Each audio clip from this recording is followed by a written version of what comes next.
The Case of the Larcenous Lark. It's late Wednesday night in New York, and in Arnie Kessler's very private gambling club on East 69th Street, tall, handsome, gray-haired George Watkins stands at the end of the dice table shaking the dice cup in his manicured hand and makes his roll. 5's your number. Righto. Once again, Watkins shakes the cup. Come on, little 5. And makes his roll. 7.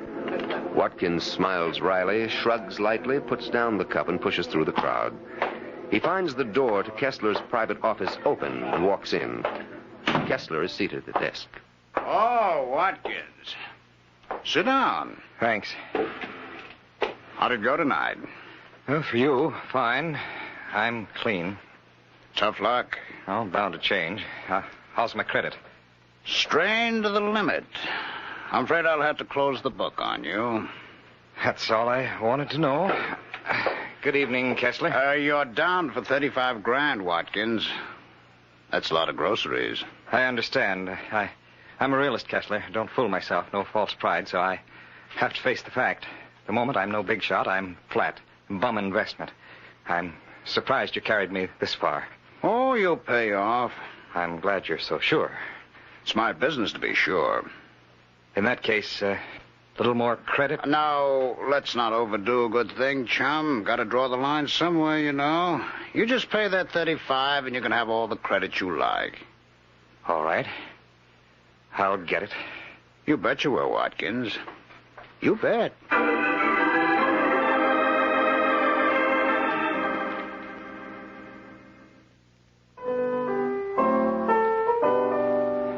Rex, here you are. Just sign these papers and I'll run along. Just a minute, Watkins. Reader, get this. How do you like this phrase?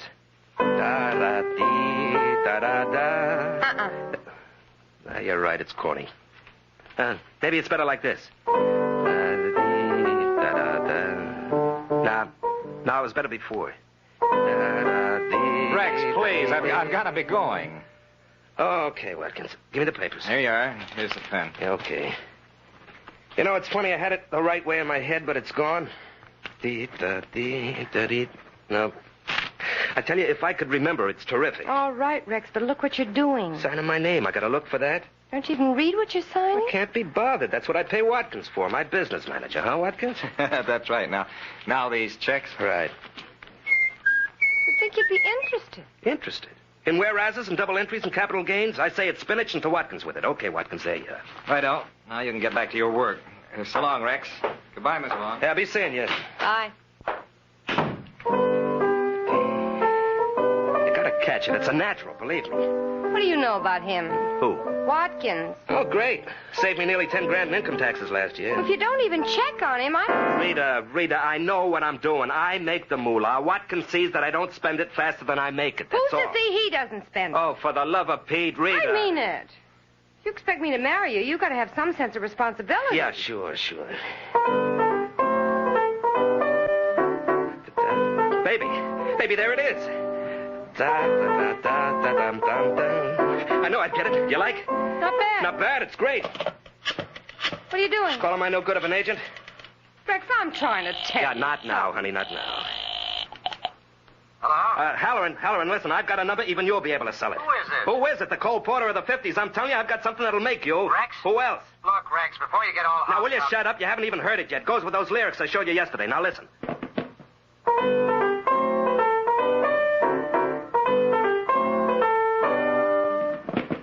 Did you hear? Yes? Well?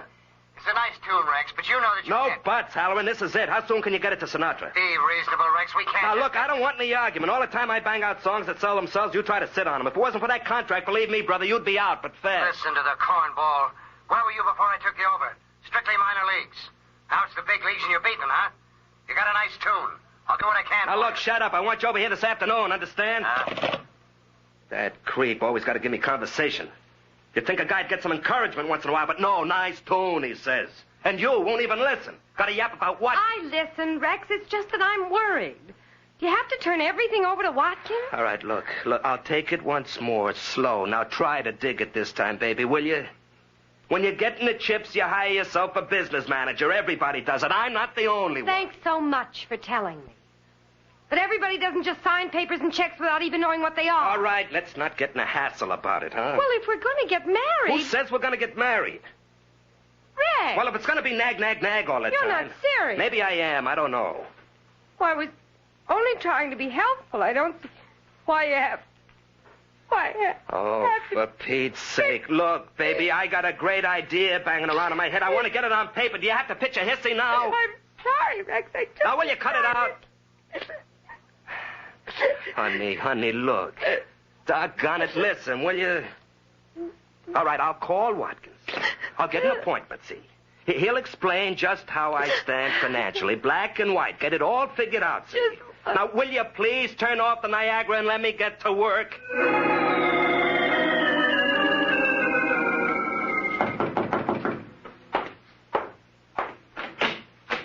Oh, Kessler. Hello, Watkins. Mind if I come in? No, of course not. Thanks. As a matter of fact, I have something for you. Glad to hear it. Yes. Here you are.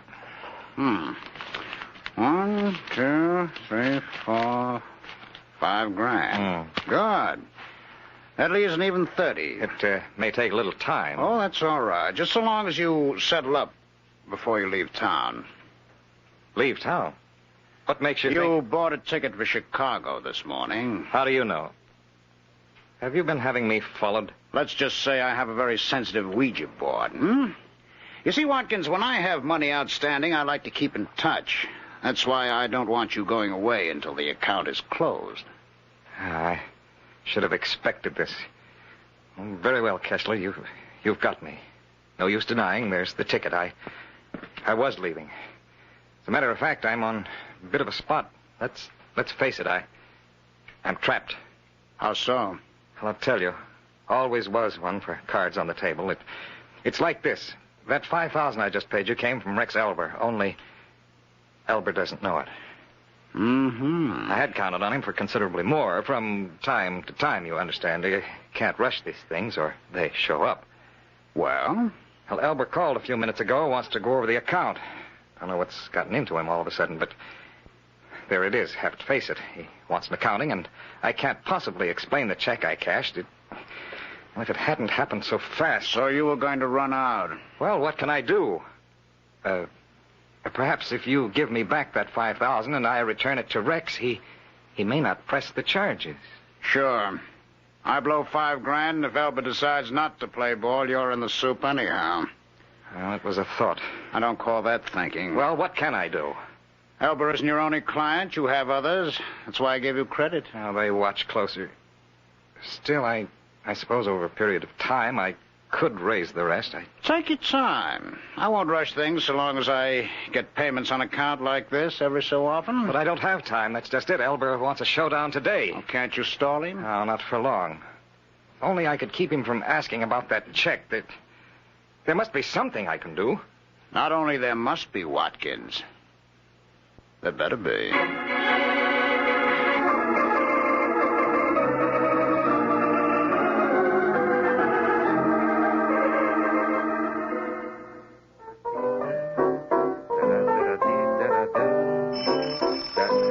Come in, door's open. Okay, now what can I do? Hey, wait a minute. Hey, what's the idea?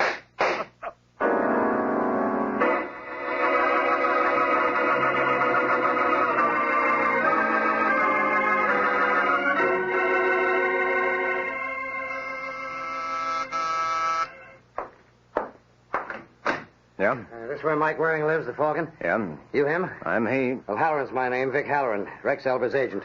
Congratulations. On what? Being Elba's agent. He must be a gold mine. Golden Goose, more like. Somebody killed him. Oh. Yeah, that's why I'm here. I need a detective. Heard a lot about you. Always figure anybody has a reputation, he must have something on the ball. Well, I'll concede the point. Shall we go inside and talk business? No need. I'll only be a minute. I discovered the body, see? So I'm on the spot.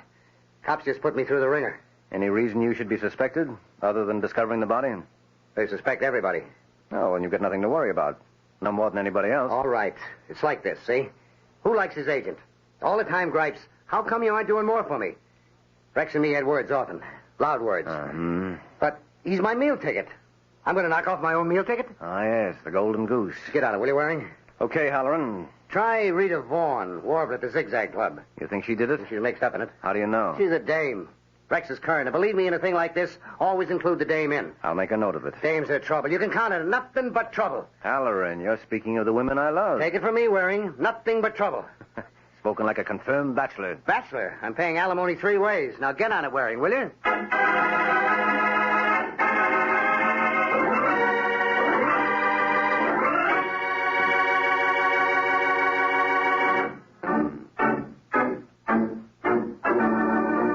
Mike Waring has been in Vic Halloran's employ for 20 minutes.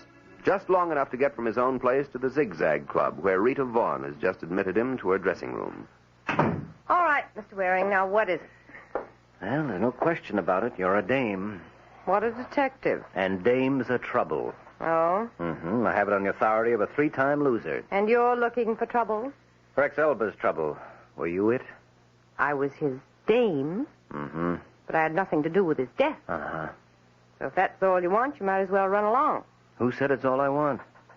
I can tell you who killed Rex if that's what you want. Well, I'd like to get around with that, Angel, but I'm in no hurry. His business manager, George Watkins. Why do you say that? Rex had an appointment with Watkins today to check on Watkins' handling of Rex's affairs. The murder was a little too opportune to be a coincidence. All right, Rita, I'll check on it. Well, you can't check on it in here. Hey, you seem in a hurry to get rid of me. I'm on in a few minutes. I'd like to get ready. And the show must go on. You said it, Mr. Waring. Maybe you think I'm taking Rex's death too... Maybe you think it doesn't mean anything. But Oh, get out of here, will you?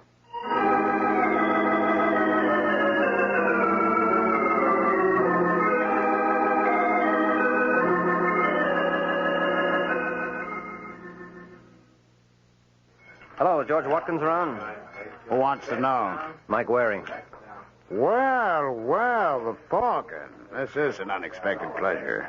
You must be Arnie Kessler. I must be. Can I offer you a drink? No, thanks. You get around a lot. 33. How come you got around here? Could be I like roulette. Oh, you know better than the buck the house percentage, Waring. That's no way to encourage business. Some kinds of business I can do without.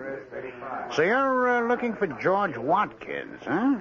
Yeah, I understand he's a regular patron here. I wanted to confirm it. You expect an answer from me? No, I guess not. Is that all you wanted? Well, I'd like to know how Watkins was doing. Yeah, well, I didn't think you'd tell me. I'm not crazy. I start talking about my client's affairs, I'd be out of business fast. Well, in that case, I guess I'm just wasting my time around here. I'm glad you realize it. Might as well be running. Oh, no need to run, Waring. You can walk, as long as it's to the nearest exit.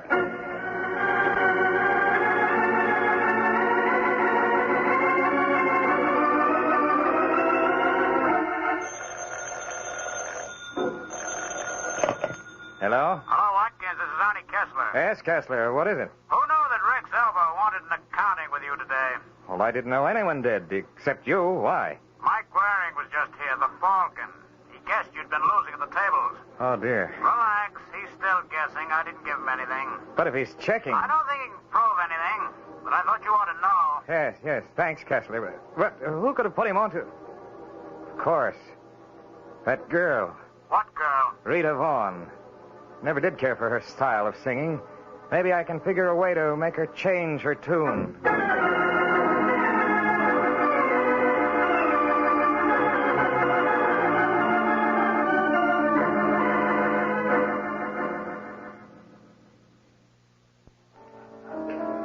Hello, Rita. Oh, Mr. Waring, back again, huh? Yeah, I thought I'd catch the last show. But as long as you're table hopping, how about perching at mine for a while? Well, I only have a minute. I'll settle for that. All right. I've been checking on Watkins. Find out anything? Uh-huh. He likes to gamble. Oh, well, that could explain... What's wrong? Speak of the devil. Hello, Mr. Watkins. Hello, Rita. Am I interrupting anything? Yes, you certainly are. But sit down, you old devil. I beg your pardon? Mr. Watkins, this is Michael Waring. Waring?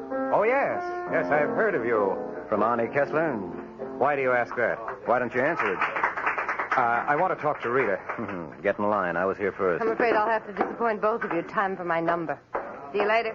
Has Rita been talking about me, Waring? Ask Rita. I intend to. All right, ladies and gentlemen, now here she is. The little lady you've all been waiting for to play and sing for you, Rita Vaughn. Thank you, Harry. Thank you. Folks, I have something that I hope will be a treat for you. It's a brand new number that I wrote myself. And here it is for the first time anywhere. I hope you like it.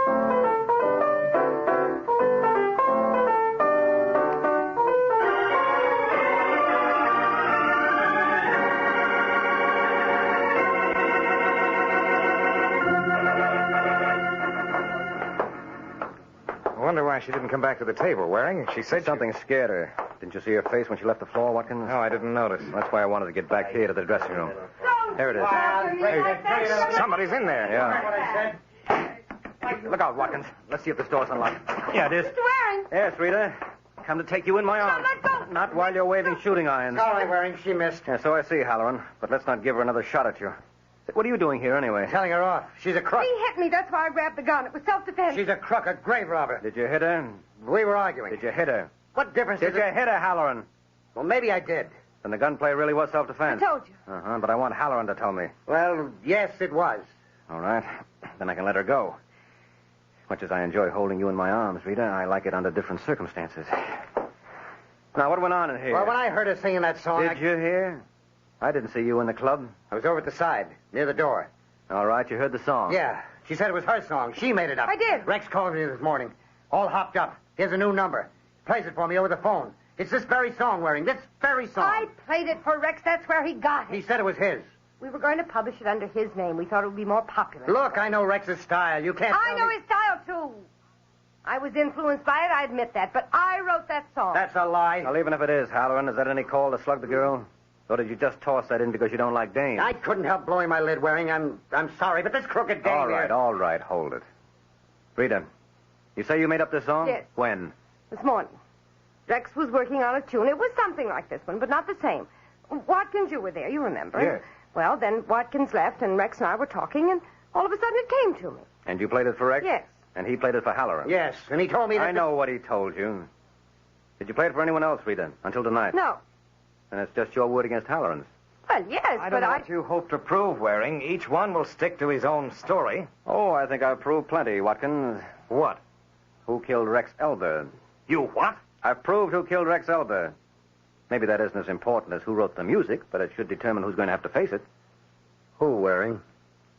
Well, considering that Watkins is in deep to Kessler... Where'd you get that idea? Maybe from Kessler himself. You couldn't. Why not? Because I don't owe him. That's not what Kessler told me, Watkins. He didn't tell you anything. What makes you so sure? He told me he didn't.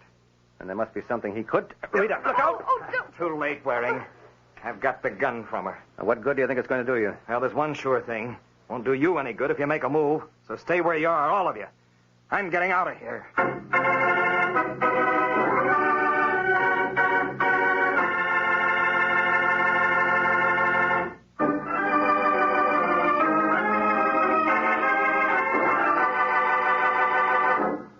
15 minutes have passed since George Watkins grabbed Rita's gun and beat a hasty retreat from the Zigzag Club. Mike has used that time to hurry to Arnie Kessler's apartment, where Kessler's thug Rocky has just ushered him in. Here he is, Mr. Kessler. Yeah. All right, Waring. What is it this time? Well, I put you on kind of a spot, Kessler. I figured I ought to tell you. What kind of a spot? I told George Watkins you tipped me about his owing you. He grabbed a gun and cleared out. I thought he might come here. Thanks for the warning. I can take care of myself. Yeah, sure. Still, I thought you ought to know. All right. But how come he fell for your bluff? Oh, I guess he's out of his element. I imagine that until today, except for a weakness for gambling, Watkins stuck pretty close to the straight and narrow. Yeah. And since he really is in hock to you, Is he? his running out ought to clinch it. How do I know he ran out? Just because you say so? Well, I see you're not as green as Watkins. Disappointed? No, I expected it. Well, there could be the answer to if I'm bluffing. Yeah. Rocky. Okay, Mr. Kessler. And just in case Waring isn't bluffing you, that's Watkins. Check him for artillery. Right. I want to see Kessler. Sure. Turn around. Why? So far, you're right, Waring. It's Watkins. When you get to know me better, Kessler, you'll never doubt me. Oh, bad. All right, Mr. Kessler, here he is. And here's his heater. Waring. Hello, Watkins. I've been expecting you. I should have known.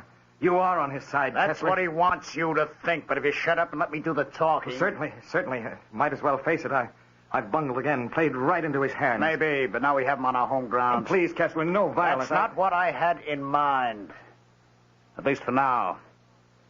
But as long as we're both here together, he can't play one off against the other like he's been doing. No, that's not necessary. I've proved my point. I wouldn't say so. You rattled Watkins. He lost his head. And came running to you. Why? To check on what you told him. He thought I might have lied about him.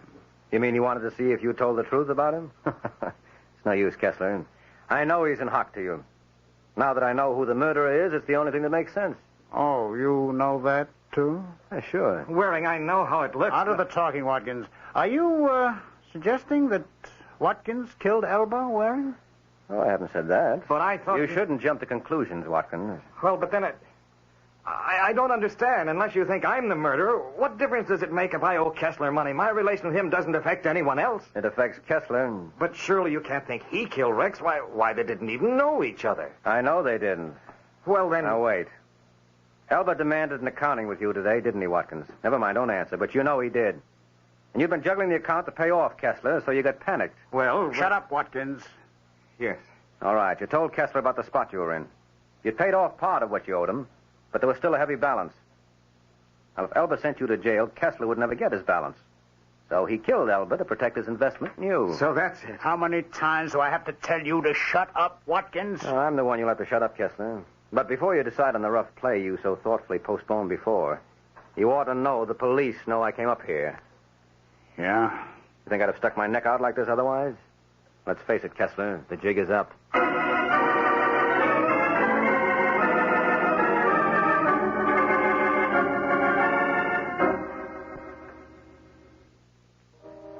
One thing I don't understand, Waring. What's that, Halloran? You said my argument with Rita about the song is what tipped you to the murderer. Yes, it did. But if Kessler's the murderer, he had nothing to do with the song. That's just the point. What? He didn't know Elba. Had nothing to do with him. Then how could he... Look, Halloran. Regardless of who really wrote the song, either way, we know that until last night, only you and Rita and Elba had ever heard the song, right? Yes? But when I was at Kessler's before Rita played it at the club, Kessler was humming the song. He was? He was. So I knew he must have been at Elba's. Remember Elba was at the piano when he was murdered? He must have been playing the tune when Kessler killed him. I see. Uh-huh. So that takes care of the murder.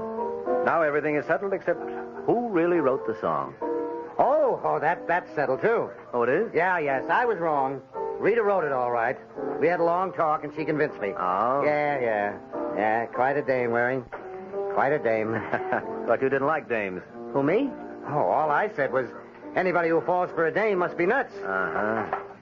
Well, Waring, shake hands with Napoleon Bonaparte.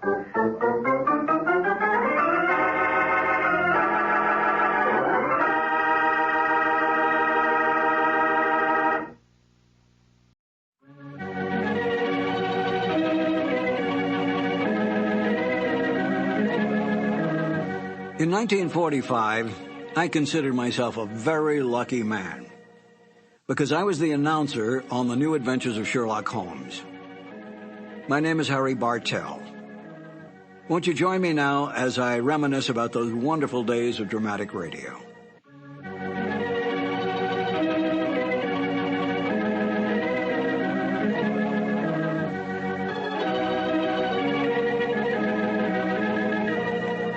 Glenn Hall Taylor was the producer of the show. He was the Young and Rubicam representative, Young and Rubicam being the advertising agency for Petri Wines. And Edna Best, in the season that I was on the show as the announcer, was the director. So that Glenn Hall would provide commercial material and so forth for Edna's use, and then Edna directed the show in the booth. She was the one who made all the line changes, all the timing changes, all the cuts, and so forth. I know that Glenn Hall, I think, directed it 1 year. I got the Sherlock Holmes show by accident. I came over to CBS Studios on Sunset Boulevard one day to rehearse for another show, and the lobby was loaded with announcers. Practically every announcer in Hollywood was there. I couldn't figure out what was going on, and as the secretary came out with her list and said George or Sam or whoever, I said, what's going on here? And she said they're auditioning for a new show. And I said, who's holding the audition? They said, Edna Best. Edna Best was a lovely, lovely lady. I had worked with her on other shows. And I said, if she has a moment, let me sneak into the studio, if you don't mind, just to say hello, and I'll come right back out. She said, I'll ask. So she came out a little later and said, you can go in for just a second. I went in, stepped in front of the microphone, which was set up in the studio, and said, Edna, I came in to say hello. Hello, bye-bye. And I started to leave. And she said, aren't you going to read? And I said, well, no, I hadn't planned to read. She said, well, as long as you're here, read anyway. So she gave me the copy that they were auditioning. And I said, thank you very much. It's been a pleasure to see you again. And I left, never dreaming that I would ever get it. Because there were big name announcers, the Ken Carpenters, the Ken Niles, the Wendell Niles, a whole bunch of them. And sure enough, I got a call, and that's how I wound up on the show, because I happened to be in CBS at that time. Petri Wine brings you Basil Rathbone and Nigel Bruce in the new adventures of Sherlock Holmes.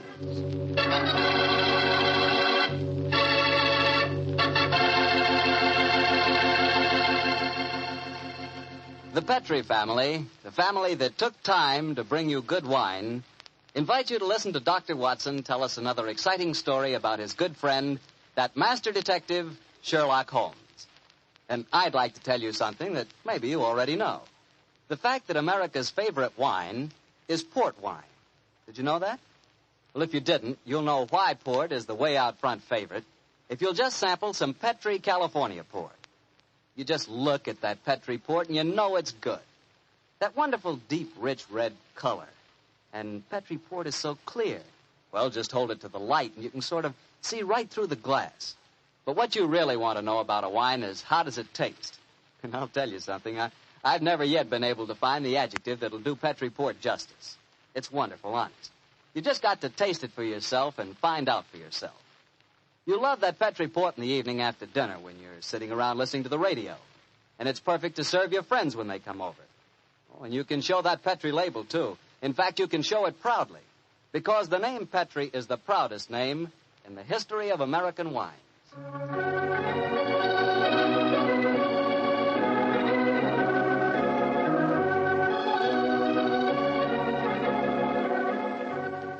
And now I'm sure our old friend Dr. Watson's ready for us, so let's go in and join him. Come in. Good evening, Mr. Bartow. Good evening, Doctor. Well, the puppies seem very happy tonight. Yeah, tonight, yes, but you should have seen them this afternoon. I doubt if there were two more frightened little dogs in the whole of California. Winnie, now you control yourself. What happened, Doctor? Well, I took them for a walk on the beach. As we were scrambling round a rocky point, a seal popped his head up in the water quite close to us. What'd the puppies do? Oh, both of them barked at it furiously. And the seal? Blew a few bubbles and then barked right back. I don't know what the world's speed record is for short-legged dogs, but I'm sure they broke it. You know, Doctor, I'll have to join you on one of those afternoon strolls of yours. You always seem to be having such exciting adventures. Oh, and talking of that, how's about tonight's new Sherlock Holmes adventure? Well, I'm all ready for you, my boy. In fact, I was looking over my notes on the case just before you arrived. This is another story in which Sherlock Holmes' elder brother, Mycroft, played an important part. Mycroft Holmes was 7 years older than Sherlock, and some said it is superior in powers of observation and deduction. That sounds like heresy, Doctor. No, young fellow, my lad. Holmes himself was the first to admit it. In fact, if it hadn't been for his incurable laziness, Mycroft could have been a formidable rival to his younger brother. However, Mycroft did hold a position of considerable importance at the Foreign Office, and it was there that tonight's story begins. It was in the winter of 1899, and Mycroft Holmes, after a gourmet's lunch, was reclining full length on a leather settee. His eyes were closed, his hands were folded across his stomach, and his breath came rhythmically. A cynic would have declared that Mycroft Holmes was taking an after-luncheon snooze. But Mr. Holmes' secretary, a gentleman by the name of Gardner, was a realist. He tapped on the door discreetly. Then he rapped on it. And still there was no response, so he opened the door and entered. After a moment, he gave what he thought was a discreet cough. Mycroft Holmes opened his eyes and folded his hands and said, "Found it, Gardner. Must you come in here and bark at me so soon after lunch?" I'm sorry, Mr. Holmes, but I thought that... You thought that as I was lying down with my eyes closed that I must be bored, and so you came galloping in. Oh. Well, what do you want? There's an old lady outside, sir. She insists on seeing you personally. I've tried to get rid of her, but... What's her name? Mrs. Hudson, sir. Mrs. Hudson? Huh. Show her in, Gardner. Show her in. Very good, sir. Undoubtedly a message from young Sherlock. How are you, Mrs. Hudson? Oh, good day, Mr. Holmes. I'm sorry to interrupt you, but I won't take up much of your time. Sit down, won't you? Don't leave us, Gardner. I may need you in a few minutes. Very good, sir. Now, Mrs. Hudson, what's the message? Message, sir? Didn't my brother send you with some message that he was afraid to entrust to the ordinary channels? He's always so confoundedly dramatic. Oh, bless your heart. No, sir. I've come to you with a little problem of my own. I didn't like to bother Mr. Sherlock Holmes with it. He's been so busy lately, and he's looking very tired. And so you came to me. Delightful. I thought you wouldn't mind, sir. You've always been so nice and friendly to me. Pure laziness. It is less effort to keep an old friend than to make a new enemy. But tell me your problem. Well, it's really my sister's problem, sir. She keeps a boarding house at 14 Kensington Gardens Square in Bayswater.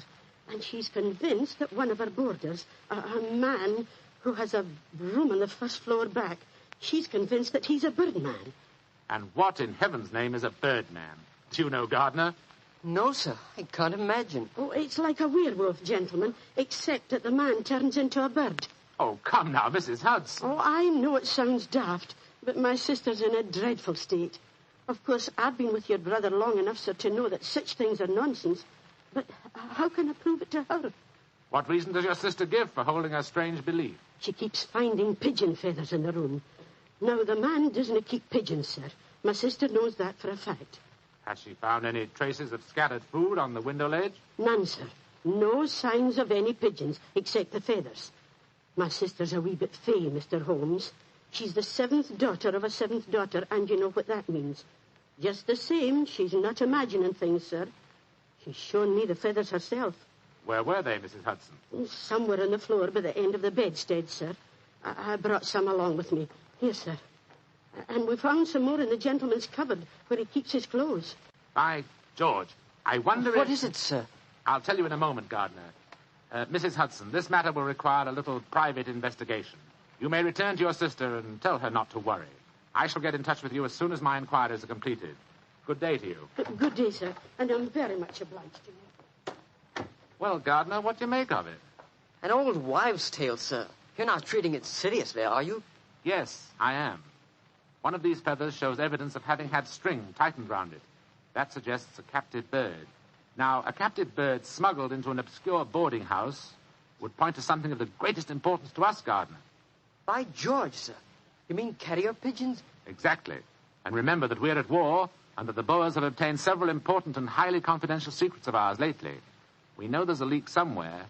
This requires an active investigator who can work with discretion. Now, I could work with discretion, but I don't feel too active at the moment. I have it. I want you to write this letter to my brother. Disguise your hand, use plain, cheap notepaper, and don't sign the letter. He won't be able to resist that combination. Are you ready, Gardner? Yes, sir. Very well, then. My dear Mr. Sherlock Holmes, we know of your proposed investigation of the tenant in the first floor back at 14 Kensington Gardens Square. We warn you, as you value your life, keep away from the...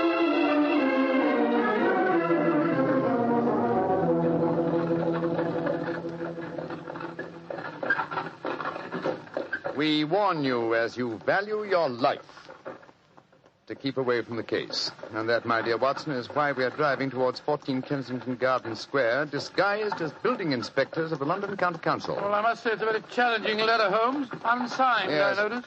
Written on cheap notepaper and in a disguised hand. No clue there, I'm afraid. Well, we're entering the square, Holmes. Let's stop the cab here. You can drop us here, cabby. Right you are, Governor. It would seem a little incongruous in these costumes for us to arrive in a cab. Yes, I suppose so. Here you are, cabby. Oh, thank you, Governor. Supposing this mysterious tenant of the first floor back should be in his room when we get there. Then we must hope that our disguises are convincing and keep our wits about us. This may be a trap. Yes, just what I was going to say. After all, you've never heard of 14 Kensington Gardens Square until you received an unsigned letter 2 hours ago warning you to keep away from it. I don't like the look of it. There we are, number 14.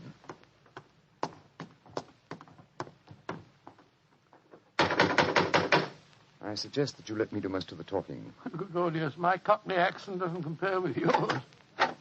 Who do you want to see? We're from the London County Council, we are. We've had complaints about a leaky gas jet in the first floor back. Oh, that's Mr. Green's room. He ain't home. Oh, that don't matter, my dear. We'll go up and take a look. Come on, Bertie. Right, you are, Alfie.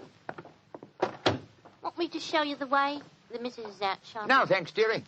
Me and Bertie can't get lost, can we, Bertie? No, of course we can't. Of course we can't. Oh, look at him laughing. Come on, Bertie. Oh, I do like to be beside the seaside. Oh, I do like to be beside the sea. Diddly-um-pa-pum-pa-pum, diddly-um-pa-pum-pa-pum. Nice house, Bertie, ain't it? Yes, Alf. Nice as can be, this house. Oh, I do like to be beside the seaside. I do like to be beside us. There we are. First floor back. Better make sure the bloke ain't home. Oh, I do like to be beside... No, he ain't home, Alfie. Oh? No, well, all right, let's go in.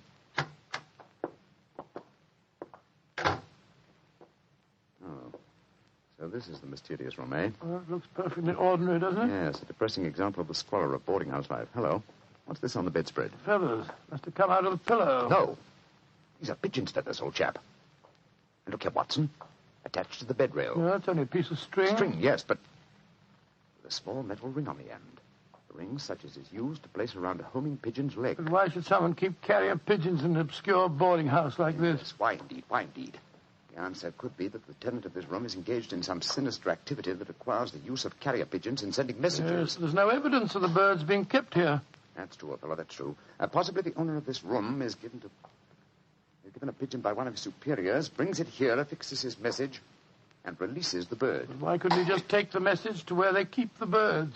Well, in that way, he would run the risk of being picked up with dangerous and incriminating messages on him. What kind of skullduggery involves the use of carrier pigeons, you suppose? We're at war with the Boers in South Africa, Watson. What could be more logical than that a spy in their pay should be using this method to smuggle important information out of the country? By Jove, yes, Holmes. I wouldn't mind betting... Shh! Somebody coming. Look out. Who are you? What the devil do you think you're doing in my room? Well, my name's Bertram, and I come here to look at your gas pipes. No, don't lie to me. Who are you? It's like I say, Governor. My name's Bertram, and I come from the London County Council. Very well, then. If you won't tell me the truth, perhaps this revolver will make you change your mind. Look here, Governor. Look here, Governor. Grab his revolver, Watson. Yes, right. Holmes, where were you? I slipped behind the doors. This gentleman opened it. Yeah, me, sir. Your overcoat coat seems extraordinarily well filled with chest, doesn't it? Why not slip it off? It's a bit warm in here. Let me alone. So you were right, Holmes. He had a pigeon under his coat. Yes. See if you can catch the bird, will you, old chap? All right, here. Come on, Pidgey. Pidgey, come on, little fella. Come along, Pidgey. There he comes. That's it. Look at the little fella. Snuggled up on my arm. Friendly little fellow, isn't he? Yes, Look out, Watson. The gentleman's revolver. He's going and when I get it, I'll... A beautiful uppercut, Holmes. I'm afraid he'll be unable to talk to us for some time. How fortunate he told us where the message was hidden before we indulged in this little set, What do you mean? He didn't say anything about a message? No, not verbally, but I was watching his reflection in the mirror as he entered the room. His eyes first glanced at this top drawer on the dresser here to see if we touched it. It was obviously the most important spot in the room. Let's see. Here we are. A message already rolled up and in its container. Oh? What does it say, Holmes? It's in code, which is not surprising, but I don't think it will be very difficult to decipher. Yes, and when you've done that? Then, my dear fellow, I shall compose a code message of my own and persuade this pigeon to lead us to its master.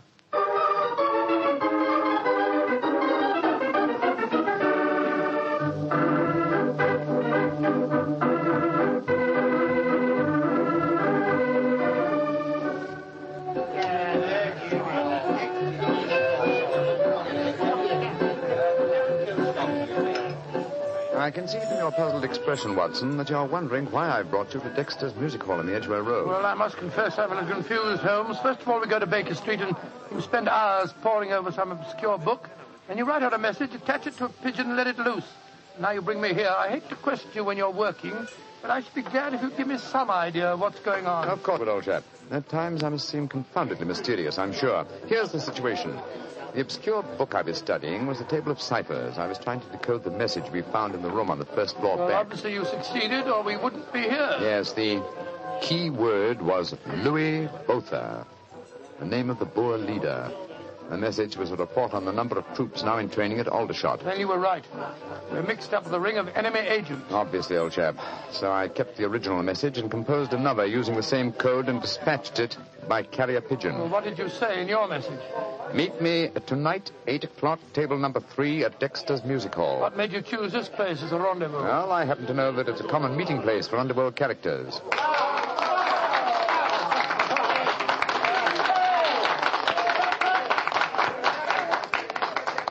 And which is table number 3? The one over there in the corner. I reserved it. Then why don't we go and sit down there instead of standing it here at the back? I thought we'd give our visitor the opportunity of showing his hand first. He won't be expecting Sherlock Holmes and Dr. Watson, I fancy.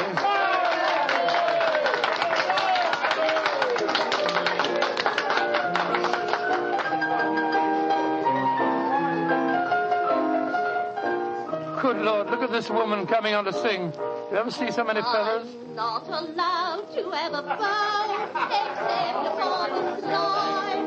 So yesterday he came and took me walking through the line. Holmes, look. A man just sitting down at table number 3. What's with it? Look. It's Sid Trimble. Sid Trimble? Who's he? A dangerous criminal who once worked for the Moriarty gang. We've caught a prize pigeon, Watson. Better have your revolver handy, old chap. Undoubtedly, he'll recognize us. Right you are, Holmes. Come on, then. Out in the clover, they've trampled it since morning. Go and drive them, Maggie, to the old... I'm so glad you're able to keep your appointment, sir. Sherlock Holmes. This is a trap. No, don't try any tricks. I've got a revolver here, Sid. How'd you like this table in your face? Watson, you didn't shoot him, did you? No, he knocked my hand. The revolver went off. The shot went wild. I swear it did. Yes, of course. Look at the wound. There are no powder burns. The shot was fired from some distance. Holmes, he's dead. Out of the way! Out of the way, please. Now then, what's going on here? Constable, this man has been killed. Yes, and it's easy to see who did it. Well, I didn't do it, Constable, if that's what you're thinking. No? Then why are you standing here with a smoking revolver in your hand? Come on, you're under arrest. But you can't arrest me. I'm Dr. Watson, and this is Mr. Sherlock Holmes. I don't care if you're the King of Siam and the Bishop of London himself. You're under arrest, and I'm taking you both to Scotland Yard.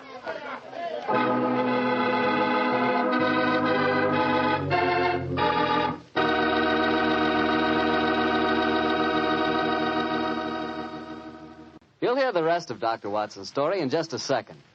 And if you don't mind, I'll take that second to say just one word to the ladies. And that word is muscatel.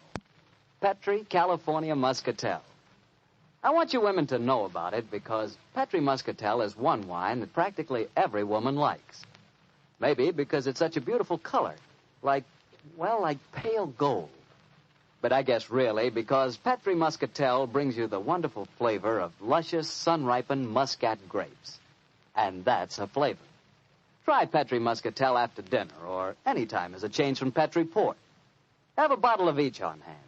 When you buy Petri wine, don't buy one, buy two. Remember, if it's a Petri wine, you know it's a good wine. Dr. Watson, that was really one for the books. So you got yourself arrested on a murder charge. Yes, Mr. Bartell. It's a very humiliating experience. I was taken off to Scotland Yard in the Black Marat. Just like any common criminal. The wretched constable wouldn't listen to a word that I'd got to say. Well, Sherlock Holmes went with you, of course. Naturally, but as we arrived at Scotland Yard, my mortification was complete, and I found that I was led into the presence of our old friend, Inspector Lestrade. Holmes spoke to him at some length, but I could see from Lestrade's expression that my position was a very serious one. Now can see what it is, Mr. Holmes. You see, I know you both. But I must say there are lots of them here at the yard as don't like what they call your high-handed method. But, Lestrade, personal likes or dislikes have nothing to do with this. No, of course they haven't. This is purely a matter of evidence. Well, I know that, Dr. Watson. And the constable's evidence was as clear as the nose on your face. The dead man was shot through the head, and you were standing in front of the body with a drawn revolver in your hand. My dear Lestrade, there were no powder burns on the wound. Yeah, that's what you tells me, Mr. Holmes. But I'll have to wait for the official report on that. The police surgeon's examining the body now. You understand, gentlemen, I'm not saying I'm sorry that Sid Trimble is dead. He's been a thorn in our side for a good many years. In fact, here's the police surgeon now. Dr. Hendricks, this is Mr. Sherlock Holmes and Dr. Watson. How do you do? How do you do, gentlemen? I'm a great admirer of you both, and I'm sorry to see you in such a very unfortunate plight. Thank you, Doctor. Thank you. What were your findings, Dr. Hendricks? Well, I've just extracted the bullet, Lestrade, and I'm very much afraid it's the same make and caliber as the one missing from Dr. Watson's revolver. Yes, but that doesn't prove that I fired the fatal shot. A 45 Colt's a very common weapon, Doctor. It proves nothing. Dr. Hendricks, as I was just saying to Inspector Lestrade before you came in, the only fact that would show my friend guilty would be powder burns on the wound, thereby proving that the bullet had been fired from close range. I entirely agree with you, Mr. Holmes. Then, as there were no powder burns on the... but there are powder burns, Mr. Holmes. What? Very distinct ones, too. Lord, I don't understand, Holmes. I'm sorry, gentlemen, to be the bearer of bad tidings, but I have my duties to perform. Yes, and I'm sorry, too, Dr. Watson. Huh? I'm afraid I'm not going to be able to let you leave here. You must consider yourself under arrest.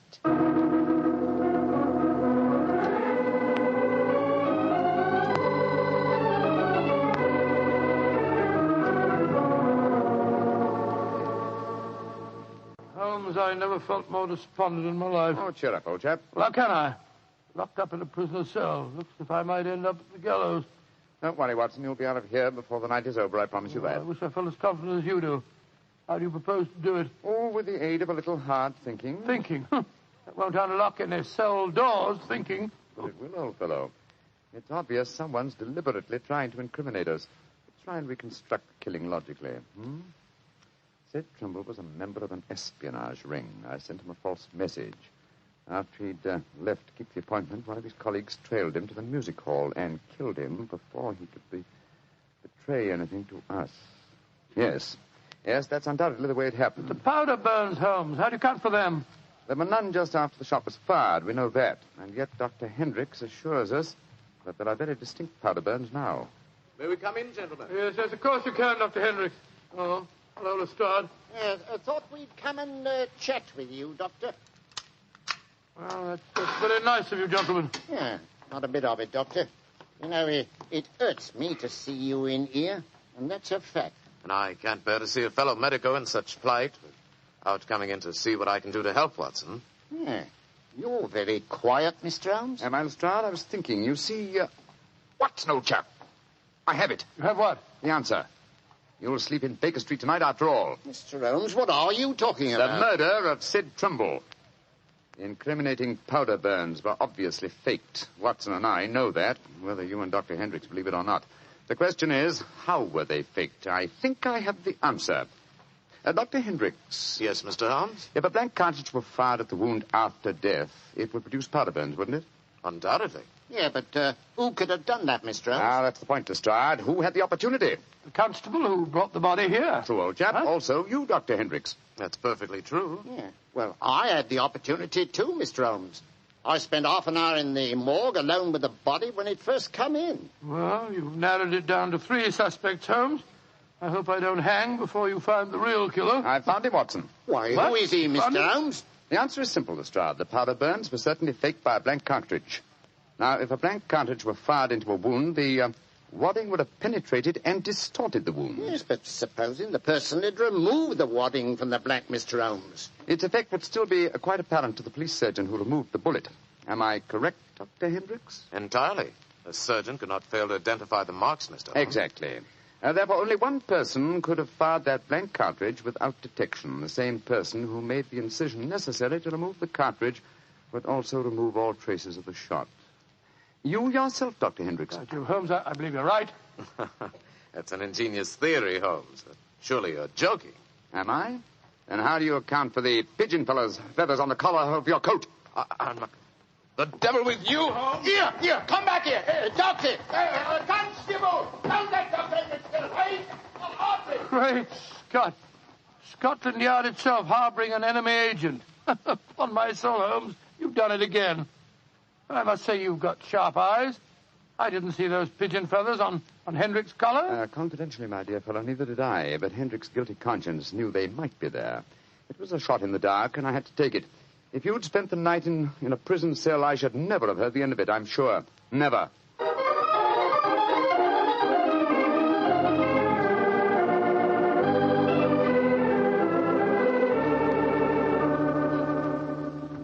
I want to see Mr. Mycroft Holmes, please. Follow me, Mrs. Hudson. He's expecting you. Aye, sir. Ah, there you are, Mrs. Hudson. Come and sit down. Oh, thank you, sir. I got your message and came over right away. In the first place, Mrs. Hudson, you may tell your sister that she needn't worry any more. I'm sure she'll find no more pigeon feathers in her room on the first floor back. No, sir, thank you. But she knows the fact, because the birdman left her yesterday for good. Some strange men came and took him away, and today she's let the room to a nice young commercial traveller. I'm really sorry to have bothered you with her trouble, sir. I'm very glad you did, Mrs. Hudson. Thanks to your information, an enemy espionage ring has been broken, and the British government is deeply grateful to you.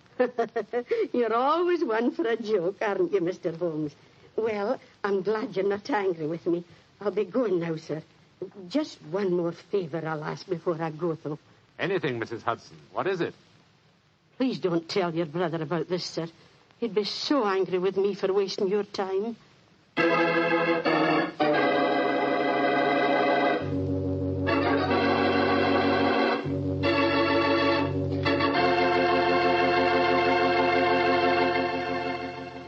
Well, Doctor, that was really a swell story tonight.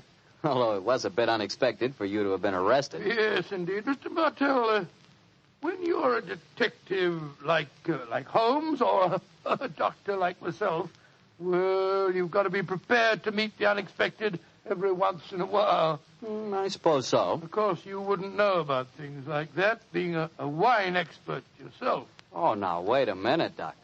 From the way you talk, you'd think I spent every waking moment in a nice, cool wine cellar, tasting wine from morning till night. Well, don't you? Oh, now, Doctor, I'm no more a wine expert than you are. All I know about wine is that it either tastes good or it doesn't. And I know that Petri wine does taste good. And that's because the Petri family took time to make good wine. Generations of time. Why, the Petri family's been making wine ever since they started the Petri business way back in the 1800s.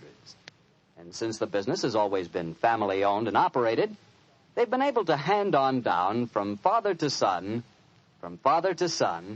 all they've ever learned about the fine art of turning luscious, sun-ripened grapes into fragrant, delicious wine. And they've learned plenty. So no matter what type wine you want, for any occasion, you can't go wrong with a Petri wine because Petri took time to bring you good wine. Well, Dr. Watson, what story do you have lined up for us next week? Well, now, next week, Mr. Bartell, I'm going to tell you a weird adventure that Sherlock Holmes and I had in the East End of London. It concerns a most unusual stage play, a badly frightened actor, and a blood-stained razor. I call it The Strange Case of the Demon Barber.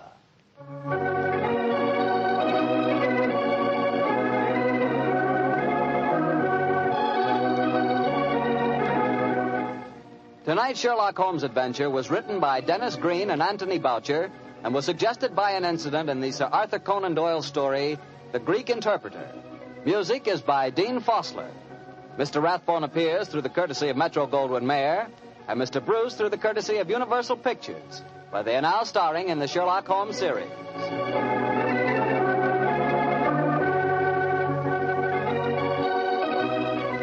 The Petri Wine Company of San Francisco, California, invites you to tune in again next week, same time, same station. Sherlock Holmes comes to you from our Hollywood studios. This is Harry Bartell saying goodnight for the Petrie family. For a solid hour of exciting mystery dramas, listen every Monday on most of these same stations at 8 o'clock to Michael Shayne, followed immediately by Sherlock Holmes. This is the Mutual Broadcasting System. This is Harry Bartell. I'll be right back with another new adventure of Sherlock Holmes.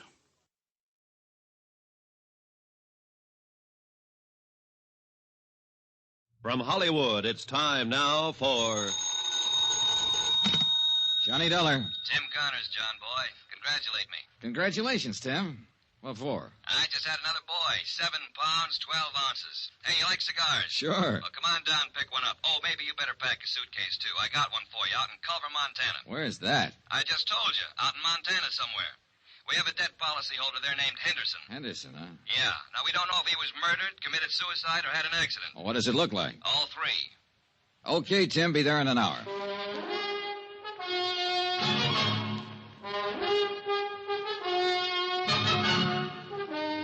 Tonight and every weekday night, Bob Bailey in the transcribed adventures of the man with the action-packed expense account, America's fabulous freelance insurance investigator. Yours truly, Johnny Dollar.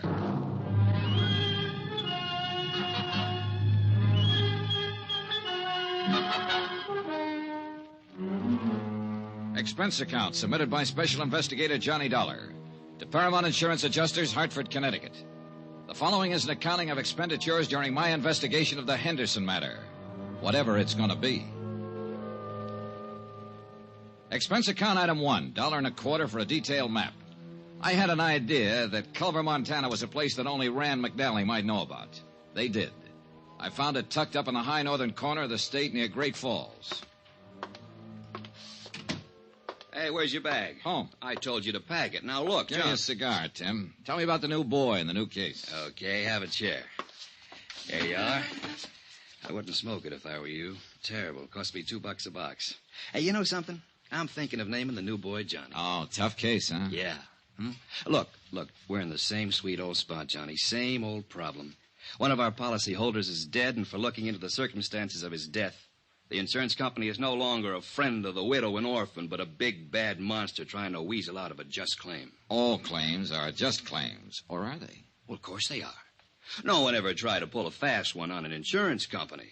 Well, the world's full of nice, honest, straight-playing people. Uh-huh. Now tell me about getting sandbagged in a poker game. Look, I want to get this out of the way and get back over to the hospital and see my wife. Now, John, this claim came into the insurance office yesterday afternoon, airmail special. The insurance company turned it over to me today. What company? Western. The policy's worth $25,000 face value, double indemnity if death was by accident.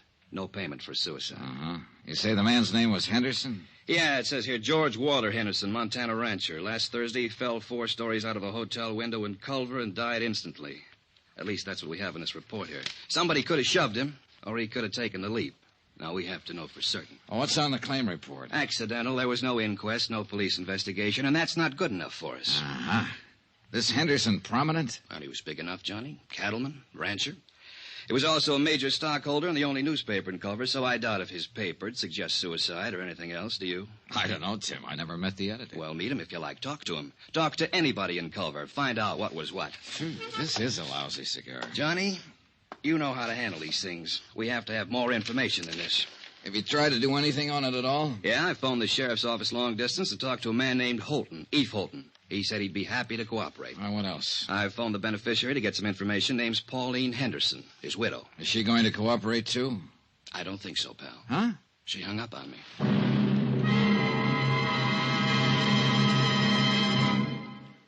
We will continue with the Henderson matter in a moment. Friends, how'd you like to thrill your favorite youngster with some of the most exciting toys of the year? Picture the breathless excitement of any child surrounded by 6 gaily colored balloon-like giant animals up to 3 feet long, and all for the low, low price of just $1. First, you get Bounso the Clown with round pot belly and funny nose. Next comes Hoppy the Australian kangaroo. Third, there's Roscoe the roller skating bear. He's 2 feet tall and looks almost like real. Fourth, there's Whitey the fat indoor snowman. And fifth, Mortimer the giant mouse, 18 inches inches long and sure to scare the whiskers off any cat. That's 5 different giant animals. But now hold your breath for the most sensational toy of all, the star of the whole Christmas season, the jolly giant talking Santa Claus. Guaranteed to make everybody's Christmas a merrier one. He's a big, roly-poly, happy Santa. He stands erect on 2 legs, is actually over 3 feet tall and 32 inches around. Best of all, he actually talks. Just pull the tape and he says, Merry Christmas for all to hear. He's the biggest, merriest, talkingest Santa ever. Sure to please your youngsters and spread good cheer. Yes, Giant Santa proves there really is a Santa Claus. That's a total of 6 giant animals made of brightly colored preformed sturdy latex, which the kids can easily inflate. And the cost just $1, not for each. Just $1 for all 6 of these lovable giants who'll turn your home into a circus parade. And here's a surprise. Mail your order today and you'll also receive absolutely free Peter the Rabbit, actually over 2 feet tall with big red ears almost 9 inches long. But you must send now. Rush $1 plus 10 cents for packing and mailing for each set you want to Giant Animals, Box 90, Grand Central Station, New York City. If not delighted with every one of your 7 giant animals, return them to the Super Animals Company for a full refund, but keep the giant talking Santa as our gift. Order now. Supplies are limited. Rush $1.10 for packing and mailing for each set in cash, check, or money order to Giant Animals, Box 90, Grand Central Station, New York City. That's $1 plus 10 cents with your name and address. Mail to Giant Animals, Box 90, Box 90, Grand Central Station, New York City. Giant Animals, Box 90, Grand Central Station, New York City. Expense account item 2, $185.65. Airfare, Hartford, Connecticut to Great Falls, Montana. The nearest point I could make to Culver by air. Item 3, $3. I took the train to Culver. Sometimes when I'm having nightmares, I dream about the smelter stack standing up against the cadaverous hills that lie to the south of town. Everything, including the 3 or 4 feet of snow covered with a uniform dinginess, made Culver an ugly little town set in an ugly notch between 2 ugly mountains. The only hotel in town was the Butte. It happened to be 4 stories high. It also happened to be the place where George Henderson had met his death.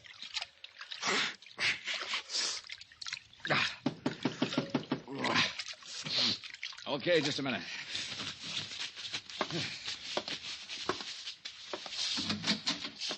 Mr. Dollar? Yeah. I'm Eve Holton, sheriff here. Huh? You're from the insurance people, aren't you? Yeah, that's right. Mm-hmm. Been expecting that you'd be in sooner or later. Well, I'm glad to meet you, Mr. Holton. Call me Eve, son. Everybody does. Hey, got a drink on you? No, I haven't. Well, I got one on me. Nice and chilly, too. Well, I'll see if there's some glasses around here, Sheriff. You didn't waste any time looking me up. No, I guess I didn't, son. Thought it'd save a little time this way. Knew you'd be looking me up sooner or later. Really thought we ought to have this drink together. Private. May not have any more together while you're here. Uh-huh.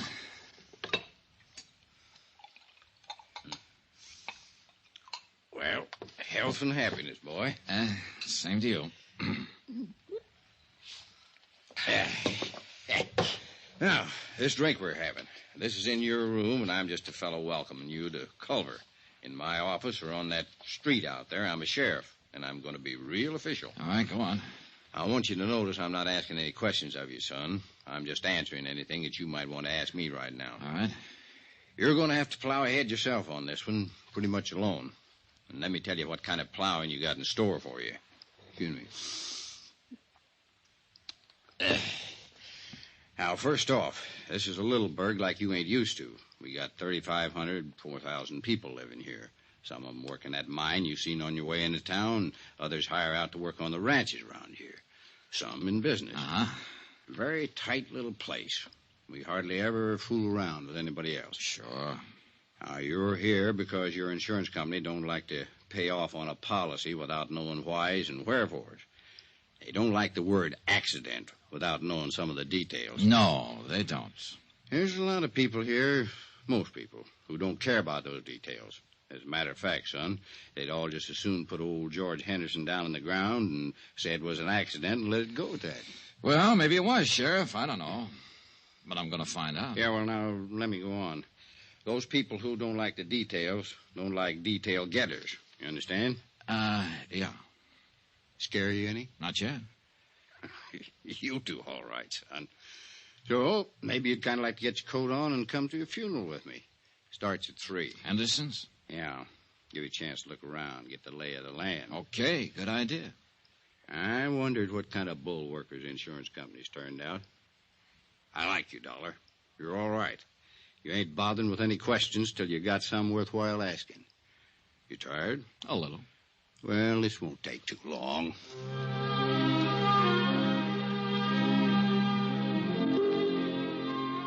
A half hour later, I was standing beside Sheriff Eve Holden on a flat-top hillside that served as a cemetery. The snow was white and gleaming under the winter sun of the mid-afternoon skies, the air cold and crisp. To thee, our heavenly Father, who knoweth all things, we commit the body of our beloved to thy eternal care. Thy will be done. Trusting ever in thy mercy, we invoke the consolation of thy sheltering wing. Earth to earth, ashes to ashes, dust to dust, and sure and certain hope of resurrection into eternal life, in the name of the Father, and of the Son, and of the Holy Ghost. Amen. Here. Oh, that's that. Yeah. Poor George. Eve. Which one is Mrs. Henderson? There. That's Pauline Henderson? Yeah, that's her. Well, she can't be more than 25. 26, to be exact, Dollar. I went to her birthday party 2 months ago. Well, how old was George Henderson? 59. Went to his party, too. Yeah. Pretty thing, Very. Any other family? Nope. No other wife, huh? Nope. Want to meet her? No, not right now. Mm-hmm. Well, suit yourself. Kind of thought you might start thinking when you got a look at her. Now, just keep on the way you're doing. You're doing fine. When there's something you got to know, you'll find out. Well, Eve, I already know one thing. Yeah? What's that? I'm going to ask for a coroner's inquest. Just from seeing her? Just from seeing her. Mm-hmm. You're a sly one, Johnny.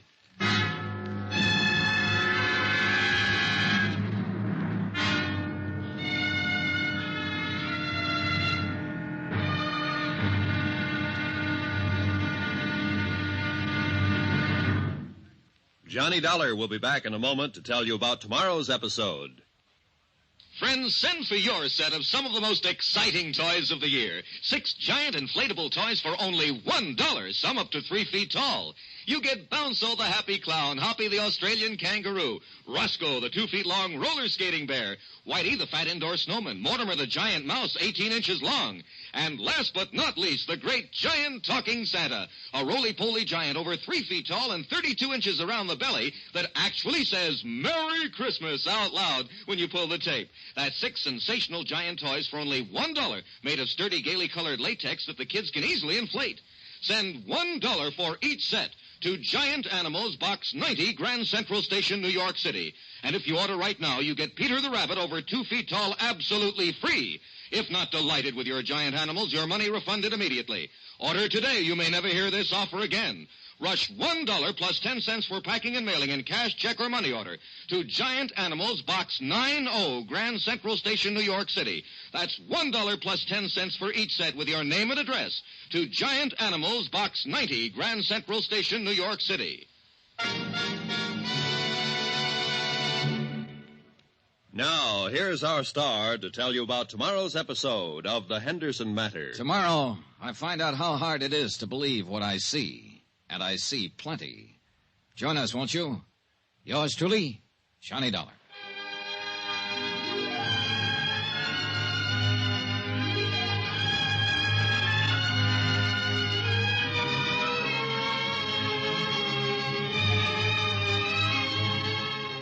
Yours truly, Johnny Dollar, starring Bob Bailey, is transcribed in Hollywood. Written by John Dawson, it is produced and directed by Jack Johnstone. Be sure and join us tomorrow night, same time and station, for the next exciting episode of Yours truly, Johnny Dollar. This is Roy Rowan speaking.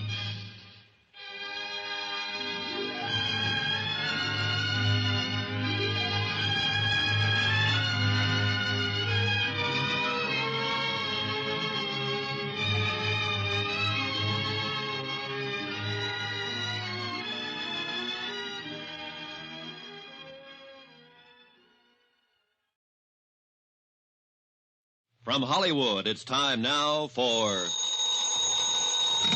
Johnny Dollar. Eve Holden, how are you this morning? Oh, pretty good, Sheriff. How about yourself? Oh, I'm fine, dandy. You were over at the City Hall this morning, huh? Yeah, that's right. I requested the coroner to conduct an inquest into the death of George Henderson. Yeah, I know. The coroner left it up to me. Huh? Yeah, came into my office and asked me if I had any reason to conduct an inquest into the death of George Henderson. I told him I didn't have any reason, but I'd do it if I was ordered to. Well, what happens now? Well, somebody'll have to decide whether there's going to be an inquest or not. Who? Mayor, I guess. I don't know. Anyhow, you stirred up some action, and you'll be getting it. Yeah, where? Just stay where you are, son. My guess is it'll come right to you.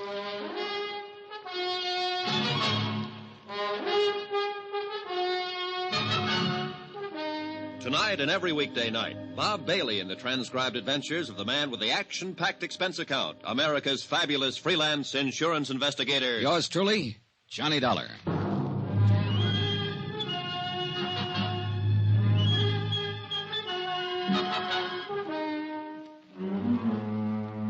Expense account submitted by Special Investigator Johnny Dollar to Paramount Insurance Adjusters, Hartford, Connecticut. The following is an accounting of expenditures during my investigation of the Henderson matter. The death of George Henderson of Culver, Montana, where I am today. A casual certification announced the death as accidental, having been received by a fall from a hotel window. No one in Culver seemed to be too worried about any of the details. But details are my job. That's why I requested the coroner's office to conduct an inquest. I took Sheriff Holton's suggestion and waited to see what my request flushed up in the dingy-colored mountains of Culver. An hour later, my first bird winged up to my hotel room. He was a tall, gray-haired man in a Stetson, earmuffs, and the western version of a Chesterfield. His Honor, Mayor Newton. Mr. Dollar, I want to talk to you about this request you made for an inquest into George Henderson's death. Yes, sir, Mr. Mayor. You are aware, of course, that George's death, and he was one of my beloved and personal friends for many, many years, was a great blow to the entire community. No, I didn't know that, Mayor Newton. Huh? Only the smallest part of the community were at his funeral yesterday afternoon. His widow and I'd say not more than half a dozen other people. Well, I understand that your insurance company is not quite satisfied with the certification. Is that correct? More or less. What would they need to be satisfied, sir? An exact knowledge of how Mr. Henderson fell out that hotel window. I would rather no inquest were held into Mr. Henderson's death. Why? Why, sir, George Henderson is dead and buried. It should remain that way. If an inquest were to be held, it would only prove that George fell out of a window. I beg you to consider that, Mr. Dollar. You seem very certain that an investigation would prove that death was accidental. It was accidental. George fell out the window. Well, now, I can't just tell that to my insurance company, can I? We are a small community with a rudimentary police force, not equipped in any way for an exhaustive investigation, nor for the financial burden of such an investigation. I strongly urge you to reconsider this request for a coroner's inquest. You do? I do indeed. His untimely death was an unfortunate occurrence, outside the pale of any of our poor abilities to foresee. A terrible, terrible accident. I'd like proof of that. Proof? An inquest, Mr. Mayor. An inquest. All right.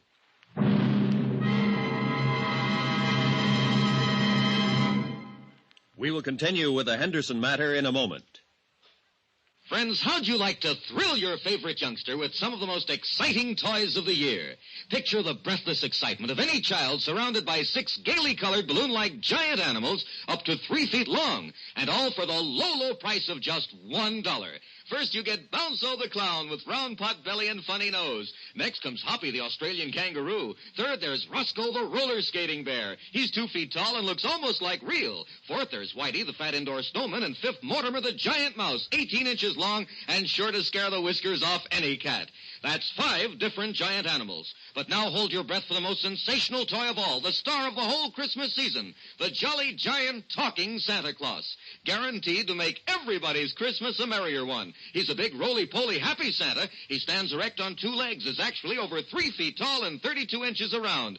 Best of all, he actually talks. Just pull the tape and he says, Merry Christmas for all to hear. He's the biggest, merriest, talkingest Santa ever. Sure to please your youngsters and spread good cheer. Yes, Giant Santa proves there really is a Santa Claus. That's a total of 6 giant animals made of brightly colored preformed sturdy latex, which the kids can easily inflate. And the cost just $1, not for each. Just $1 for all 6 of these lovable giants who'll turn your home into a circus parade. And here's a surprise. Mail your order today and you'll also receive absolutely free Peter the Rabbit, actually over 2 feet tall with big red ears almost 9 inches long. But you must send now. Rush $1 plus 10 cents for packing and mailing for each set you want to Giant Animals, Box 46, Grand Central Station, New York City. If not delighted with every one of your 7 giant animals, return them to the Super Animals Company for a full refund, but keep the giant talking Santa as our gift. Order now. Supplies are limited. Rush $1.10 for packing and mailing for each set in cash, check, or money order to Giant Animals, Box 46, Grand Central Station, New York City. That's $1 plus 10 cents with your name and address. Mail to Giant Animals, Box 46, Grand Central Station, New York City. Giant Animals, Box 46, Grand Central Station, New York City. My interview with Mayor Newton had convinced me that I'd get no real help from him in the Henderson matter. Quite the contrary. Expense account item 3, 20 cents, coffee. Myself and Sheriff E. Fulton. Well, you got it. Huh? At the direction of Mr. Jackson. That's our coroner. He deputized me temporarily to conduct an inquest. It's going to take place tomorrow morning, 9 o'clock, City Hall. Tomorrow, Sheriff? Room 207. Well, Eve, you won't have time to do anything. No, I guess I won't. Not much, anyhow. Oh, brother. The mayor pitched me pretty hard for not having the inquest. Knew he would. Any idea why? Nope. You think somebody asked him to stop it? Yeah. Who? Don't know, Johnny. Honest.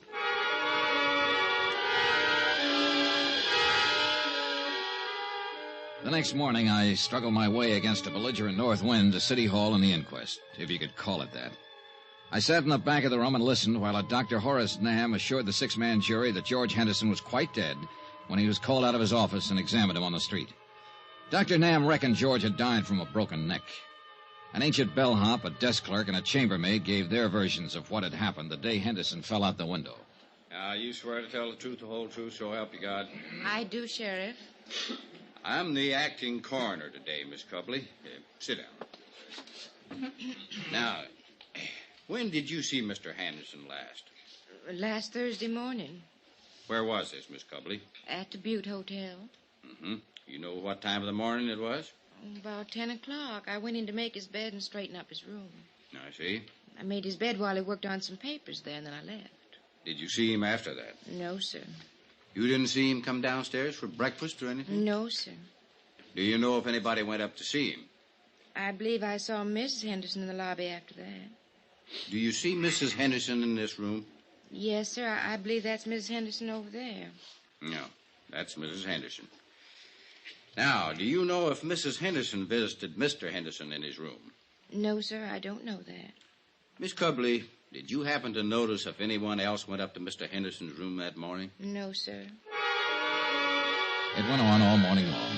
Sheriff Holton, acting in the coroner's position, questioned person after person. All had more or less the same vague knowledge concerning George Henderson's death. I was most interested in Pauline Henderson's testimony. Now then, Mrs. Henderson, when did you last see your husband? Thursday. I went to see him about noon, maybe a little before. Where did you see him, Miss Henderson? At the Butte Hotel, in his room there. The same room he occupied prior to his death? Of course. The same room from which he fell? Yes. Were you alone when you went to see him, Mrs. Henderson? Yes. I must have left before 12:30. I had an appointment at the dentist. And that was the last time you saw your husband alive? Yes. I was still in the dentist's chair when they told me he'd fallen out the window. What did you and your husband talk about, Mrs. Henderson? Must I answer that? Well, we're trying to determine something here. I'd appreciate it. George and I discussed our divorce. Could you tell us about that? George and I decided to part about a month ago. He moved out of the house and moved into the hotel. Mm-hmm. Outside of the divorce, were you on good terms? Oh, yes, we've always been on good terms. Mrs. Henderson, do you think there's a chance that he might have thrown himself out that window? Mrs. Henderson, do you think he might have thrown himself out that window? No. At least not over us, if that's what you mean. As far as you knew, was your husband in good health? Yes, he was. You happen to know when he was examined last? Oh, a month or so ago. He was in perfect health. One more thing. Did Mr. Henderson drink? Yes. Did he drink that morning with you? I think he had a couple of drinks. Yes, he had a drink or two while we were talking. He could have stumbled to that window. The clothes were New York, the perfume Paris, the jewelry Tiffany's. The look, you might expect it on the Riviera, where everybody tries to act bored with too many good things in life. Her dress, black for the occasion of death, was cut too well and too carefully for her to pass as a grieving widow. She answered the questions without hesitation or emotion. 15 minutes later, the jury brought in the expected verdict.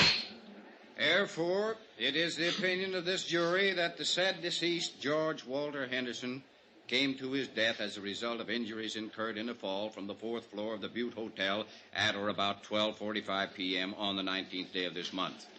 No evidence to the contrary. It is deemed and declared that the manner of death was accidental. Adjourned. And that was it. As far as Culver's people, its police, and its mayor were concerned. Yeah, the mayor. Well, Mr. Dollar, I hope you're satisfied. It was a pretty good inquest, Mayor Newton. I trust the official verdict of the jury will answer any questions your insurance company might have had on their minds and clear this whole matter up. I'll forward it to them and tell them the circumstances under which the inquest was conducted, Mr. Mayor. Satisfactory, I trust. No, but it served a purpose. Now that everybody thinks it was an accident, everybody will breathe easier. Certainly. Yeah. If everybody's relaxing like that, somebody's going to get careless. See you, Mr. Mayor.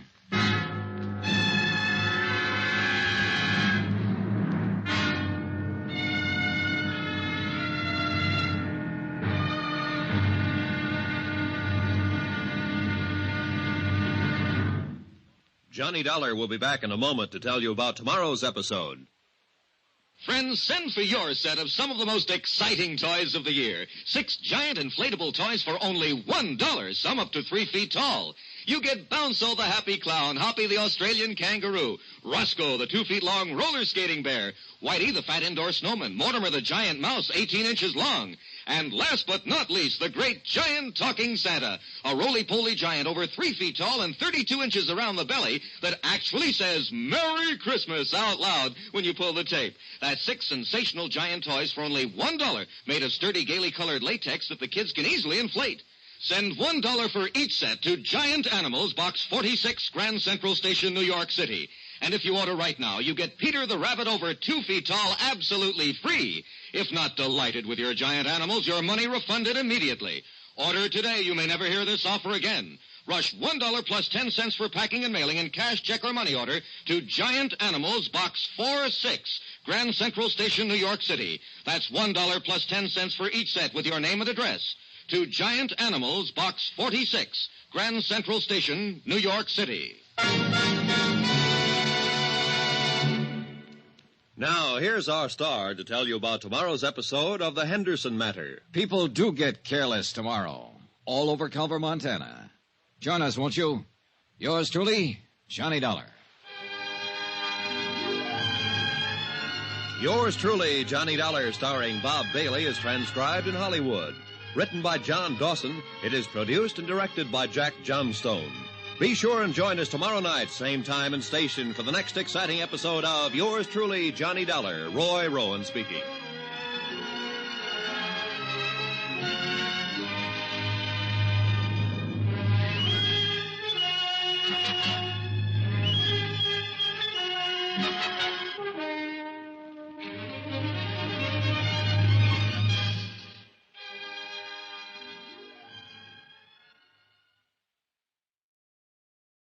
From Hollywood, it's time now for Johnny Dollar. Eve Holden, son. Hi, Sheriff. You put in a call for me, did you? Yes, I'm ready to go to work.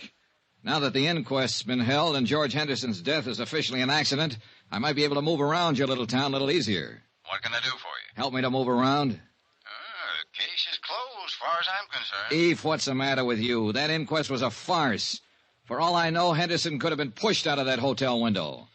The attitude of different people in this town makes that whole thing... Hold on now, son, hold on.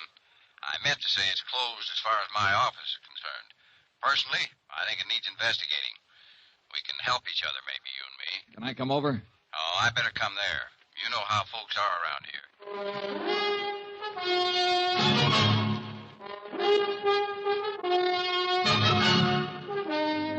Tonight and every weekday night, Bob Bailey in the transcribed adventures of the man with the action-packed expense account, America's fabulous freelance insurance investigator. Yours truly, Johnny Dollar.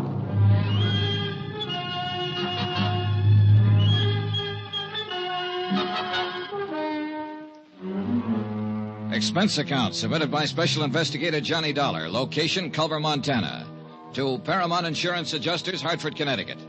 The following is an accounting of expenditures during my investigation of the Henderson matter. The question, accident, suicide, or murder? Expense account item 4, $3.48. 1 day later to Tim Connor's office in Hartford explaining the situation in Culver. I'll read it back to you, Mr. Dollar. Mr. Tim Connors, Paramount Insurance Adjusters, Hartford, Connecticut. Coroner's inquest into death of George Henderson, policy number EMP-196667, found death to be accidental. In my opinion, the inquest was not thorough. Have decided to stay on in Culver and conduct my own investigation. If any change, please advise via Western Union, Butte Hotel, Culver. Am forwarding copy of coroner's verdict this date. Best regards, Dollar. Correct? Okay. Oh, Mr. Dollar. Good luck. Yeah, sure. Expense account item 5, 68 cents, postage. I mailed a copy of the coroner's verdict to Hartford, airmail special. After that, I went back to my hotel to wait for the sheriff, Eve Holton. Come on in, Eve. Oh. Hello. Hello. Mr. Dollar, my name's Porter. I'm the manager of this hotel. Oh, well, come in, Mr. Porter. I can't right now. I've got some other things to attend to. Well, anything I can do for you, Mr. Porter? I'm going to have to ask you for your room, Mr. Dollar. Oh? When? Today. Any particular reason? We're all filled up. The room's been reserved for 6 weeks. By whom? What? Who reserved it? Why, a man from Bozeman. It's a sort of convention. Sort of convention? What kind of convention is that, Mr. Porter? Look, Mr. Dollar, you'll have to leave this room today. The man's coming in tonight. Uh-huh.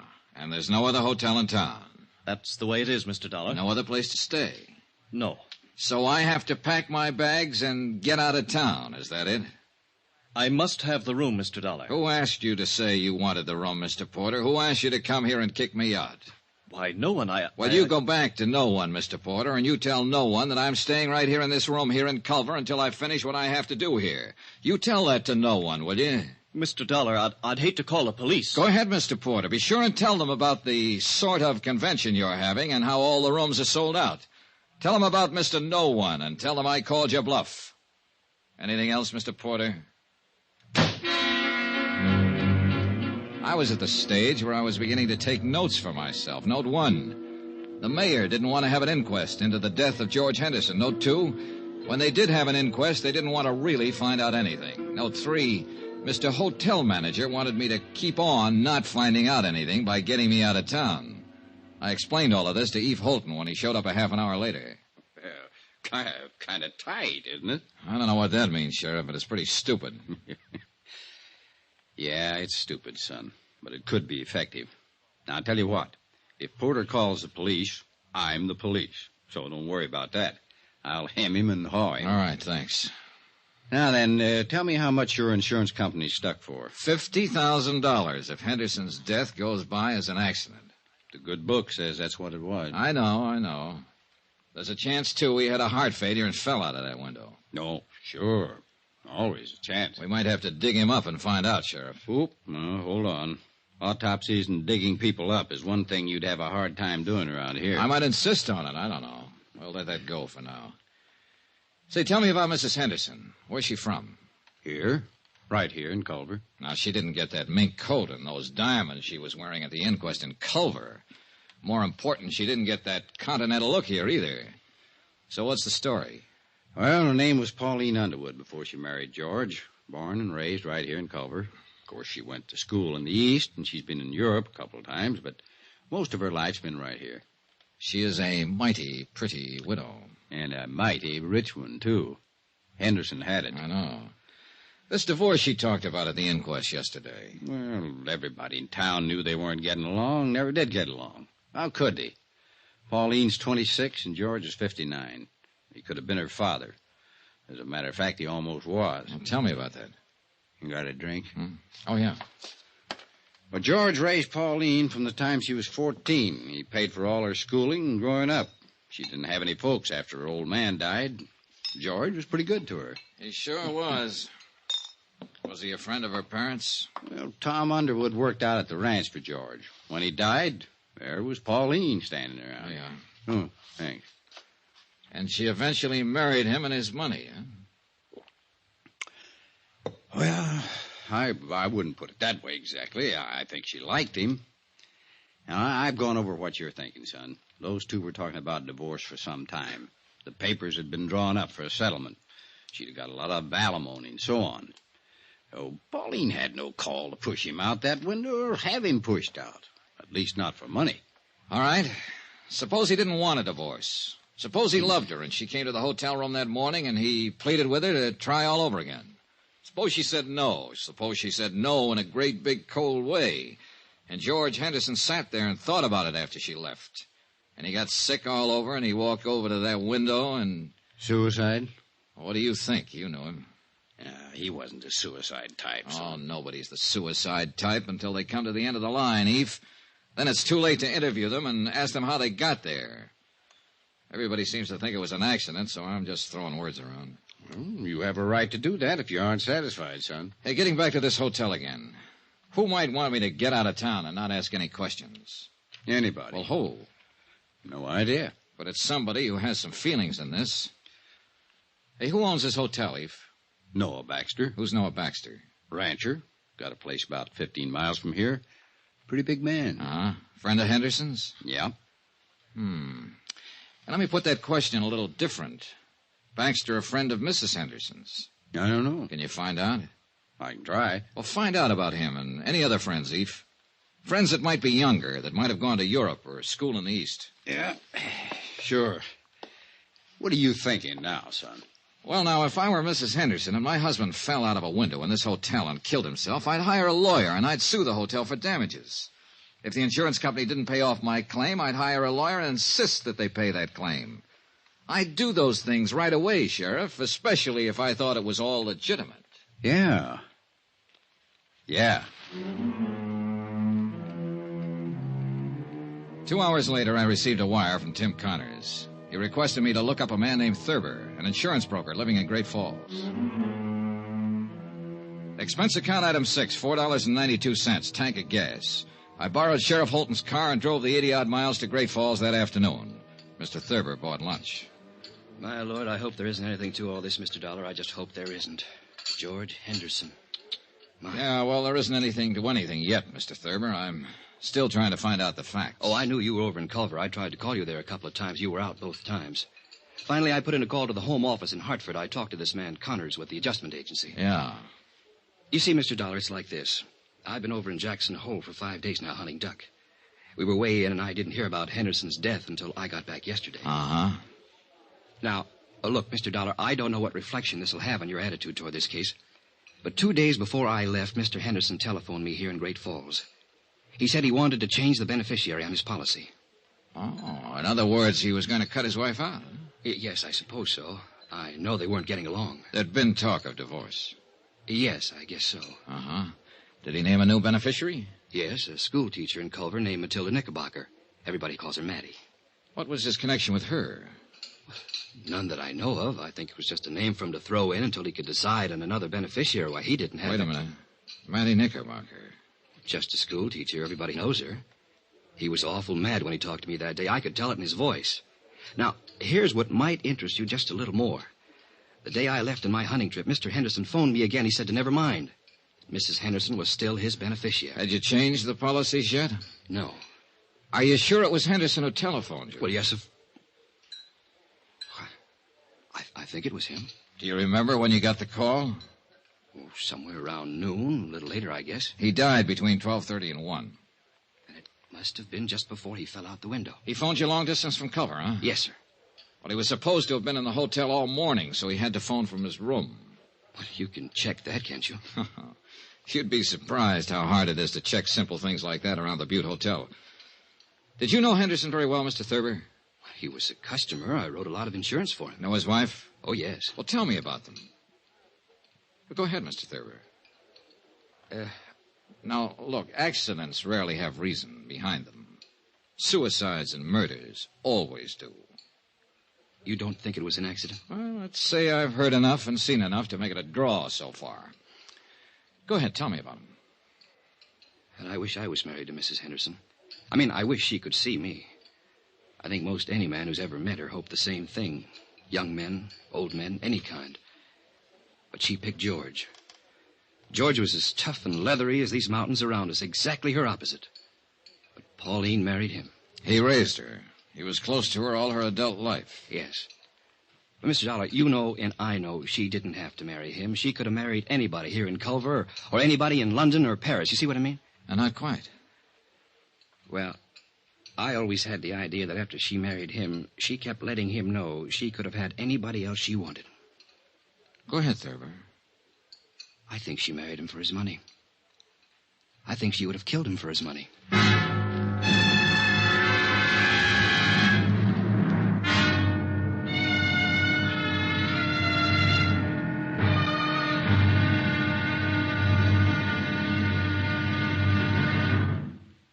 There'll be another intriguing episode in our story of the Henderson matter tomorrow. Tomorrow, the whole affair becomes a town issue, and I become the town goat. Incidentally, let me take a moment to say thanks for the many kind letters you've sent. We appreciate them more than you know.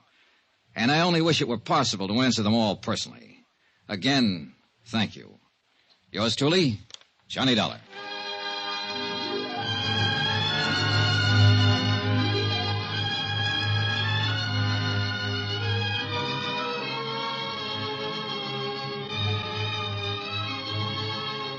Yours truly, Johnny Dollar, starring Bob Bailey, is transcribed in Hollywood. Written by John Dawson, it is produced and directed by Jack Johnstone. Be sure and join us tomorrow night, same time and station, for the next exciting episode of Yours truly, Johnny Dollar. Roy Rowan speaking.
From Hollywood, it's time now for...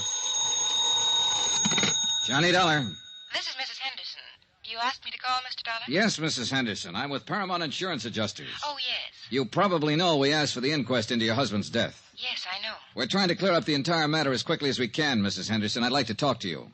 Oh? Hate to trouble you at a time like this. Well, that's all right, Mr. Dollar. When do you want to talk? May I come out to the house this afternoon? There's a nice restaurant called Big Horn Lodge on the highway. How about meeting you there at, say, 4 o'clock? Good. I'll be there.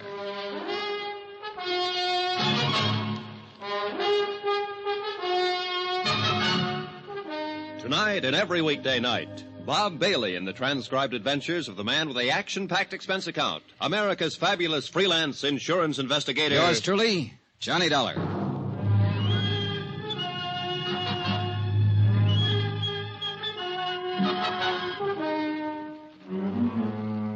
Expense account submitted by Special Investigator Johnny Dollar to Paramount Insurance Adjusters, Hartford, Connecticut. The following is an accounting of expenditures during my investigation of the Henderson matter. Expense account continued. Item 7, $5. One pair of galoshes, believe it or not. It snowed in Culver, Montana during the night, all night. By morning, 14 inches of fine new snow covered everything in sight. After my phone call to Mrs. Henderson, I spent the morning trying to rent an automobile. There was none to be had, so that afternoon I dropped over to see Eve Holton, my sheriff friend. Son, you're going to catch your death unless you start wearing this scarf. Yeah, I'll remember that, Eve. But maybe I won't need one. Oh? Yeah, I think I'll be leaving Culver pretty soon. Well, I hope you don't mean that, son. I'm afraid I do. I'll have to tie this case up one way or another pretty quick. Why? My company wants me to get back home. I got a letter this morning. Oh, well, how can I help you? Well, for one thing, you can lend me your car again. I have a date with a lady out at the Bighorn Lodge. Pretty fancy. You can have the old thing anytime you want it. You know that, son. Who's the lady? George Henderson's widow. Yeah. Oh? Now, I know what you're going to say. Why go after her? Why bother her until I have something to go on? Well, I got to do something, Eve. I'm no nearer now to knowing whether Henderson was pushed out that hotel window, fell, or jumped. I think I have enough of an idea of Henderson and his wife to pick up some valuable information from her. Any objections? Nope. Johnny, a couple of days ago you asked me to look up people who might have been especially friendly to Mrs. Henderson. You still want to know about them? Yeah, sure. Well, I'm working on it. Anyone so far? Nobody I'd put in that category. What time you have to be at the Bighorn? 4. It'll take you a while. Wouldn't hurt to start right now. She's parked out back. Okay, thanks, Eve. Good luck. And don't let her rang-dangle you, son. She could do it if she wanted to. Goodbye, Eve. 10 minutes later, I was on the road to Bighorn Lodge, which also happened to be the same road I'd traveled 2 days before to attend George Henderson's funeral. As I drove past the graveyard, white and stark against the blue winter sky, I noticed a car parked along the side of the road, a little Chevy coupe about 1952.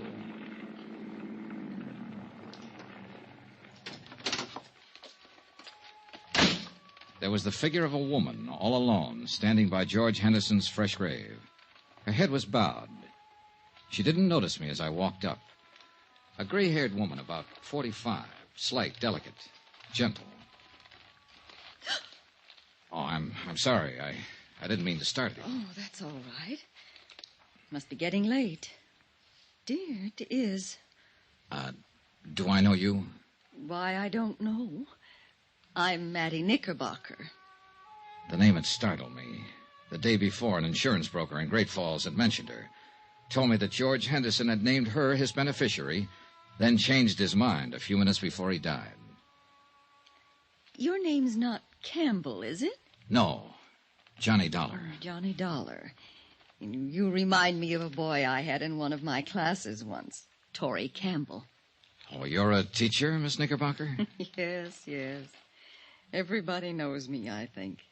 Or at least I flatter myself that way. Well, I should be going. I knew Mr. Henderson, too. Oh? He was a wonderful man, George. He was very dear to me. I'll find it difficult getting used to the fact that he'll never be around anymore. George had a wonderful laugh, didn't he?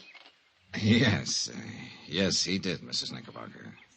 I never really thought that he ever grew up.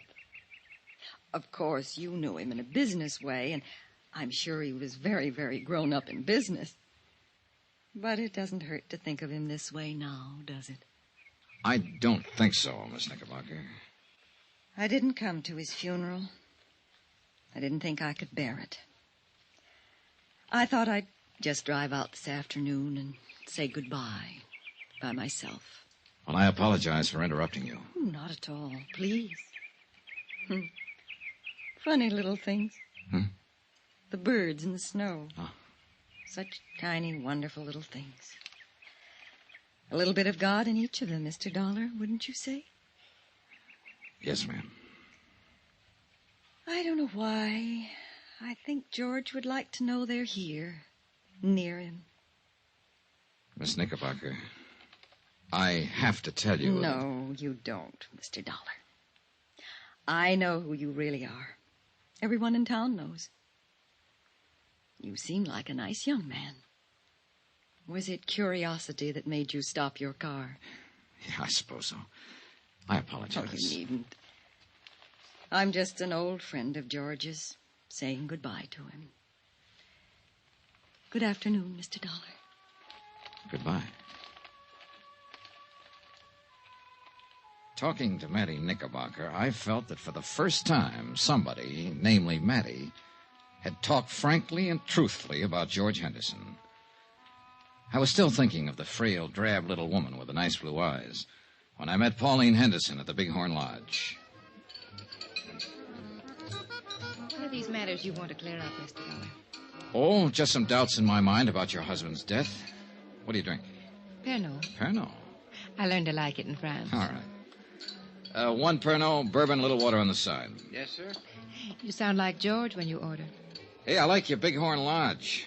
And I have to say, when it's elegant in the West, it's elegant. I'd like a light, please. Oh, sorry. Sure. Thank you. Mrs. Henderson, do you mind if I don't stall any longer with the drinks, the smokes, and the compliments? I'm surprised you've stalled this long. I've heard you're a very blunt and impulsive man. I spoke to an insurance agent named Thurber yesterday in Great Falls. Your husband's agent. Mr. Thurber told me that your husband wanted to name a new beneficiary last week. Really? Yeah. He named Matilda Knickerbocker. Mattie Knickerbocker. I'm not surprised, I suppose. Mattie's a lovely woman. I know George was very fond of her. Mr. Thurber also told me that Mr. Henderson changed his mind about that the day he died. In fact, he phoned Mr. Thurber in Great Falls and told him to leave the policy as it was. He did that a few minutes after you left his hotel room, a few minutes before he died. Can you explain any of that, Mrs. Henderson? Why don't you ask Mattie Knickerbocker? Because I don't think she'd know. I ran into her this afternoon, and I talked to her. Oh, not about this, just about other things. I'll look her up again if I have to. But it's you I want information from now. Then why don't you ask what you mean, Mr. Dollar? All right. Did something happen in that hotel room that made him change his mind about you? That's better. I do wish that ridiculous little man would bring our drinks. He will. Don't misunderstand what happened in the hotel room. George and I were going to be divorced. He moved out of the house a month ago. We went to his attorneys and drew up a tentative property settlement. You mean... Dunlap, Eder, Reardon, and Blake, Great Falls. They have a copy of that settlement. George was quite generous to me. So I didn't kill him for his money, if that's what you're thinking. Here we are, sir. Pernod, bourbon. Thank you. I didn't see George for 3 weeks or so after we made the settlement. Then we happened to meet one day in Culver, and... well, we had a rather bitter argument. It was one of those ridiculous things. We quarreled and parted very angrily. The whole thing was childish. My first impulse was to go right back to the lawyers and demand every unreasonable thing I could on the divorce settlement. I guess George's first impulse was to cancel me out as his beneficiary. Did you go to a lawyer, Mrs. Henderson? No. No, I cooled off. I cooled off considerably, Mr. Dollar. After all, George had been everything to me most of my life. I was truly sorry we never got along as man and wife. I'm glad that we made it up before he died. That morning. He apologized when I came by the hotel. I apologized. After I left, he fell out the window.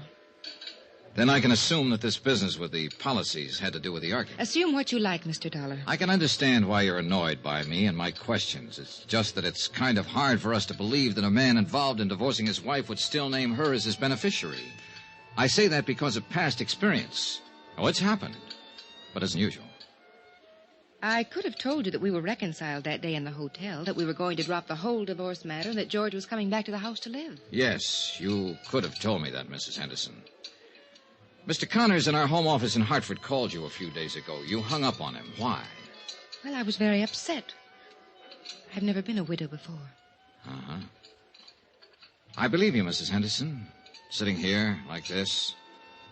You're a lovely person, and I know it, and you know it.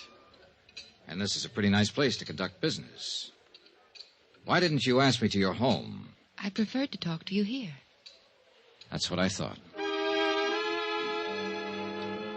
I saved all the "did your husband have any enemies?" and "did he seem depressed?" questions for another time. But before I went to bed that night, I read and reread Mrs. Henderson's testimony given at the coroner's inquest. The next morning, I interviewed all of the people at the Butte Hotel who'd been on duty the day Henderson fell out the window. After that, I dropped in to see Eve Holton. Here it is, Johnny, right here. Personal effects of the deceased included 4 suits of men's clothing, 14 shirts, 5 pairs of hosiery. Was there a bottle in that room, Sheriff? Liquor? Yeah. No bottle. Nothing like it, son. All right. He didn't call down and have a bellboy bring him a bottle or send him any drinks. The chambermaid swears there was no liquor in his room all the time he lived at the hotel. You say he was a light drinker. Now, what light drinker takes a nip before he has his breakfast? Who said he had a drink that morning? Mrs. Henderson. What? On the witness stand, under oath at the inquest. She testified that her husband had a drink before she came up to the room and while she was there. Now, mind you, she didn't say he was drunk, but she did say he had been drinking.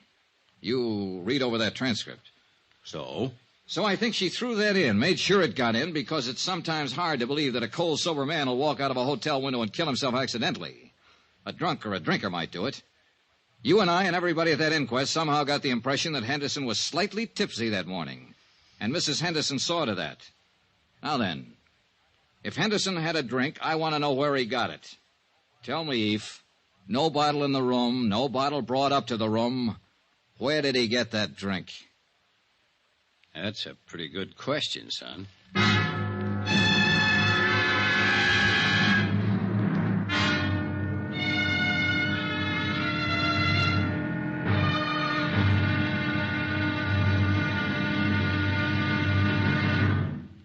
There'll be another intriguing episode in our story of the Henderson matter tomorrow. Tomorrow, the wind-up.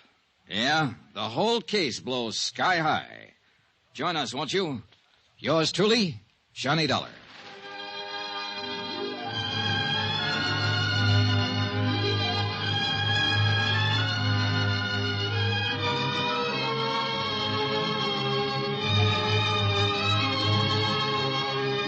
Yours truly, Johnny Dollar, starring Bob Bailey, is transcribed in Hollywood. Written by John Dawson, it is produced and directed by Jack Johnstone. Be sure and join us tomorrow night, same time and station, for the next exciting episode of Yours truly, Johnny Dollar. Roy Rowan speaking.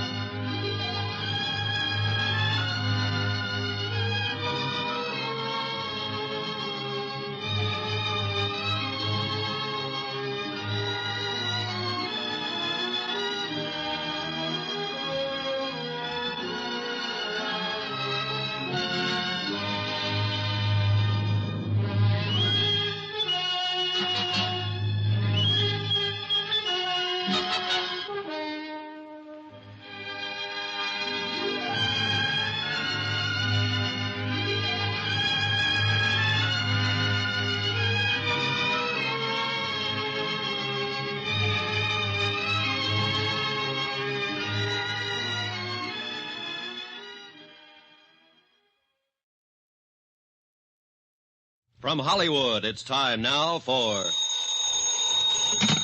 Johnny Dollar. I have a call for you from Hartford. Go ahead, please. Johnny? Right here. Connors at Paramount Adjusters. Say, what was this wire, Johnny? You serious about denying liability to Mrs. Henderson? I sure am. I think it'll bring the whole thing out in the open. This is pretty serious. Have you got any concrete evidence death wasn't accidental? Jim, I have a copy of the coroner's inquest. Concrete evidence that Mrs. Henderson lied under oath. She said her husband was drinking the morning he died. Everybody here believed he was a little crocked when he fell out that hotel window.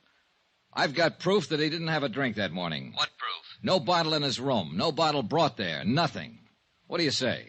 Don't make a move, kiddo. I'll get the first plane.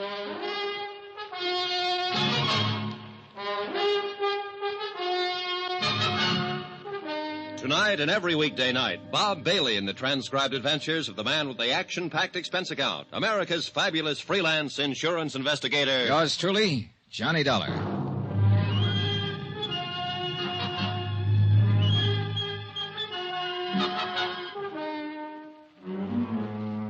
Expense account submitted by Special Investigator Johnny Dollar to Paramount Insurance Adjusters, Hartford, Connecticut.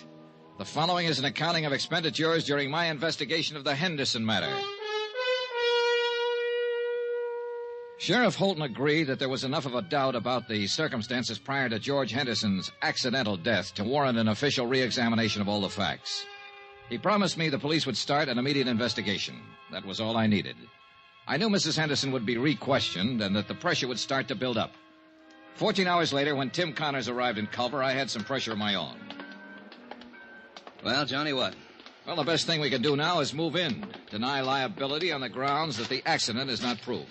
I suppose Mrs. Henderson sues us. All right, let her.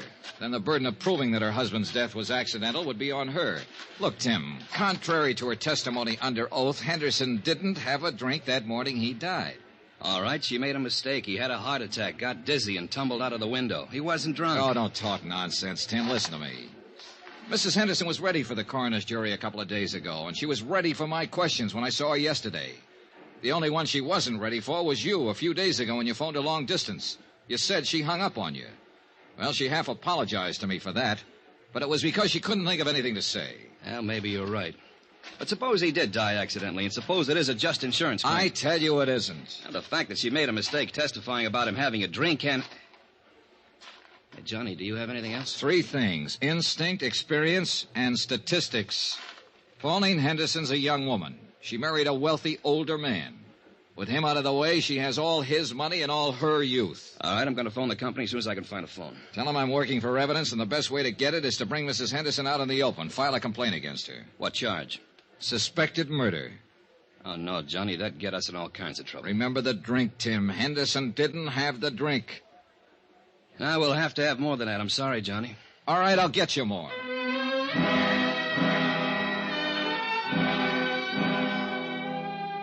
An hour later, I was with Sheriff Holton comparing notes. He reported that after questioning Mrs. Henderson, she admitted she might have been mistaken about Henderson drinking the morning of his death. She wasn't sure. But Eve Holton said what we both were thinking. You went in front of the coroner's jury and gave a misleading impression, son. Made us think that George was drunk and stumbled out the window. Well, we better find out who helped her pull this off. Sheriff Holton had every man in his office working on the case by then. It was a long, tedious job of combing over everything in Pauline Henderson's background to find a possible accomplice. About 5 in the afternoon, I drove to the Henderson ranch with Holton. Mrs. Henderson was out, but we interviewed one of the servants. That's right, sir. Once, twice a week. Uh-huh. You know where she drove to on these trips? I have no idea. Mrs. Henderson get up early in the morning, be gone all day. How do you know she went out of town? Well, she generally take a small suitcase with her, change her clothes. You don't take those when you're visiting a friend in town, do you? Tell us what car she'd use on these trips. A Cadillac. Always come back covered with mud and ice. Always have to be washed up. Mr. Henderson used to complain about that. About the car being dirty? About the trips, mostly. He and Mrs. Henderson had some pretty good arguments about him. He'd say Mrs. Henderson shouldn't visit that man. What man? Just that man. I never knew who it was they argued about. You've known Mrs. Henderson quite a long time, huh? Yes, sir. Knew her when she was a little girl, when she first came here. Saw her grow up, go away to school, go away to Europe, come back a little more grown up and a little different every time. Were you surprised when Mr. Henderson married her? Well, no. Well, yes, guess I was. Because she was so much younger? Not that so much. I mean, well, Mr. Henderson, he had something about the plains and cattle and mountains about him. When he moved, it was as big as all them things. Mrs. Henderson was different. She didn't fit in here? Is that what you're trying to say? I think she fit. Not like him, though. Before they were married, they were sort of like good friends. I mean, they'd ride horses and go hunting and laugh and talk about different things. Mrs. Henderson, she traveled Europe, saw so many things and places in the world. She fit here, but then she didn't belong here. I feel awful about Mr. Henderson's being dead. If there was anything wrong with the way he died, I'd like it to be fixed. Mrs. Henderson will probably fire me for talking like this, but I don't care.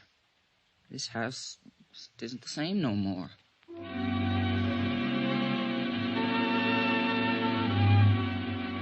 By the time we got back into town, Sheriff Holton's boys had discovered the names of 3 men who had been seen at various places around Culver in the company of Mrs. Henderson. Rod Tyler. Oh, who's he? Mining engineer. He's been away from here for over a year now. Yeah, here's another one, Sam Pollard. Sam died 6 months ago. Hey. What? Noah Baxter. Noah Baxter. That name's vaguely familiar. Yeah, he owns a hotel you're staying in. A couple of ranches, too. Well, he might have been the one who tried to have you thrown out. Oh. He also owns the mayor. Young man? About 30, 35. Let's go see him. Another drive, this time north of Culver to the Baxter Ranch. We found Noah Baxter busy with his help, shoring horns on cattle. A lean, tall man with thin features. If you're trying to find out if I've been seeing Pauline on the sly while she'd been married to George, why didn't you come right out and ask? All right, have you? No, not on the sly. There's nothing between us. George knew any time she came over here to see me. He was a good friend of mine. I'm sorry he's dead. Pauline's a good friend of mine, too. I'm sorry you people are thinking what you are about us. Let's go up the house. It's getting cold. All right, Stan, that's enough for today. No, I got to ask you this. Where were you last Thursday? The day George died, Sheriff? Yeah. I was right here. Can you prove that? Sure. Ask anybody. You boys want a drink? No, thanks. No.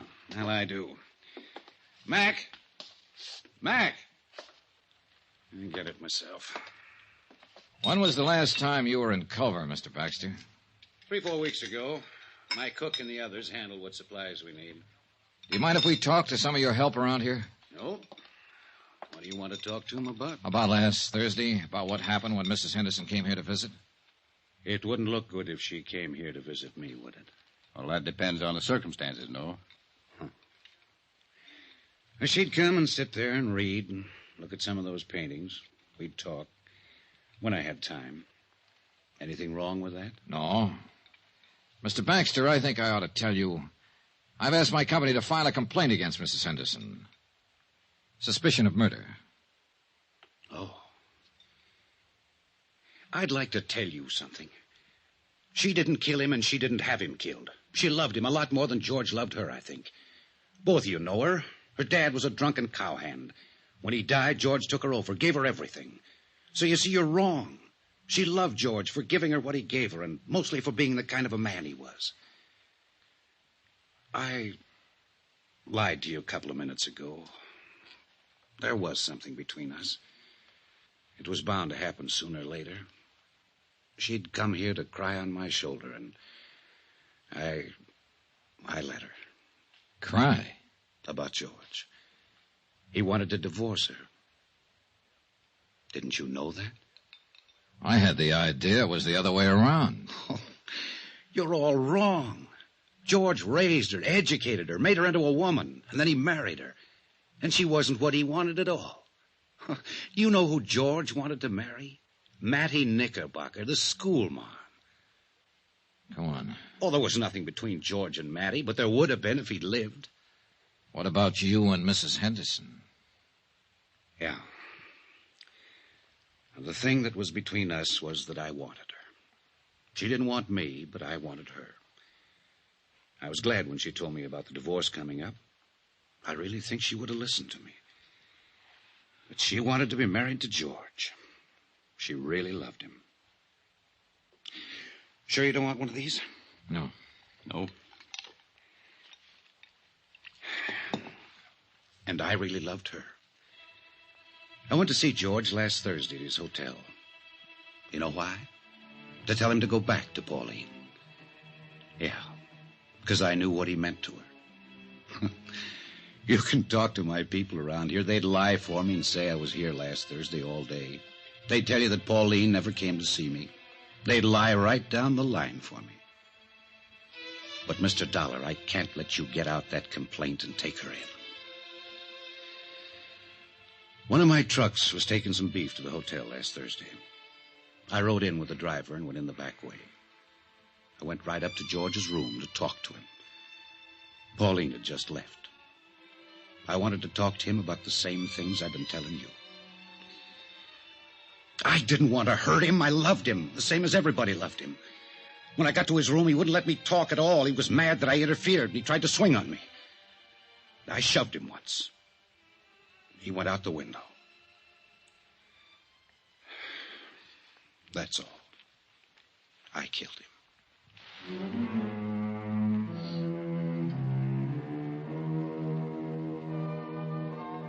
Expense account, item 8, $58.15, hotel and food while in Culver, Montana.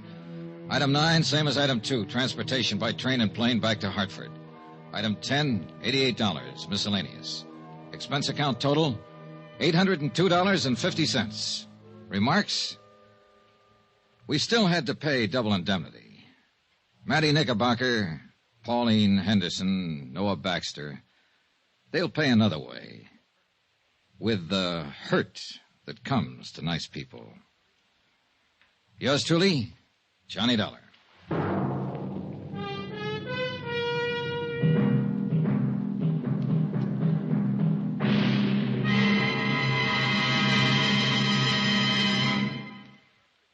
Remember, there'll be another exciting story beginning next Monday night. Next week, a real mystery, complete with plenty of action, a beautiful blonde, and a killer lurking in the shadows.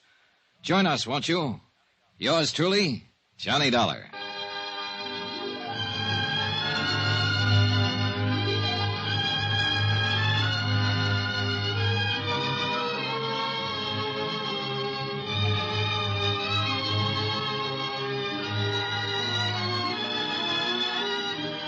Yours truly, Johnny Dollar, starring Bob Bailey, is transcribed in Hollywood. Written by John Dawson, it is produced and directed by Jack Johnstone.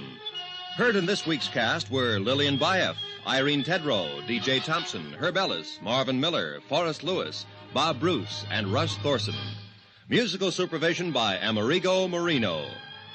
Be sure to join us on Monday night, same time and station, for another exciting story of yours truly, Johnny Dollar. This is Roy Rowan speaking.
Miss Williams. I was just telling Casey. Hello, Annie. What have you got there? Hi, Ethelbert.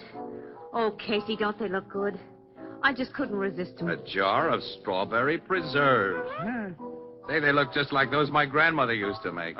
Somebody talking about food? Well, look, Tony. Don't they look wonderful? Oh, they sure do. And in a glass jar, too. Oh, smart gal, Annie. See the anchor and the H on the bottom? This jar was made by Anchor Hocking. Anchor Hocking, a great name in glass.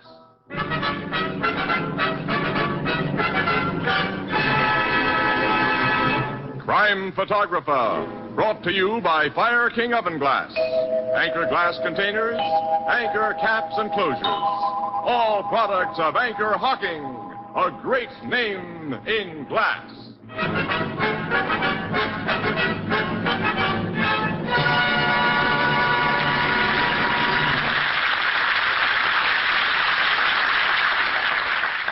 Good evening, ladies and gentlemen. This is Tony Marvin. Every week at this time, the Anchor Hocking Glass Corporation brings you another adventure of Casey, crime photographer, ace cameraman who covers the crime news of a great city. Written by Alonzo Dean Cole. Our adventure for tonight, The Handkerchief.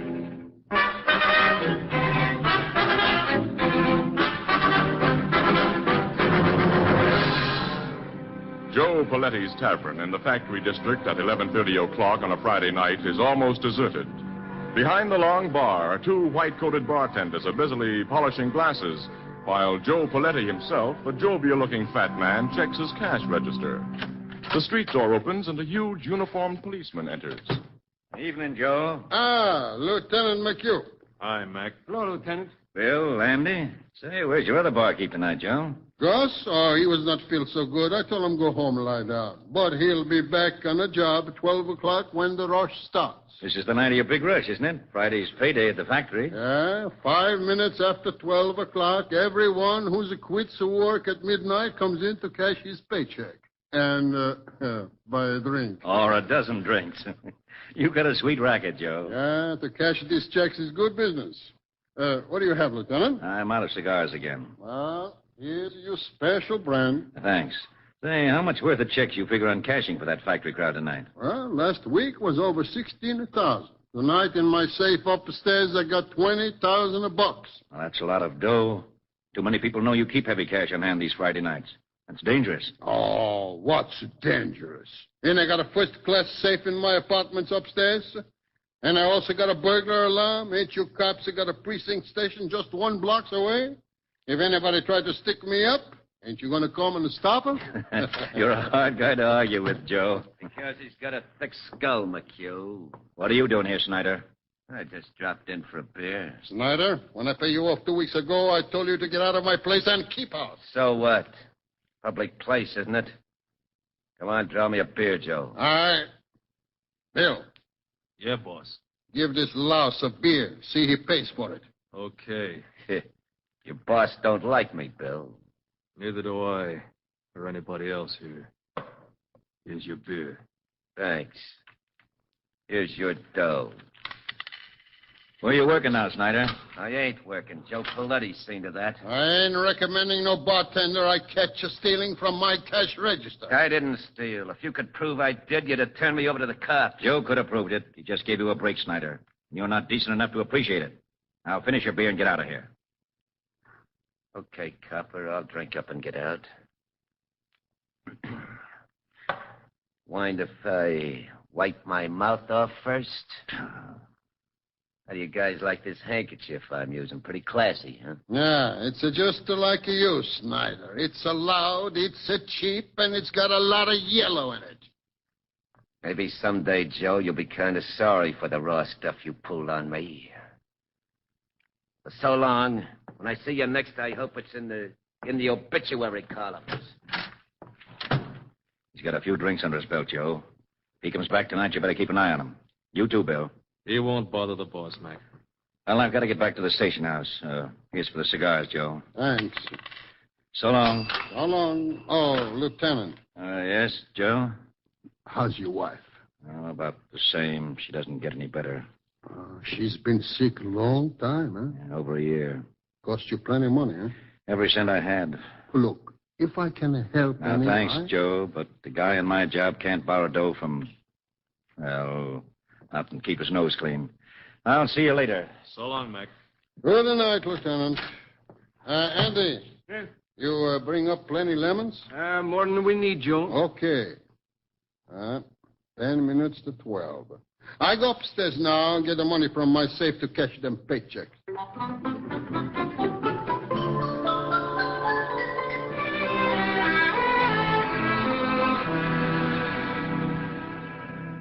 When is Gus supposed to get back here, Bill?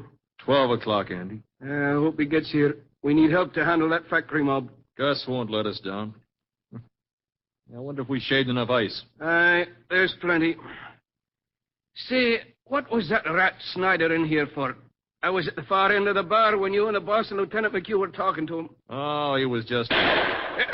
What's that? Gunshots. Upstairs, where the boss is. That's his burglar alarm. Come on. I'm with you. We're coming, Joe. The door's locked. We got to break it down. Let's go, together. That did it. Hey, look, the safe is open. Where's Joe? On the floor. He's been shot through the head. That back window's open. The killer busted out there. Can you see anyone? No, too dark. But the cops have heard that alarm. They'll get whoever did this. Andy, I know who did it. What? Come here. Look at that handkerchief on the floor. Handkerchief? That's the loud one Ed Snyder had tonight.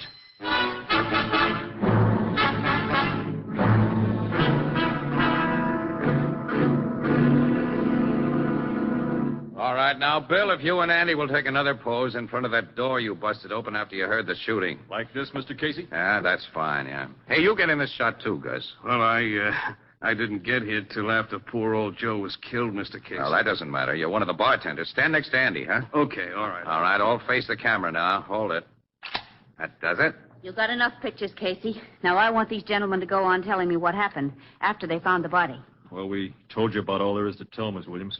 The cops and Lieutenant McHugh here, they come running up these stairs only about a minute later. We'd heard the burglar alarm, of course. Well, how do you figure Poletti pressed that alarm button after he was shot through the head, Lieutenant? Huh? He fell on the button, Casey. It was next to the safe. Oh.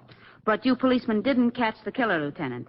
He got away through that dark alley with Joe Poletti's $20,000. Is that right? Yes, but he won't get far with that 20 grand, Miss Williams. That yellow handkerchief Bill found on the floor told us who he is. Lieutenant Mack, how do you figure Snyder got in here, huh? Bill says Poletti always kept that window locked. Huh? Well, this Snyder guy could have come up these front steps. There's two doors at the bottom, one leading into the bar and the other onto the street. But Poletti wouldn't have let him in the door up here, not Snyder.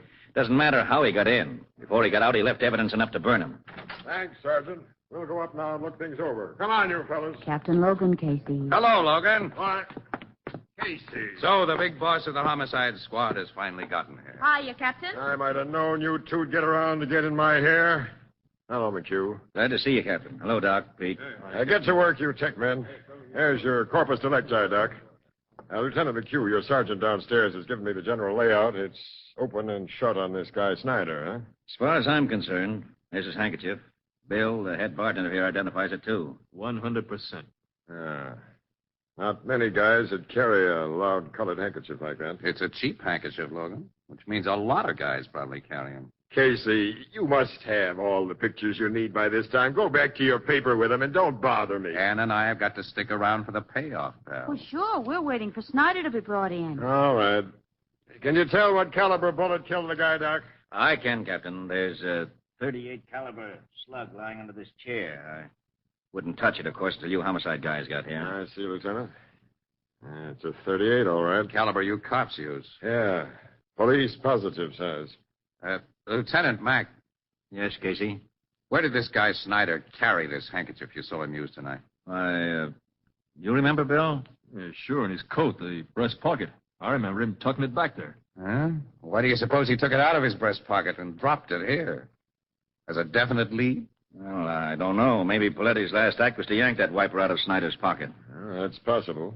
Lieutenant, you were in the precinct house when the burglar alarm went off, huh?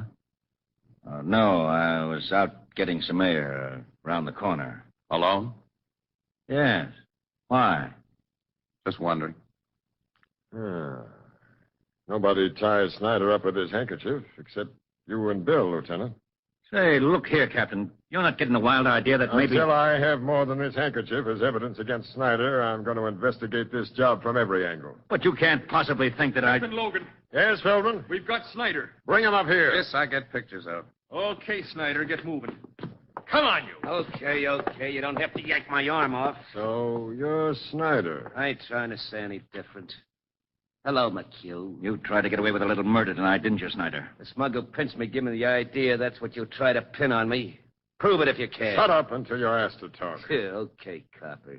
You made the pinch, Feldman? Yes, Captain. He was sneaking out of an alley on Chester Street. He started to run, and I had to throw a shot over his head. Sneaking out of an alley, eh? Started to run. That don't prove I murdered anyone, McHugh. Shut up. Of course, you searched him, Feldman. First thing, sir. No gun on him and no sign of Joe Poletti's 20 grand. But I found these in his pocket. .30 caliber cartridges, huh? That's all we need, Captain. Right. Naturally, he threw away the .38 revolver he used to kill Paletti. I never had any .38 revolver. I picked them cartridges up on the street. Sure. And I suppose you lost the nice colored handkerchief you had in the bar tonight.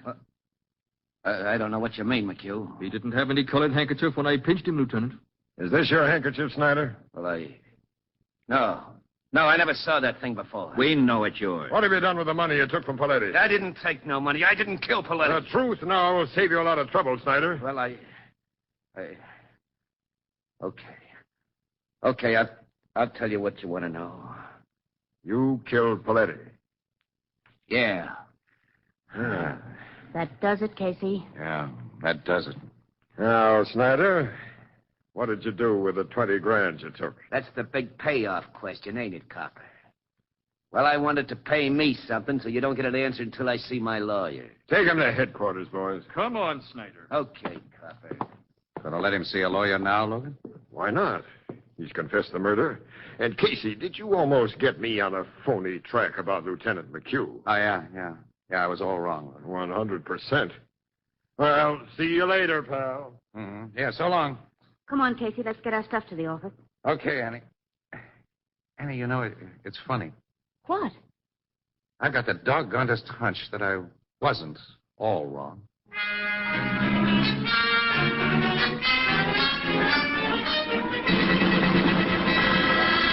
The whole thing is blown up in my face, Casey. Snyder didn't kill Paletti. Calm down, Logan, and tell me about it. The lawyer Snyder insisted on seeing came in at noon today with 7 reputable witnesses. Witnesses to what? To a perfect alibi. At the time Paletti was shot, between 11:55 and midnight, Snyder was in a restaurant nearly a mile away. 7 reputable witnesses say that. Huh? They're ready to swear to it. Well, how does he explain his phony confession? Claims he had to stall us until he could prove his alibi. That's pretty thin. Sure. The truth is that he's a small-time cop hater who was getting a kick out of making us look like saps. And he says he found those 38 shells and lost his handkerchief. Yeah. Casey, I figure he did lose that handkerchief. Just outside Paletti's tavern, maybe. Somebody found it, got an idea, and planted it besides Paletti's body. Any suspects? I don't like to say this, but... Well, cops sometimes go wrong, Casey. Lieutenant McHugh has been under heavy expense on account of his sick wife, and 20 grand is a lot of dough. Yeah. Snyder may have given his handkerchief to somebody, Logan. What do you mean? Well, if suspicions hadn't immediately centered on Snyder last night, everybody in the vicinity of Paletti's tavern would have been a suspect, huh? Yeah? Anybody who couldn't furnish an on-the-spot alibi might have been searched for the murder gun and that dough. Yeah. But when Snyder was pinched and made his phony confession, he gave the killer plenty of time to get the stolen money under cover. Snyder and the killer were working together. That's my guess. I think it's the right one. I'll have another talk with that rat, Snyder. No, pal. Don't. Let him go. Let him go? Yeah. With the idea that he's gotten away with it. Let's tail him, Logan, day and night. Until he leads you to his partner, the guy who has that 20 grand.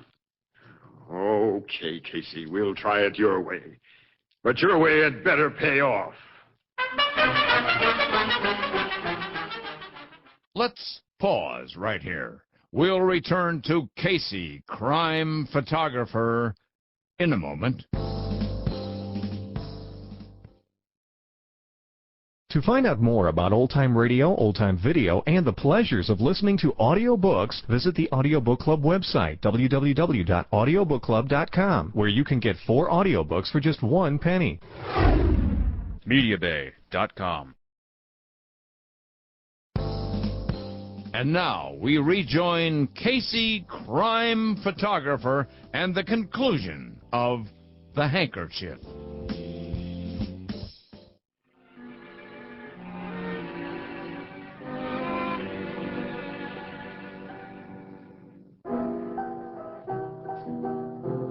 Good night, Mrs. Wheelbreaker.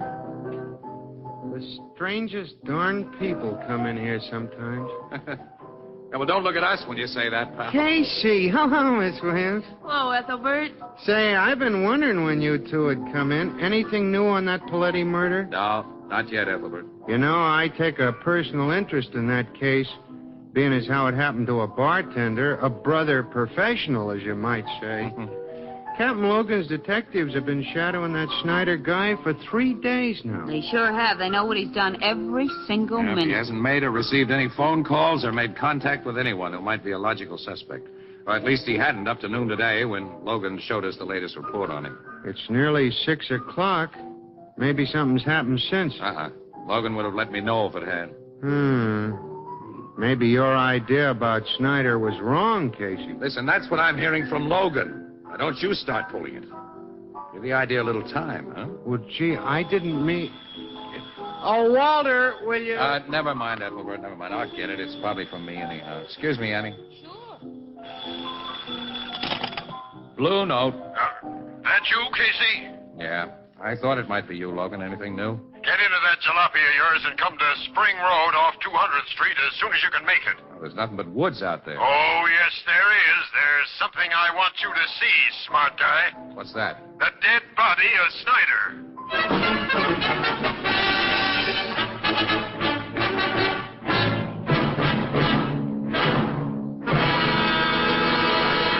There's all that's left of him, Casey, in that ditch. Shot through the head. Yeah, twice, with a .38 revolver, as Paletti was shot. Snyder'd been dead over an hour when he was found here. Well, then that means that the detectives who were watching He him... gave him the slip, Miss Williams. I wanted to keep this rat at headquarters and sweat the truth out of him, Casey. Instead, I listened to you. You see the result? Yeah. You mind giving us some of the details, Logan? I'd be happy to tell you all I know. You may have another bright idea. Don't rub it in, huh? I'm sorry. This is my fault, not yours. Huh? Say, Logan. I hope you'll have an idea to give me a different idea than I have. Hey, pal, are you sick? Here's what happened. At 3 o'clock this afternoon, Snyder was walking up Crosley Street with one of my guys behind him when he suddenly hopped into a Ford sedan, parked at the curb, and got away. Huh? Another guy was at the wheel all ready to go. I think the driver of that sedan was Snyder's partner in the Paletti murder. I'm still riding with your theory about that. And he killed Snyder because... He didn't want to share that 20 grand with him. He wanted it all. Or because he knew Snyder was being trailed. Snyder was dangerous to him. Yeah, that fits, too. Obviously, he and Snyder met by appointment, Logan. Snyder expected him to be waiting in a car at that time and in that place. Sure. Well, then your killer is someone Snyder talked to since you turned him loose. Yep. You checked on everyone Snyder talked to? Yeah. There hasn't been a logical suspect in the bunch, Casey, until today. You mean he talked to somebody today? Yeah. Several hours before he got into that sedan. Who? Lieutenant McHugh. McHugh? Captain Logan. From the first, I figured McHugh might have killed Paletti, but I've never really believed he did. You believe it now? He needed that dough, Casey, all of it, for a sick wife. He's a cop. Paletti would have opened that upstairs door for him. I've known Mac a long time. He's been a good guy and a good cop. Logan, where did he and Snyder talk today? Outside of Paletti's tavern. Paletti's tavern? Yeah. Snyder had the nerve to go in there and ask for a drink. That's all he had a chance to do. One of the bartenders grabbed him and threw him out of the joint. Lieutenant McHugh came along just then and helped him out of the gutter. And then they talked? Yeah, for 2 or 3 minutes, walking up the street together. Then McHugh went off duty soon afterwards, and he didn't go home. He could have met Snyder in that sedan. It looks like McHugh all the way, Casey. How close was your detective when Snyder was given the bum's rush from Paletti? Oh, he'd only just followed him inside the joint. It happened that fast. Which bartender gave Snyder that rush act? It was Andy. Oh, Andy. Who was in the bar downstairs when Paletti was killed upstairs. He couldn't have been Snyder's partner. Oh. Your man sure it was Andy, huh? Well, he didn't have time to ask for names, but the description he gave me is Andy's tall with dark hair. Well, Bill is tall, but he's bald. Well, Gus has dark hair. Oh, but he isn't tall. Say, your guy got only a quick look at that bartender. Yeah, but he couldn't be wrong about it. Wait a minute, Logan. A medium-sized guy looks tall when you see him beside a very short guy. Snyder was a shrimp, and Gus hauling him around by the collar would look like a 6-footer. Well, Gus! Poletti would have unlocked that upstairs door for Gus, Logan. He was a trusted employee. And Gus didn't report for work until after Poletti was killed. Casey, you're right. Let's get Gus and go to work on it. He's a tough cookie, Logan. You'll never break him. I'll make him talk. I don't think you will. Look, Logan, can I stick my neck out again? Casey, I'll listen to anything now. All right. We'll take Gus for a little ride. A ride? Yeah. But not in a police car this time. We'll use my jalopy.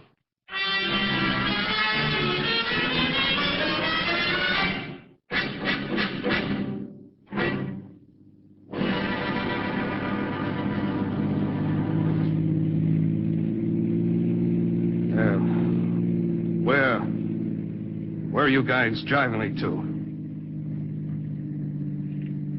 You said you were taking me to headquarters. Hey, we're way out in the country. We changed our minds about headquarters, Gus. What do you mean? Too many people hang around down there. Where are you taking me? Just take it easy, sucker. Look, you're a cop, Captain Logan.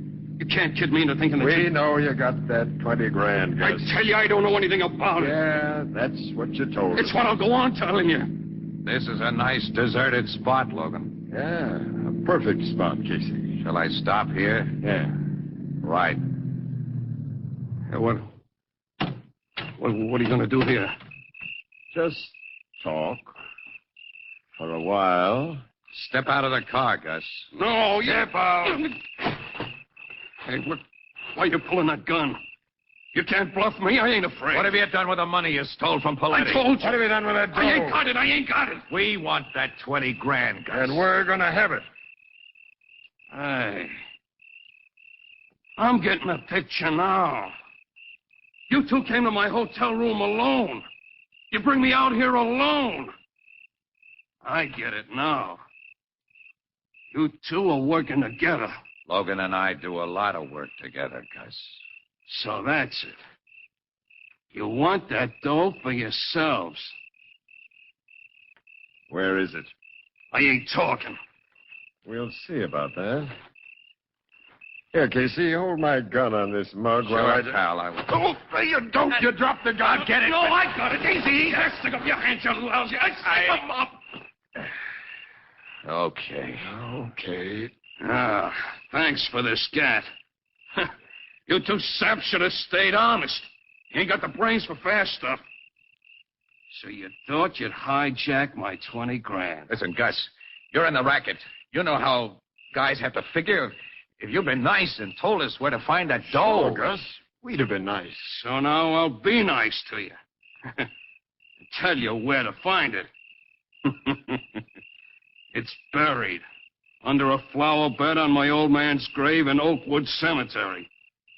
I buried the gat I used to kill Poletti and Snyder there, too. That was smart. Yeah. I think of little things like that. Just like you mugs thought of bringing me to this deserted spot. In a car that I'll drive away. Alone. Gus, you're not going to... No, Gus. You get it between the eyes like Snyder and Poletti. Now! What the... Something the matter, Gus? This gun is empty. Uh-huh. That's another little thing we thought of. Well, you double-crossed me. Thanks for the confession, Gus. Come on. Now we're really going to headquarters. Right. And then, Casey, you and I have got something to do with the Blue Note. What's that, Logan? I'll tell you on the way about it.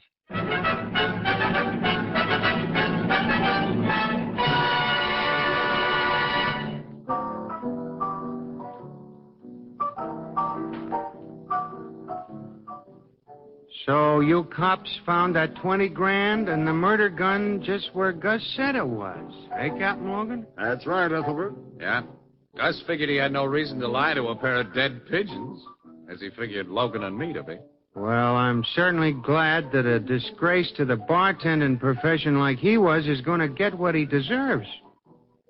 Hey, by the way, Captain, what brings you here to the Blue Note tonight?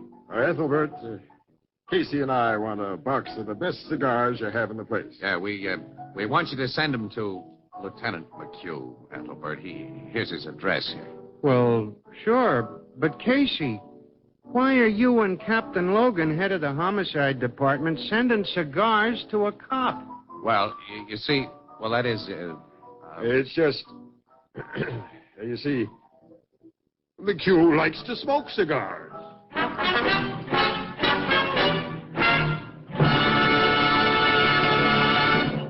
Crime Photographer is directed by John Dietz and stars Stotts Cotsworth as Casey.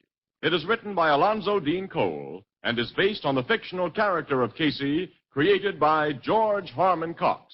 Our cast features Miss Leslie Woods as Anne, John Gibson as Ethelbert, Bernard Lenrow as Logan, and the Blue Note pianist is Herman Chittison. The original music is by Archie Blyer.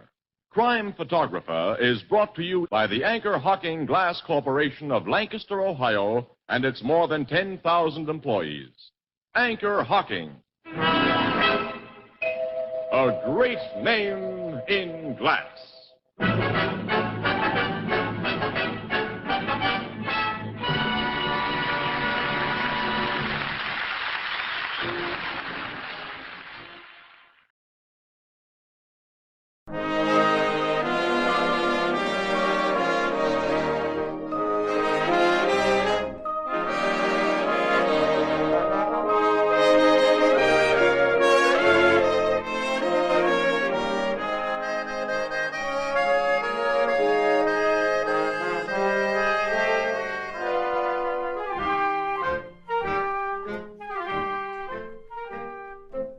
Tonight, we again present the famous Mr. Chameleon of Central Headquarters in his most famous cases of crime and murder. Now let me tell you just who Mr. Chameleon is. Born of a well-to-do family and a college man, he tried from childhood to live up to the name he bore, Chameleon, by taking on the color of whatever situation in which he found himself, finally entering the police force where he became known as Chameleon, the man of many faces, the underworld's most dreaded man. Throughout this series, the listener invariably knows who Mr. Chameleon is, no matter in which disguise he appears. But the criminal he's tracking sometimes does and sometimes doesn't. Tonight we give you Mr. Chameleon in Mr. Chameleon's Pet Murder Case.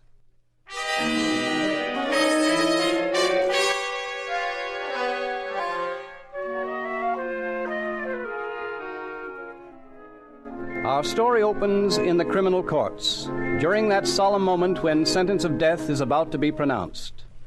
The room is very still. All eyes are fastened on the thin, cruel face of Serrato, the gangster. For the notorious Serrato has at last met his Waterloo. Will the prisoner now rise? Have you anything to say before this court pronounces sentence on you? Then I hereby sentence you to die in the electric chair during the week of... No, you won't do it. Silence. You'll never burn me. I'll never see the death house. I'll break jail. And when I do, I'll get Chameleon for his lying evidence that sent me here. So help me, I'll kill Chameleon. Silence. Silence. You hear me, Chameleon? I see you back there. I'm gonna get out. And when I do, I'm gonna kill you.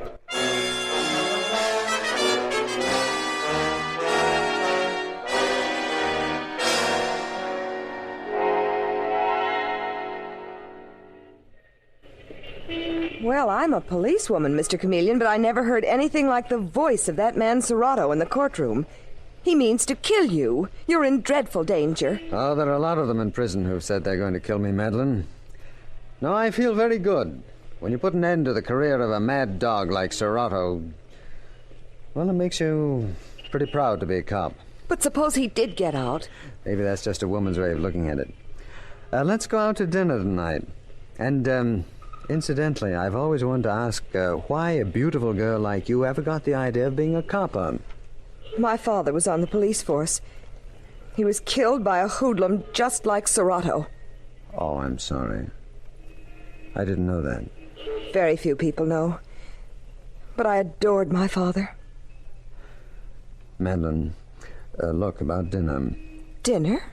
Would it spoil your appetite to dine with me? Oh, don't be silly, Mr. Chameleon. I'd love it. Good. That's a date. Are you going to come as Mr. Chameleon or in one of your impersonations? I just want to be sure I'd recognize you.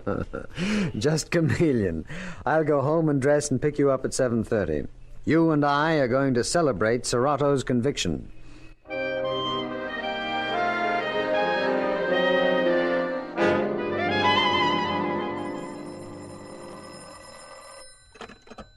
Hello? Chameleon? Oh, yes, Commissioner. Chameleon, the impossible has happened. Serrato has escaped. What? Yes, someone smuggled a knife to him, and he stabbed the guard and made a break for it. He managed to get away. No. You stay at your apartment. I'm sending over a police guard. Don't set foot out of the door. No, listen, Commissioner. You know where that puts you, don't you? Right behind the 8-ball. He and his whole gang are out to get you. I'm sending over 2 men. I don't need them, Commissioner. I'll take care of myself. Are you crazy? You heard Serrato when caught this afternoon. He threatened to kill you on sight. I heard him, but I'm coming right down to headquarters and no guard. This one is between Serrato and me, and I think I'm quicker than he is. See you later, Commissioner. This should be interesting. Serrato is hunting me, and I'm hunting him. Makes us even. Well, I'd better change. Better call Madeline, too. What the devil? Hello?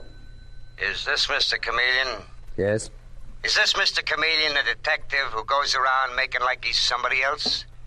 What do you want? Who is this? Never mind who this is. I just thought you'd like to know we've got Madeline Evans. You don't need to look for her.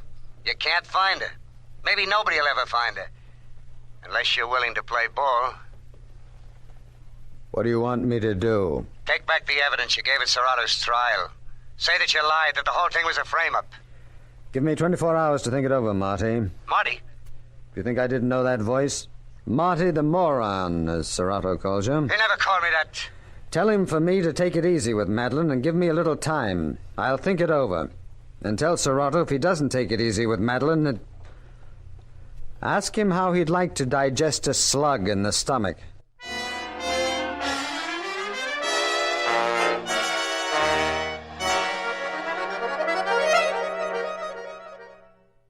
Chameleon, I'm telling you, your life isn't worth a nickel.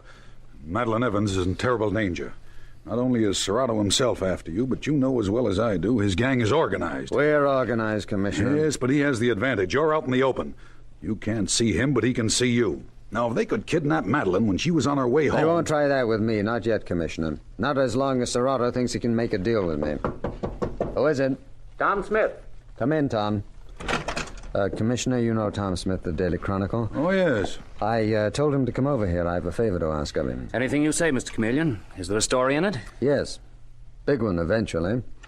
Right now, Tom, I wish you'd do me a favor. Yeah? Write a story saying that there are rumors that new evidence has been unearthed in the Serrato case. Say, is this on the level? You just write the story, Tom. You can quote me. I'm not sure that the evidence which convicted Serrato was correct. I am working on new evidence, unquote. Hallelujah, this really will hit the headlines. What with Serrato on the loose? Also, Commissioner, I'd like to have the boys bring in Jake Mallory for questioning. Mallory? You mean Serrato's right-hand man? That's right. Commissioner? Okay, Chameleon. Tell the boys to pick up Mallory. That's another story for you, Tom. I have reason to believe that Jake Mallory is the man who really committed the murder for which Serrato was convicted.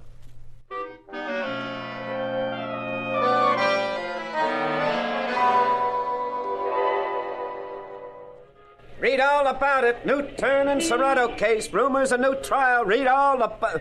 Paper, mister? No, thank you. I'll borrow my friend's. All about the Serrato case. Read all about... Well, how about it, Detective Sergeant Arnold? Can I look at the headlines? Mr. Chameleon, what is this? You don't think Jake Mallory committed that murder, do you? That, my dear Dave, is a leading question. I refuse to answer. But we had to let Jake go this afternoon. We couldn't hold him. I expected you to let him go.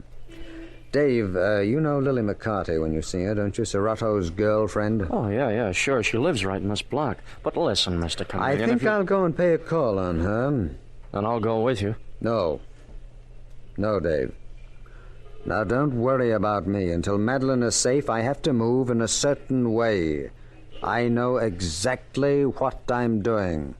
You know, Mr. Chameleon, there's something about you that always gets me. What do you mean, Dave? The way you change. Ordinarily, you're an easygoing guy with a fancy education who's just as much at home on Park Avenue as at Central Headquarters. And then, like that, you're as hard and ruthless as Serrato. These gangsters are completely without mercy, Dave. They are enemies of society. They respect nothing and they trust no one.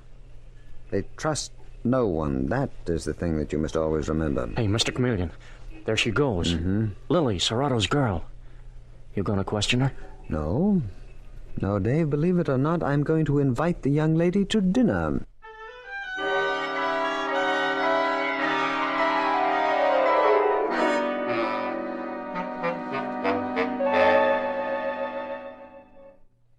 What do you mean you and me should have dinner tonight? You think I'd be seen having dinner with a copper? Why, Lily, I thought you might enjoy having an evening out. No, not with you I wouldn't, Chameleon.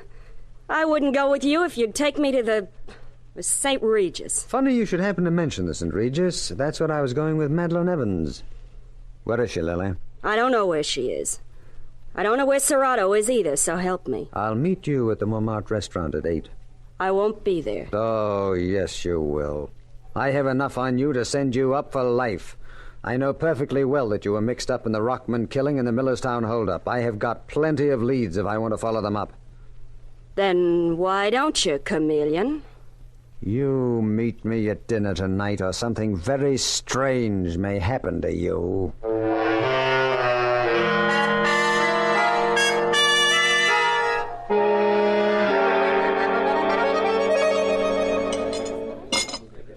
I got no business to be seen in a place like this with you, Chameleon.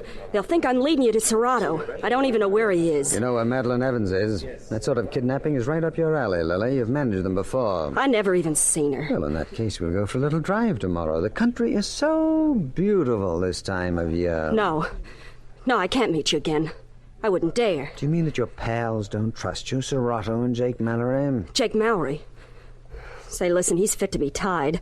He thinks you and Serrato have made a deal between you to railroad him to the chair in Serrato's place. Dear me, what suspicious minds. Oh, why don't you lay off me, Mr. Chameleon? Leave me alone. Oh, I'm not hurting you. I'm simply giving you the pleasure of my company.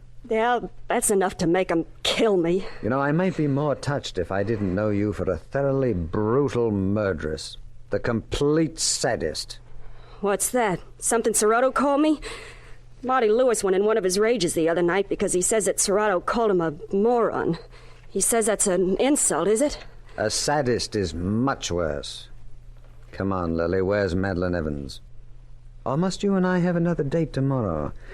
I'm beginning to believe that the boys will get you if we do.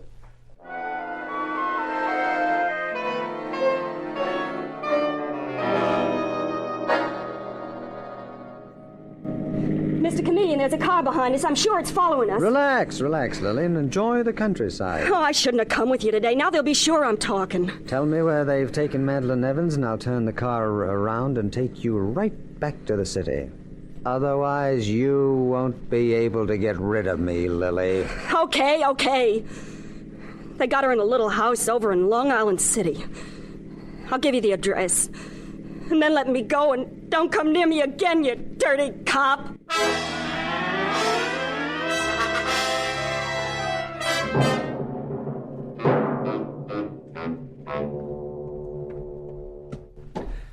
This is the place, Dave. You all set? Yeah, Mr. Chameleon. We've got men posted at either end of the street. These crooks won't get away. If they're still here. Open up in there, open up!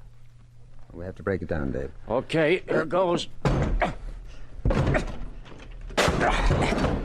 Madeline? Madeline! Here she is, in here, Dave, bound and gagged. Get this gag out of her mouth. There, you all right, Madeline? Yes, I'm all right, but thank heaven you got here. Where are they? They've gone less than an hour ago. Oh, am I glad to see you. They didn't hurt you? Not much, Dave. Who were the men? Anyone you recognized? Oh, no, just a couple of strong-arm boys. That's what I thought. The big boys kept clear. They were with Serrato, wherever he is. Mr. Chameleon, before they left, a car drove up and some men carried something into the other room and left it there. What? Was it? Yes, it sounded almost like something heavy. Dave. Yes? Come here. What is it? It's Lily.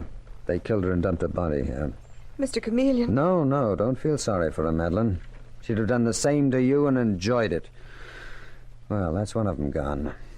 Now, with you safe, Madeline, I don't have to consider anyone. What are you going to do, Mr. Chameleon? Serrato and I can really have it out. Just the two of us. But it isn't just the two of you. He still has his gang. -1. Mr. Chameleon, what are you going to do now? Well, the usual. I have a pretty strong hunch that Serrato is hiding out down near Chatham Square.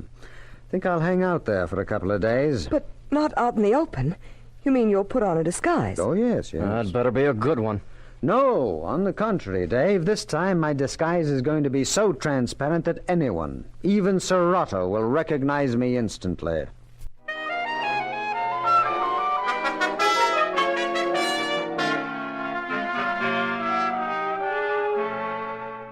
Mr. Chameleon will return in Mr. Chameleon's Pet Murder Case in just a moment.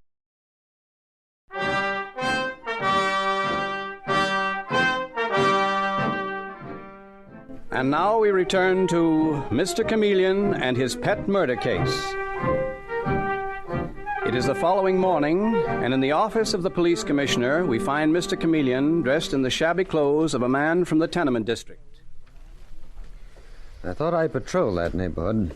You know those tenements, Commissioner, they're like rabbit warrens. The only thing to do is to smoke Serrato out. Chameleon, I still say you're out of your mind. Serrato's gunning for you, and if you show up down there, Come in. Commissioner, have you seen Mr. Chameleon? Oh, there you are. You mean you recognized him that quickly? Well, of course I did. He needs a shave, and his clothes are strictly Bowery, but he hasn't really changed. You hear that, Chameleon? Yes, I hear it, Commissioner, and it's just exactly what I want to hear.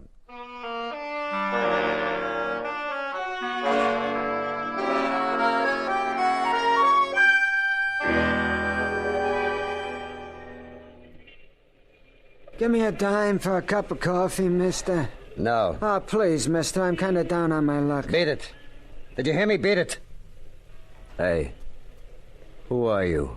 Oh, me? I know you. You're Chameleon. What are you doing down here dressed like a bum? You can't fool me. I know you're Chameleon. Well, good for you, Marty. So you're not a moron after all. Well, don't call me that. I'm as smart as anybody. Too smart to let anybody see me talking to you. What's the matter, Marty? Serrato watching you from the window? Which one's he watching from? Get away from me. There's been too much talk that Serrato's crowd is running out on him. If they see me with you, Chameleon, they'll... Marty, don't you try anything. If I'm found dead, the police have orders to bring you in. Me? Why me? We've got plenty on you, Marty, so it's healthier for you if I stay alive. Okay. But keep away from me. Well, all I want to do is walk along a ways with you. I always enjoy talking to you.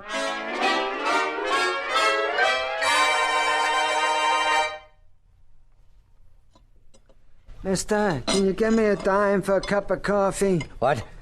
Do you, mind if I sit down at this table and join you? Chameleon, I told you to keep away. Everywhere I go, you turn up. Where's Serrato? Hey, listen. Serrato don't want nothing in this world except to kill you. You're nuts to go chasing after him. Marty, I have found that when anyone wants to kill you, it's better to show them your face than your back. Well, leave me out of it. And get out of here, will you, Chameleon? Not until I have had my coffee, Marty.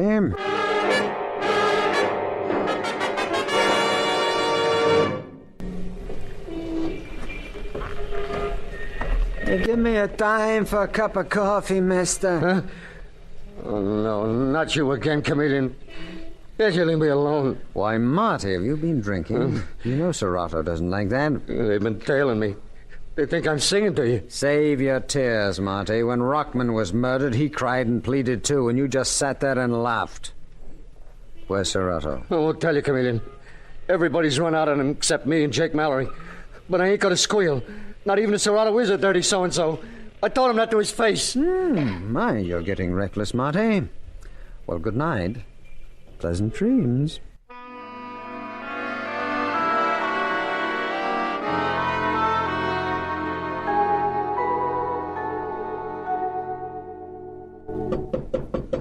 Come in. Good morning, Commissioner. Oh, well, there's one thing I'll say, Chameleon. That disguise of yours gets better, or worse. You're beginning to look like a real Bowery bum. I'm beginning to feel like one, too, Commissioner. If this keeps on much longer, You know, I often think that the first requisite for a detective is patience, not courage. You'll need plenty of courage today. What do you mean? They got Marty last night. What? Yeah, his body was found on the waterfront riddled with bullets. You did your work well, Chameleon. Good. I've no pity for the martyrs of this world. They live by the gun and they die by the gun. Well, that leaves Serrato. And Jake Mallory. That's 2 of them. 2 against 1 is still an uneven match, Chameleon. Let me send Dave Arnold with you today. Nope. Serrato must be frothing at the mouth by now. Yes, I'm counting on that. No, Commissioner, I've got to go after Serrato alone, and I'm going to patrol that neighborhood until he can't stand it. Until he has to come out and get me.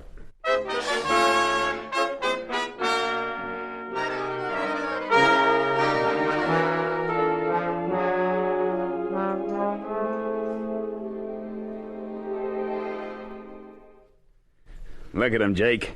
The nerve of the guy. Who does he think he's fooling with that phony disguise? Nobody, Serrato. Nobody? He thinks he's fooling me. No. Are you screwy? Of course he thinks he's fooling me. No. Just stop saying no. Your yes men are gone, Serrato. I took care of the last one last night. Remember? Are you trying to tell me that Marty didn't have to go, the rotten little squealer? Anyway, he's gone, along with Lily. Now I'm going to speak my little piece, Serrato. Oh, yeah? Yes. I don't like what's going on. I don't like you blowing your top over Chameleon. If you got any sense, you let him walk up and down out there, lead drop. I'm gonna kill that guy. I said I was gonna kill him, and I never go back on what I say. Okay, but later, Serrato. Hey, what's the matter with you, Jake? You giving him protection? Maybe you're making a deal with him, too. Well, that's a hot one coming from you, Serrato. Remember, they were after me. I was suspected of the murder that you were convicted for. I told you, Jake, I had nothing to do with it. I ain't so sure. Maybe it was you who made a deal with Chameleon, and you're anxious to go out there because you know that he won't touch you. That's a lie. Oh, is it? So what are you going to do, Serrato? Shoot him down while he's walking up and down the street? Why, the cops would be on our necks in a minute. We'd never get out of here. So you're the one that's yellow. I thought that was it. You know something else, Jake? I think you told him I was holed up here. Hey, where do you think you're going? I'm getting out of here. I had enough. Oh, no, you're not. You're not going no place. Try and stop me. You think I won't? I don't take the double cross from anyone, Jake. Not from Marty or Lily or you. Jake, you blasted fool. I didn't want to do that. Not to you. Now there's nobody except Chameleon out there. Except Chameleon. And I'm going down and get him right now.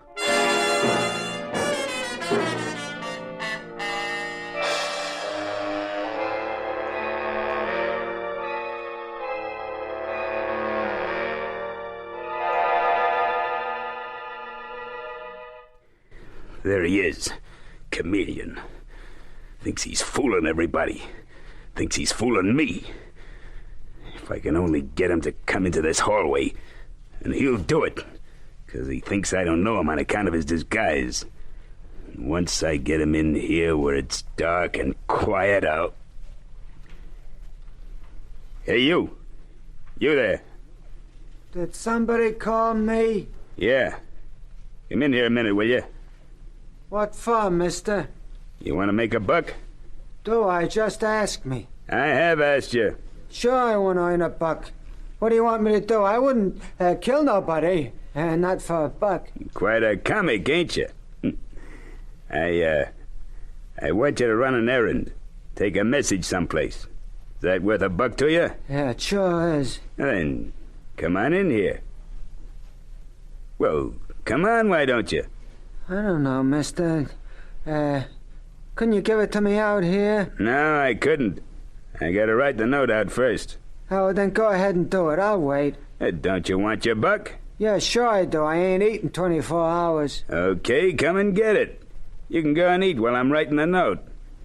You mean you trust me to come back? Sure. I trust you, and you'll trust me. I wish everybody was like that.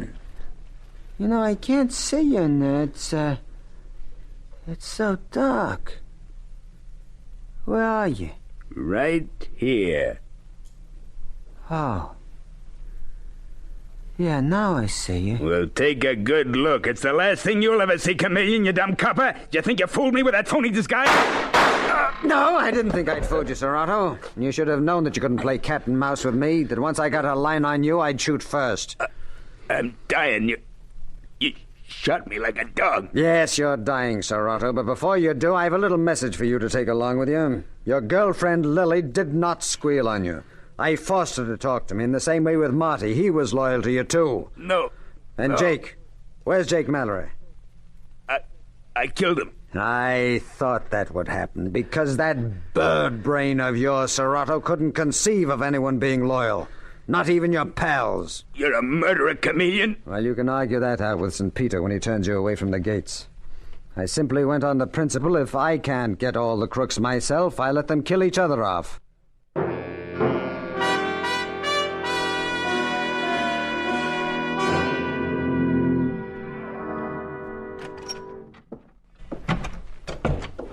Are you busy, Mr. Chameleon? Oh, hello, Madeline. No, I was just looking over the records of these criminals that I murdered, according to Serrato. Lily, petty larceny, grand larceny, murder. Marty Lewis, assault and battery, arson, murder. Jake Mallory, he really had brains, which made him the most corrupt of the lot. And as for the late Serrato, well... Mr. Chameleon, you put yourself in such terrible danger. What sort of man are you to go into that alone? I didn't do it alone. They helped, every one of them. You know something, Madeline? I thought of your father. And that helped, too. Really? Mm-hmm. Now, how about that dinner that was so rudely interrupted? 8 o'clock tonight at... Oh, wait a second. I want to call the commissioner. Hello? Commissioner Chameleon. Yes? What is the fee the public executioner gets up at Ossining? I don't know, $100 maybe. Why do you ask? I want to send him my check. You see, I'm afraid that I did him out of his money. 8 o'clock, Madeline. 8 o'clock at the St. Regis for dinner.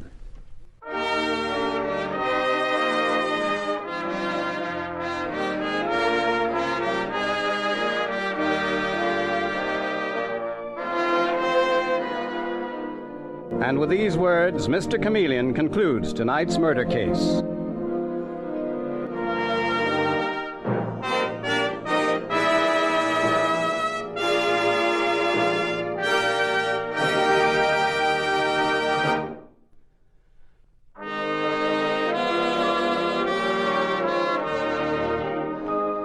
Listen next Wednesday night at this same time for Mr. Chameleon, the Man of Many Faces.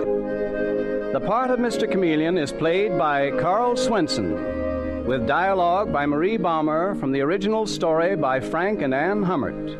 Music directed by Victor Arden. Your announcer is Howard Claney.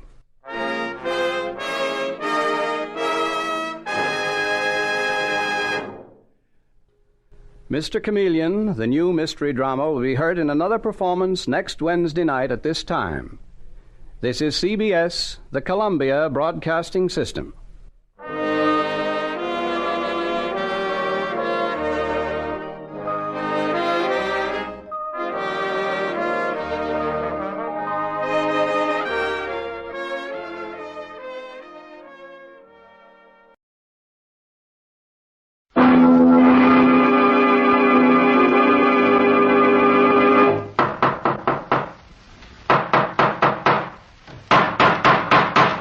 What's the matter? What is it? It's another case for Nick Carter, Master Detective. Yes, it's another case for that most famous of all manhunters, the detective whose ability at solving crime is unequaled in the history of detective fiction. Nick Carter, Master Detective, presented by the three great Linex home brighteners: Linex Clear Gloss, Linex Cream Polish, and Linex Self-Polishing Wax, created by Acme, America's great producer of Acme quality paints. Today's curious adventure: Death plays the lead, or Nick Carter and the mystery of the accidental clue. In just a moment, we'll hear how Nick used an accidental clue to solve a murder at a U.S. Army camp and break up a spy ring. But first, ask yourself this. Do folks have fun when they visit you? Make your home a more enjoyable place to be, with modern shortcuts to household loveliness. Probably you've already found how Chemtone, the miracle wall finish, brings new beauty to your walls. And for floors, woodwork, and furniture, the 3 great Linux home brighteners do an equally fine job. Linux self-polishing wax, which beautifies your floors with a satiny yet tough, non-skid finish that resists wear, water, and dirt. Linux cream polish, which cleans as it polishes, leaving no oily film on your furniture. And Linux clear gloss varnish, the durable super varnish that dries to an elastic, transparent surface which protects all wood and linoleum in your home. You'll find the 3 great Linux home brighteners at your hardware, paint, or department store. Your headquarters also for Chemtone, the miracle wall finish.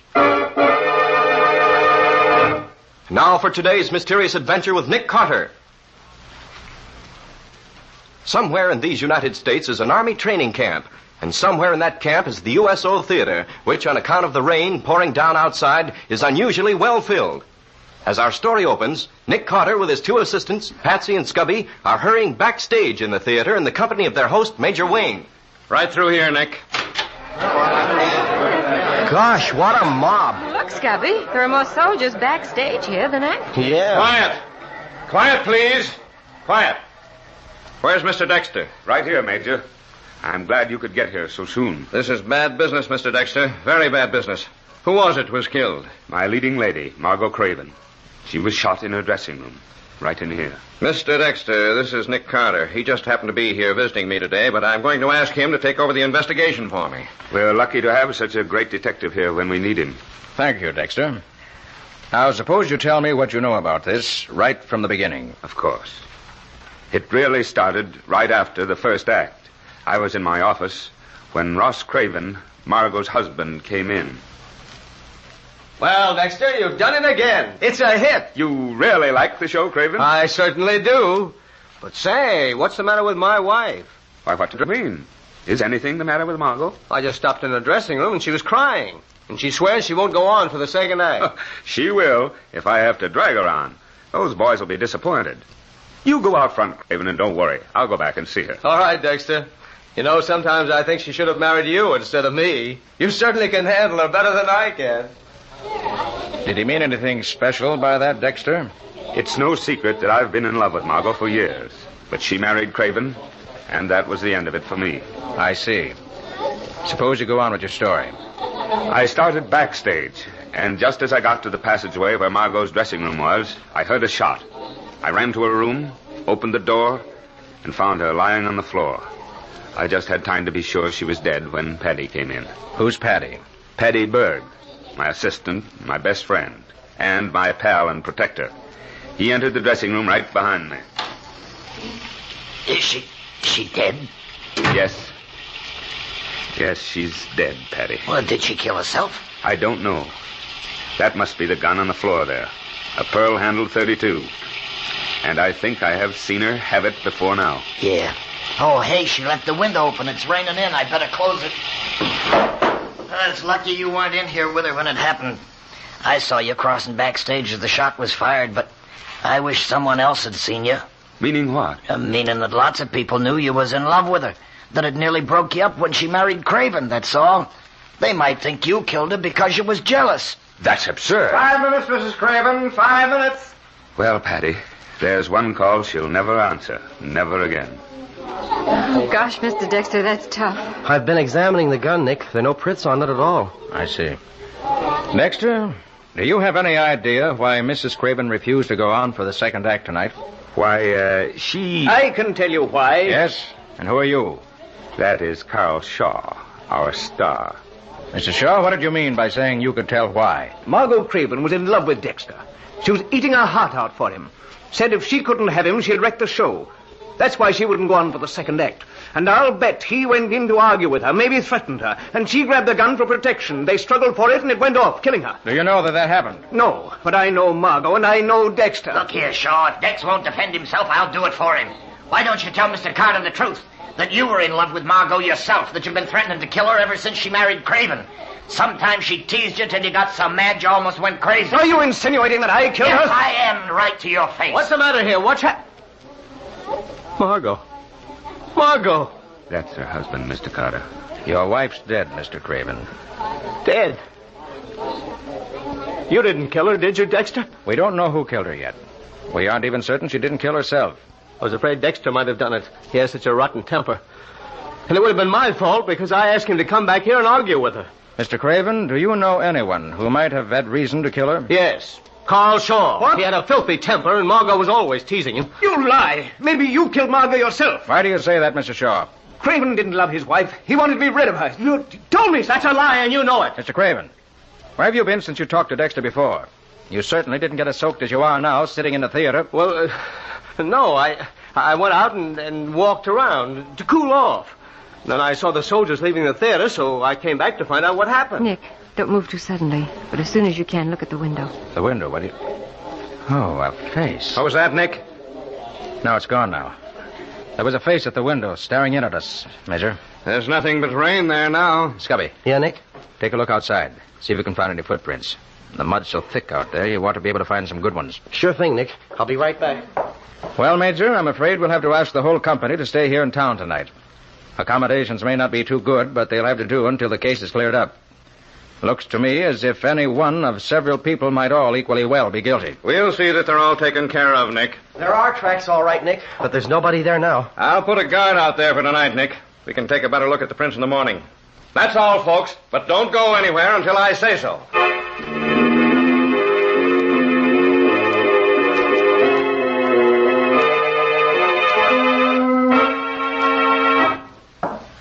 Room 211, the clerk said. Let's see, it should be right about... Ah, here. Come in.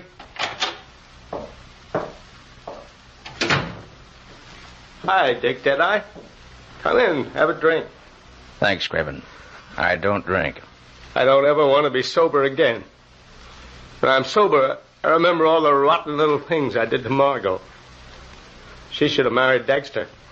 He's always been the kind of man that I wanted to be and never was. But I beat him just once, when I married Margot. That rather evens things up, doesn't it? So that's why you married her. Because Dexter loved her and you wanted to beat him at something. Yeah. But don't tell anybody. Craven, did you kill Margot? No. Why should I kill her? You were outside and could have shot her through the window. She was shot with her own gun, and you admitted you'd been in her dressing room just before you talked to Dexter. You could have taken her gun then. So, now you're trying to frame me for her murder. I'm not trying to frame anyone. I'm trying to find out the truth. Yeah, why don't you ask Dexter, then? He was the first one in her room. He found her. Or ask Carl Shaw. He hated her. And loved her. I guess they're the same thing sometimes. Sorry to see you in this condition, Craven. I'll talk to you again when you're more yourself than you are now. Good night, Craven. Oh, there you are, Nick. Scubby and I have been waiting here in the lobby for you. Yeah, did you get any more dope, Nicodemus? No, Scubby. Too many suspects and too few clues. Can we do anything for you, Nick? No, not just now, Patsy. It's getting late. I think I'll turn in. Well, I'll toddle off to my room then, if nobody minds. Okay, Patsy. See you bright and early in the morning. Good night, Patsy, old kid. Got lots of nice, pretty beauty sleep. Wouldn't do you any harm to get some of that beauty sleep you're talking about. You need it more than I do. Oh, that's what you think. I've got eyes. Oh, well, I guess I'll put my car in the garage. I left it standing outside when I drove down from the theater. Hey, Nick, I've got something important to tell you. How about going to your room where we can talk? Why, sure thing, Scubby. Just as soon as I get the car put away for the night. I'll be right with you then. It won't take me but a couple of minutes. Right, Nick. I'll wait for you here in the lobby.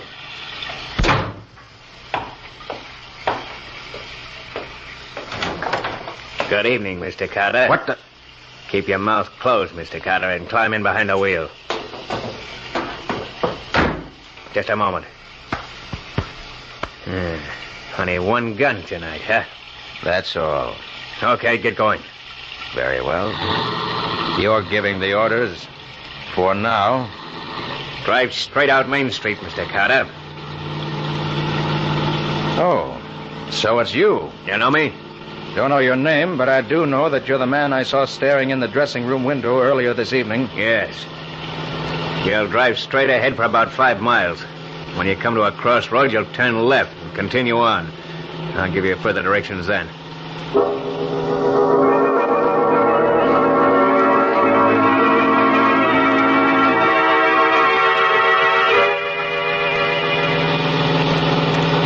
Pull up behind that car just ahead on the left.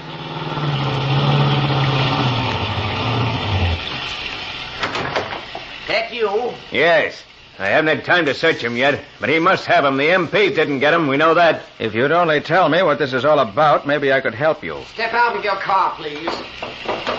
It's very simple. Margot Craven got some papers which didn't belong to her. Got them by accident. They belong to us, and we want them. Papers? What papers? Oh, nothing that concerns you. We're sorry we have to drag you into this. I admire your work greatly. But we think you may have those documents, and we must have them. Hey, wait a bit. Is that why she was killed? Because she had them? No, Mr. Carter. They had nothing to do with her murder, nothing at all. Come on, search him and be done with it. I don't enjoy standing out here in the rain. Of course. Permit me to be sure you have no papers on you, Mr. Carter. Go ahead. Craven's been taken care of. I searched Carter's car while I waited for him. So if he doesn't have them on him, I don't know where they are. Well, they're not on him.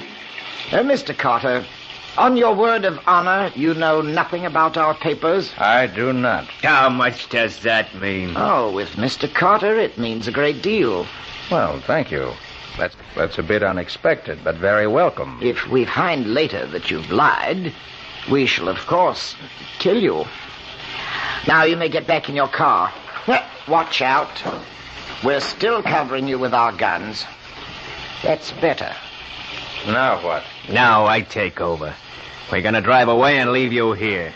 I'm sure you won't try to follow us. And why not? Because you're going to sleep right now.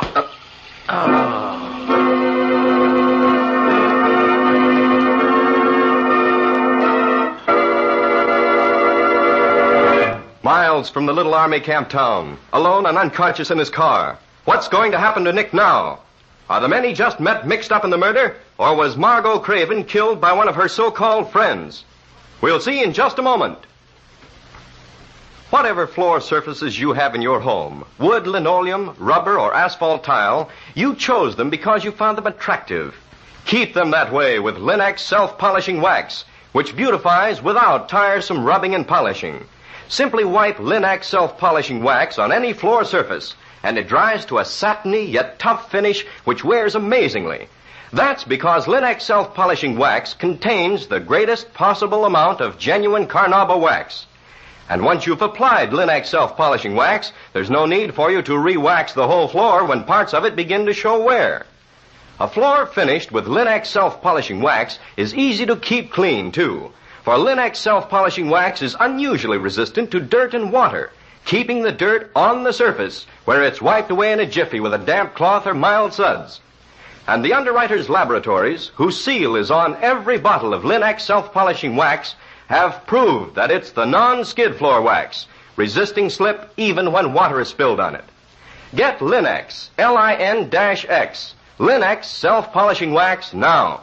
You'll find all three great Linex home brighteners and Chemtone, the miracle wall finish, at hardware, paint, and department stores everywhere.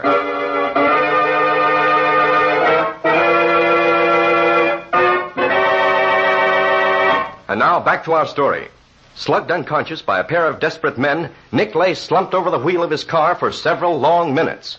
Then, when the sharp stabs of pain which accompanied his return to consciousness had died down slightly, he slowly drove back to the hotel, where Scubby was waiting for him. Taking Scubby to his room, he told him what had happened. Well, I'll be doggone, Nick. You're the luckiest guy in the world. What's lucky about getting your head split open? I mean, you're lucky that you didn't stop and talk with me before you went to put your car away. Here. Oh, what's this? If I'm not mistaken, those are the papers your friends wanted.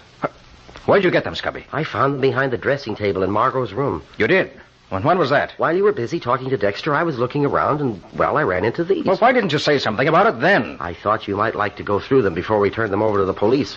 This is the first time since then that I've had a chance to give them to you alone.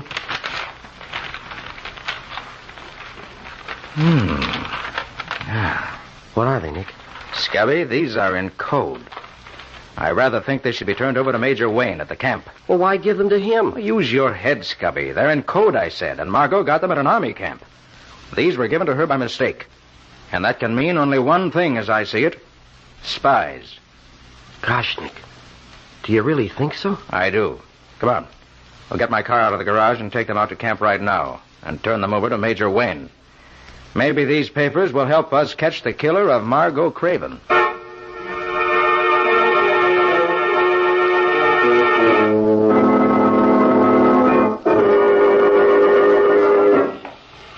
Oh, gosh, it's still raining. What a night. Yes, what a night in more ways than one. So, we meet again, Mr. Carter. What the deuce are you... You again? If I were you, I would be very quiet. I won't hesitate to shoot you both if I have to. Keep your hands in plain sight and walk over to the little door at the far end of the barroom. Move carefully and slowly. Shall we walk, Nick? Slowly and carefully, as the gentleman says? I guess we'd better, Scubby.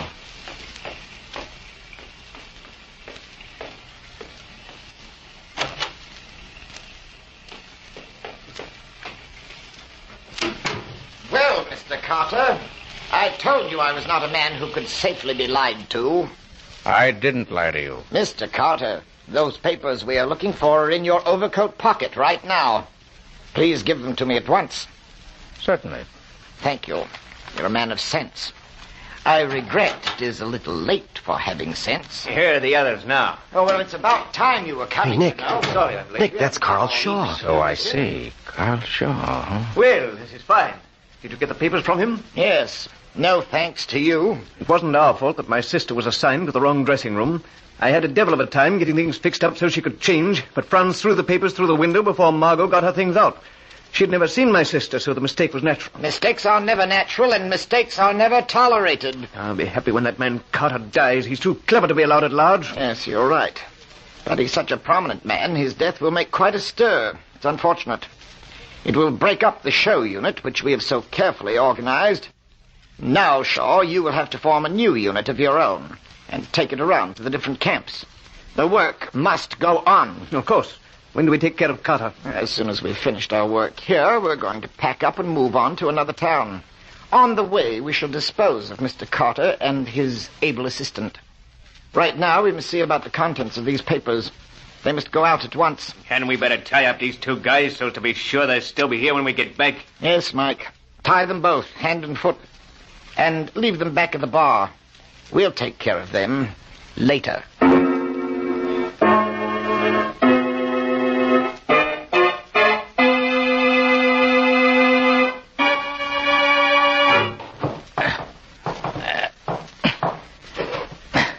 Hey, what are you doing, Nick?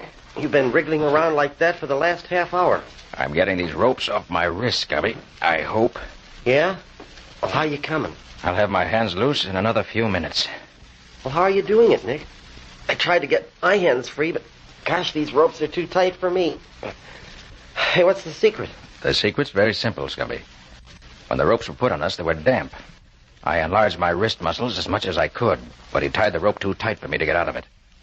But I found a hot water pipe under the bar here, and I've been drying the ropes out against that. As it dries, the rope is stretching just enough to let me get loose. But I've had to keep wriggling around so as to keep the wet parts of the rope against the hot pipe. Nice work, Nick, old boy. We'll fool these thugs yet. If they only leave us alone just a couple of minutes longer, we'll be out of here.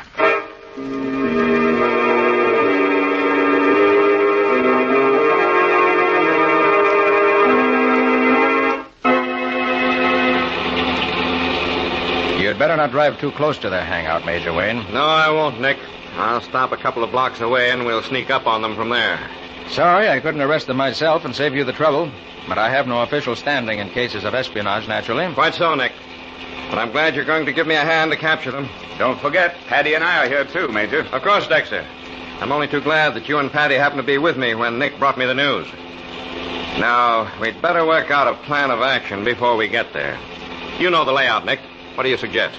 I think it'd be a good idea for one of us to knock on the door of the place. Then when it opened, the rest of us, who will be in hiding just out of sight of the door, will rush in and take over. If we try to rush them from outside, someone may get killed before we can get inside. Good. I'll go ahead and knock at the door. No, Major, let me do that. I'd like that job. Patty, I can't let you risk yourself like that. That's my job. Please, Major, I want to do it. I got a special reason. But I think it's too dangerous. I can't let... I think it's a good idea, Major. Patty would be just the man for the job. Well, of course, Nick, if you say so, but I don't like... Thanks, Mr. Carter. You're a good egg. Well, you better stop somewhere in here, Major. This is close enough. Right. Now, give me your attention, please. We'll hide near the front door of the building, except Patty. You'll go to the door and knock on it. When someone answers the door, we'll rush him, overpower him.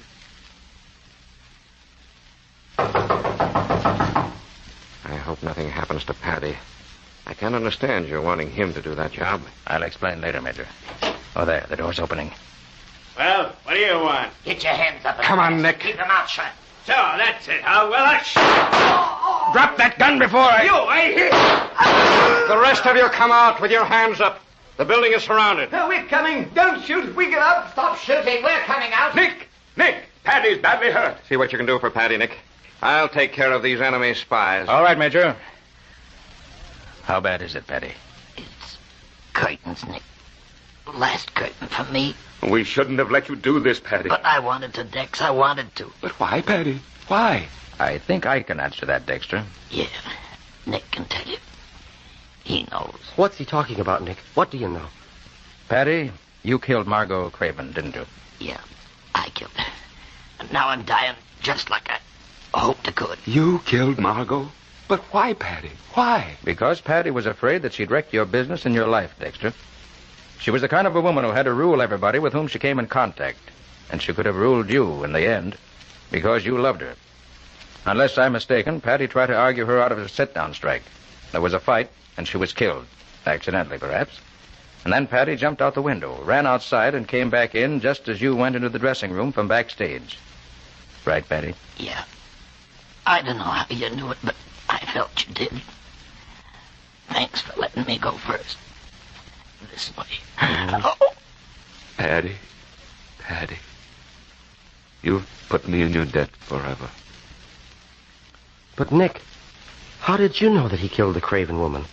I thought it would have been Shaw or her husband, or, well, maybe even Dexter. Well, Scubby, for one thing, there were those footprints in the garden outside her window. You found where a man had stood on tiptoes to look in. Yeah? But you didn't notice that there were also definite marks of where someone had jumped out the window. And Patty was the only one in the dressing room when we got there who had on his shoes the black dirt that was used in making those flower gardens. Oh, I see. Also, I could see he'd just come in out of the rain. And then, too, Scubby, you remember that Dexter said that the first thing Patty did when he followed Dexter into the dressing room was to rush over and close the window? Yeah. Well, Dexter hadn't even noticed it was open. But Patty was more interested in getting it closed than examining the body of the woman, because he already knew she was dead. Yeah, I see. Well, it's simple when you explain it. And another thing. You recall those papers you gave me? The ones in code? Yeah, sure. Well, as soon as you gave them to me, I knew that I had seen them in Patty's pocket when we first entered the dressing room. Yeah? Yes. I recognized the big blot of ink in the upper corner. But it didn't mean much to me until I heard Shaw say that the papers had been delivered to Margot by mistake. That they should have gone to his sister, who was one of the spy ring operating through the camp show. I knew then that Patty had picked them up in Margot's room when he was there before she was shot. He probably picked them up without knowing what they were. And as soon as he found they were in code, wanted to get rid of them again. So he left them where you, Scubby, found them. But couldn't he have been a spy himself? No, Scubby, because if he was, he'd never have left those valuable papers where they could fall into the wrong hands. And finally, when I heard him say that he'd do anything in the world to help Dexter, it all added up. He wasn't interested in hurting Margot. He just wanted to keep her from hurting his friend and his god, Dexter. And if that meant her death, that's what it had to be. He loved Dexter more than he loved his own life. Well, you sound almost as if you condoned this murder, Nick. I never condone murder, Scubby. You know that. But I understand it. And sometimes I feel sorry for the murderer. And in this case, I'm happy that the murderer won't have to stand trial before an earthly judge. The courts above may treat him more leniently than our earthly courts would.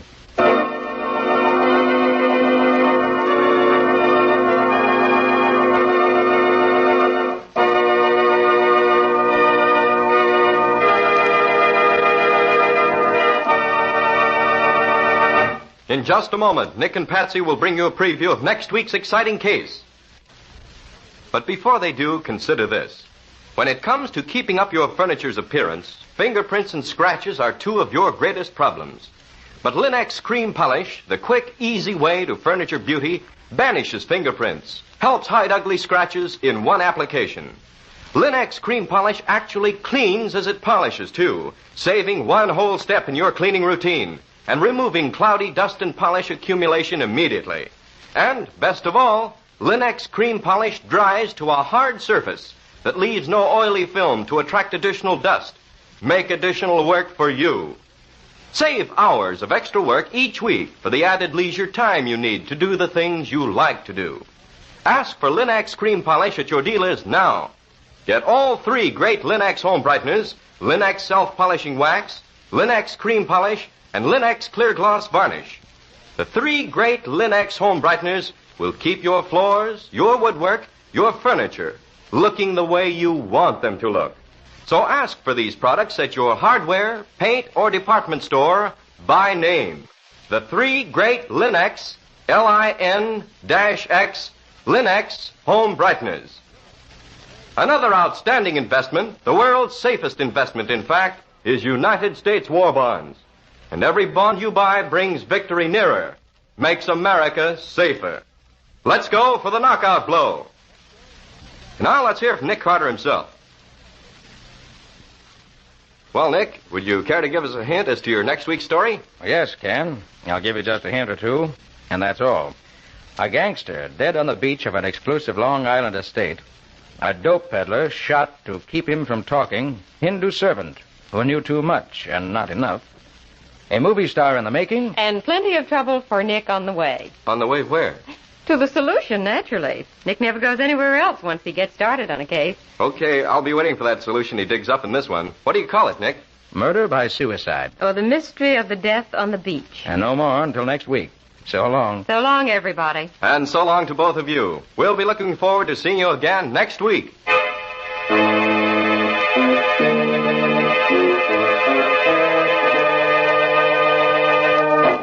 Next week at the same time, listen to another curious experience of Nick Carter, Master Detective, entitled Murder by Suicide. Or Nick Carter and the Mystery of the Death on the Beach. Nick Carter, Master Detective, a copyright feature of Street and Smith Publications, Incorporated, stars Lon Clark as Nick with Helen Choate as Patsy. Original music is played by Lou White, and the programs are written and directed by Jock McGregor. Nick Carter, Master Detective, is presented at this time and over these same stations each week by the three great Linex home brighteners, Linex Clear Gloss Varnish, Linex Cream Polish, and Linex Self-Polishing Wax, created by Acme, America's great producer of Acme fine quality paints. This is Ken Powell speaking for the thousands of Linex dealers all over America and saying so long until next week. This is Mutual.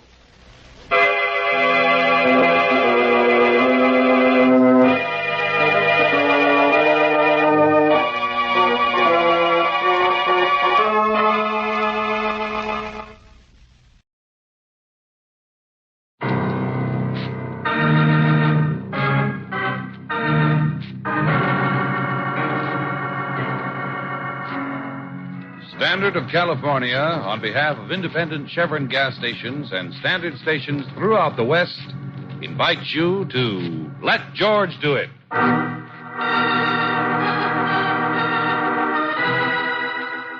The Four-Sided Triangle, another adventure of George Valentine. Personal notice, changes my stock and trade. If life's tossed you into a barrel of trouble, you got a job for me, George Valentine. Write full details.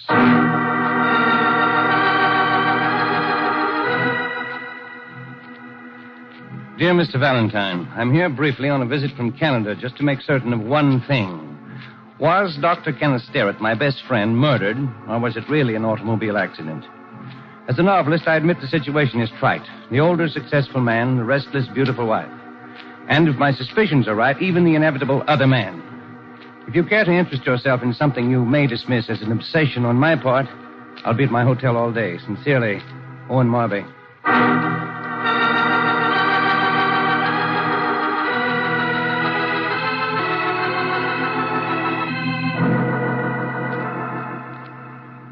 I checked every angle, Marby, and there's no reason to suspect that Dr. Sterrett's death wasn't an accident. But, Mr. Valentine, my stubbornness about Ken being murdered isn't exactly groundless. Yeah, well, maybe. But there are a lot of dangerous hairpin turns coming down Eagle Canyon Drive. The Sterrett house is practically on the mountaintop, and there's always a fog rolling in there at night. I knew Ken very well. He was my roommate when he was going to medical school at the University of Toronto. He was the most exasperatingly careful, methodical man I've ever known.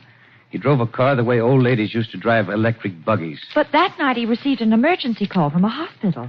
He may have been in a hurry. And there's something else. Yeah? Last year, on my way to a lecture engagement, my plane had to stop over for a few hours. I had a drink with Ken, and he showed me a picture of Juliet, his wife. Go on. He implied, and very definitely, that they weren't happy. He suspected there was another man, though he didn't know who it was. Later, at the airport, by the merest coincidence, I saw Julia and that other man. They were in the cocktail bar. But how can you be sure that was the man, Mr. Mark? Well, they're seen almost constantly together now. His name is Charles Dallison. But this is the important point. They're very careful to give the impression they didn't meet until after the so-called accident. Why? Well, that's an interesting question. Now, tell me, Julia Sterrett doesn't know you, does she? No. Ken may have mentioned me casually, but that's about all. Uh-huh. Then I could be Owen Marby. Well, you sound as though that imagination of yours is going into action. Well, just like you, Marby, I'm flying blind at the moment. But I'll see what I can do to put your mind at rest.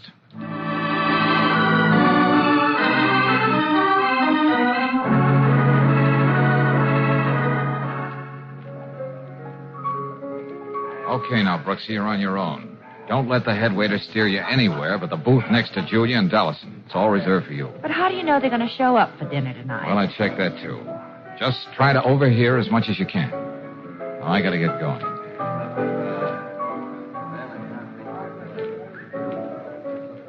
Julia Sterrett, isn't it? I beg your pardon. Well, I recognized you at once from the picture Ken sent me, and the head waiter assured me I was right. I'm Owen Marby. Oh, yes, I remember. Ken used to speak about you. Charles, this is one of Ken's friends from Canada. Dallison's the name. How do you do? Won't you join us, Mr. Marby? Oh, well, thank you, but worse luck, I have to meet a book critic in a few minutes. Oh, that's right. You are a novelist, aren't you? Yes, Mrs. Sterrett. But I still manage to find life infinitely stranger than fiction. For instance, running into you at Henri's like this tonight.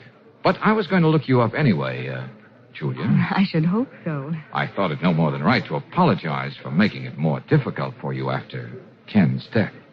I'm afraid I don't understand. Well, I must confess that when I first heard what happened, I was convinced there was foul play. You, don't write mystery novels by any chance, Mr. Marby? No, I don't. It sounds like it, doesn't it? No, I should have known that if there were any suspicion in that direction, the county autopsy surgeon would have cleared it all up. Autopsy?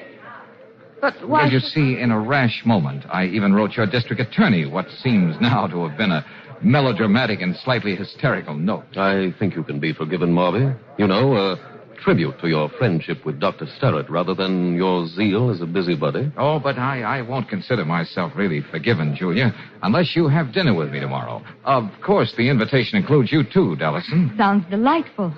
But why so formal? I think you two can find your way to my mountaintop. Suppose both of you just drop in tomorrow evening. Oh, fine, thank you. Now, if you'll excuse me, I must be running along. Nice to have met you, Dallison. Thank you. And I know we'll have a lot to talk about, Julia. Good night. Good night. I don't like it, Charles. I don't like it at all. Oh, now, please, Julia. The man is lying. I'm sure Ken never sent him any picture of me. This was no coincidence tonight. I tell you, he staged it.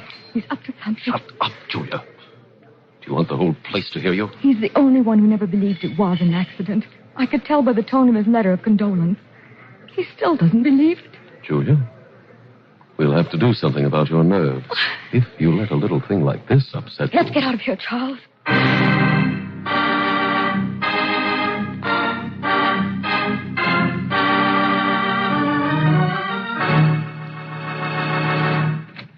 Brooksy, for the love of heaven, where you been? What happened to you? Do you know what time it is? Well, if you'll stop lathering at me with questions, Donnie, I'll give you all the horrendous details. Okay, come on.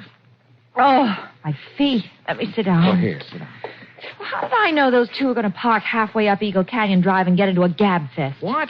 How the dickens did you get way up there on Eagle Canyon Drive with them? Well, in that booth, I could hardly hear anything they were saying, except that they were going to leave in a few minutes. Yeah? So I beat it out and wrapped myself in the blanket in the back of their car. Oh, great. All they had to do was spot you, and then you'd have been... not a chance. It was too dark, and the back of that custom job is a half a block from the front seat. I had all I could do to hear what they were talking about. Well, for the moment, I won't inquire how Claire Brooks, girl Gumshoe, got away undetected. But just what did you overhear? Well, nothing and everything. See what you can make out of this conversation. I can't help it, Charles.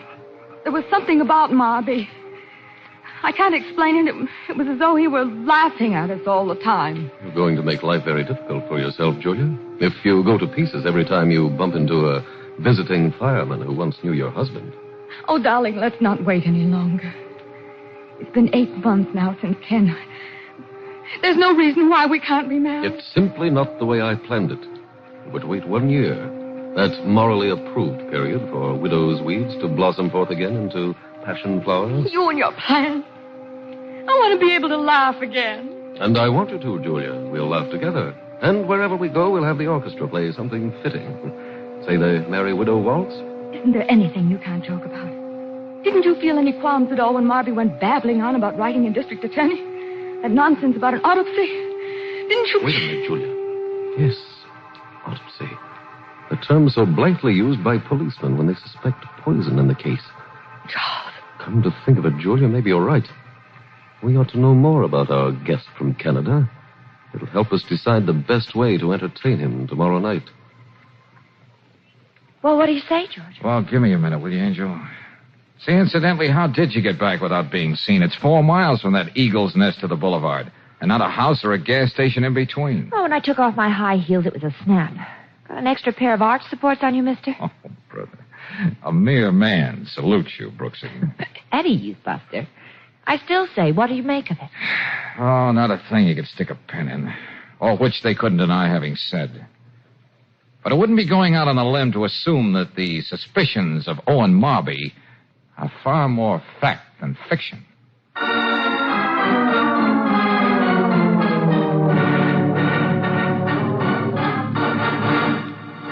Okay, Lieutenant, don't blow your top. I'm not asking you to exhume Dr. Sterrett's body. Well, thanks, Valentine. That's real white of you. Just the same, I bet the medical examiner would find traces of something to show the doctor was poisoned, and it was no accident that he lost control of the car, Miss and I'll bet Brooks, the ME might even find the lost cord, but I can't go asking for an autopsy order on just a lot of hearsay evidence and vague suspicion. Well, I was only trying to help you It's a pretty generally accepted thing that once people are dead, you ought to leave them alone. Oh, really? Unless there's a darn good reason to dig them up. Look, please, both of you, what's all the shooting about? I didn't even suggest anything like that. Well, you might have. After all this time, even if we found anything, it wouldn't clinch the case against either Mrs. Sterrett or Dollison. It'd be too circumstantial. Oh, now, look, don't get me wrong, Valentine. If you came up with something tangible, I'd be glad to play ball. As it is, what do you want from me? Okay. Tomorrow, I'd like you to put a man on Charles Dollison's tail and report on everything he does. All right.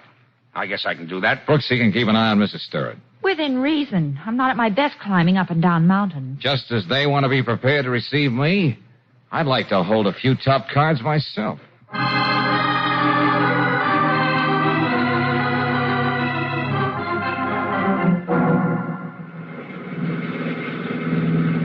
Darling, you're not only going in the wrong direction from the Starrett house, but you're going there a little too fast.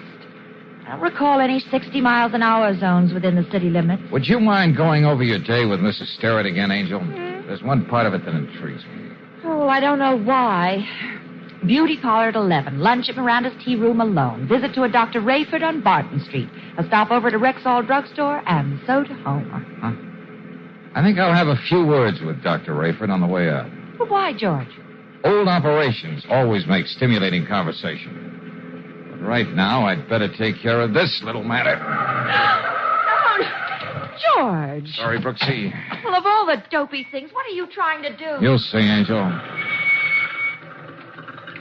All right, Buster, get out of that car. What's the idea of stopping that way? You want to kill somebody? Come on. Step out, friend, outside. Don't get bug-eyed. You've seen a gun before. What is it, George? Just a minute, Brooksy. All right, now, Bud, you've been on my tail all day. Well, you're nuts. You ought to know better than to try to shadow somebody with that beach umbrella jacket you're wearing. I don't know what you're talking about. Okay, I'll break it down into one-syllable words. Dallison hired you, didn't he? Have you reported to him yet? Okay, I don't have time to play games with you. But you present a very vexing problem, fella. Yeah, I see what you mean. What are you going to do with him, George? I think we'll drop him off at headquarters and let Lieutenant Riley keep him company. Yeah, but if he doesn't call Dallison, they're bound to wonder why. And it may even cramp their style tonight. I hope. Because it looks like those two will be playing for keeps. Okay, Buster, start moving. I got a very important date.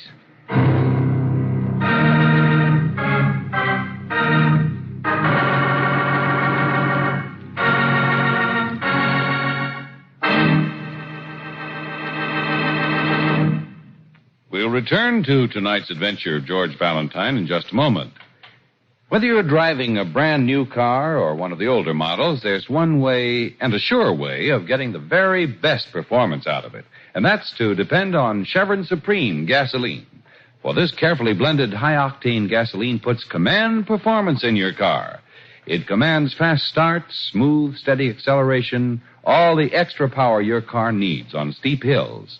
No matter where you motor in the West, you can be sure of command performance from your car when you have Chevron Supreme in the tank. That's because this premium quality fuel is climate-tailored to each different altitude and temperature zone. Makes no difference if you're driving in the Northwest, in the desert, the Rocky Mountain country, or in the coastal cities. Chevron Supreme is climate-tailored to your region. And that's why you can count on it. So to get the best out of your car, get Chevron Supreme tomorrow. Get it at standard stations and at independent Chevron gas stations where they say and mean, we take better care of your car.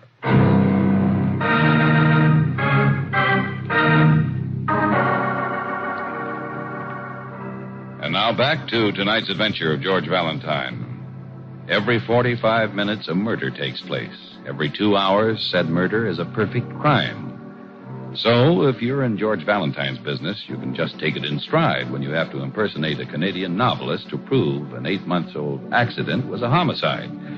But then you find yourself being shadowed, so that as you set out to meet the suspected couple, you're really quite grim. Meantime, a minor crisis is taking place between Brooksy and Lieutenant Riley in the latter's office. A fine thing, Miss Brooks. I agreed to cooperate with you and Valentine, and what happens? What happens? Well, you did manage to keep this Eddie Thorpe under wraps for the night. Well, sure, on a vagrancy charge.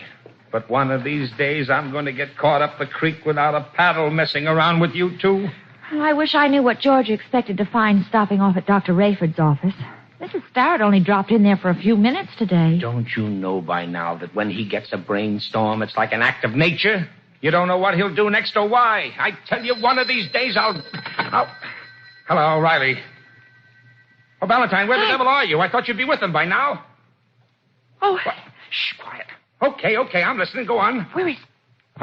Huh? Now, look, you. I'm not going to be a party to anything like that. Now, don't be a fool. What's he going to do? Quiet, will you? No, not you. You know what it'll mean if it doesn't work? Now, wait a minute. Sure, I can get the ME's office to make up that prescription, but listen to reason. You can't... Yes, I understand, but... Okay. What does he want you to do? You can at least tell me that. He wants you to park on Eagle Canyon Drive, just around the first turn, coming down from the Starrett home. You're going to have a little package to give him. Package? Yeah. I'll be waiting down on the boulevard for the both of you. But George never keeps me in the dark like this. Why now? Why? Hello. Let me have the medical examiner's office. Well, find him wherever he is. It's an emergency.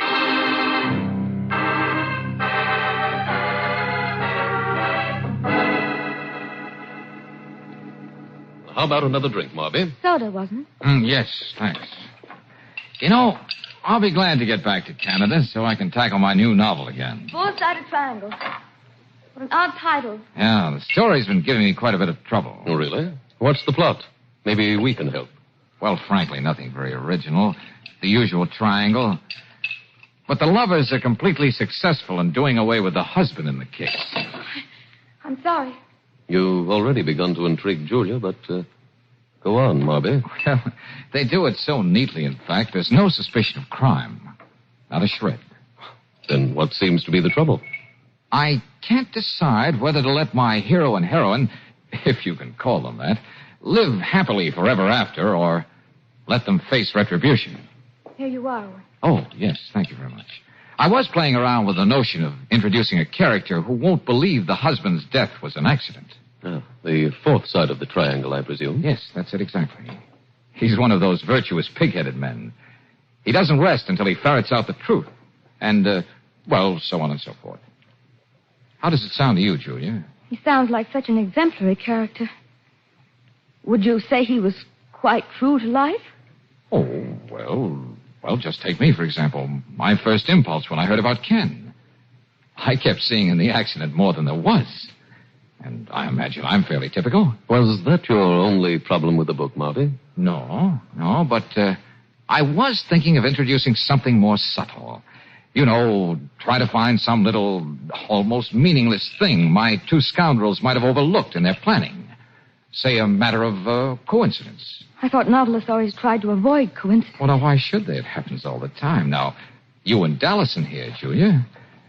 What about us? Well, I doubt if anyone's aware that you knew each other before Ken's accident. Well, as a matter of fact, we didn't. Let him go on, Julia. This is very interesting. But you see, by the merest of chance I was talking about, I happened to see you together in the cocktail bar at the airport. What? Yes, it was last year, and I only stopped over in town for a few hours. Goodness, we're out of ice. I better go in the kitchen and get some. Excuse me, Marty. There's always a running feud between Julia and the ice trays. Oh, I understand. I had the same trouble. Julia, you realize what you have to do. Charles, another... He knows. The three of us know now. The business of us being together at the airport can lead to a lot of other things. Why is he toying? Because, fortunately for us, he's a ham. At the right moment, see that stuff gets in his drink. Couldn't we wait till that man you hired calls? Whatever he found out following Marty isn't important now. Now listen carefully, Julia. He has to have enough liquor in him so that when he's found, it'll be obvious why he went over the side into the canyon. There'll be no questions. I can't. Oh, Charles, I can't. The timing has to be just right. We'll have to get him out of here so it'll happen when he's halfway down the mountain, where the curves are the worst. So you wait till I give the signal. I wish I could be the one to give the signal. Just for once. When I think he's had enough, I'll raise my finger like this. I'll say, "This has been great fun, Marty. Let's do this more often." All right, Charles. And for heaven's sake, try to control yourself. The rest of our lives depends on how we act in the next hour.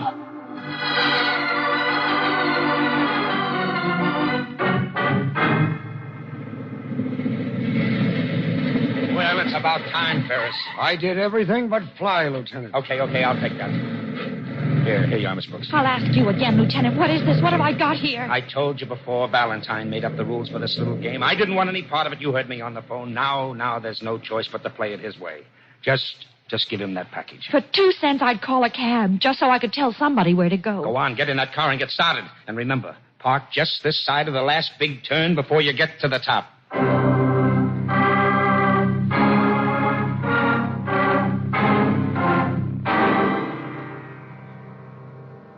And you know why none of my novels made any of the book clubs? Why, no, Bobby. Why? They've never been long enough. They got to be at least 900 pages before they're even considered. They don't bother reading them. They just weigh them. You sound bitter, Owen. Oh, thank you very much. Gin and bitters. Don't mind if I do. It's a very fine drink. Oh, say, look at the time. You know, this has been great fun, Marty. Let's do this more often. That's right. We must do this more often. And let's make it soon. Oh, hey there, Julia. What are you doing all the way over there? Just getting a little nightcap. We can all do with one, I think. Oh, good. Here's yours, Charles. And yours, Owen. All right, thank you. What do we drink, Joe? Why not to your new book? Oh, yes, that's very good. The Four-Sided Triangle. What? It tastes funny, doesn't it? I'll tell you a secret. I can't even taste it at all. Well, old man, I'll see you at your car, eh? I'll put on the floodlights. It's beginning to fog up in the canyon. All right. Good night, and sweetest dreams be thine through all thy shining way.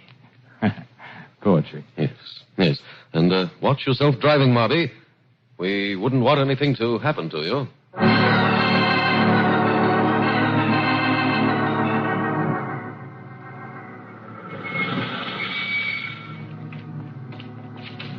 George.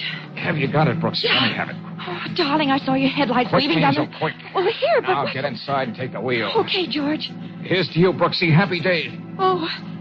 Oh, Oh, darling, you know you're scaring me to death, don't you? that makes a couple of scared people. Step on it, Angel.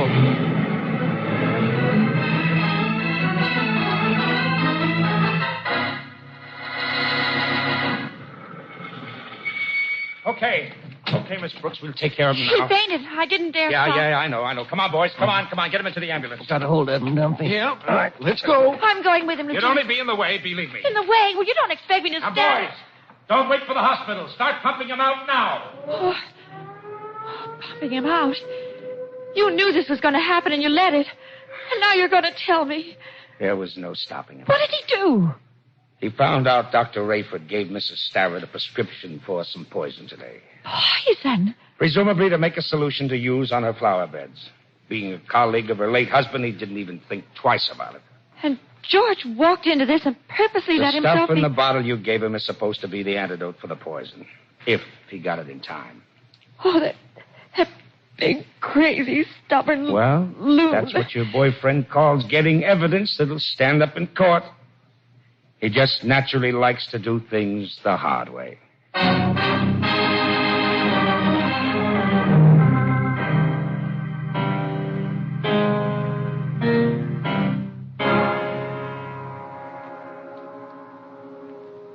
You must forgive me, Lieutenant Riley.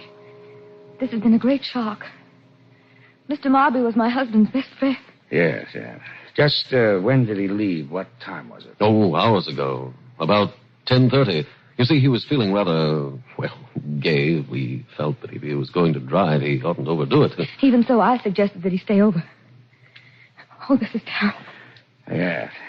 Well, like they say, liquor and gasoline don't mix. I guess it'll be the same routine report. Do you mind if I sit down? No. Go ahead, Lieutenant. Sometimes I wish we could make some of these fool drivers take a look at what we saw when we found Marby down in the canyon. Oh, believe me, it would make them think he wasn't a pretty sight. Lieutenant, please stop it. Now, Julia, we know you're upset, but this isn't going to help any. Nothing's going to help now. Marby! Hello. No! Julia. No! Don't come near me! We killed you, didn't we, Charles? We killed him! Shut up! Just like we did Ken. We're only imagining this. Everything's going to turn out all right.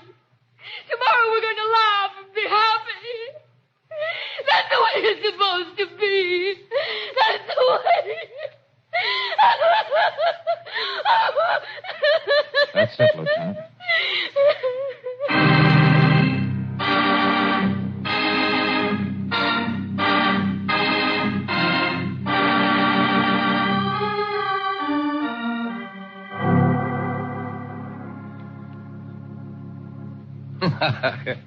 Hey, say, Valentine, were you serious about the way you wanted me to dedicate my next book? I certainly was serious about the way you dedicate your next book. Sure was, Mr. Marby.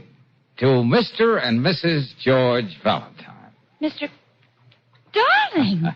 So you just let us know, Marby, and we'll make a special trip down to City Hall the very day your book comes off the press. Oh, golly.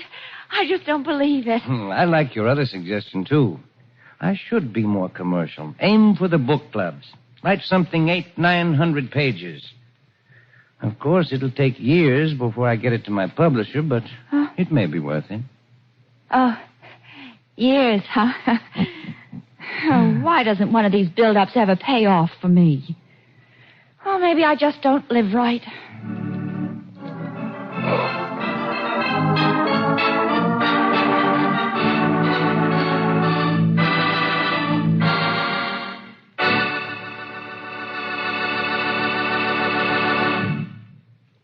The return of spring means, for most folks, the time for another house cleaning.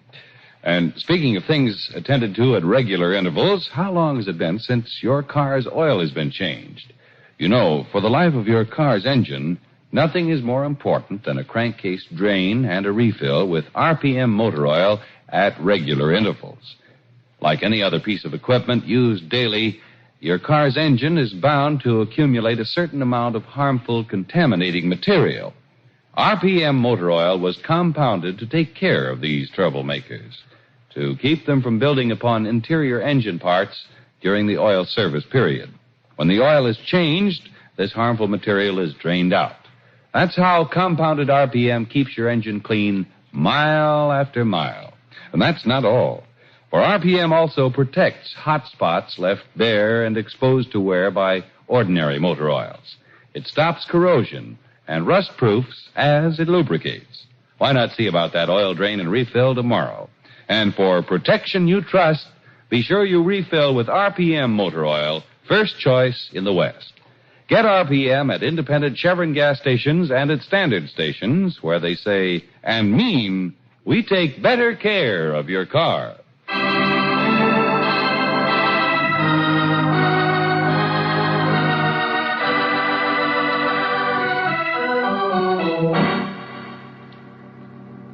Next week, we'll pick up George Valentine in Mexico, in a house as mysterious and sinister as its name, Casa Diablo. George, if Bixby had somebody in this house to see that none of us left here alive, whoever it is must have turned on him.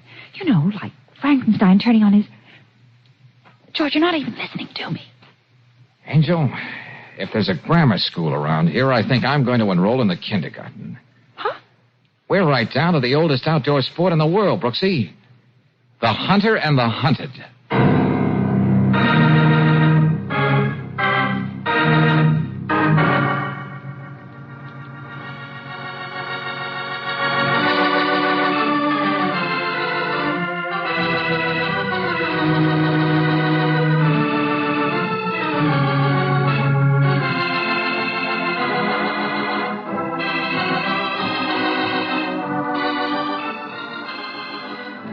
Tonight's adventure of George Valentine has been brought to you by Standard of California on behalf of independent Chevron gas stations and standard stations throughout the West.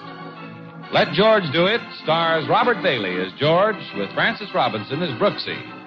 Wally Mayer appears as Lieutenant Riley. Tonight's story was written by David Victor and Herbert Little, Jr. and directed by Don Clark.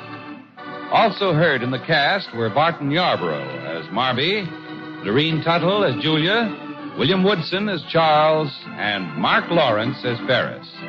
The music is composed and presented by Eddie Dunstetter. Your announcer, John Heaston. Listen again next week, same time, same station, to Let George Do It.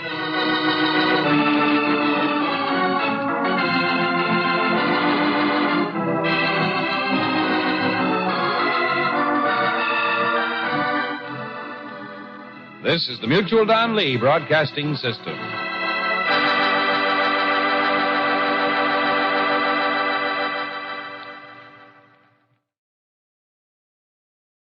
Now, the Roma Wine Company of Fresno, California presents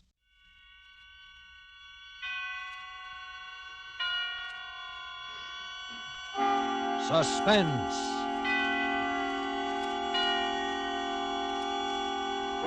Tonight, Roma Wines bring you Mr. Lloyd Nolan as star of Murder for Myra, a suspense play produced, edited, and directed for Roma Wines by William Spear.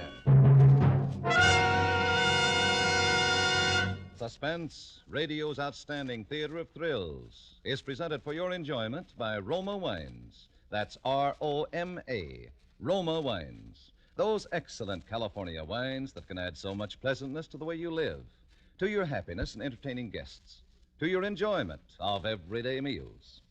Yes, right now a glassful would be very pleasant, as Roma Wines bring you Lloyd Nolan in a remarkable tale of Suspense.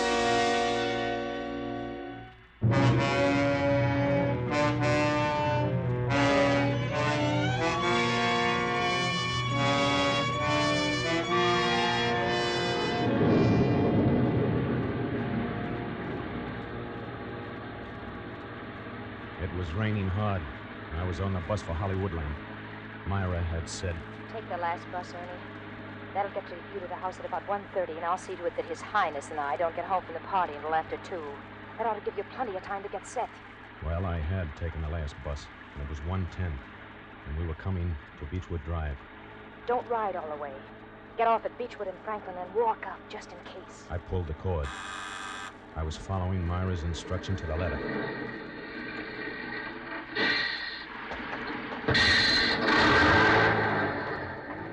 It was raining harder than ever when I got off the bus. I turned up my coat collar and started up the hill. It was 4 blocks to the house. When I got to Midway, I stopped under a tree. I was soaked to the skin. Then I saw the headlights of a car coming down the hill. I ducked behind the tree. When it had passed, I struck out again. The house was dark. I walked up the driveway to the rear. Go in through the kitchen door. I'll leave it unlocked. I tried the door. It opened. I stepped in. I stood still, listening for sound. Then I closed the door. Don't turn on the light, remember now. Then look for the lipstick on the table. I struck a match. The lipstick was on the table. The lipstick meant that the way was clear for me to go upstairs. The match went out, and I stuck the burnt end in my pocket. There was a puddle of water on the floor where I'd been standing. I got a kitchen towel and wiped it up. Then I wrung out the bottom of my trousers and wiped the floor again. I took off my coat and went to the sink and wrung out my coat, too. I looked at my watch. It was 1:55. Didn't have any too much time. Myra and the old man would be returning any minute now. So I walked into the next room. It was the dining room. The door on the other side of the room was open. Led into the hall. I could see the stairs. I walked into the hall and started upstairs. And the match went out. When I got to the top, I lit another. Our bedroom's the first door on your right. I opened the door. Saw the twin beds. I'll keep him late at the party. So that by the time we get home, he ought to be pretty knocked out and fall asleep in no time. He'll have been up since 6 a.m. And there was the clothes closet. I opened the closet door and stepped in. You'll find the hammer on the top shelf. I'll hide it behind some old hats of mine. I was groping for the hammer when I heard a car turning into the driveway. My first impulse was to run to get out of the house. Now that the time had come, I was afraid. I was deathly afraid. I started for the door and... You've got to go through with it, darling. It's the only way. It's his life or mine. Don't you see? If you love me, you'll do it. I took hold of myself. I stepped back into the closet and closed the door. I recalled thinking, this can't be me. Ernest Cobb, hiding in the dark with a hammer in my hand, waiting to kill a man I don't know. A man I've never even seen. Waiting to murder him in his sleep. This must be somebody else.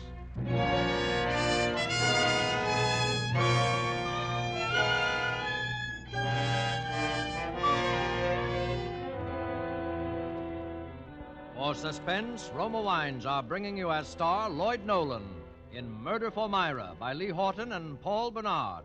Roma Wines' presentation tonight in radio's outstanding theater of thrills, Suspense.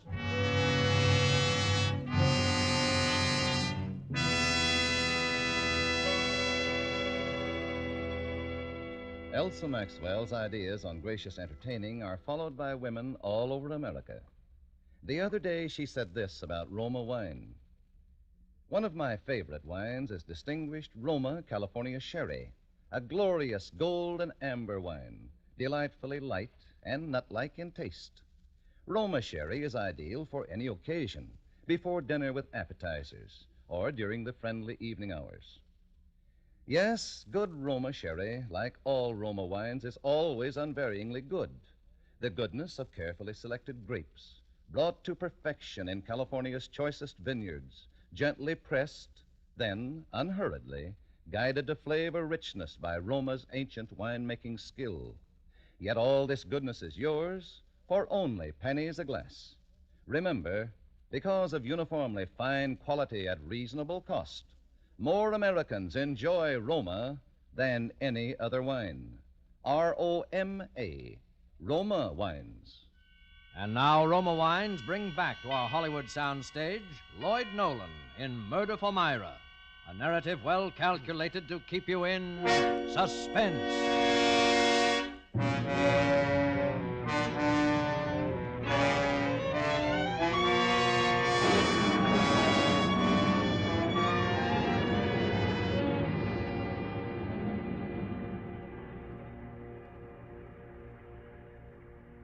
stood in the closet and waited. I could hear voices outside in the driveway and the slam of a car door. The hangers loaded with clothes are poking me in the back, tipping me off balance. I was standing on a pair of man's shoes. His shoes. I kicked the shoes out of the way and shoved some of the hangers back and closer together. I listened. There was some sound from below. But everything was quiet again. And then I remembered Myra saying that they shared the driveway with the folks next door. I put down the hammer. It must have been the neighbors coming home. I opened the closet door and stepped out. Still a little time yet. In the darkness, I noticed that Myra had left one of the windows open. It was raining in. I crossed the room, closed it.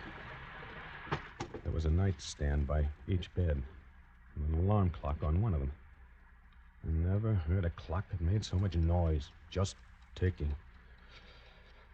It was cold and damp, and I was shaking from head to foot. I couldn't tell whether it was from the cold or from fear. I sat down on the edge of one of the beds.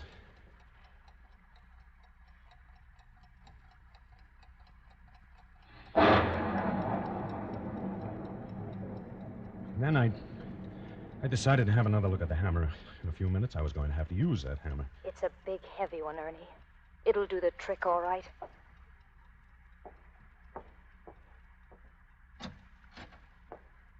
I felt along the floor of the closet for the hammer. Then I hefted it experimentally. It was big and heavy. The kind that would smash a human skull to pulp. I looked at clothes hanging there, many of them his clothes.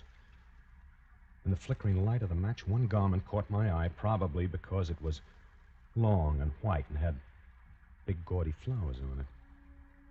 It was Myra's negligee. She'd been wearing it that morning when I first met her 5 months ago.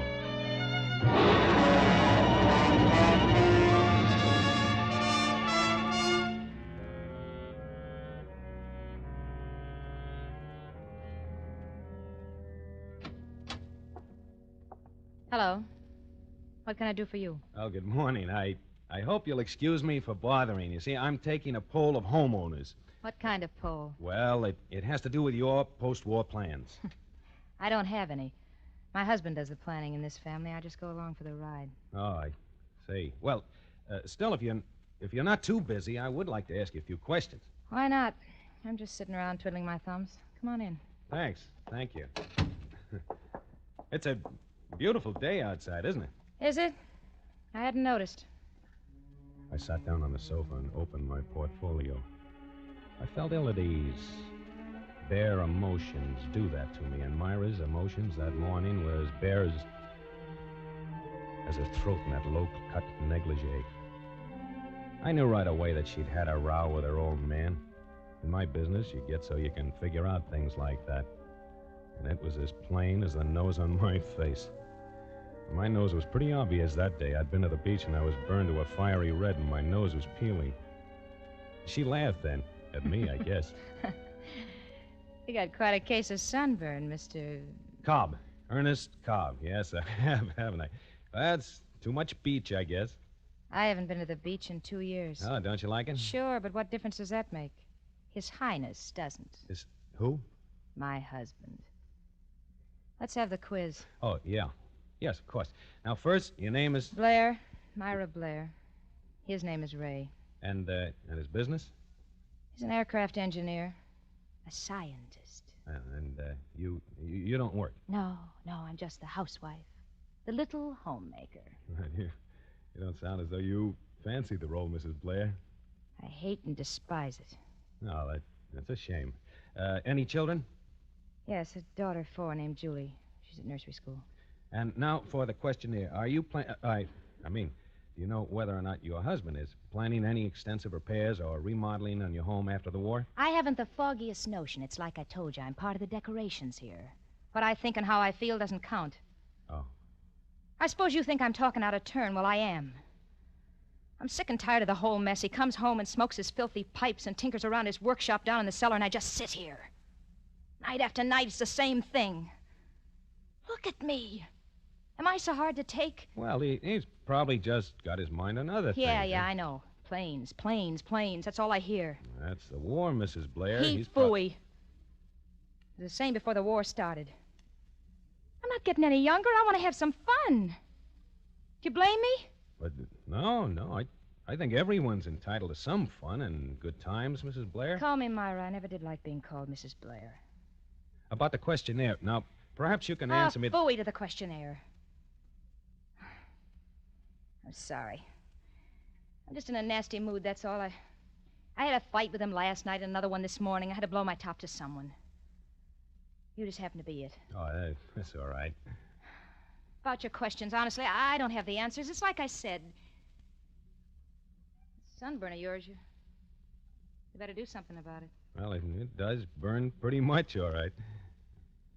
My hands are cold. Does this feel good? She bent out over me, and I could feel her breath in my ear. One lock of her hair fell away from her forehead, and it brushed my nose. Then her fingers touched my face, and I did something crazy. I reached up and grabbed her by the shoulders and kissed her on the mouth. And the next thing I knew, she was in my arms. And she was kissing me and sobbing in a sort of a spilling over of emotions that left me scared and limp as a dish rag. Oh, there, that's... You're gonna change things, aren't you, big boy? Oh, sure. You'll help me? Sure. I'd do anything for you. Anything.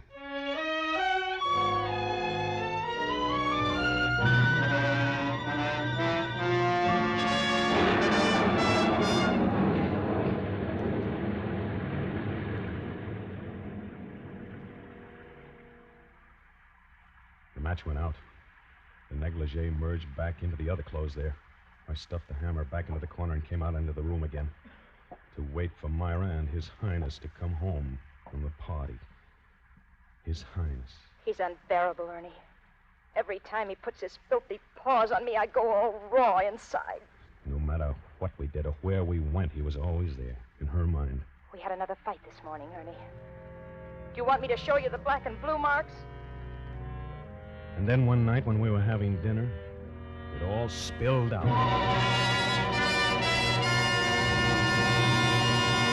There's only one answer, Ernie. I gotta get rid of him. Well, that's what I've been saying all along. You've got to divorce him.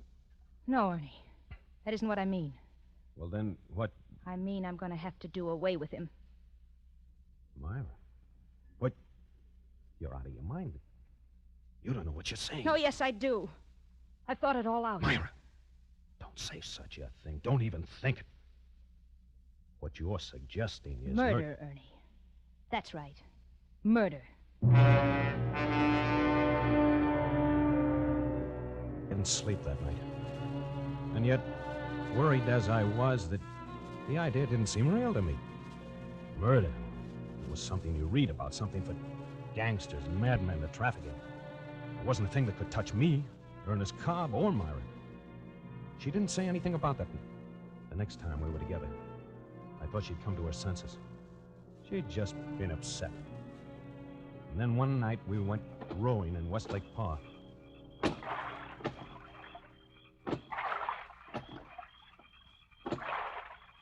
He's bought a gun. He's threatened to kill me. He wouldn't dare. It's him or me, Ernie. I gotta get rid of him. Well, get rid of him, yes, but not the... What other way is there? I don't know, but... What other way is there? Name it. Well, how are you going to do it, Myra? I'm going to poison him. You'll help me, won't you? No, I couldn't. I'm not asking you to feed it to him. You can help me get a little poison, can't you? I don't know anything about poisons. I don't know anything about murder. Well, you can learn, can't you? If you're that dumb, maybe I can find someone else. Myra. There are others who'd be glad to help. Please, don't talk like that, Myra. Well, you know I'd do anything for you. There's a better way, Ernie. What? He's got a big, heavy hammer down in his workshop, Ernie. You could do the trick easy. Oh, no, Myra, not me. I'd do anything in the world for you, Myra. Anything, but the one thing that'd help me out of this mess. It's his life or mine, Ernie. If you love me, you'd do it. I can't do that. I can't. You'd leave it for me to do. No, It'd be a cinch, Ernie. You could sneak into the house some night when we were out and hide until we get home. With that hammer, it'd be all over in a second. And then we'd say a burglar came No, Myra, no. Oh, you don't love me, really. It's all just talk. No, it isn't. You know better than that. I worship you, Myra. I couldn't live without you. Ernie, if you want me, you've got to do it. You've gotta, Ernie. All right, Myra. I suppose I knew I'd have to. It's just a little hard to get used to the idea, that's all. But I'll do it.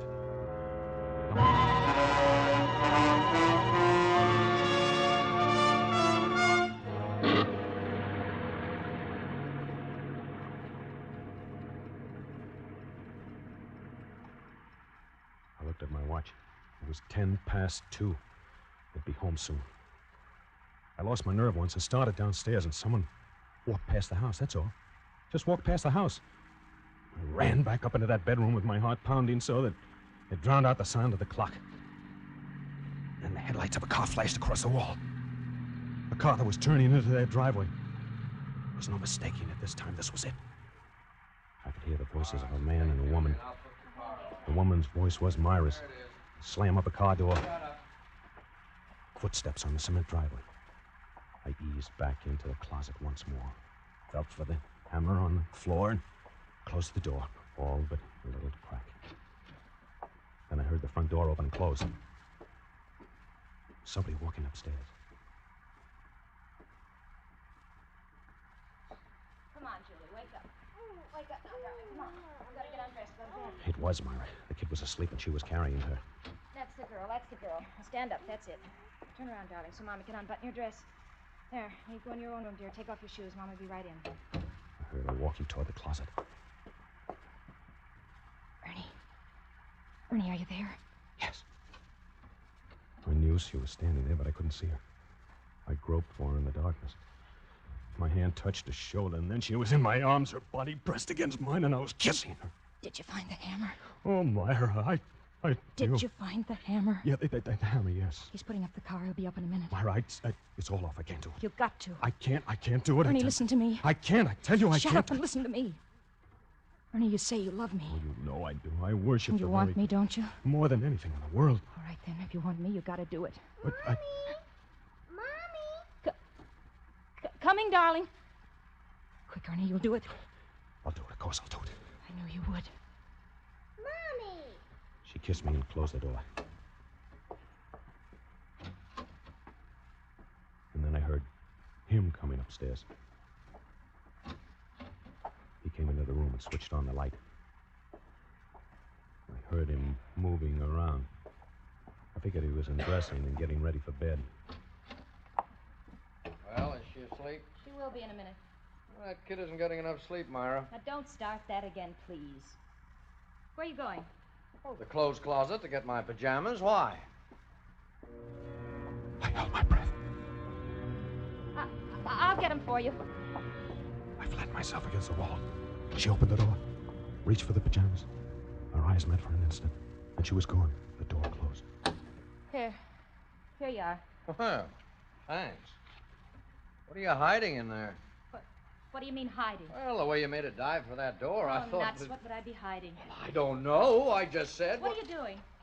Say, what's the matter with you tonight, Myra? There's nothing the matter with me. Why? Oh, you're so jumpy. Well, can't I ask you what you're doing? Fooling with the clock? Sure, but why jump out of your skin? I'm just setting the alarm. It's already set. I'm setting it ahead for 4 o'clock. Why?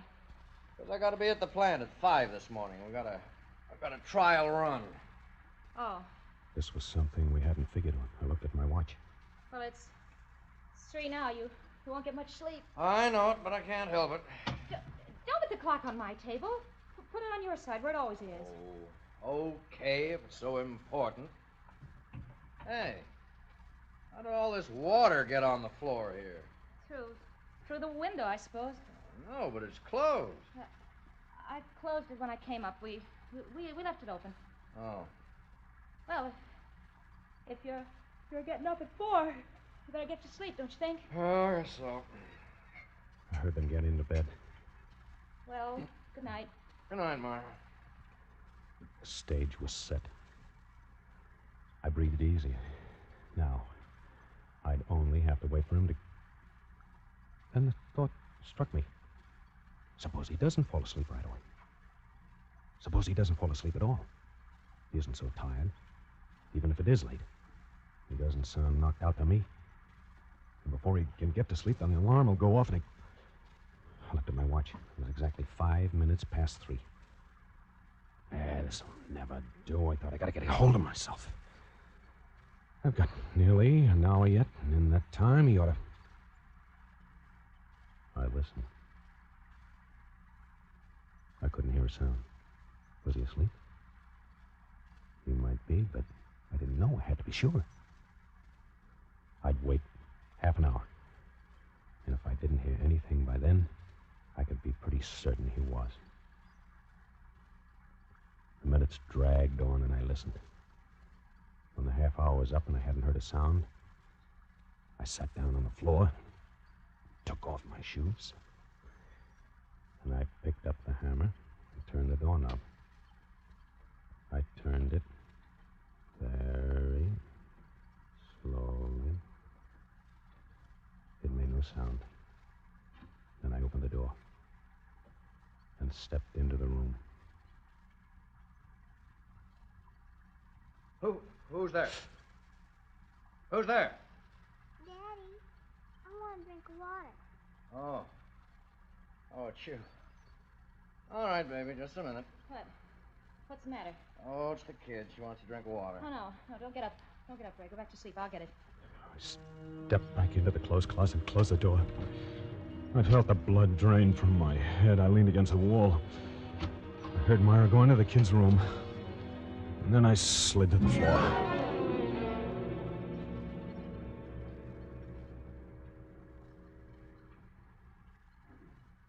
I guess I must have passed out then, or fainted, or something. Because the next thing I remembered was sitting up, startled, wondering where I was. I looked at my watch. It was 3 minutes to 4. I remembered now where I was and what I was there for. I was in the closet. There was a man on the other side of the door that I had to kill before an alarm went off. And the alarm went off at 4. I remembered that I had to be very quiet because the man was asleep. Everything I did from that time on was automatic. I acted like a man in a dream. I picked up the hammer and stood up. I opened the door and crept into the room. I could see the hands of the clock by his bed. It was almost 4. I didn't breathe. I only listened.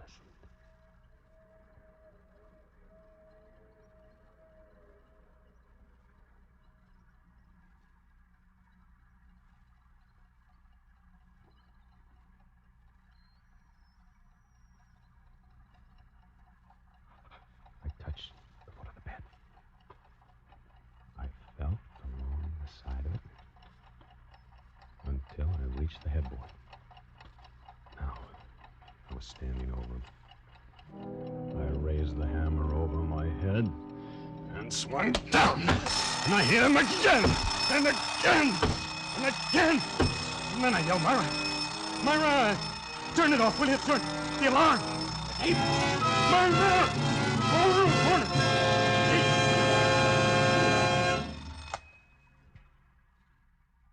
And then the light went on. And I was looking at a man sitting up in the other bed. And he was pointing a gun at me. Hello, Ernie. I moved the clock. You saved me a lot of trouble. I looked down at the bed I was standing over. And I saw Myra. And blood. And the hammer. And suddenly I felt an insane desire to laugh. And then a sob caught in my throat. I couldn't control myself. I started to laugh. I couldn't stop.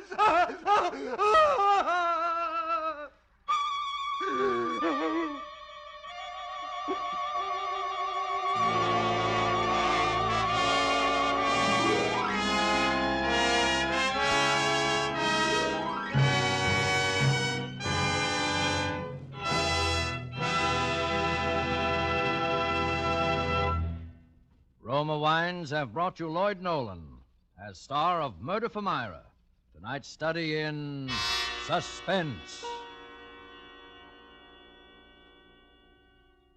This is Truman Bradley for Roma Wines, the sponsor of Suspense. August, one of the warmest months, calls for tall, frosty iced drinks.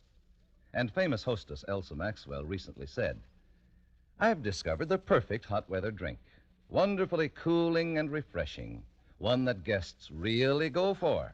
I mean Roma Wine and Soda, made with distinguished Roma, California Burgundy, or Sauterne. Yes, Roma Wine and Soda is simple to prepare. Half-fill tall glasses with Roma Burgundy or Sauterne. Add ice cubes, sparkling water, and a bit of sugar. And for a decorative touch, garnish with cherries or fruit. And be sure to use Roma wine, always uniformly good, yet costs only pennies a glass, so you can serve it often. And next time you use vermouth, choose Roma vermouth, sweet or dry. Zestful, full-flavored Roma vermouth is blended and developed with all the traditional wine-making skill of Roma wineries, is made and bottled in the heart of California's famous vineyards, yet surprisingly low-priced. Try Roma vermouth soon, won't you? Lloyd Nolan appeared through the courtesy of 20th Century Fox and will soon be seen in their production Captain Eddie. Next Thursday, 3 of radio's most distinguished actors, whom you have heard often in this series, will be stars of Suspense, radio's outstanding theater of thrills. Presented by Roma Wines, R-O-M-A, made in California, for enjoyment throughout the world.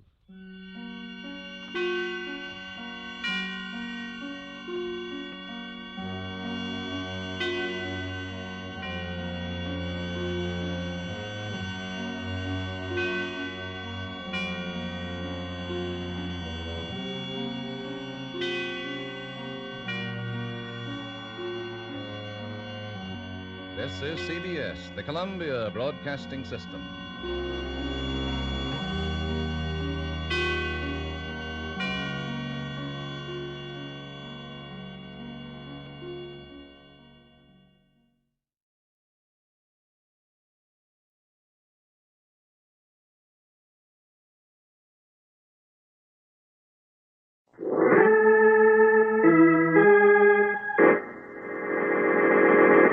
From New York City, the makers of Clippercraft clothes for men and more than 1,200 leading retail stores from coast to coast present Sir Arthur Conan Doyle's immortal character, the world's most famous detective, Sherlock Holmes, starring John Stanley.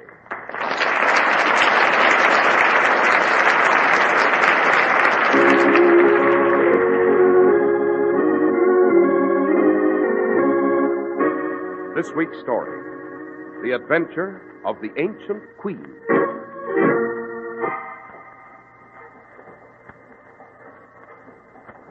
Holmes. What is it, Watson? Look through the window here. Someone just dashed out of a cab. He's running into this building. Indeed, Watson. A late hour for anyone to be about. Well, seems to be coming up to our rooms. Good Lord, Holmes, did you hear that? Yes, Watson. It seems that our nocturnal visitor has been suddenly detained.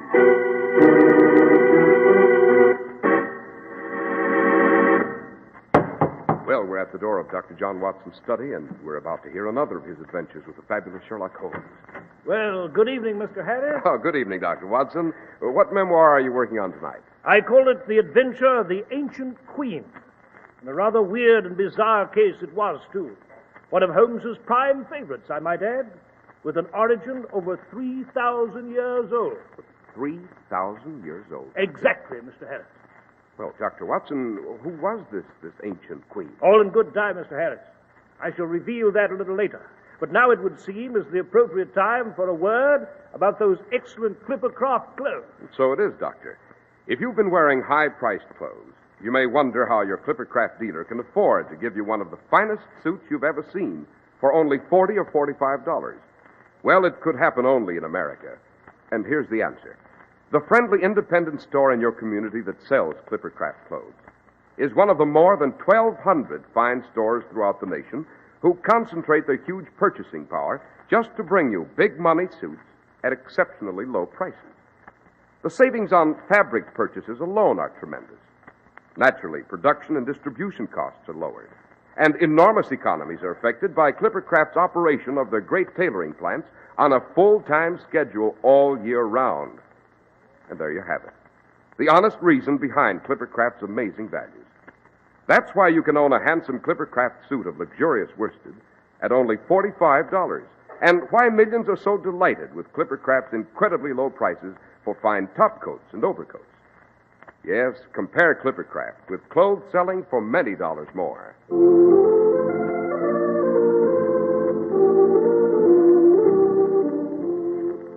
And now, Dr. Watson, what about this adventure of the ancient queen?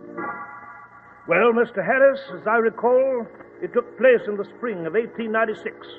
And properly speaking, it began not on our own green island, but on the sun-baked sandy waste of Lower Egypt. It was in this area that Sir Edward Norcross, the eminent British archaeologist, had long sought the ancient mysteries of the pharaohs. Then one day, near a place called El Ayat on the Lower Nile, he broke into a hidden underground tomb, crisscrossed with dark and dust-choked passageways, brooding with the silence of centuries. And then Sir Edward and his assistant Smythe left the rest of the excavation party and pushed forward into the most remote section of the subterranean tomb.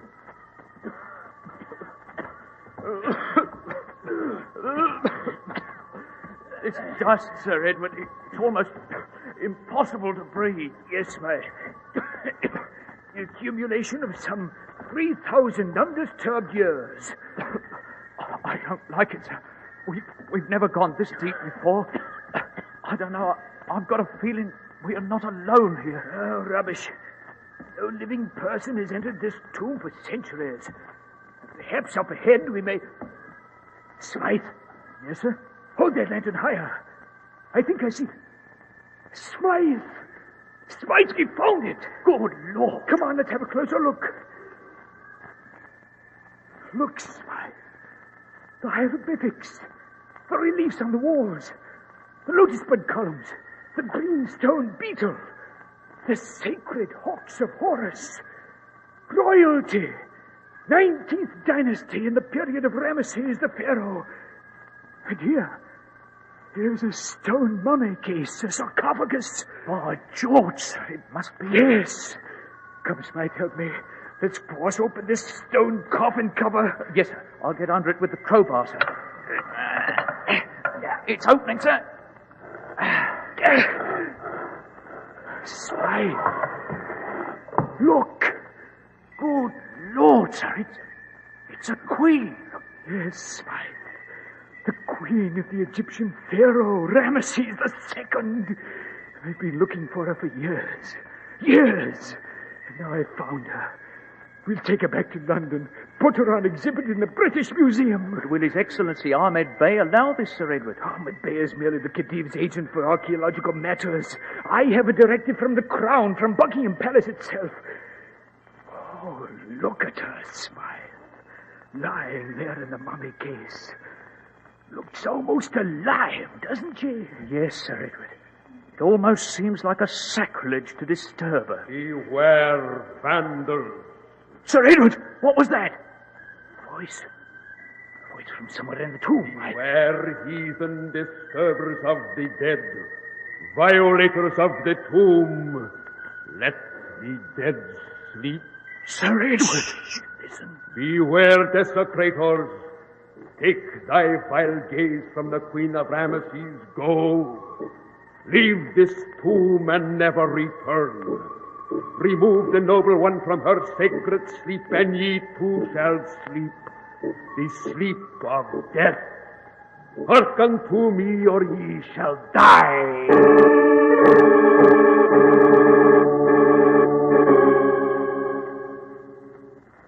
So you intend to take the mummy of the Queen of Ramesses back to London, Sir Edward? Yes, Your Excellency. I plan to bring her directly to the British Museum. As Foreign Minister for His Royal Highness the Khedive, I do not advise it. What do you mean? You told me about the voice in the tomb, Sir Edward. You have been warned. Yes, Your Excellency. I know the legend. It's supposed to be a fanatical Egyptian sect called the Society of the Sun, devoted to the protection of the sacred spirits of the royal dead. You are well informed, Sir Edward. Of course, it's all rot. Pure rubbish. I heard a voice, yes, but I'm sure it came from one of the Egyptians in my party, somewhere in the tunnel. Probably tried to frighten us away so that he could rob the mummy case of its priceless relics at will. You still insist on transporting the mummy to the British Museum? I do. Very well. You have royal authority, and I cannot refuse you. However, there are a few details I must insist upon. Yes? The mummy case must remain sealed and placed under heavy guard for the entire voyage. And I myself will go along to see that this priceless treasure of Egypt arrives safely at its destination.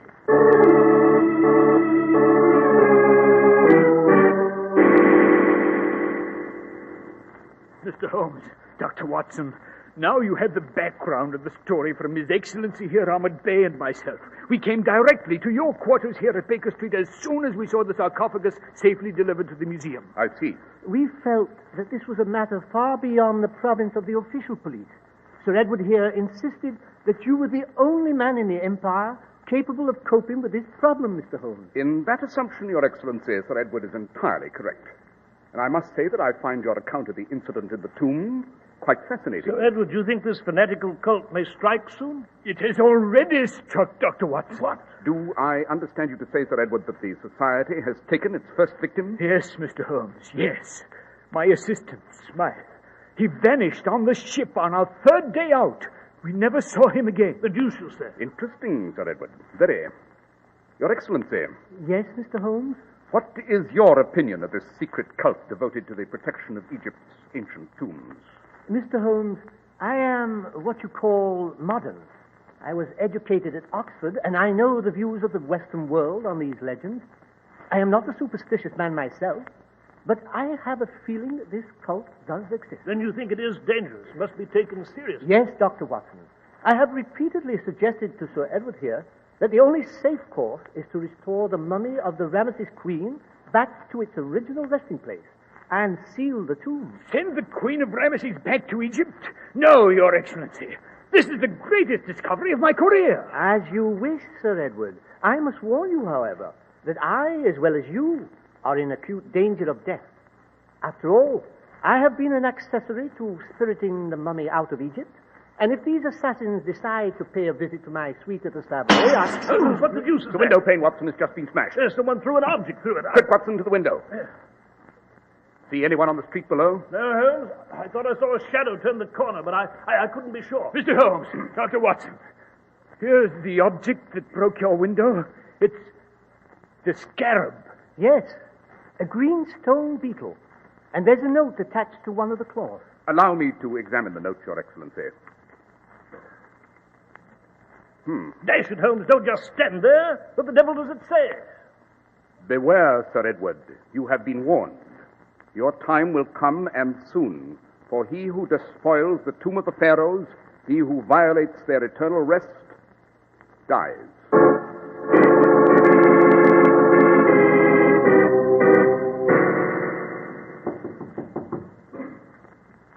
Come in. Oh, good evening, Hobbs. Good evening, Dr. Forsyth. Let me see. You're on duty as guard here at the museum tonight, are you not? Yes, sir. Hobbs, as director of the British Museum, I must emphasize the fact that you have a special responsibility tonight. Yes, sir. Sir Edward Norcross has just brought us a new sarcophagus from Egypt. It contains the ancient Queen of Ramesses and is priceless, priceless. I want you to keep a special eye on it tonight. You follow me, Hobbs? All right, sir. I won't let it get out of my sight for long. Very good, Hobbs. You'll find the mummy case just below the massive granite statue of Ramesses in the Egyptian Central Saloon between the galleries. Good night, Hobbs. Good night, Dr. Forsyth.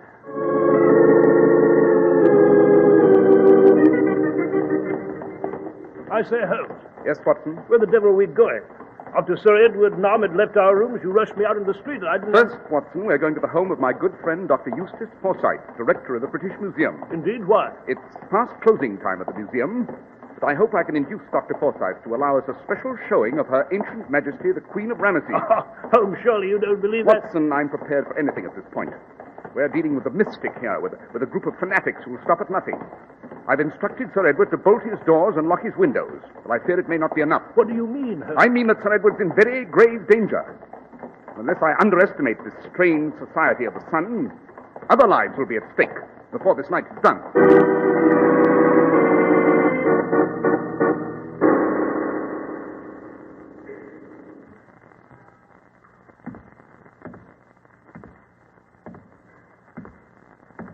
Hello? Hello? Who's there? Who's there near that mummy case? Speak up.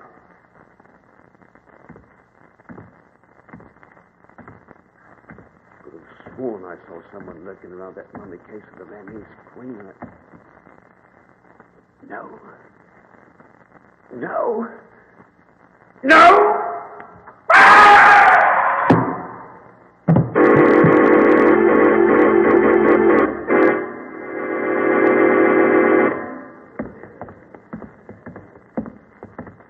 Say all entrances and doors to the museum are locked, Dr. Forsyth? Yes, Mr. Holmes, locked and bolted. Everything but the main entrance, which I just unlocked with my own key. And the museum guard is watching that mummy case? Yes, a man named Hobbs. Not the kind of job I'd want, I must say. Where the deuce are we at this moment? In the Assyrian transept, Watson. In a moment we shall pass through the North Gallery into the Egyptian Central Saloon. Mr. Holmes, I still don't understand the reason for this extraordinary visit to the museum tonight. Murder, Dr. Forsyth. Murder? Yes. And I only hope we're in time to... Holmes, good Lord, what was that? Follow me, both of you.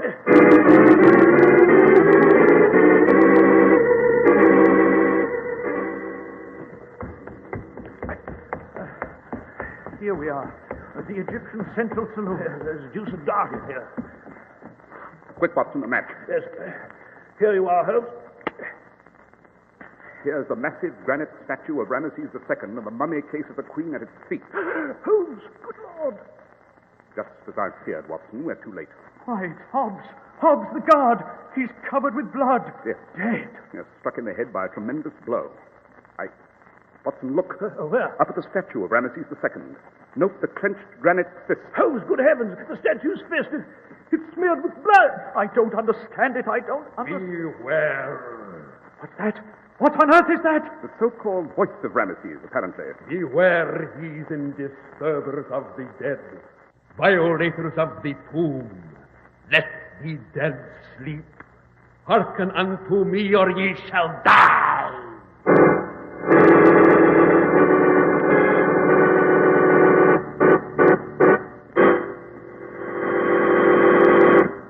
Well, Dr. Watson, so far it's been some adventure. Why, the thrills and chills are chasing themselves up and down my spine. This one's in a class by itself, Doctor. Class by itself? Oh, you mean the American idiom for distinctive? Yes, that's just what I do mean, and you've chosen just the word I need when it comes to Clippercraft clothes, Doctor. Distinctive. Right now, at the friendly independent store in your community that sells Clippercraft clothes, one of America's greatest and most distinctive clothing values is yours. And for the savings you'll pocket, you can thank the great Clippercraft plan. In a typically American way, more than 1,200 of this country's finest independent stores from coast to coast, stores you can trust, have merged their buying power to reduce fabric, production, and distribution costs to an absolute minimum. Otherwise, it would be quite impossible for you to own topcoats or overcoats as luxurious looking as Clippercraft's for only $40 to $47.50. Or the new lightweight zipper lining Clippercraft topcoat that is sweeping the country at a price that will surprise you. It's so low. That's why men who know insist on Clippercraft clothes. So be sure to visit the Clippercraft store in your city. These leading stores in the metropolitan area are proud to add their names to Clippercraft in your suits, topcoats, and overcoats. In Manhattan, John Wanamaker Men's Stores, Broadway at 8th and 67 Liberty Street. Saks 34th, Broadway at 34th. In Brooklyn, Abraham and Strauss. In Newark, New Jersey, Boulevard Men's Shop, Kresge Newark. And in Jamaica, the B&B Clothes Shop, 16408 Jamaica Avenue. And now, Dr. Watson, you were relating to us the adventure of the ancient queen. Yes, Mr. Harris, so I was. Holmes, Dr. Forsythe, and I stood there transfixed as that voice from the tomb echoed through the vast, eerie museum. It spoke, then it was still. Dr. Forsythe illuminated one of the gas chandeliers, and as the flickering flame played over the massive statue with the blood-stained fist, we seemed to feel a living presence in the room. Mr. Holmes. Yes, Dr. Forsythe. That voice, that eerie voice, it seemed to come from the mausoleum room next to the Nineveh Gallery. Shouldn't we hurry off in pursuit, Holmes? No, Watson, we should be wasting our time. Yes, but The museum is a vast place, Watson, as you well know, consisting of whole series of special rooms. That echoing voice could have come from anywhere. Mr. Holmes! Dr. Watson! Holmes, someone's coming. Yes. I see a man coming in, Mr. Holmes. See him? Ah, yes, the entrance to the Nineveh Gallery. Mr. Holmes. Why, it's His Excellency, Ahmed Bey. Mr. Holmes, I came down to the museum to pay my respects to Dr. Forsythe here and make arrangements for the exhibition of the mummy case. I didn't realize the museum was closed. Then I saw you go into the front door, heard a scream, and then... I'm afraid we're all a little late, Your Excellency. Yes, I see that now. The Society of the Sun. They've struck again. The statue of Ramesses seems to have struck this time, Your Excellency. If you'll just look at the fist. Blood. Blood on the fist. The Pharaoh striking in wrath, in revenge for the desecration of his queen. I cannot accept that observation, Your Excellency. Massive statues of red granite such as this one would find it very difficult to move. The killer smeared the fist with the blood of his victim to heighten the terror. Mr. Holmes, this is a terrible tragedy. Terrible. There must be some course we can take. Quite, Dr. Forsythe. We can begin where logic dictates, with a stone coffin and the mummy of Her Majesty the Queen.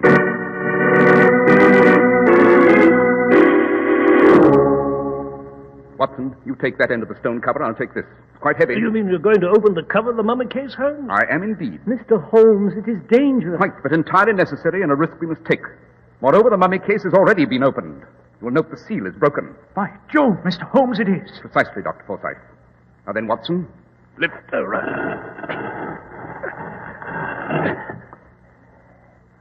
Well, gentlemen, there she is. The queen of the great pharaoh, Ramesses II, in a funeral shroud of bandages. Good heavens, Holmes. She looks lifelike. A secret lost with my ancestors, Dr. Watson. The art of human preservation for thousands of years. One moment, Your Excellency.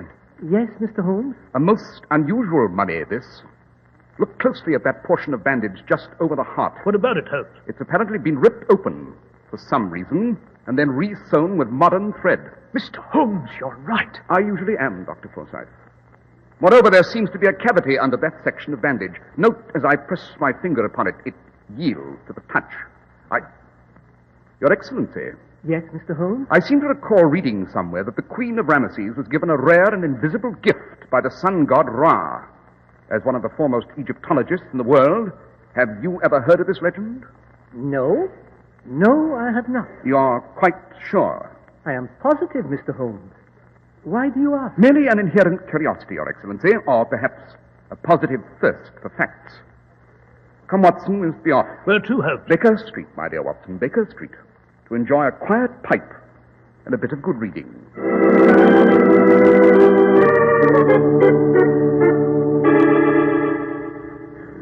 Holmes, how the devil can you sit in that chair and read some obscure and dusty volume while these fanatics... Patience, Watson, patience. I'm merely trying to resolve a point of scholarship.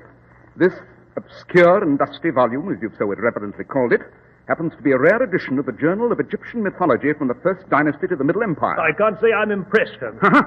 What is it, Holmes? I found it, Watson. I found it. You found what? I confess, Holmes, I'm entirely confused. Holmes, there's a coach drawing up to the curb. Obviously, Watson, I can hear it quite plainly through the open window. There's a man coming into the building. I think it's Sir Edward Norcross. Sir Edward? Watson, I instructed him to stay in his rooms behind bolt and key. The man's in grave danger. He's coming upstairs now. Holmes, good heavens, what... Quick, Watson, to the stairs. There. Holmes, it is Sir Edward. He's lying at the bottom of the stairs. He's dead. Quite. With a crooked knife in his back and a note in his hand. Let's examine it, Watson. Holmes, what does it say? My dear Sir Edward, I have had the good fortune to obtain a strong lead on the Egyptian conspirators, but I require your immediate presence at Baker Street for the purpose of information. You may have no fear of leaving your quarters now. I assure you all at last is safe. Signed, Holmes. Aha, so that's how they lured Sir Edward from his rooms, Holmes. They forged your handwriting. Yes. Watson, I believe Ahmed Bey mentioned that he'd taken a suite at the Savoy. Yes, Holmes, he did. Then let's hurry off and see His Excellency at once, before it's too late.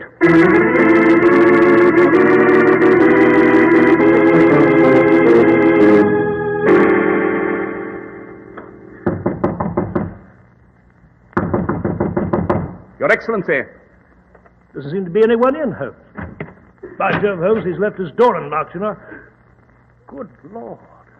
Look at this room. Yes. A bit disorderly, isn't it, Watson? Disorderly? It's been turned upside down. Lamps are smashed, the furniture is Obvious signs of a fierce struggle. Hello, what's this? What's what? It seems that His Excellency was preparing for a long journey after having only this evening arrived from one. Aha, Watson, look here on the table. Seems to be a boat timetable of some kind. Precisely. Then for some reason he's returning to Egypt post-haste. On the contrary, my dear fellow, this happens to be the timetable of the liner Catania. And the Catania leaves Liverpool tomorrow at noon for America. For America? Holmes, dash it, all this doesn't make sense. It makes very good sense, Watson. The intentions and activities of His Excellency Ahmed Bey are crystal clear to me now. What's this?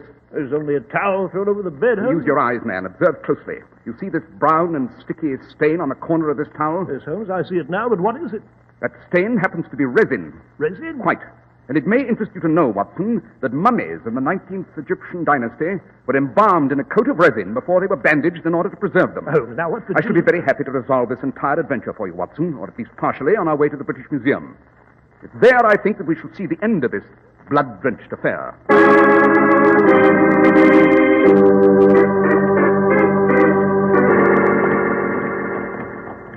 Well, you know, Holmes, at this moment I'm completely baffled. I see no connection between these various events. Then let me enlighten you, Watson. First, His Excellency Ahmed Bey is a member of the Secret Society of the Sun. What? Now let's reconstruct, Watson.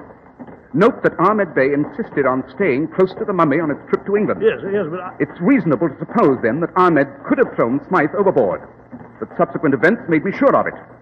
You remember we entered the museum with Dr. Forsyth through the main hall? Yes. Well, Ahmed Bey was there before us. He called to us from the Nineveh Gallery on the opposite side. Hence, we were between him and the only available entrance. By Jove, Holmes, you're right. Quite. He assassinated the museum guard, Hobbs. But then his greed got the better of him. He knew the ruby of Ra was hidden in the mummy's heart under the bandages. The ruby of Ra? Yes, Watson. According to the legend, of which His Excellency denied all knowledge, the sun god Ra had given the Queen of Ramesses a huge ruby from his protective shield. It was placed in her heart to shield her from all harm. And Ahmed Bey dug it out and re-sewed the bandages. Exactly. I noticed a bit of thread on his trouser cuff when he approached us in the Egyptian Central Saloon. It was the same thread used to sew the mummy's bandages. Then that resin stain on the towel... Obvious, Watson. The ruby was covered with resin from the mummy. And later, Ahmed Bey tried to wipe the sticky residue off with the towel. He had planned to escape to America with the ruby and sell it for a fortune. Why are we going to the museum now, Holmes? Because, Watson, I have a feeling that we shall encounter the end of our adventure there.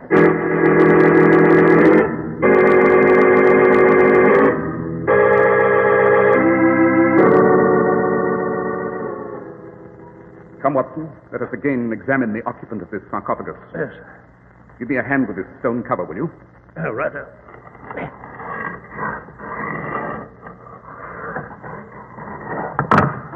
Holmes, good heavens, the mummy, the queen. It's gone. Quite.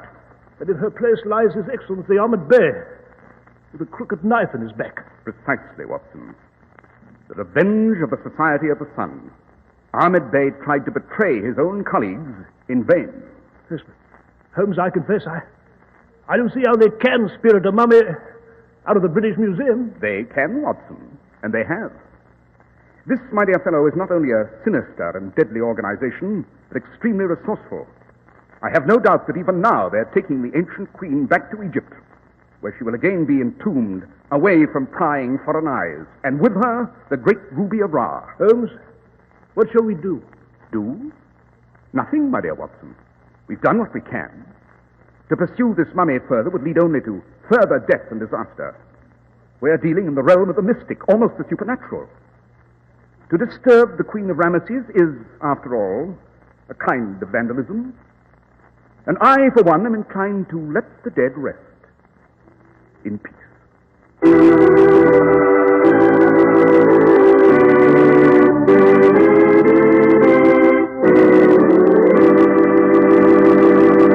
Well, Dr. Watson, that was certainly an unforgettable adventure. Indeed it was, Mr. Harris.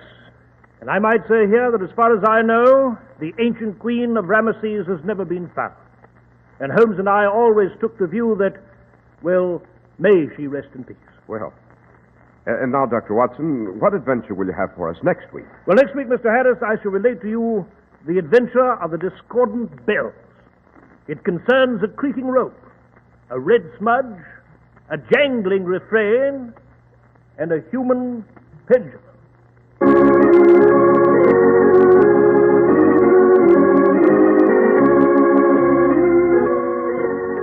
The makers of Clipper Craft clothes and more than 1,200 stores from coast to coast have brought you another in the new series of broadcasts featuring the world's most famous detective, Sherlock Holmes.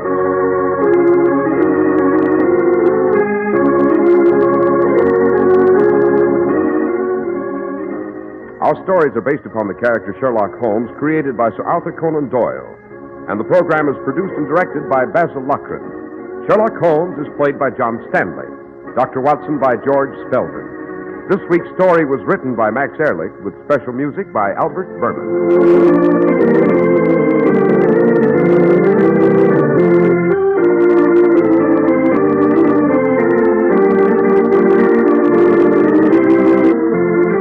If you don't know your Clipper Craft dealer, write Clipper Craft, 200 Fifth Avenue, New York City.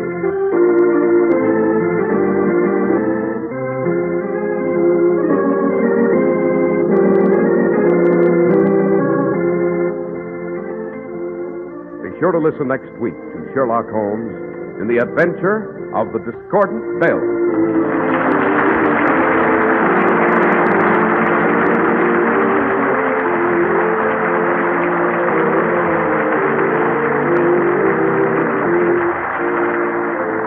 This is Cy Harris speaking for Clipper Craft Clothes. This is the Mutual Broadcasting System.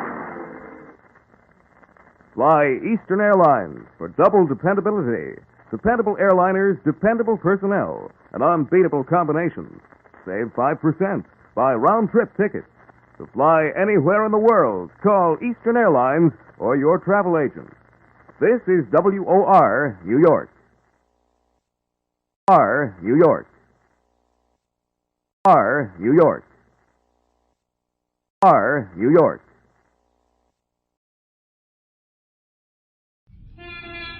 Jerry! Bill, look! Up there on the window ledge! Bill, it's Rogers. Rogers! Rogers, look out! Bill, he's falling!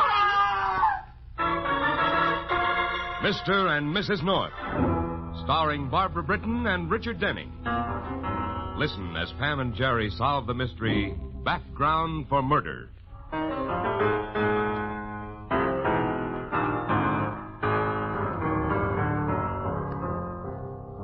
A nightclub in the middle of the afternoon isn't a very romantic background, and the man at the piano doesn't sound as if he's serenading his love.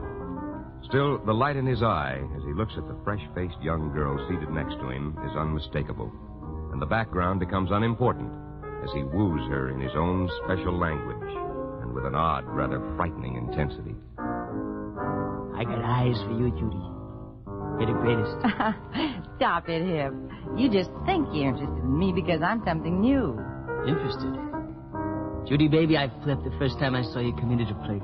Fresh from the Corn Belt and really wide-eyed at meeting the great Hip Rogers. The great Hip Rogers is a no-good heel.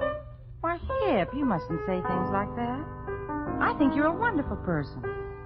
That's because you're not sharp, Judy. Maybe not, but I'm sharp enough to know a nice guy when I meet one. Sorry, Judy.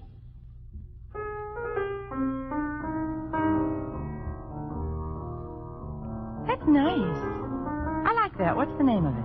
No name yet. It's just something I play when I'm thinking about you. Call it Hip Rogers Blues. Or maybe Trouble in A-flat. That's almost the title. Title of what?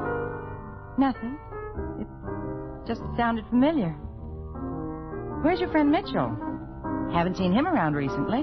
He's no friend of mine. I wish he'd stop making noises like a spot artist. A spot artist? A cop, detective.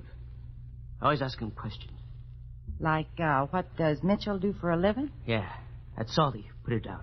Translation, it's no good, forget it. You see, I'm learning. And learn this. Don't go around asking questions about Mitch. What's the matter? I thought I heard the door open. Why, you're frightened. What is it, Hip? Take off, Judy. I'll see you later. But... Don't you dig me, honey? Cut that out. Got work to do. Sure, Hip. I'll go now.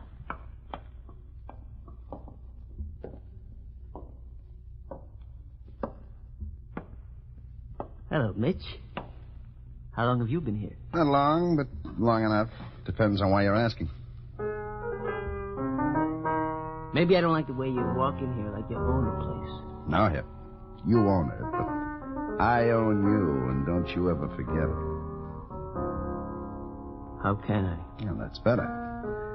A few days ago, you were crawling to me on your hands and knees, begging me to keep you from falling apart, begging me to give you... All right, what do you want? Some straight answers to some important questions. Lay it on to me. What do you know about this Judy Gregg? Why? What do I have to know about her? I said I wanted some straight answers. You rented the apartment upstairs to her. You've got eyes for her. What do you know about her? She's not sharp, but she's George. I rather got eyes for her. Oh, that's nice. She's always poking that peanut nose of hers into things. I know. I heard her working on you when I came in. She's dangerous. Judy? You're flipping, man. Am I? Let's find out. I don't dig you, Mitch. Well, she's out now. We're going up and search her apartment. But we can't do that. Why not? You're the landlord. You got a pass key. Come on. Mitch, if you ask me... I'm not asking you. I'm telling you. Now get that key while you can still walk. Right? All right, Mitch.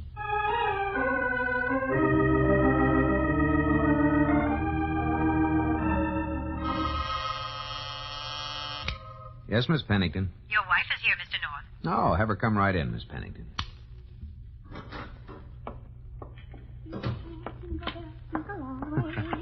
Well, you're in a gay mood, darling. And why shouldn't I be? Look. Hey, the plane ticket. Uh-huh. Oh, golly, it's Jerry. It's the nicest possible present you could give me. And you know what? What? Our reservations are for that new plane American Airlines is flying nonstop, coast to coast. We leave Idlewild at 1 p.m., and we're in Los Angeles at 5:55 in the evening. Isn't that wonderful? Great. Honestly, darling, I'm so excited. Oh, Jerry, it's almost 4:30. Couldn't you leave now and we can... Oh, Pam, I can't possibly knock off now. With Ray Gordon out of town, I have more work than I... Yes? Excuse me, Mr. North. What is it, Miss Pennington? There's a man outside, an elderly gentleman who...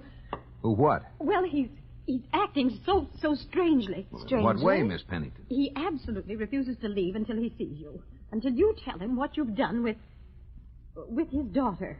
What? His daughter? That's what he says. Well. Pam, what does he mean, what have I done with his daughter? I don't know. I haven't done anything with anyone's daughter. Are you sure, darling? Pam, please. What's the man's name, Miss Pennington? Greg. Greg? Think hard, darling. No, Pam, stop it. I can't. You look so wonderfully guilty. Now, listen. There, you can't come in here. I told you that. It's all right, Miss Pennington. You may go. Yes, sir. Mr. North, I'm Joseph Gregg, Judith's father. How do you do, Mr. Gregg? This is my wife. How do, ma'am? You do. Maybe we better talk alone, Mr. North. I don't think so, Mr. Gregg. I have no secrets from my wife. Oh, is that so? Well, I put it to you straight. Where's my daughter, Judy? You'll have to put it even straighter, Mr. Gregg. To the best of my knowledge, I've never even heard of your daughter. That's your story? That's the truth. Now, what is all this? She's disappeared. I can't find her. You've got to tell me where she is. You've got her. Now, calm down. I know you're upset, but what makes you think I know where to find her? Well, these letters I got from her. Read what it says. Read it right there. Don't worry about me, Daddy. Mr. North is the kindest, handsomest, most wonderful man in the world, and he's promised to take care of me until he publishes my book. Well, and that's only one of the times she mentions you. You want to read some more? No, thanks. I just can't understand it. It doesn't make sense. Have you been writing to her, Mr. Gray? Yes, twice a week since she left home. But care of the North Publishing Company was the only address I had, and all my letters came back marked unknown at address. Something's happened to Judy. Must have. She wouldn't... Now, take it easy, Mr. Gray. Must be some explanation for this. Maybe Ray Gordon, my story editor, has met your daughter. He'll be back in town tomorrow, and I'll see what he has to say about it. We'll help you all we can, Mr. Gregg. Have you been to the police? No, I came here straight from the train. Well, the Bureau of Missing Persons is a very efficient outfit. We could check with them. And we have a friend named Bill Wygant who's on the force. With Bill behind it, we'll find your daughter in no time. You're both mighty kind. I'm real sorry about all the fuss I stirred up. Don't forget it. Oh, I won't forget it, Mr. North. When I get back home, I'm going to tell all the folks that there's some mighty good people in New York. New York's like any other town, Mr. Gregg, only it's bigger. There's some mighty bad people here, too.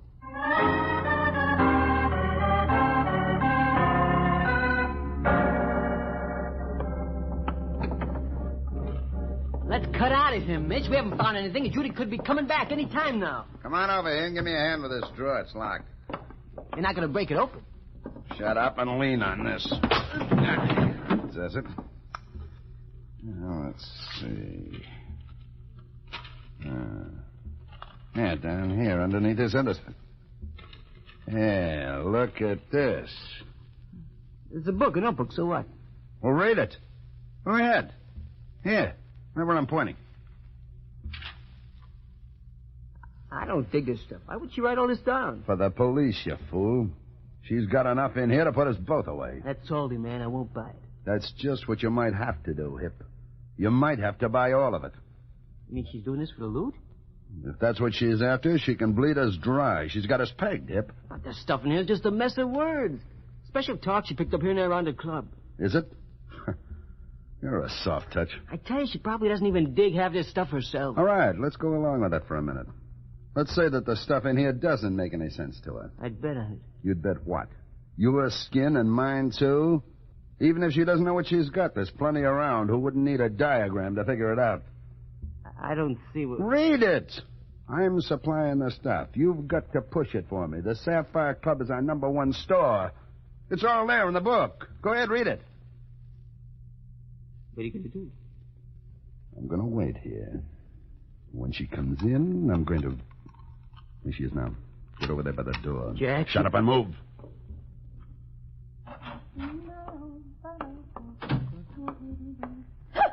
Come in, Miss Gregg. What are you doing here? What do you want? Look, Jack, let's... Stay out of this, Hip. What is it, Hip? What does he want? It's about this notebook, Judy. That's mine. Give it to me. You'll get it, all right. How much were you figuring on asking for this stuff? What do you care? Come on. No, you're hurting my arm. Let her talk, Mitch. Tell him, Judy. You got to tell him. That's notes for my novel. Oh, that's a new one. Well, it's the truth. I'm rewriting the book, and I need this for background material. Who's printing it for you, the police department? I don't know what you're talking about. I'm hoping the North Publishing Company will take it. Is that solid, Judy? You're not just jiving? Why should I lie about it? She's leveling with us, Mitch. Let her go. You must be out of your mind. I'm telling you to let her go. Get it straight. You're not telling me anything. How long do you think you'd last without me? Take it easy, Mitch. You need me like you need the air you breathe. Now step aside. Hip, stop him. Judy! Judy, baby! No! Don't be...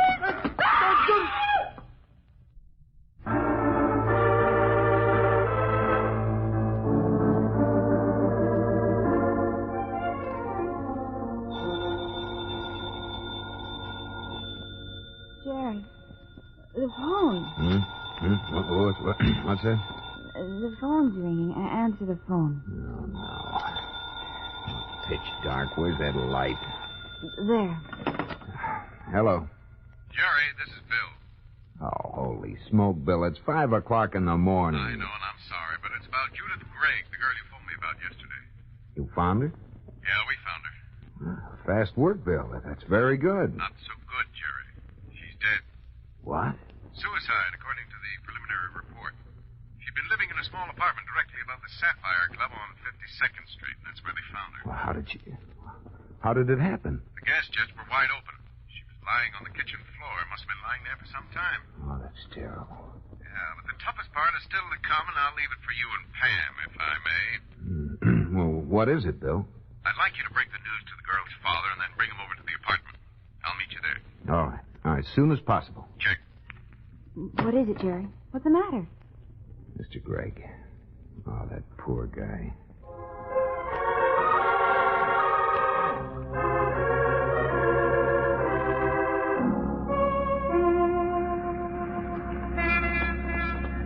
Is this the place? Yes. Your daughter's apartment was upstairs, Mr. Gregg. If you don't mind, we'll go in through the nightclub. Anything you say, Lieutenant.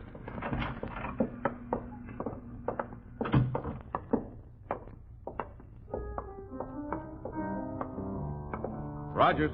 Huh? Oh. Back again, Lieutenant. Rogers, this is Mr. Gregg, Judy Gregg's father. Hello, Mr. Rogers. Hi. Rogers owns the building Judy rented from him. He discovered your daughter's body. That's right. And this is Mr. and Mrs. North. North? Your name is North? That's right. You, publish books? Yes. And Judy was... Was what, Rogers? Nothing. Forget the piano for a minute, Rogers. Rogers. Okay. You started to say something about Miss Gregg. Judy. She, told me she was working on a book. You didn't tell me this before. You didn't ask me. Well, let me ask you this. Have you any idea why she might have committed suicide? Well, a chick alone in the big city. No friends, maybe no loot. Could be, she says. That's case. I'm going to put it down. I'm not sure I understand you, Mr. Rogers. But if you really believe that my daughter was the type who could have taken her own life, then you just didn't know, Judy. I knew her, Mr. Gregg. That chick was... She was the greatest. Mr. Rogers, my daughter was murdered. No, take it easy, Mr. Gregg. Rogers, I'd like to have your pass key. We're going upstairs. The key? It's right here. Thanks. All right, let's go.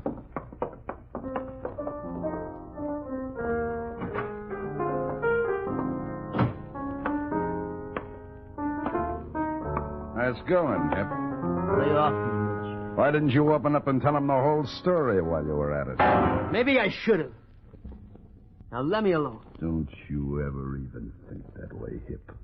You were there, and if I go, you go too. I tried to stop you, and I couldn't. We're in this mess because you don't know how to keep your mouth shut. You just sit tight, we're in the clear. If you don't, you're not going to like what happens to you, and that's a promise.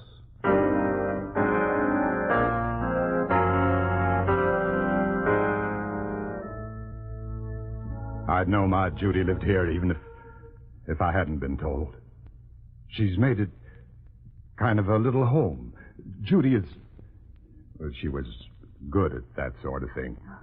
Just take it easy, Mr. Gregg. We won't be here too long. Oh, don't you fret about me, Mrs. North. I'm all right. I'll go see what Bill's doing. All right, Jerry. Find anything, Bill? No, not yet.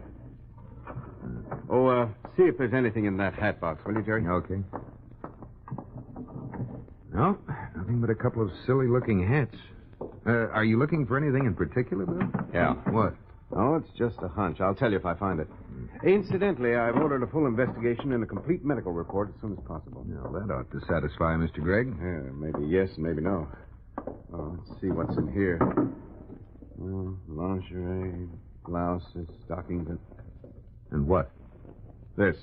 What? A hypodermic and a small quantity of white powder. Dope? Dope. Oh, brother. Look, Jerry, let's don't let Mr. Gregg see this, huh? No, I understand. But is this what you were looking for? Let's say it was a possibility. Come on.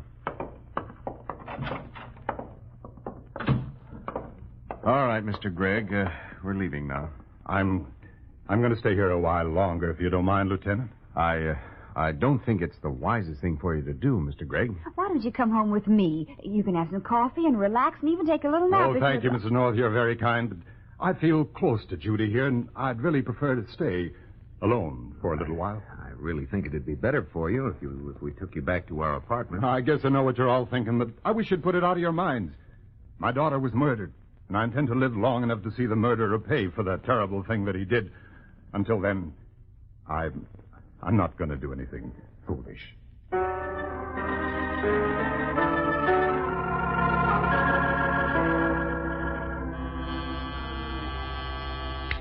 Yes, Miss Pennington. Mr. Gordon just came in, Mr. North. Oh, good. Ask him to come into my office right away, please. Yes, sir. Well, now maybe we'll find out a little more about Judy Gregg. You don't mind if I stay, do you, Jerry? No, of course not, but I think you'd be better off at home getting some rest. Oh, I'm all right. Hi, Jerry. Hello, Ray. Come on in. Hello, Ray. Hello, Pap. Have a good trip? So. I have all the figures in my briefcase. Later, Ray. There's another thing that comes first. Did you know a girl named Judith Gregg? Judith Gregg. Hmm. Oh, yeah, of course. She submitted a manuscript entitled Murder in A flat. I remember her very well. How is it that I never met her? Oh, you were busy at the time. Her book didn't strike me as having sufficient possibilities to interest you. It was her first attempt, and it was, well, I thought it was rather amateurish. Yeah, what was it all about? It was a murder mystery. Plot revolved around a narcotics ring that was operating among what they call bop musicians and fans of bop music, if you're familiar with the word. No, you haven't lost me yet. Go on. Well, that's about it. Gee, she was a persistent kid. I made some comment about her obvious lack of familiarity with the background she'd used. She called me only last week. Do you know what she said? What? Well, she said she was gathering material that would turn her book into a sensational expose and make me eat a large portion of humble pie. You'll forgive me if I don't seem overly amused. Huh? Oh, what's the matter? Is there something wrong? Plenty. Miss Pennington. Yes, sir. Get Lieutenant Wigand of Homicide for me. Yes, sir. Homicide? What is it, Jerry? What's the matter? Judith Gregg is dead. Dead? Suicide. Good Lord. Golly, Jerry, it looks like Miss Gregg was doing some pretty dangerous research for that book of hers. Well, that's putting it mildly. It also begins to look like Judy's father may... Yes? I have Lieutenant Wigand for you. Right.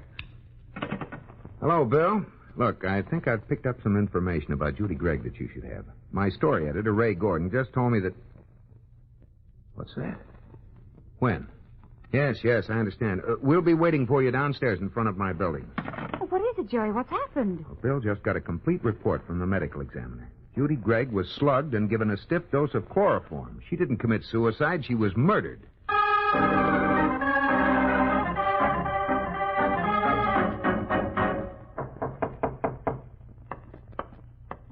Who is it? It's me, Mr. Gregg. Step right. Oh, just a minute. You here alone? Yes. I thought so. Look, I'd like to talk to you. Oh, sit down. No, thanks. I'm too jumpy to sit still. Oh, is something the matter, Mr. Rogers? Matter? No, nothing's the matter. What is it you wanted to talk to me about? Nothing special. I was downstairs in the club alone. I was thinking about Judy. I can't get her out of my mind. I know. I was just sitting here kind of remembering things about her. Still hard for me to realize that I won't Stop ever... it. What? Don't talk like that. Don't talk like that. What's the matter, Mr. Rogers? Nothing. I just got the jumps with it, that's all.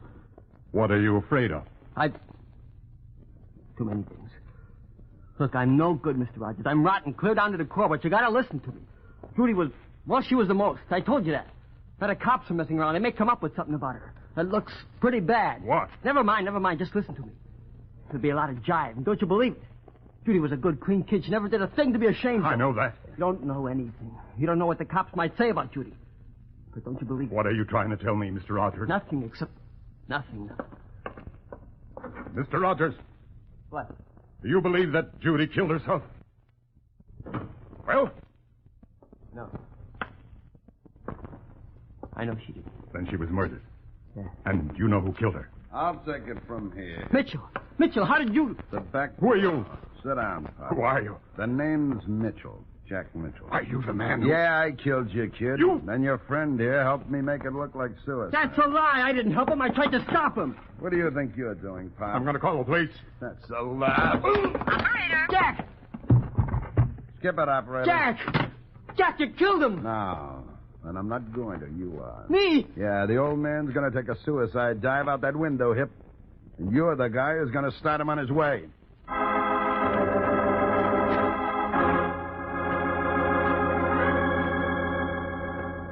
You heard me? He's going out this window. Drag him over here. No. Bring him over here. I'm not going to do it. Boy, you little I'm punk. through with you, Mitchell. I'm through. I mean it. How many times have I heard that before? This time, I mean it. Sure. You mean it every time. But every time you come crawling back to me because you can't live without me. I can't. Like I told you this morning, I'm the air you breathe. I'm the blood in your veins. And pretty soon you'll be screaming for me to help you. No. Pick up the old man and carry him over to the window, Hip. I'm not going to do it. No? And you can't make me do it. We'll see. Not even with that gun. I'm going to call an ambulance. Get him to a hospital. Stay right where you are, Hip. Get out of my way. I want You the heard me, telephone. Hip. Are you heard me? Get out of the way. Look out, you crazy fool. If you take one more step, I'll blow a hole right through you. I said get out of my way.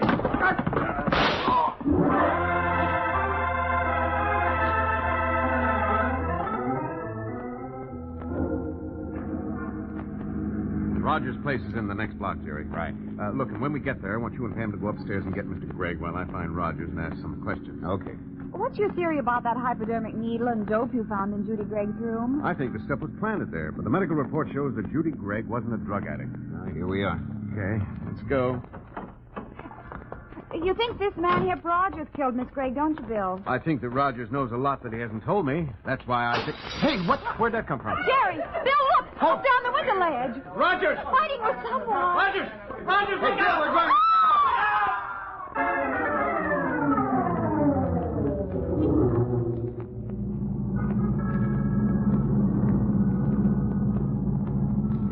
Golly, Jerry, I'm glad that man Rogers is going to be all right. Especially since Mr. Gregg says he saved his life. But Rogers was lucky he wasn't killed along with Jack Mitchell. Mm-hmm.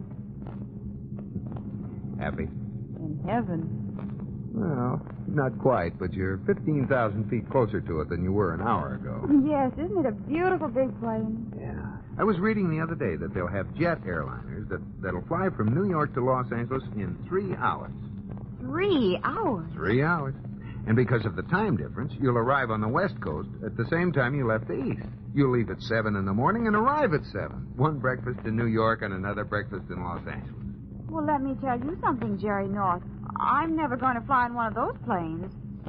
Well, why not? One breakfast in New York and another in Los Angeles. Why, I wouldn't think of traveling that fast. Oh, but darling, those planes will be just as large and comfortable and safe as the one we're on now. Well, of course it will be. Well, then what's worrying you? Oh, for heaven's sake, Jerry, I couldn't possibly eat 2 breakfasts.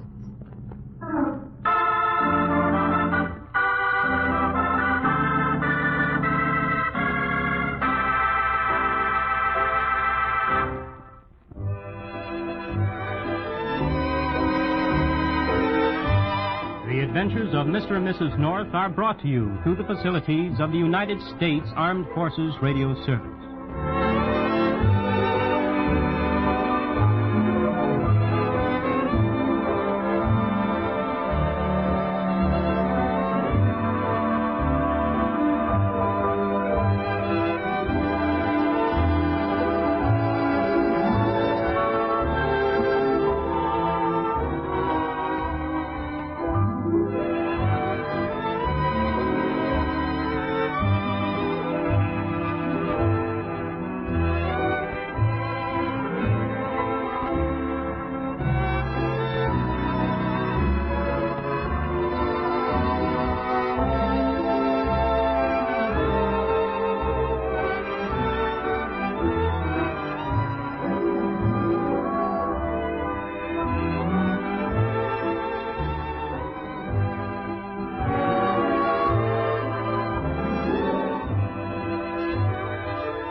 Tonight, we again present the famous Mr. Chameleon of Central Headquarters in his most famous cases of crime and murder.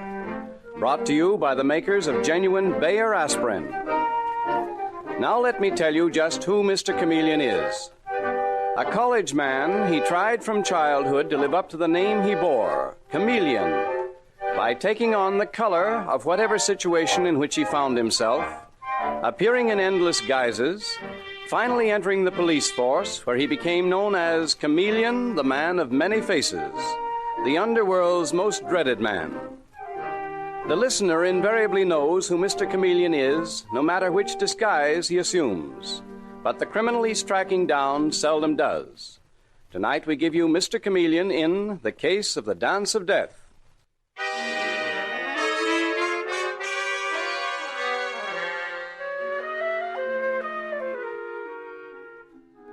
New York City is full of small, intimate nightclubs, each with its own devoted following. And the Club Savoy is considered one of the best, noted for its discovery of talented performers. And one of the most talented, Claude Berkeley, is now in the spotlight on the tiny dancing floor. He stands there, young, attractive, smiling. And a roll of the drums announces his specialty, tap dancing without any musical accompaniment. And as the drum beat stops, he begins to dance.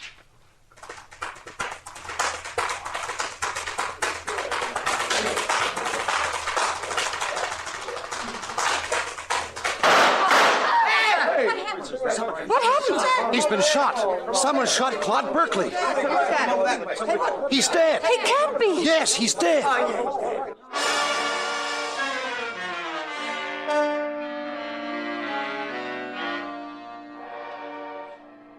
And so, Claude Berkeley's career comes to an end with his crumpled body still holding the spotlight. Half an hour later, Mr. Chameleon, the great detective, is bending over that body, which has been carried to a dressing room, while Claude's pretty wife, Marilyn, sits sobbing in the corner. Where were you at the time of the shooting, Mrs. Berkeley? Here in your husband's dressing room? Yes, Mr. Chameleon. I was preparing a little celebration. It's the first anniversary of Claude's debut here at the Club Savoy. I see. The manager had sent us a bottle of champagne. Oh, we were so happy. Why do things like this have to happen? That, my dear, is what I intend to find out. Your husband was a very talented man, and... didn't you used to dance with him? Just at the beginning. You see, he was a pupil at the Grayson Dancing School, and that's where I met him. I see. I was one of the teachers. We got married and formed a dance team, but Claude went way beyond me. I was only too happy to be just his wife. Did you say the Grayson School? The Grayson School of the Dance. Mm-hmm. They specialize in tap and ballroom dancing. The school's in a brownstone house in the West 70s. I don't believe I've heard of it before. I'm sure you haven't, Mr. Chameleon. Though Carl Grayson wouldn't like you very much for saying it. He's the director of the school and kind of a tyrant. He considers that he made Claude. Did your husband agree? Oh, Claude, my husband, was very loyal to the Grayson School. He still studied there. Really out of kindness to Carl Grayson. Oh, if he'd only... Well, go on, Mrs. Berkeley. What were you going to say? Nothing. Your husband has been murdered. If you want me to find the murderer, you'll have to give me any information that you can. Now, did he have enemies at the dancing school? Mr. Chameleon, I don't want to cast suspicion on anyone. Mrs. Berkeley, your husband was murdered. I know. There's a girl named Lita Montez who teaches at the school. She teaches the rumba. She was terribly in love with Claude. I see. At the time he married me, she tried to kill herself. Lately, she's been following him and making scenes. Claude didn't know what to do about her. Is Lita Montez her real name? Oh, I don't know, Mr. Chameleon. All I know is that if she loved Claude, how could she want to kill him? How could a woman kill the man she loved? It seems to happen surprisingly often. Mrs. Berkeley? Mr. Chameleon? Oh, that must be Detective Sergeant Arnold. Dave? Say, Mr. Chameleon, I just heard something very interesting. Oh? What do you suppose was here at the Club Savoy tonight? The head waiter recognized him. Johnny Moreno. What? Is he sure? Positive. Moreno slipped out after the shooting, but how do you like that? Some nerve, eh? Who's Johnny Moreno? He's a murderer and a bank robber, Mrs. Berkeley. The police have been after him for months. Where was he sitting, Dave? Against the wall, on the left-hand side of the room. And Claude Berkeley was shot by someone standing to the left of him. Mrs. Berkeley, are you positive you never heard of Johnny Moreno? Oh, yes. And I'm sure that Claude, my husband, couldn't possibly have known him. Maybe it was a coincidence, Mr. Chameleon. You know how those crooks are? They stay in hiding just so long, and then they go nuts. They have to get out. Dave, in my book of rules, there's no such thing as coincidence. That is, it's not coincidence until it's proven to be. I want Moreno picked up and brought into Central Headquarters. But, Mr. Chameleon, I haven't forgotten Lita Montez, either. I'm going to the Grayson School of the Dance first thing in the morning.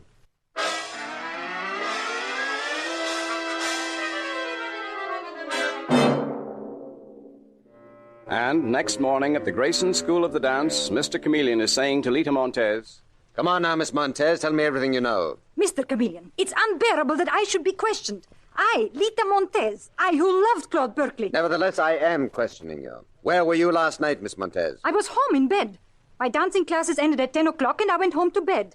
I am a hard-working girl. Do you manage to make a decent living, Miss Montez? This dancing school looks pretty shabby and run down. That is because Carl Grayson, the great Carl Grayson, will not spend money on paint and repairs. And yet he has an apartment on the top floor that... Yes? What about his apartment? Well, I do not know, Mr. Chameleon. I have not been in it. But it is unbearable that I should be questioned when I loved Claude. I loved him. And you were insanely jealous of him. Who told you that? That Marilyn, that little milksop of a wife? So sweet and pretty with the yellow curls. Were you jealous? A lot of people were jealous of Claude. For a lot of reasons, Mr. Chameleon. It was not I alone. What reasons and who? Well, Bert Crane, for one. Bert is a tap dancer, too. Very good. But not as good as Claude, and he hated Claude for it. He studies here to school, too, and he always thought that he should have worked at the Club Savoy, not Claude. The Grayson School of the Dance seems to be full of temperament. All except me. I am not temperamental. Oh. But even Carl Grayson, even he was jealous. The other day, Mr. Chameleon... Oh, no, maybe I should not say this. I think you should, Miss Montez. In fact, I insist on it. Well, the other day I heard their quarreling.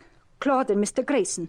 They were in Mr. Grayson's apartment, but their voices were so loud we could hear them down here. And Mr. Grayson was saying, Claude, I will not have it. I will not have you try to take business away from me. It was I who made you. You are an ungrateful wretch. Only my wording was a little bit different, my dear Lita. I said he was an ungrateful puppy, not a wretch. Mr. Grayson? Really, Lita, you do talk too much. Such a pity. Such an unattractive quality in a woman. How do you do, Mr. Chameleon? I'm Carl Grayson. I own the Grayson School of the Dance. Well, I'm very glad to know you. And you. When I heard the great Chameleon, the famous detective, was here in my modest little school, I was delighted. Though heartbroken, of course, at the circumstances which brought you here. The murdered man's widow is heartbroken, too. Oh, yes, poor child. Run along, Lita. Mr. Grayson. Run along. Yes, sir, and I'm sorry I said what I did. Pretty little thing, so full of fire. And she was telling the truth, Mr. Chameleon. It's all true. I did quarrel with Claude. He was planning on starting a dancing school of his own. I felt it was most ungrateful. He'd take all my pupils away from me. Well, have you many pupils, Mr. Grayson? I mean, the place looks so shabby. Do you mind if I look around? Oh, not at all. Come along. I'll show you the rooms where we give our lessons. Well, thank you. As for pupils, I have sufficient to pay my living expenses. That's enough. I'm primarily an artist. But you didn't relish losing what you have. Oh, exactly. And I have an alibi for last night, Mr. Chameleon. Oh. At the time Claude Berkeley was killed in that nightclub, I was working out a routine with another pupil of mine, a very talented young man. No, wait a moment. What is it?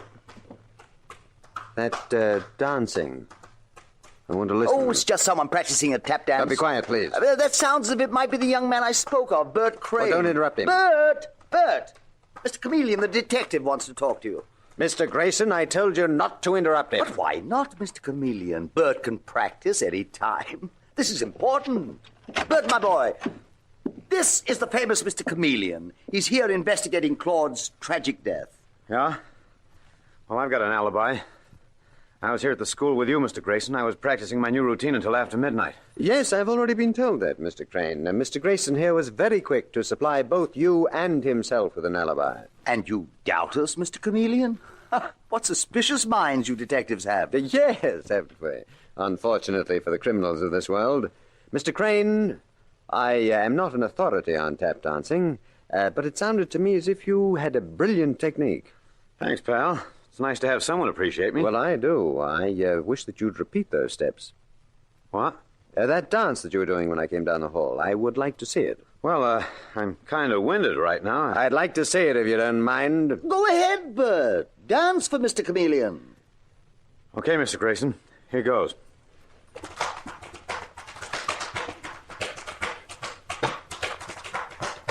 Wait a moment. Is that the step you are doing? It doesn't sound quite the same. That's it. That's the routine Mr. Grayson's been teaching me.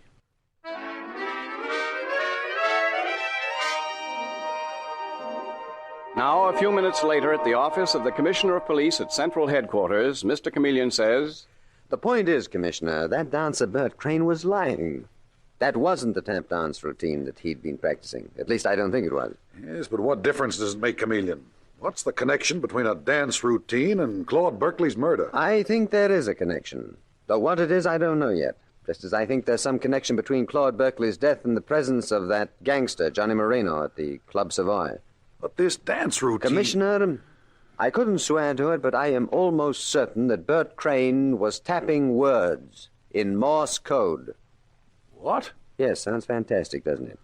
But I know the Morse code so well, and I'd swear that he was spelling out the word midnight. Chameleon. And when I asked him to repeat it, he didn't, of course. He improvised something else, and Oh, hello, Dave. I was just telling the commissioner about the Grayson School of the Dance. Never mind the Grayson School, Mr. Chameleon. Mm-hmm. What do you think happened to Johnny Moreno? He got out of the country. What? How? I don't know how, Mr. Chameleon. Anyway, we got his girl and one of his gang, but they simply laughed in our faces and said Johnny had skipped the country. He's probably in South America by now. I wonder if he learned to rumba before he left. You certainly have that dance school on your mind, haven't you, Chameleon? Fascinating place, Commissioner. Full of fascinating characters. Lita Montez, who loved the murdered man, Claude Berkeley. Bert Crane, who was jealous of him. And Carl Grayson, who accused him of taking business away from him. And besides, the school itself has a strange, shall we say, atmosphere.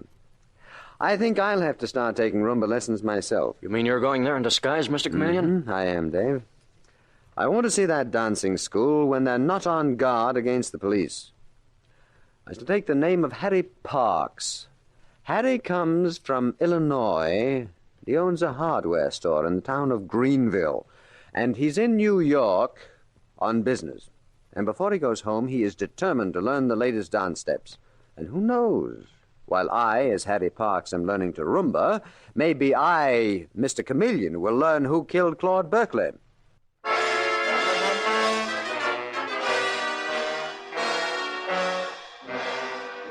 Mr. Chameleon and the case of the Dance of Death continues in just a moment.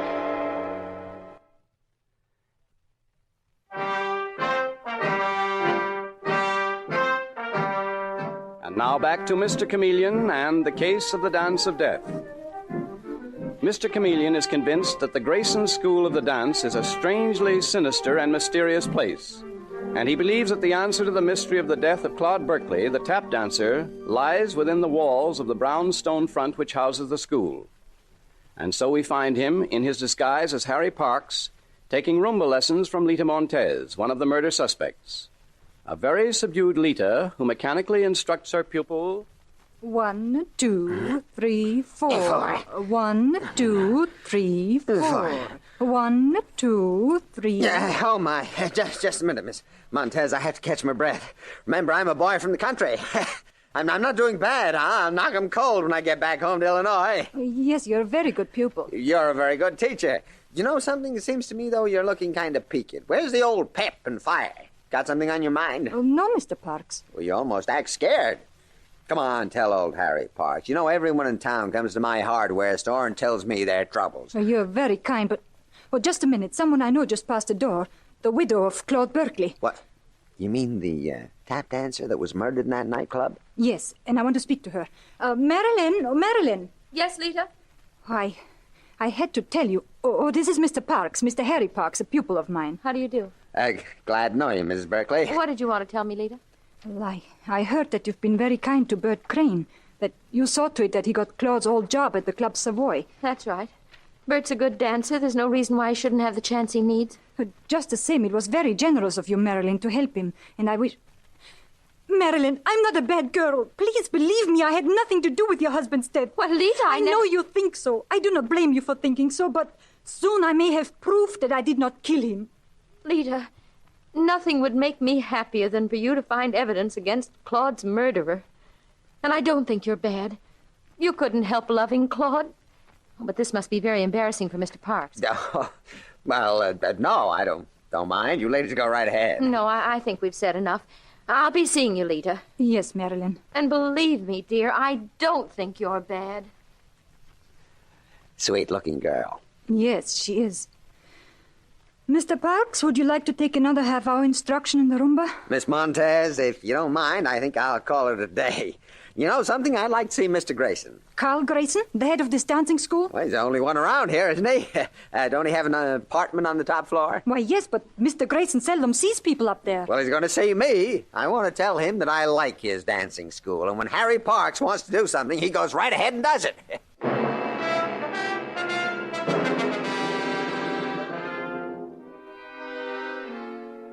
And now, Mr. Chameleon, the famous detective, still in the disguise of Harry Parks, mounts the stairs to Claude Grayson's apartment on the top floor of the dancing school, the apartment to which very few people have been invited. And as he approaches the door, Mr. Chameleon hears someone dancing, tapping out a routine with rhythmic precision.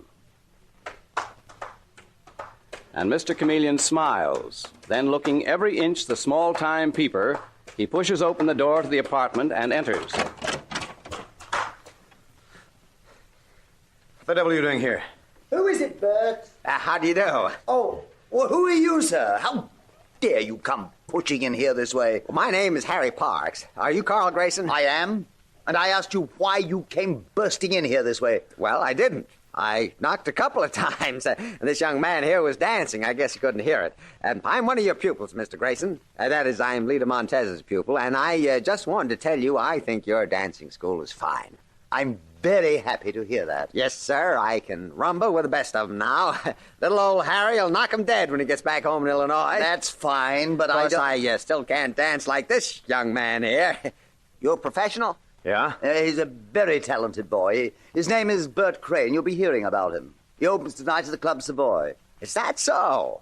It's too bad I won't be here to see him. I'm taking the sleeper back home to Illinois. Well, so long, Mr. Grayson. Nice to have met you. And, Mr. Crane, I wish you lots and lots of luck.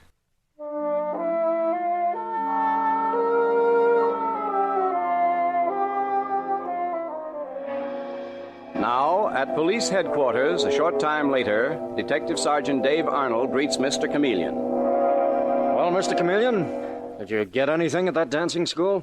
Dave, unless I am much mistaken, that tap dancer, Bert Crane, will need all kinds of luck tonight when he opens at the Club Savoy. You're sure they didn't see through your disguise, Mr. Chameleon? Quite positive. If they had, I wouldn't have gotten out of that dancing school alive, Dave. Not after what I saw there. What about this Lita Montez? She worries me, Dave.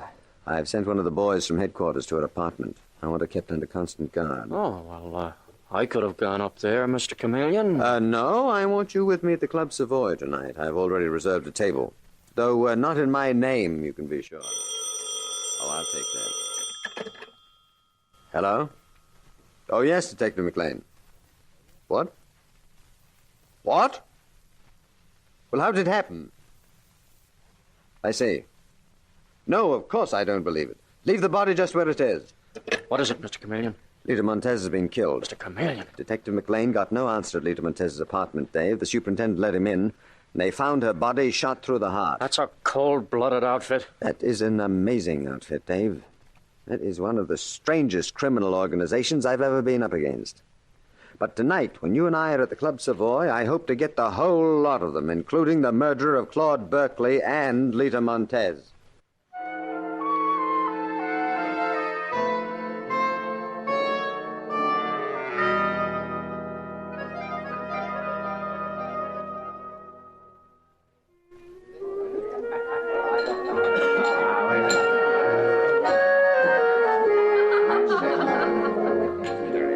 Quite a crowd here tonight, Dave. Club Savoy is doing all right.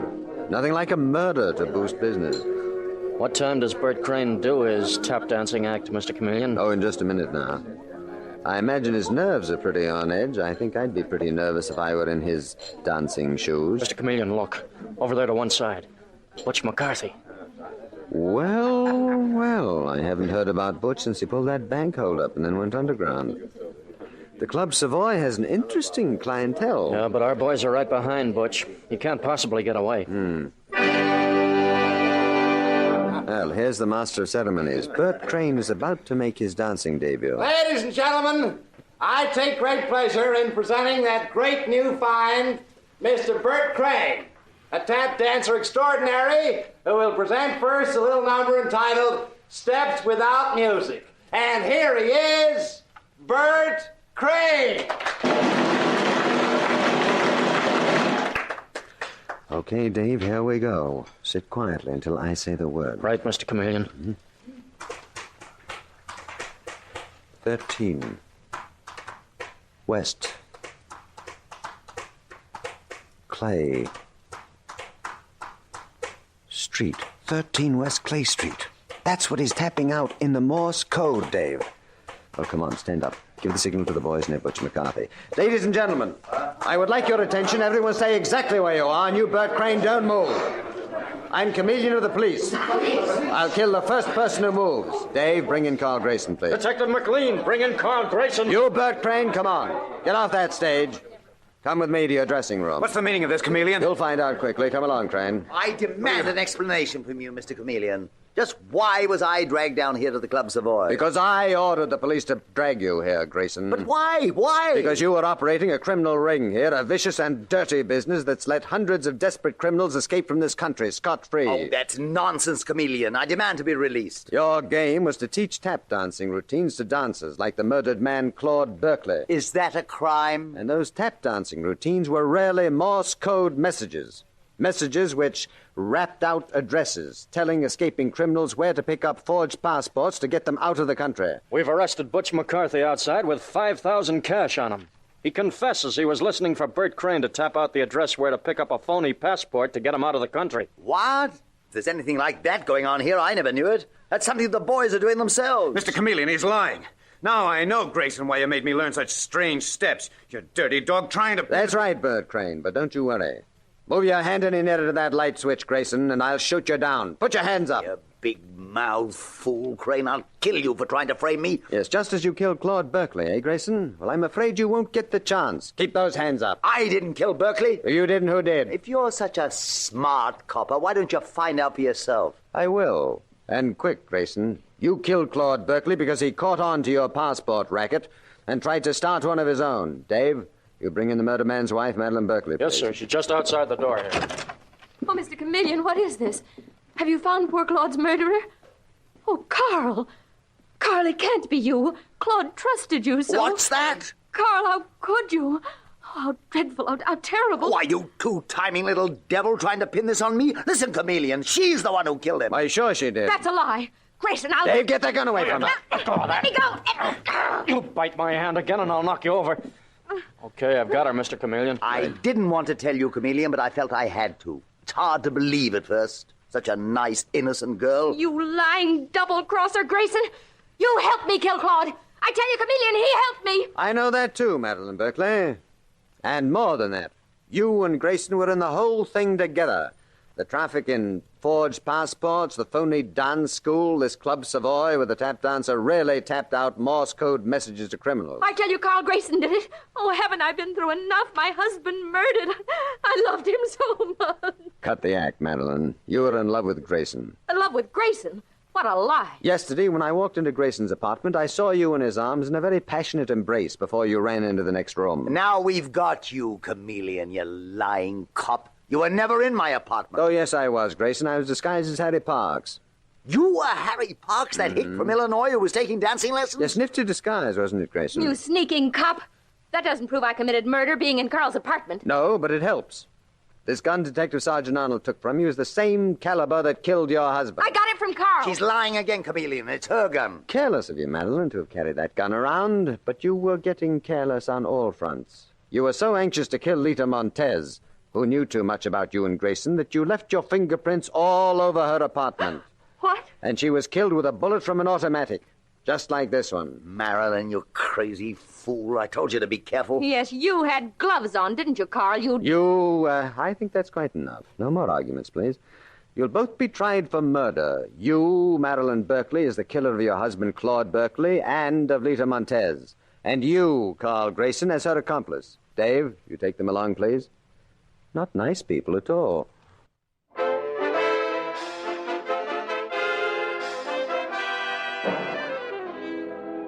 And with these words, Mr. Chameleon concludes tonight's murder case.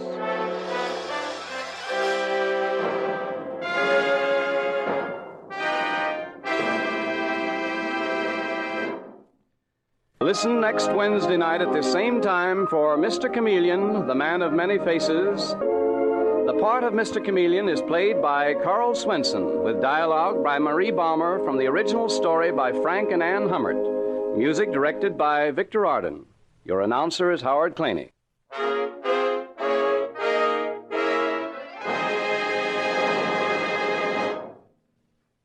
This is CBS, the Columbia Broadcasting System.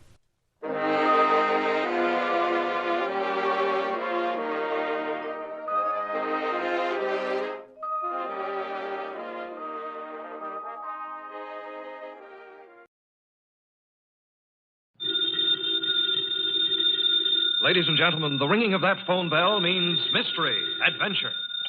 Nero Wolf's office, Archie Goodwin speaking. Mr. Wolf? Yeah, he's right here. Who's this? Archie, hang up. Don't ask questions. You have a wife? Archie, it's past your bedtime. Well, I'm afraid, Mr. Wolf, it's past his bedtime. Your bedtime. It's a client, boss. That's what I was afraid of. Phooey. Hello? Hello? Well, why do you look so bewildered? He's coming right over.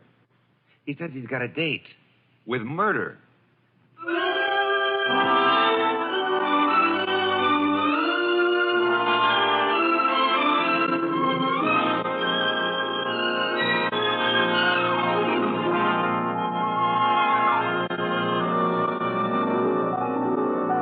Gentlemen, it's the detective genius who rates the knife and fork the greatest tools ever invented by man. The ponderous, brilliant, and unpredictable Nero Wolfe. Created by Rex Stout and brought to you in a new series of adventures over this NBC network in the person of Mr. Sidney Greenstreet.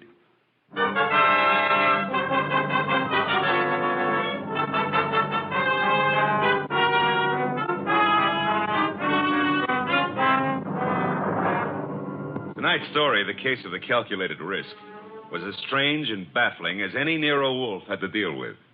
It started late one night when a big-shouldered man sporting a reddish beard and billing himself as Dave Caffrey pushed his way in, walked up to Nero Wolfe's desk, and rocked him with this opener. Tomorrow morning, Mr. Wolfe, I'm going to kill a man. I beg your pardon, sir? I'm going to kill a man with these two hands. I've been told strange things across this desk, Mr. Caffrey. This is the first time a murderer has confided his intention to me in advance. This man you speak of. I'm not telling you his name. I'm not telling you where I'm going to meet him.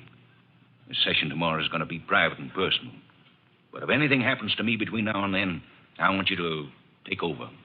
Mr. Caffrey, do you seriously think I could assist you in a matter of private vengeance? That's not what I'm asking. This guy deserves to die. I plan to kill him with these two hands, me, myself. But if I slip up, if he gets me first, I want you to see that justice is done. But I assure you, sir... I told you this guy deserves to die. Let me tell you why. Years ago down south, there were three men in business together, partners. Me and two others. Your notebook, Archie, if Mr. Caffrey doesn't mind. You're wasting your time, Wolf. The names I'll use will be phony. I won't give you anything you can check back on. We'll take our chance, sir. Please proceed. It happened in a town about 40 miles from the place where we had our business. We'd gone there to collect some money, the three of us. Carl, Mitch, and me. Dave Caffrey. But all we collected was bad news. So bad that Carl hadn't even given our right names at the hotel. Said he was scared some of our creditors would come hitting up on us for what we owed. Three of us had some drinks, and we'd been pacing around for nearly an hour. I can still remember the way Mitch stood and looked at me. And then up at Carl, when Carl suddenly pulled to a stop and came out with this idea of his. So, Dave, you've got $6,000 cash on hand. You counted it, Mitch. Well, didn't we make it $62.40, Carl? Whichever. We've got this $6,000 odd, plus some slow accounts receivable against debts of $38,000. With three of us trying to live from the business, we haven't got a chance. Well, we ain't got much of a one, Carl, but... It's hopeless, Dave. With two partners, though. Two partners? You reckon on pulling out, Carl? I say we cut cards for it, Mitch. Low man drops out. Break up the partnership? After sticking together all these years? Wait a minute, Dave. Wait a minute. Maybe Carl's right. Maybe this could work. Carl, you mean the low man drops out clean? Right now? Right now, Mitch. Other two to take over assets and debts and see if they can get this thing back in the black. Okay, Carl. Get the cards out. Dave? Well, That's what you guys want. Okay, then. Here's a new deck. Shuffle them, Mitch. All shuffled. Cut 'em, Dave. Go ahead, Mitch. You get first pick. Spread 'em if you like. Here goes. 6. Your turn, Dave. Okay. 9 of clubs. Lucky guy, Dave. That puts you in whatever Carl pulls. I'll pull it fast. There she is. An ace. Sorry, Mitch. That leaves you elected. Well, Mitch, I'm sorry, too. I guess we all had a fair whack at it, but... Hey, wait a minute. Let me see that ace again, Carl. Easy, Mitch. I said I was sorry, Look, but... Dave. Yeah, what is it, Mitch? All the aces are marked. Carl, I'm going to cram this deck right down your crooked throat. Look out, Mitch. He's got a knife. Sure. Oh. Carl, you... All right. I've cut him for keeps. What do we do now? What do we do? Look, Carl, I didn't mark those cards. I didn't kill Mitch. And what's more... Shut up, Dave. We're both in and out now. Come on. Let's get out of here.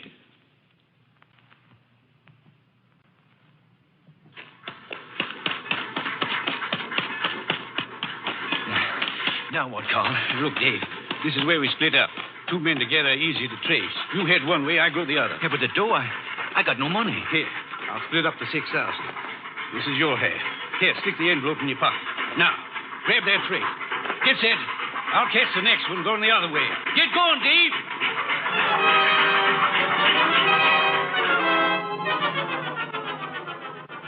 That's how it was, Mr. Wolf. It all happened so fast that I... This man you call Carl, he would seem to be one of the world's choice creatures, Mr. Gaffrey. When I thought to look in that envelope he gave me, I found $40 and a few folds of wrapping paper in it. I was mad enough to... Well, I got off the freight and intended to go back, but... Then I picked up a paper. And read all about the murder of your friend Mitch with the statement that Carl had accused you of the crime and that the police believed him in view of your escape. That's it. Classical, but not at all original. Well, I was young then and stupid. And I'd had those drinks to start with. And you spent the intervening years hunting down the man Carl, am I correct? Yeah. I tramped the country from east to west, from north to south. Tramped it for years, searching for him. And yesterday I located him. He's a big wheel these days up on that 37th floor of his. But tomorrow when I get... Yes, Mr. Gaffrey, the 37th floor of... Never mind what building. Now, wait a minute, Caffrey. If you expect Mr. Wolf to help you... I don't want him to help me. I'll help myself. But if I slip up, I know Wolf's reputation well enough to know that he'll never rest till this rotten, chiseling murderer is sitting in the chair. That's why I've come here. Just to provide a backstop in case my dear friend of long ago manages to get the best of me. How will we know? You see this envelope? Read what it says. Nero Wolf, 601 West 35th Street, New York. Delivered to him in case of my death. That's right. And this envelope is $500. Nearly all I've got in the world. Along with it, the full details on that knifing. Real names, dates. The proof you'll need in case I don't finish it up. Go on. Tonight, Mr. Wolf, I'm going to give this envelope to the manager of the hotel where I'm stopping. I'm calling on, well, Carl. Tomorrow at noon, right after his secretary goes to lunch. If I'm not back in my hotel at 1 o'clock tomorrow afternoon, the hotel manager will deliver this envelope to you. Is that clear? Perfectly. But you don't think I'm going to allow you to go through with this wire plan, do you? You can't stop me. And don't have Goodwin follow me. I'd lose him in 2 blocks. Good night. Shall I try to tail him, boss? It's no use, Archie. Get Inspector Kramer on the phone at once. I want the police to help us head off this murder.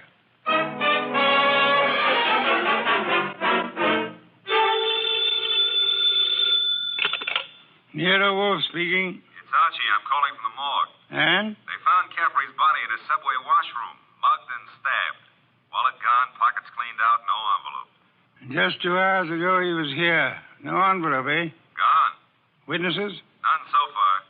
Homicide's calling it straight mugging and robbery. As it well might look, except for a guy named Carl. How much do I tell Kramer? all of it. Ask the inspector to start queries throughout the South on the original killing. The original killing? Look. It's our best chance of getting a description of the man called Carr. The original killing and the partnership. Starting from, say, 8 years ago and working back to the middle 20s. Tell him to concentrate on towns and railway lines. found pictures of Caffrey and... Pictures and dentistry. Fingerprints to Washington. Kramer will know. And if I come across a haystack, do I keep my eye out for needles? We are going to find Carl, Archie. We are going to find him if it takes from now till doomsday.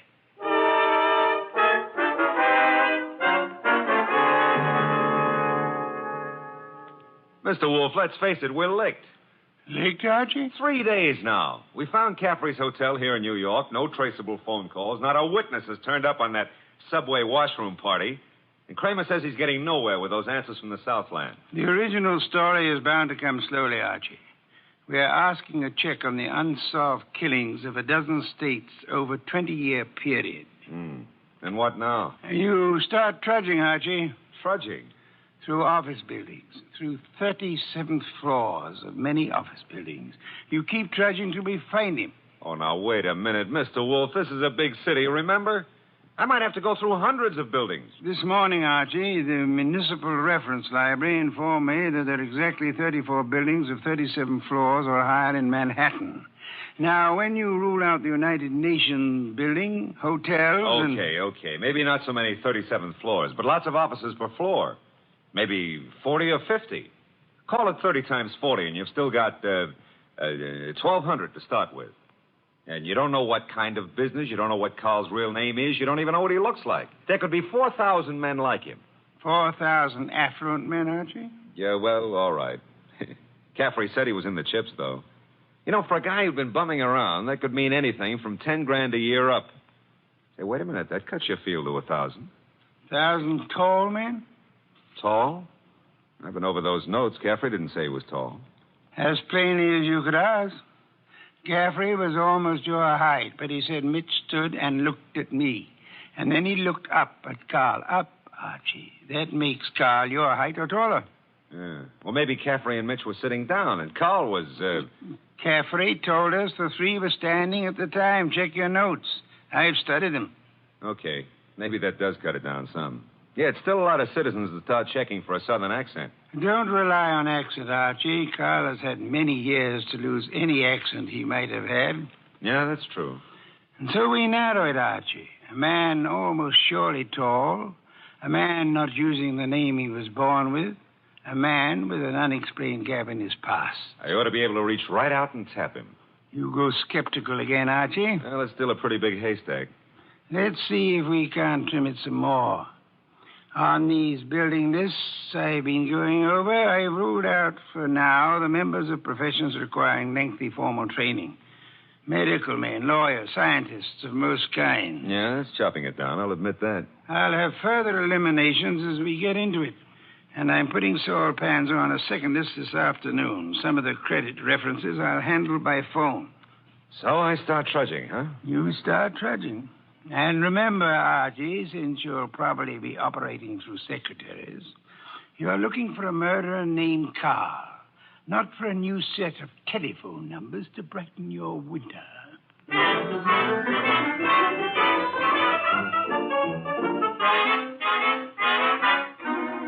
Tall? Well, I don't know what you're peddling, Goodwin, but if my boss put his elevator shoes on and stood on a box, he'd still be down somewhere around my necktie. If he stood on his money, though, we'd need a helicopter to get up near his shoelaces.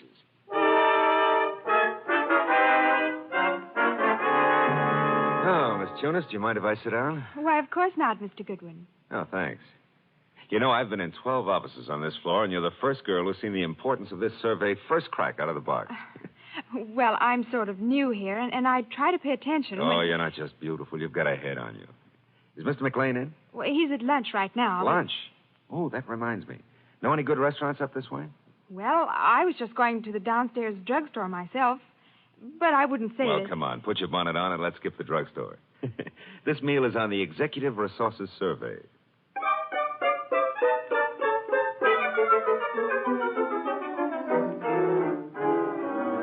There you are, boss. The boil down. Tinsley, McLean, Fernandez, Tesoro, and Kaplan. All five of them tall, all five a little misty in the background. You and Saul have done well, Archie. Very well.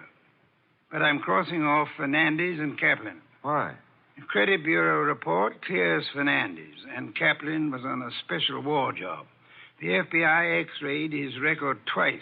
Leaving J.P. Tinsley, Carson McLean, and Philip Tesreau, huh? I'd like to see all three here, Archie. Get them here one way or another.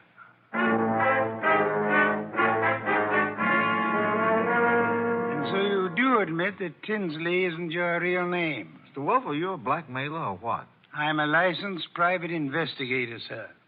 Any disclosure you make will be kept in confidence, provided it doesn't touch on the case I'm engaged on. You haven't said what the case is. I don't intend to. If you prefer to explain this mysterious gap in your background at the district attorney's office... Well, I'm using the name Tinsley because I've got an undivorced first wife out on the coast. We broke up 20 years ago, but she said she'd see to it that I never married again. And she knew where I was today. Well, I don't say I'm a saint, but she's a vindictive woman. I see. May I have names, dates, and places starting 1924?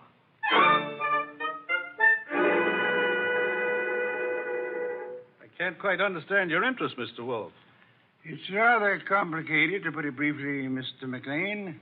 I'm working in the interest of a client.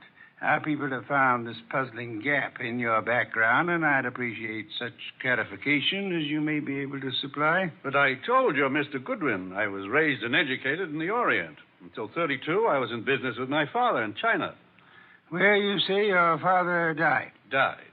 With the Depression, I returned to New York, started this importing business in a small way, weathered through the early 30s, and I think my bankers can assure you of my standing today. They've done so. Carson, McLean and Company has an excellent credit rating. Thank you, Mr. Wolf. To switch somewhat abruptly, Mr. McLean, would you happen to remember how you spent the evening of the 19th? Of this month? Of this month? Well, I could hardly... Wait. You say the 19th. Would that have been on a Tuesday? Yes, it was Tuesday. Well, that simplifies it. I'm nearly always at the office on Tuesday nights dictating the revisions in our weekly wholesalers' lists. Let me see. Yes, I was there on the 19th. Had a tray sent in. Miss Tunis and I worked till just after midnight. Miss Helen Tunis, the secretary Mr. Goodwin spoke of. She's been with me for 2 or 3 months. Miss Tunis can confirm this dictation on the night of the 19th? Of course. And Mr. Wolf, your manner is so persuasive that I'd scarcely realize you're asking some extraordinary searching questions. May I ask why in the world... If you'll indulge me, Mr. McLean, my... prying is nearly concluded. You say you were in China until 1932.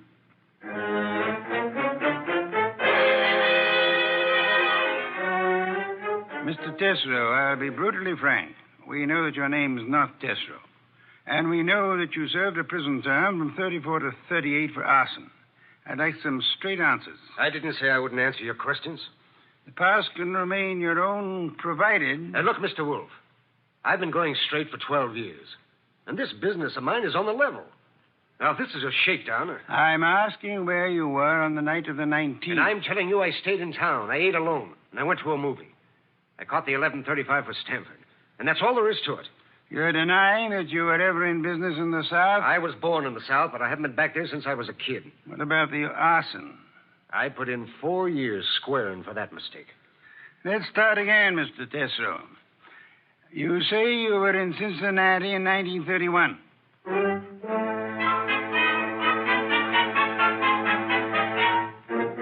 Okay, Mr. Wolf. 3 candidates, and we're still on the 1-yard line. Our 1-yard line. Tesreau, McLean, Tinsley. No, rule out McLean. He gave references enough for those years in China. And with Helen Tunis, he's got the one firm alibi we've laid on to. Caffrey was killed before midnight. With conditions as they are in the Far East, Archie, it'll be weeks before cables came back on McLean's claims. Claims? You figure the whole Chinese background's a fake? I want you to see Miss Tunis again, Archie, taking all precautions for her safety. And this is one time I give you permission to ply her with all the attentions you can contrive. Are we far enough to pull tails on any of these 3? I've got Saul Pans on Tesreau, and Saul promised to have men on Tinsley and McLean. Pictures of the 3 have gone to Kramer for circulation in the South. No answer yet from the coast on Tinsley, huh? Not yet. For the moment, Archie, you'll concentrate on Helen Tunis.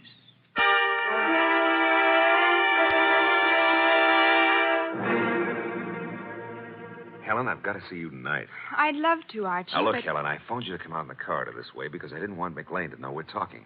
Do you still say you got that new mink coat on your own money? Mr. Goodwin, I don't know what right you Helen, have if you get 5 guys to buy your stuff, it's your business. Mr. McLean said his wife might be sending detectives around. You can go right back to your old Mrs. McLean and tell her that I... Easy, Helen, easy. He was dictating to me. You know, baby, the harder you lie, the prettier you look. But if this is a fake alibi, and if you keep propping it up, you're going to find yourself in trouble. Bad trouble. Now, how about it? Do I see you at your apartment tonight, or would you rather come down with me to Nero Wolf's right now? Archie, All right. I can't go with you now, and I've got a dinner date with my aunt tonight that I can't break, but I'll try to be back at my apartment by 11.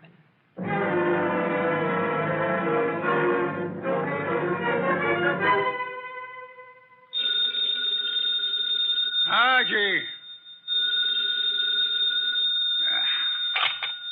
Nero Wolf speaking. This is Archie, Mr. Wolf. I'm at Helen Tunis's apartment.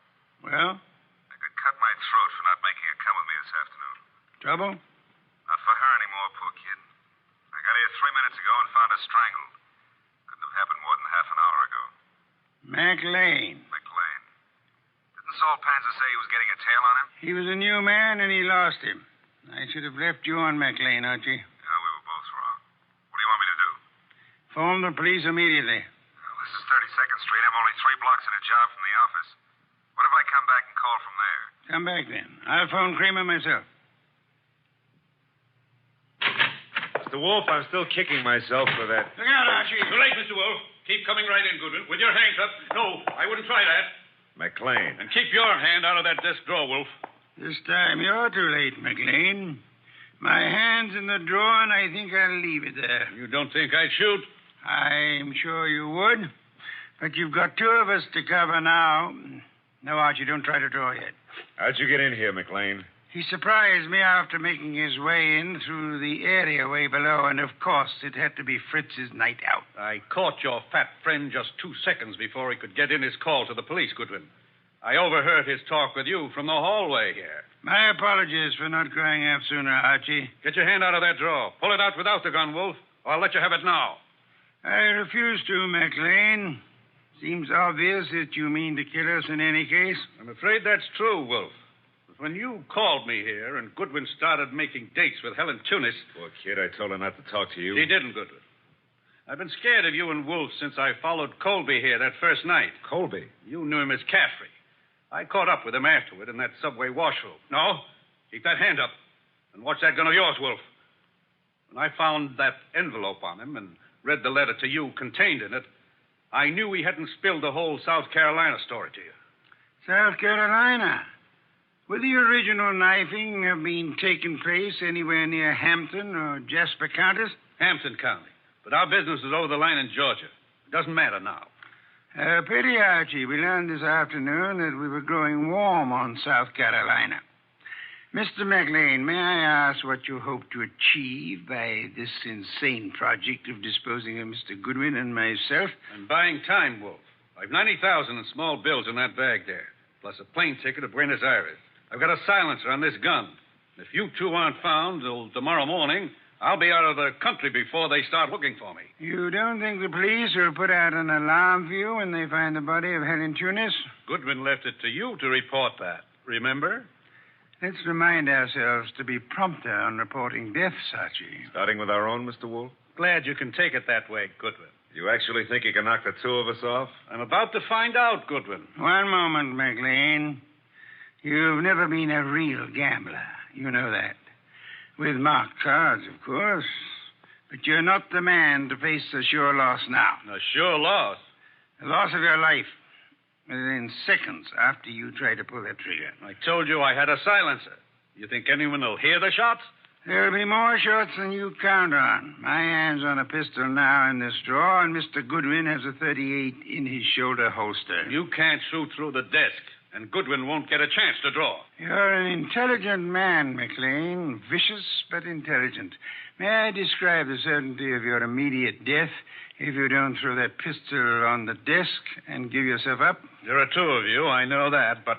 McLean, you must be aware that in the actual fact, exceedingly few men are killed instantly by a single shot, even from a pistol of heavy caliber. The one you hold is a .32. And it's a .45 in that drawer, McLean. I assure you, McLean, that neither of us will surrender the weapons we have.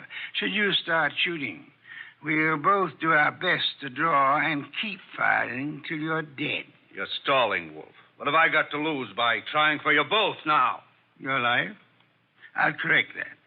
The loss of some 6 or 8 weeks of your life, possibly months. Whatever the time necessary to bring you to trial and to convict you and execute you for the murders you've committed. Suppose I cancel you out and then take my chances with Goodwin. A better choice, but still a dubious one. I'm fat, exceedingly fat. And for perhaps the first time in my life, I'm thoroughly grateful for that. My bulk affects the calculation, McLean. McLean, you could pull off all 7 shots and still not hit Mr. Wolf where it counts. If you have to start, you better start on me. You exaggerate, Archie, and I thank you for the gallantry of it. No, it's quite likely that with 2 or 3 shots, McLean might well dispose of me, but not with your first shot, McLean, and we'll not permit you many more than your first. Look, if I promise to do no more than tie you two up to give me my head start, will you toss in your guns? Of course not. Do I speak for us both, Archie? Check. I say let's start it now. Wolf, if I give you half of what's in that bag, would you forget these admissions I've made and help on my defense? I've told you I refuse to bargain. I think that I shall count 5. If your weapon hasn't been tossed on the desk by then, I'll do my best to get my pistol into action. Are you in accord, Archie? Start counting. Wait a minute, Mr. Wolf. 1. If I trade half that bag for no shooting and 1 hour's start, no tying up, just your promise that... 2. All the bag for a half-hour start, 90,000. 3. Are you ready, Archie? All set, sir. Except if you're the one who walks out of this, call up every number in my little red book, huh? And tell each girl I was thinking of her just before you got the 5. Agreed. I resume 4. Okay. You win. Holy sweet Susan, it worked. A commendable choice, McLean, for us at least. You see, I'm afraid I forgot to mention one slight factor which might have operated in your favor. What's that, boss? I must confess, Archie, that my .45 is in the upstairs den where I took it to oil it last night. Holy cow, you didn't have a gun? Why, you dirty... Take it easy, McLean. I've really got one. Oh, by the way, Mr. Wolf, signal's off on those women, huh? When my heart gets back down out of my throat, I'll call them myself. I'll trouble you for a beer first, Archie. And then, if you'll be good enough to phone Inspector Kramer, you can bid him pick up his triple murderer, the one-time cutter of cards. Fortunately for us, who's never been a real gambler.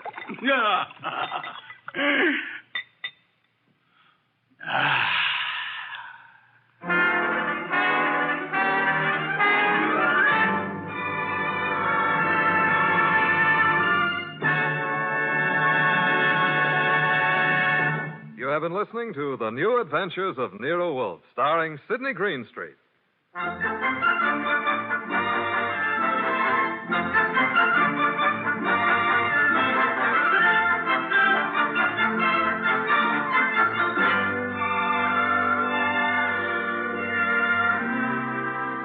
Tonight's transcribed story was based on the characters created by Rex Stout. This is an Edwin Fadiman program produced and directed by J. Donald Wilson. In the cast were Gerald Moore as Archie Goodwin and Lorraine Carter, Bill Johnstone, Howard McNear, Herb Butterfield, and Vic Rodman.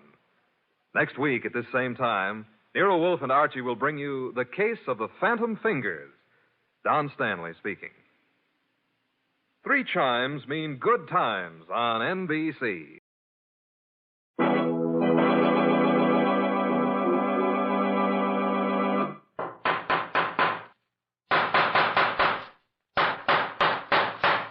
What's the matter? What is it? It's another case for Nick Carter, Master Detective. Yes, it's another case for that most famous of all manhunters, the detective whose ability at solving crime is unequaled in the history of detective fiction. Nick Carter, Master Detective.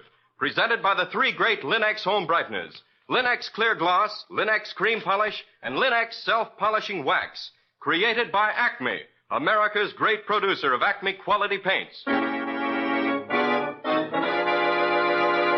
Today's curious adventure... Murder in the Night.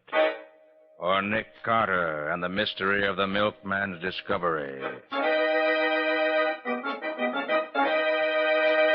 In just a moment, we'll hear how Nick Carter solved the mystery of the murder in the night. But before we do, listen to this. Homemaking is an art.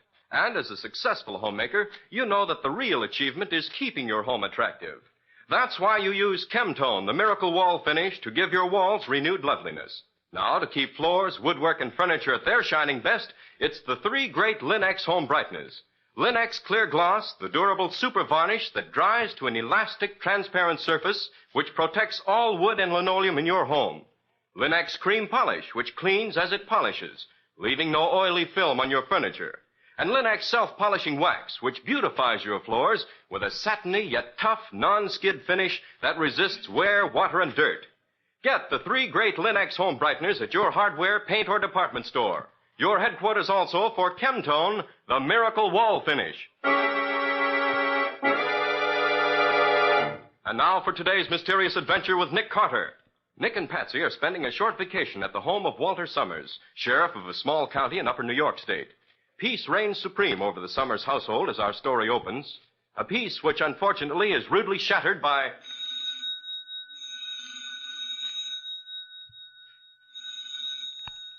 All right. Just a minute. Sheriff Summers speaking. Sheriff, this is Jed Peters. Yes, Jed. Well, what do you want at this hour of the morning? Sheriff, I'm at the Parsons place, out on the edge of town. Yes, I know. What's the matter? Well, I stopped in here a while back to deliver the Parsons their milk like I always do. And when I got here, I found Laura, Mrs. Parsons, all tied up to a chair.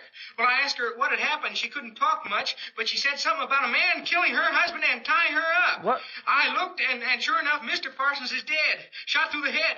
You better get out here right away. Mr. Parsons murdered? Yes, Sheriff. And Laura, Mrs. Parsons, is in pretty bad shape. You better hurry up. All right, Jed. I'll be right over as soon as I can. Now, don't touch a thing, and don't let nobody else touch nothing. I won't. Goodbye. Hey, what's all that about, Walt? Oh, I waked you up, didn't I? I'm sorry. No, I ain't neither, because I'd had to wake you anyhow. What, so early in the morning? It can't be more than 6 o'clock. Just 6:45. Oh. But murderers don't care what time it is. Murderer? Yeah. Oh, don't tell me somebody killed somebody way up here in the country. Yes, darn it. First time in 16 years of being sheriff I ever had a murder in this county. I'm sure glad you're here. Oh, now look here, Walt. I came up here for a rest, not to chase down a murderer. You're a good chap. You don't need me. Maybe not, but you're coming along just the same. Oh, no. Get up now before I pull the clothes off the bed and pour this pitcher of water over you. All right. I suppose there's no way out. But you're to be in charge. Well, if that's the way you want it, that's all right with me. Now, hurry up and get some clothes on, while I tell the medical examiner to meet me at the Parsons place in 15 minutes.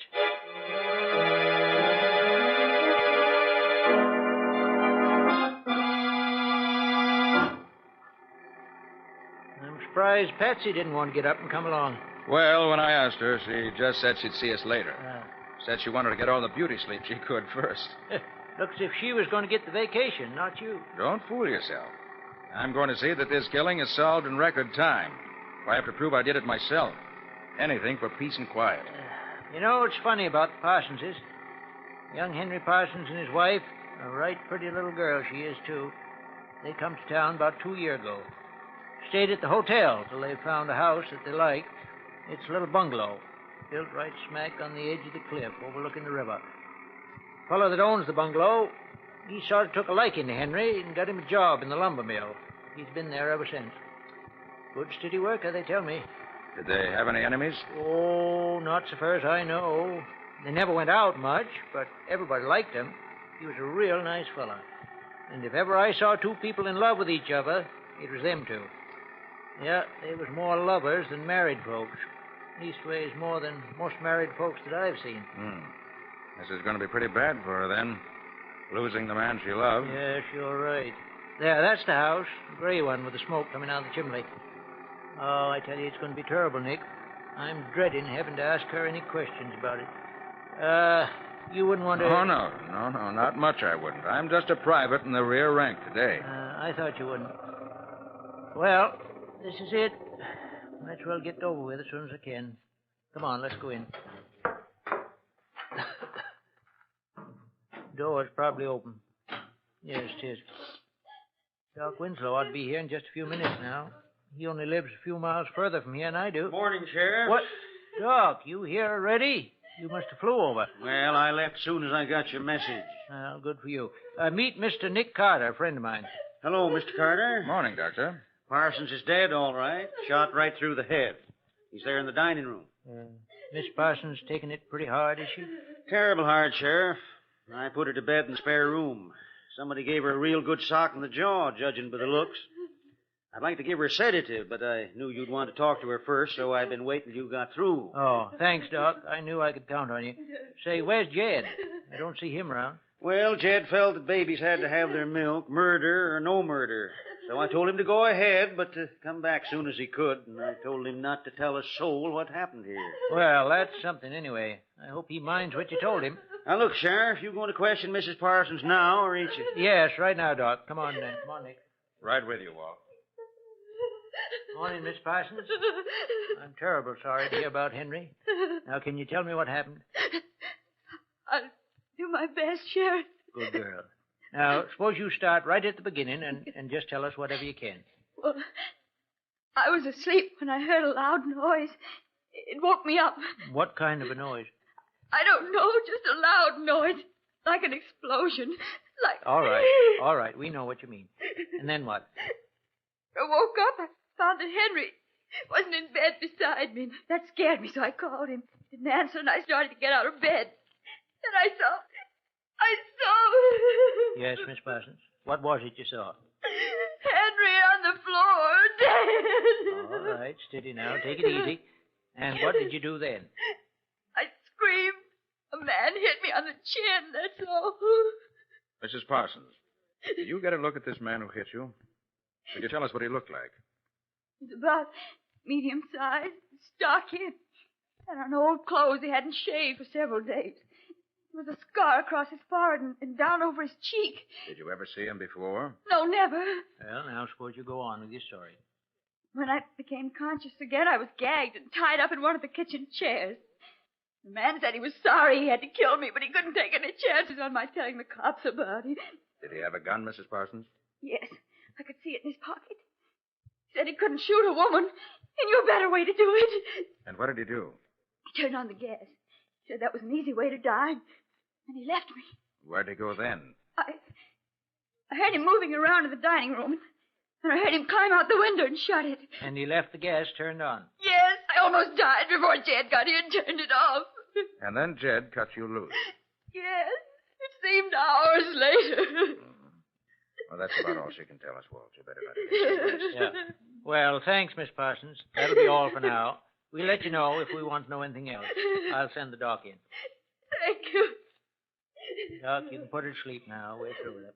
About time, too. Poor kid, she's pretty near all in. Nick, you heard her describe that man that done it. Why, yes. Why? I know him. You know him? Not personally, I don't mean, but I know who he is. Been hanging around town for over a week now. There's been 2 burglaries while he's been here, too.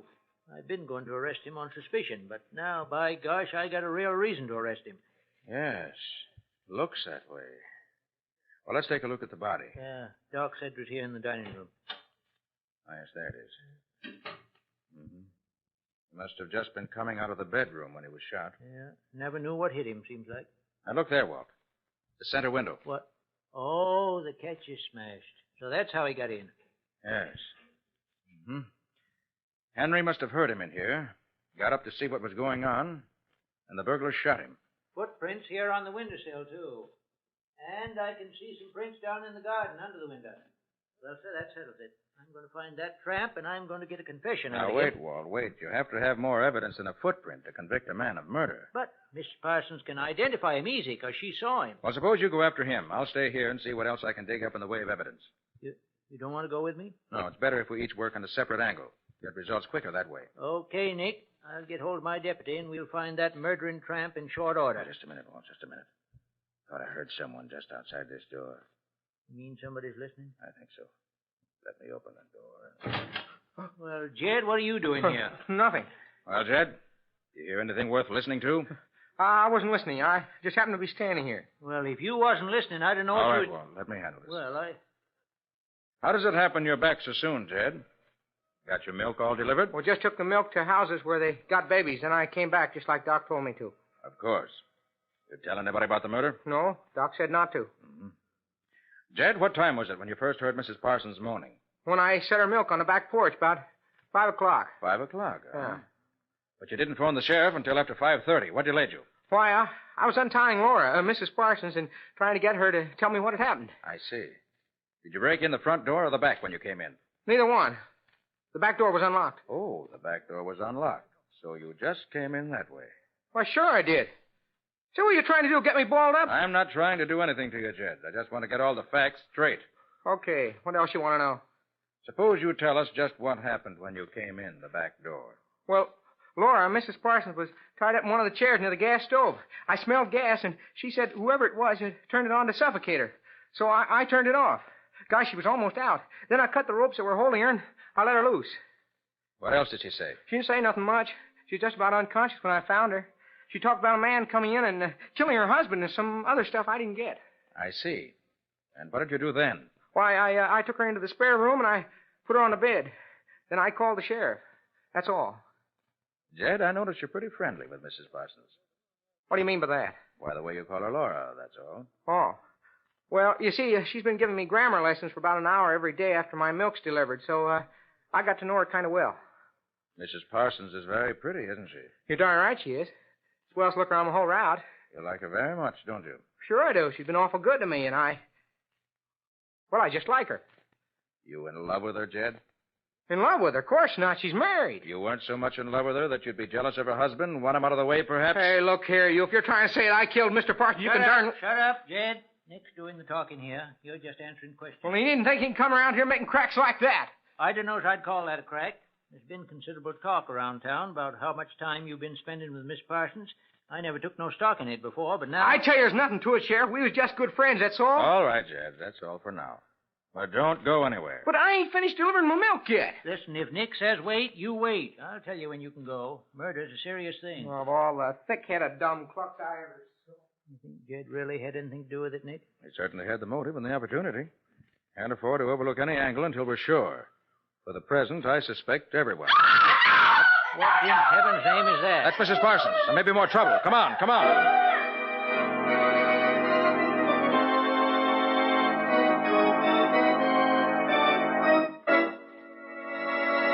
What new development is this? Has something happened to Mrs. Parsons as well as her husband? We'll see in just a moment. Nothing adds more to any room than a floor that's bright and shining and sparkling clean. And that's just the way all your floors look when you protect them with Linex Clear Gloss Varnish. For Linex Clear Gloss, the durable super varnish gives a beautiful transparent gloss that keeps its beauty a long, long time because it wears and wears. Linex Clear Gloss is easy to apply, drying without brush marks. And it protects your floors, protects every wood and linoleum surface in your home against damage by hot grease, boiling water, perfume, fruit acid, even alcohol. What's more, Linex Clear Gloss is easy to keep clean, for it keeps dirt on the surface where you can wipe it away in a jiffy. Yes, Linex Clear Gloss is the finest protective finish you can use to keep your home looking lovely. That's why thousands of American homemakers depend on it. Ask for it by name. Linex, Lin-X, Linex Clear Gloss Varnish. You'll find all three great Linex home brighteners and Chemtone, the Miracle Wall Finish, at paint, hardware, and department stores everywhere. We left Nick and the sheriff racing down the hall toward the room where Mrs. Parsons had been sleeping in the effort to find out why she was screaming. Bad, Nick. Please, Mrs. Parsons, take this. You must. What's the trouble, Doc? She's having hysterics. I didn't give her a big enough dose before, I guess. Now she won't take nothing. Here, let me hold her. All right, now put the glass to her lips. Maybe she'll take it.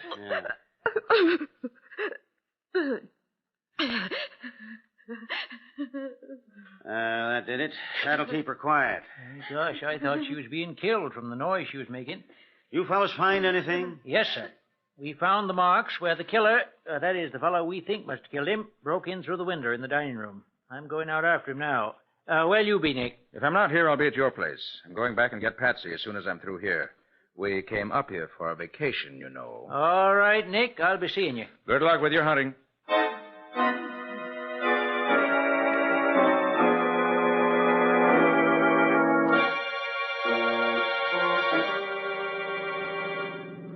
Well, Nick, how does it look so far? We know that a burglar entered the Parsons house last night and stole some silverware. Uh-huh.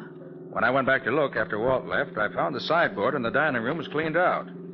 He may have shot Parsons when Parsons surprised him taking the stuff. What about Jed? Well, he certainly had the motive. He loved Mrs. Parsons, and he had the opportunity. That of being on the spot at practically the same time the murder took place. Do you know when that was? Well, we got there about 6. He'd been dead roughly about an hour then. Well, which one of the two do you think did it? I'm not ready to answer that yet, Patsy. Oh. While I was looking over the scene of the crime after Walt left, I found several little things that indicate there may be a third party involved. A third party? Well, what do you mean? Look out for Nick? that kid on that bike, Patsy. Pull over, pull over. Phew. Gosh, that was too close. Yes. Kids would learn to watch where they're going when they're on the main highway. Well, we missed him. Yeah. So it's all right this time. Can you see the Parsons house from this road, Nick? No, the cliff's too steep. How are you going to know where to look, then? Before I left the house, I hung one of my handkerchiefs on the clothesline right at the edge of the cliff. Oh, that's good. I think we can see it from here. Should be just ahead. Now watch for it. Ah, yes, there it is. Slow down a little. Okay. Now stop. Right here. Right.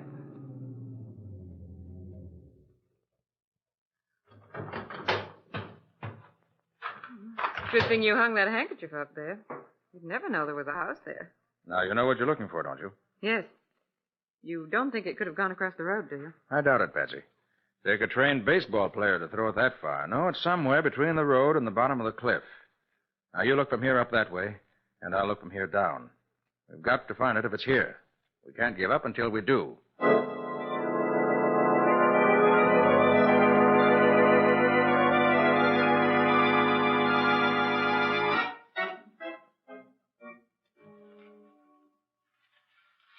Careful, Pete. We don't want to warn him we're here, because he's a desperate character.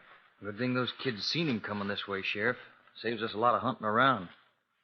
See anything of that shack they told us about yet? No, but it should be just ahead. Take it easy now. There it is. Right there. All right, now listen, Pete. You stay out here in front. Keep behind that big tree and fire your gun over the shack once in a while to keep his attention on you. I'm going round back and creep up on him from that side. Then I'll get him before he knows I'm there, see? But keep hid. I don't want to lose deputy. Okay, Sheriff, I'll watch him. Want me to start firing now? No, let me get a head start so he won't see me. And then start firing. I'll signal you when. Okay, good luck.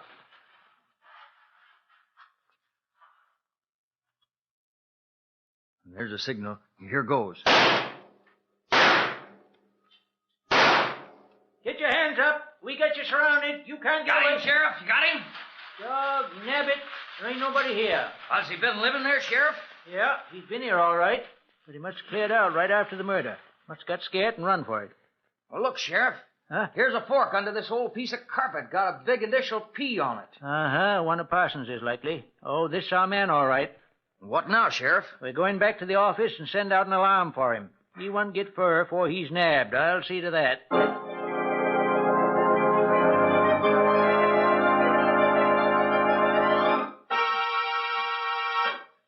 But where are you now, Nick? At your house, Walt. We found the gun. Is that the man you went after? We sure did. Good. Got him and the stuff he stole, too. He was caught in the next town trying to pawn some of that silver. My deputy just brought him in. What does he have to say? Oh, he says he found the silver in the woods near his shack. Says he never was near the Parsons house. Well, we'll change his mind for him when we show him what we know. Mm-hmm. Well, Walt, after I started thinking things over, I went back to Parsons' place. Found a couple of very interesting bits of evidence that I'd overlooked before. Suppose you take the burglar out there. I want Mrs. Parsons to identify him. I'll meet you there in 15 minutes. Okay, Nick, we'll be there. Good. I want to get back to my vacation.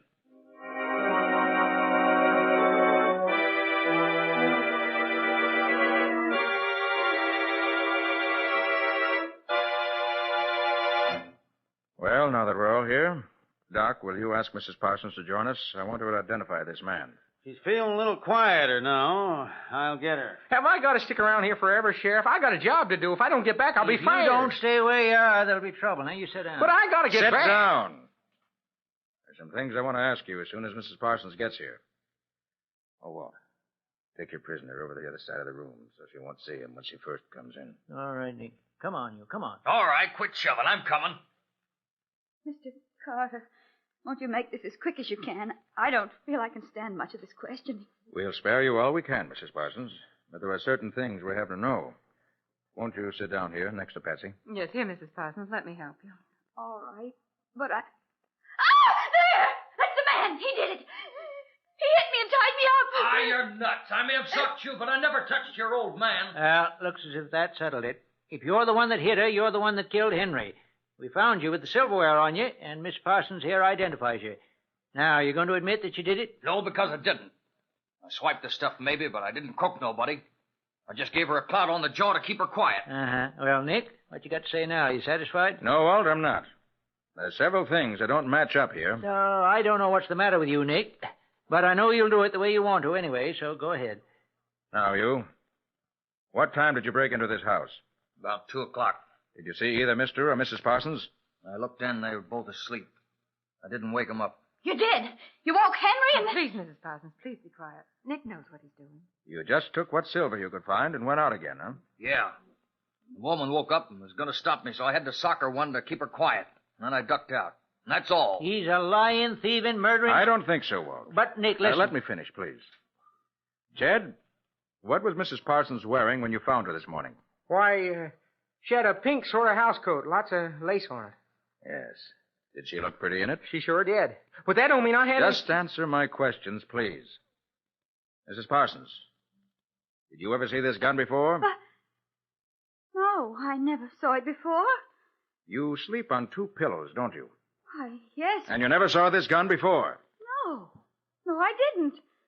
That's peculiar. When I lifted the top pillow off your bed this morning, I found a little hollow on the top of the bottom one, and this gun just fits it. That's a lie. Mrs. Parsons, you like Jed. He's a nice boy, but You liked your husband better. Of course. I loved Henry. Yes. You loved him so much you couldn't bear to have him leave you. Isn't that true? I don't... What are you getting at, Nick? I don't get this. Walt, Mrs. Parsons killed her husband. I didn't. I didn't. It was that man. Ah, you're nuts. Are you crazy, Nick? What makes you think she did it, Nick? I know she did it. As I see it, she woke up and heard the burglar in the dining room. She'd already decided to kill Henry, but hadn't decided how to do it. And now the thought came to her that she could kill Henry and blame it on the burglar. She'd undoubtedly seen the man around town and knew exactly what he looked like. Remember that very excellent description she gave us, Walt? Well, sure, but Well, she never saw him that clearly by flashlight. You're lying. You can't prove any of About this. 5 o'clock, she got up, took a gun from under her pillow, went into the dining room, and called Henry very excitedly. When he rushed out of bed to see what was the matter, she waited for him at the dining room door and shot him as he came through. Then she took off her nightdress and put on the pink housecoat. I found the nightdress with some spots of blood on it under the mattress on her bed. You're lying. I wore that housecoat to bed last night. I was cold. Jed. Was that housecoat rumpled up when you saw it this morning? Why... Well, gosh, it looked like new to me. I thought so. Mrs. Parsons, you went to the kitchen. Waited until a few minutes before you knew Jed was due to arrive. Then you turned on the gas, tied yourself in the chair as best you could, and waited for Jed. You knew there was no danger of your suffocating before Jed arrived, and you knew that Jed was half in love with you already, and that when he found you in that very feminine and attractive garment, he'd never noticed that the knots which bound you were tied very clumsily and not very secure. Well, that's a lie. She was all tied up good and tight. That's what she wanted you to think. Well, why should she do it, Nick? Yes, Nick. What earthly reason would she have to do it? I didn't do it. I didn't do it. Walt. Huh? Remember when we approached the house this morning, we saw smoke coming out of the chimney? Well, yes. Well, and I remembered that smoke a little while ago. I went down to have a look at the furnace. I was curious where there should be a fire going on a warm day like this. And I found this. A letter from Henry's real wife in the city, saying that she was happy he had at last decided to return to her and his son, from whom he'd run away when he came here with Laura. And there was the motive, plain enough. Laura couldn't bear the thought of his leaving her. It was a blow to her pride that he was tired of her. So she killed him. Her fingerprints are on this gun we found, if you want definite proof. All right, I killed him. And I'm glad. He couldn't treat me that way. But I never go to the chair. I'll kill myself first. Better take her away, Walt. And keep your eye on her. Murder demands that the murderer pay the penalty for his crime. Gosh, Nick, I still can't believe it. She was such a darn nice little girl. Why, Nick, if she hadn't tried to burn that letter, she might have gotten away with it. Yes, Patsy. That was what first led me to think she did it. Until I found that letter, I could find no motive for her killing him. And without the motive, nothing made sense. But the furnace was so choked with the ashes that the papers she tried to burn just smoldered. And where there's smoke, you know. Yes, I know. Where there's smoke, Nick Carter solves the case with it.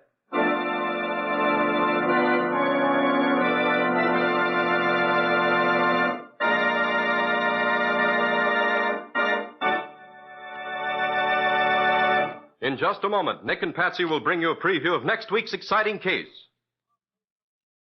A home that's truly lovely is a place folks want to be. A place where there's fun and relaxation and real joy of living. Your whole family takes pride in your home when you keep it looking attractive with the 3 great Linex home brighteners. Linex Cream Polish, for instance, which cleans as it polishes, gives your fine furniture a handsome luster, drying to a hard surface that leaves no oily film to attract more dust, to make more work. Yes, in one quick, easy application, Linex Cream Polish actually removes the cloudy accumulation of previous polish and dust, banishes messy fingerprints, and helps conceal ugly scratches. For Linex Cream Polish cleans as it polishes, without tiresome rubbing, saving one whole step in your cleaning day routine. So depend on this modern, easy shortcut to furniture beauty. Get all 3 great Linex home brighteners at your dealers now. Linex Clear Gloss Varnish, Linex Cream Polish, and Linex Self-Polishing Wax. In case your dealer hasn't received his supply of the 3 great Linex home brighteners, he'll have them soon. Ask him to save one or all of them for you. Acme will see that he gets them and you get them as quickly as possible.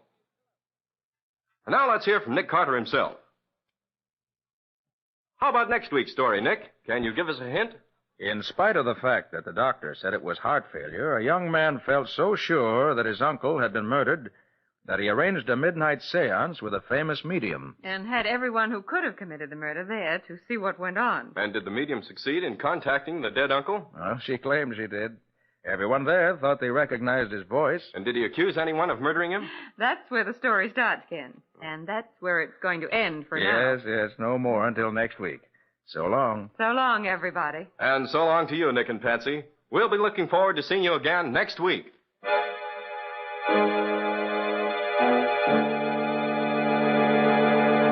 Next week at this time, listen to another curious experience of Nick Carter, Master Detective, entitled Unexpected Death. For Nick Carter and the mystery of the seance murderer. Nick Carter, Master Detective, is a copyright feature of Street and Smith Publications, Incorporated. It is presented at this same time and over these same stations by the 3 great Linex home brighteners. Linex Clear Gloss, Linex Cream Polish, and Linex Self-Polishing Wax. Created by Acme, America's great producer of Acme quality paints. In the Nick Carter Adventures, Lon Clark is starred as Nick. Helen Choate is featured as Patsy. Original music is played by Lou White. The programs are written and directed by Jock McGregor. This is Ken Powell speaking for the thousands of Linex dealers all over America and saying so long until next week. This is Mutual.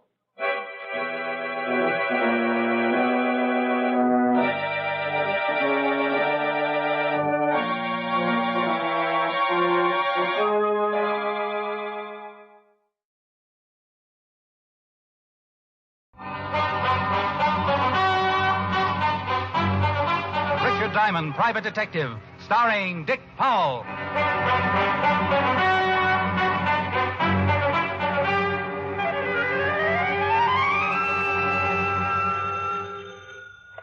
Diamond Detective Agency. We can solve any crime but television. Diamond, stop clowning and get right down here. Well, Sergeant Loveloom. What's the matter, Otis? Didn't the zoo pick up your option? Oh, now quit that. You gotta get right down here. Something terrible's happened. They haven't made you commissioner. Worse than that. Lieutenant Levinson's been kidnapped.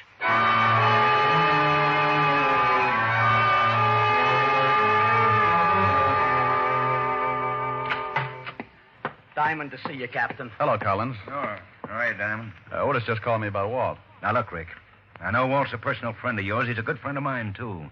But this is police business. A cop's been kidnapped. Diamond was a cop for 6 years. I don't need a case history, Sergeant. Oh, get off it, Charlie. I'm down here to help. Of course you are. But there's one thing I won't stand for, Rick. The way you operate. Well, what's the matter with the way I operate? I know how you feel about Walt, and when a guy feels that strongly about someone, he's liable to do a lot of things to get a few answers. Oh, for Pete's sake, Charlie. What are you going to do? Hold a tea party and hope someone will spread some gossip? That's not fair, Rick. Well, if you think I'm going to sit back knowing that Bert Fisher's got Walt... Who said anything about Bert Fisher? Well, nobody had to say anything. Pretty obvious, isn't it? Walt sent Bert's brother Art to the electric chair. Bert swore he'd get Walt for it. Fisher dies tonight, doesn't he? Yeah. Sure, I think it's Bert Fisher, too. And we're going to do everything about it we can.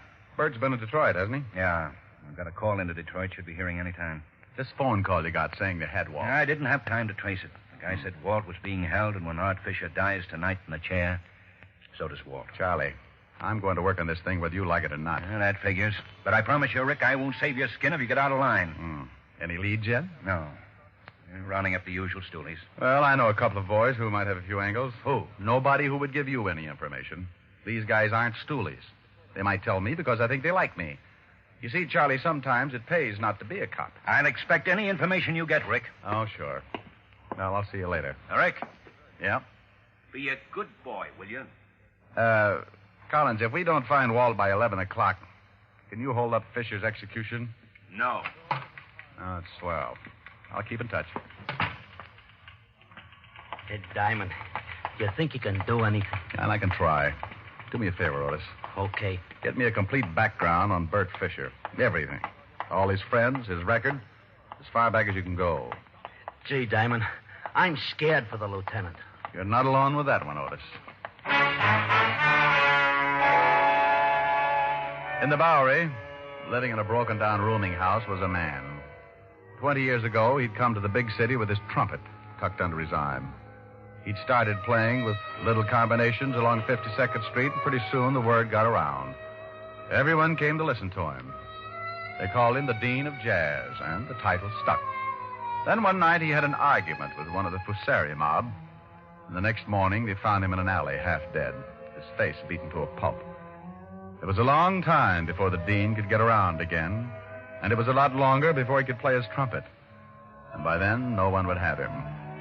He couldn't make enough with the horn, so he tried crime. And that's where I met him. I did him a favor, and a short time later he went straight. He'd still kept his underworld connections, but he wasn't a stoolie. I'd just done him a favor once.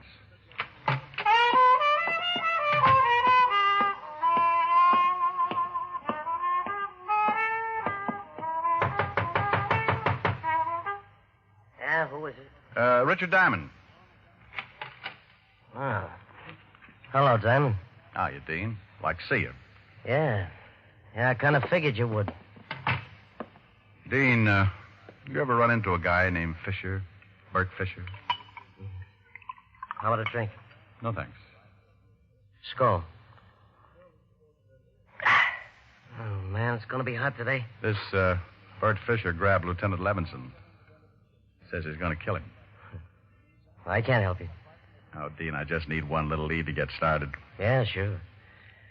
I wish I had a fan in here. How's business? It isn't. I make enough to pay the rent. How about a few bucks to keep you going? Well, I ain't proud, but it won't buy you anything. The lieutenant's a good friend. Yeah. Word got around this morning. Yeah. Here's 10. Buy yourself some groceries. Oh, thanks. You did me a favor once.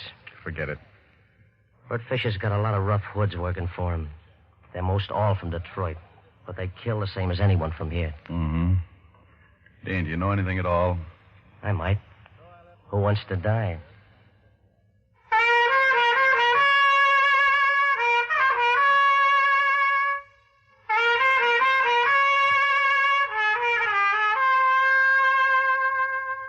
Hey, still blow pretty good.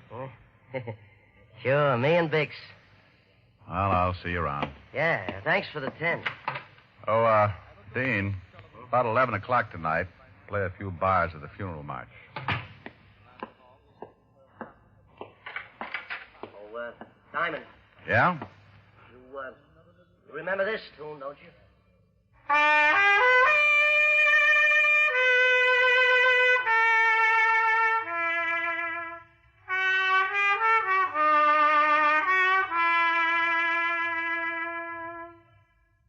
it was Mary, Mary, plain as any name can be. You got it, pal. See you around.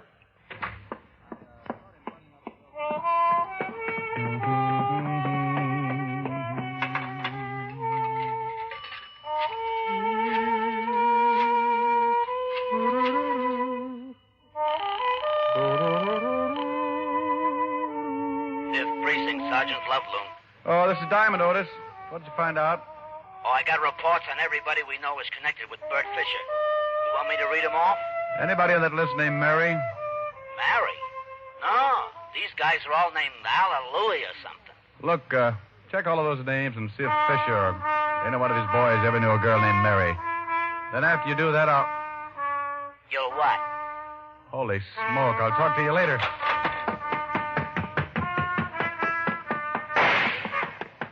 Dean! Dean! Dean! Dean!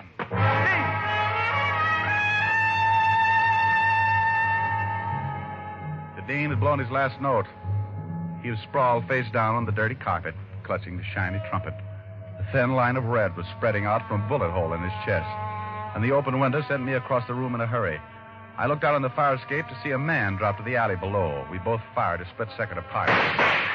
He staggered as my slug knocked him against the building, and then before I could try again, he disappeared around the corner. I turned, looked down at the Dean, and wondered if Gabriel was getting a lesson in jazz.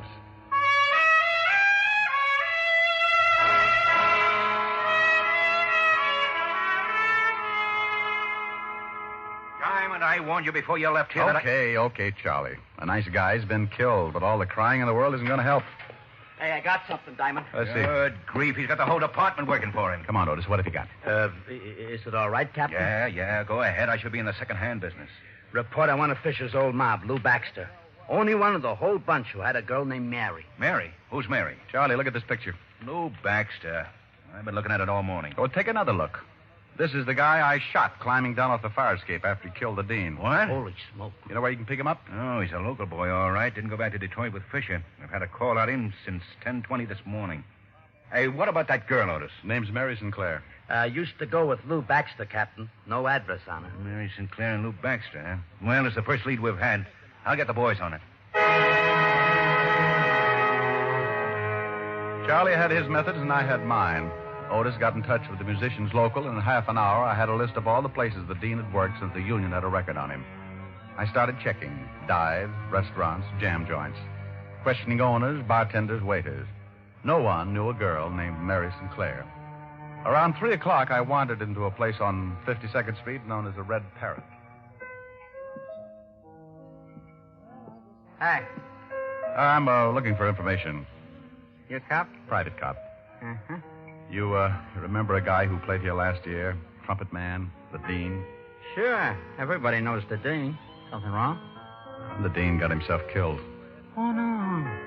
Gee, that's too bad. Real nice guy. You ever know a girl named Sinclair? Mary Sinclair? No. No, I don't think so. Oh, okay. Hey, mister. Yeah? Why don't you ask Ed? He's the boy with the fingers playing the piano. He knew the Dean pretty well. Thanks.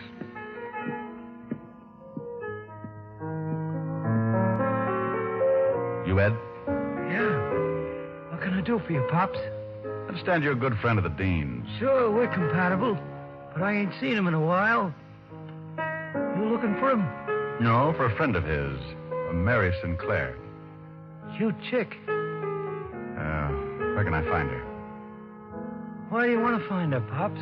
Well, the Dean was murdered a few hours ago. She used to live over on 47th Street, 69 West. That was a year ago. You sure about the address? Couldn't forget it. We had a few balls up there. She was kind of a flip. We had a little combo in here, pretty crazy, too. She used to come in and listen. Real hep on jazz.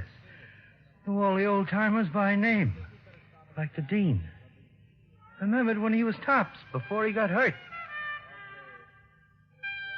You ever hear him in those days? Yeah. I played with him a lot. Used to watch him real close sometimes, after hours. The boys would just sit around and blow because they felt like it. The dean used to lean back and close his eyes and blow things like he was getting a word from the other side. It was great. Might have been the greatest. Well, we all gotta go on ahead sometime. I guess it ain't so bad, though. The harp's a real wild instrument.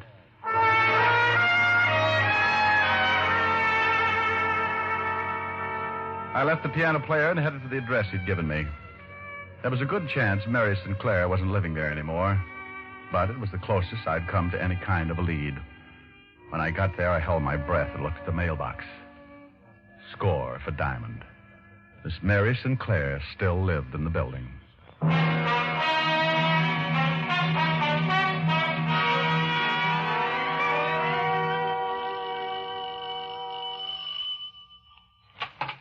Yeah? Oh, hello. Mary Sinclair? Yeah. Whatever you're selling, I'll take a dozen. I'd like to talk with you. I'd like you to. Some other time. I'm busy right now. I'm afraid this can't wait. It'll have to, baby. Give me a call. Plaza 45466, Mr. Diamond. Okay, doll. Call me tomorrow, huh? You got your foot in the door, honey. Old habit. Can't seem to break it. Well, I'll break it for you, honey. Your whole leg. You'll be sorry, doll. All right, baby. Make it quick, huh? What do you want? Let's talk inside. I told you. Yeah, I know. It's cooler in here. The coolest. But it won't be for long. Where's Lou Baxter? Who? You know, the boy you used to run around with. I run around with a lot of boys. Ever since I was in grammar school, I ran around with boys. It's a hobby. Where's Lou Baxter? Baby, I don't know. You want to twist my arm? Go ahead, it might be fun. He just killed the dean. He did? Shame on him. Forget it, Mary. Hey, Lou. Get out of the way. That's the guy who put a slug in me. Look like you're in pretty bad shape, Baxter. Doctor's coming. But he ain't going to be able to help you. See, honey, you should have come back tomorrow. Shut up. Well, wouldn't have been half so painful. I want Bert Fisher. Well, good for you. Get away from that door. Now, walk into that other room. Drop it back. Didn't want to play. You shouldn't have done that, Charlie. I needed him alive. That's gratitude for you. I knew you'd get into trouble, Diamond. So I tailed you from that last bar on 52nd. Is this Mary Sinclair? Charmed, I'm sure. Ought to stay here. Call a wagon. Right. There's a doctor coming up. I doubt if he's legit. Wait for him, then bring him down to the station, Otis. Right. Come on, Miss Sinclair. Sure, honey. You know, Mr. Diamond, I think I'll have to break that date for tomorrow.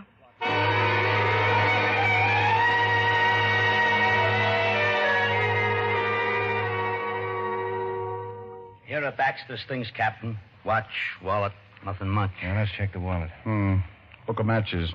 Danny's Diner, Route 51. Check on that, Otis. Right. Nothing much in the wallet. Social Security, driver's license, some money. Quite a lot of money. Want to take a look? Yeah. No addresses, huh? Here's a ticket to a shoe repair shop. Well, nothing much here that would give us a lead. Yeah? Danny's Diner is about 160 miles out on Route 51. And guess who runs it? Who? Chino Amalo. That does it. Call the authorities in that area. Right. Chino Amalo. 8 years for armed robbery. Used to work for Bert Fisher. Yeah, maybe this is it. What time is it? Going on 7. This better be it. We only have 4 hours, and you got to drive 160 miles.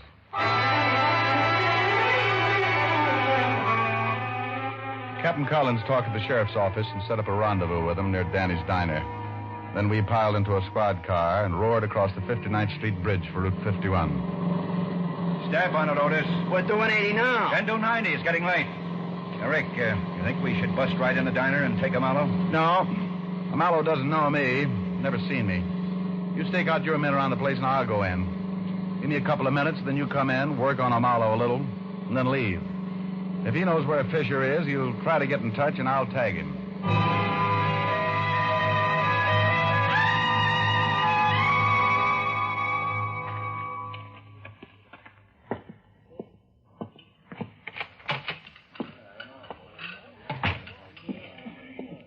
Something for you? A cup of coffee and a piece of We pie. got raspberry, chocolate, lemon, peach, custard. Raspberry. Yeah. Hmm. Here you are. Where's the closest gas station? About a mile down the road, but I think it's closed. It's after 10. Closes at 10. Oh, thanks. Miss? Miss? Yeah. Where's Tino Amalo? In the back. You want him? Call him. Sure. Hey, Mr. Amalo, someone wants to see you. Okay, be right there. Yeah, something I can do. Oh, what are you doing way out here, Captain? This your book of matches? Yeah, that's the name of my place. Found these matches on Lou Baxter. Baxter's dead. Oh, that's too bad. You're not going to tie Baxter up with me, are you? Lots of people come in here and take my matches. If Baxter came in here, you saw him. You're an old friend. Well, sure, I know Lou, but I ain't seen him in years. We got word your old boss is in town, Bert Fisher. Oh, is that right? Know where we might find him? No, I haven't seen Bert in years either. Look, Captain, I've been going straight. Sure. You're a little out of your territory, ain't you? This is unofficial. If you were in my jurisdiction, I'd haul you in. Look, I tell you, I'm going straight. I don't know nothing about Lou Baxter or Bert Fisher. Okay, Amaro. You may hear from me again. Well, nice seeing you again, Captain. No, miss. More coffee? Yeah. Where's the phone? Right over there on the wall. Is there another one? In the kitchen, but you can't use that. Hey, you can't go back there. Honey, it's the police. You stay where you are. Oh, okay. Yeah. This is Tino. Let me talk to Fisher. Hey, what are you doing? Don't move, Amalo. What is this? Cover up that mouthpiece. Cover it up. Okay. Now, when you get Fisher on the line, say what I tell you and hold that receiver out so I can listen. Look, friend. You look. Say one thing wrong, and I'll use this gun. You a cop? None of your business. Well, look, I... There he is. Tell him you just heard Baxter was killed. Tell him. Hello. Look, I just got news that the Baxter was killed. No, that's all. No, that's all. So what's the matter with you? Nothing. Okay. Got any more of those? Keep in touch. Hang on. Now, where's Fisher hiding out? Get up. Where's Fisher hiding out? You dirty flat foot, you nearly bust my jaw. Only nearly? Where is he, Amalo? Well, look, you kill me if I tell you. That's getting late. Are you going to tell me? Okay. He's in a cabin about a mile up the road. Come on. You're going to show us.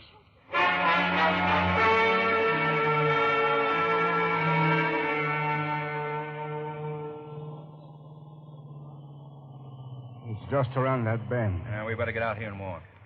How many men has he got in there with him, Chino? 2. Whose cabin is it? Mine. Otis, get out and tell the rest of the men to douse their lights and come over here. Right, Captain. Here's a piece of paper. Draw us the floor plan of that cabin. Here, I'll give you some light. Okay, go ahead, Amalo. How many rooms? 3. Uh-huh. Okay, we're all set, Captain. Okay. One big room with a door here, a kitchen here, and a bedroom here. Where's Lieutenant Levinson? I only been up there once since they got in. He was in the bedroom. How about closets, back door? One closet in the main room here, one in the bedroom here. Let's see, a broom closet in the kitchen and the back door here. Has it got an attic? No. Where's Fisher's car? Parked around the back in the shed. Okay, I'll have the men stake out the place. You're going to take me up there, Amalo. Me? He's going to take us up there. You're a civilian, Rick. If there's any shooting to be done... If there's going to be any shooting, I'm going to be in on it. Wait a minute. Who said I was going to take you guys up there anyway? I did. I told you everything I know. I ain't going to get my head shot off. You're going to walk us up there, Marlowe, and you're going to knock on that door. No. And you're going to get them to open up. Look, they're loaded with artillery, shotguns. When the door opens, you duck. Okay, suicide. You heard what the captain said, Marlowe. I'm a civilian. Without a badge, I'm allowed to get pretty nasty with you. Look, you can't make me do something I don't want to. I know my rights, Captain. You know something, Rick? I think I'm catching a cold. I can't hear a thing. Hey, now, wait a minute. I'll go check the men. I trust you'll not take advantage of the prisoner, Rick. I couldn't hear if he yelled or something. Wait. Okay. Fine cop. All right, let's go. All right, men. Yes, sir. Listen now. I'm going up with Diamond. 3 of you take that side of the house. 3 take the other. Yes, sir. You and you go around in the back to the shed where the car is. Yeah. Otis? Yeah? You and this man cover the front, but stay out of sight. If it comes, it'll come in a hurry, so close in fast. And look, boys, the lieutenant's in the back room, so try and be as careful as you can. All set? Yep. Let's go, Amalo.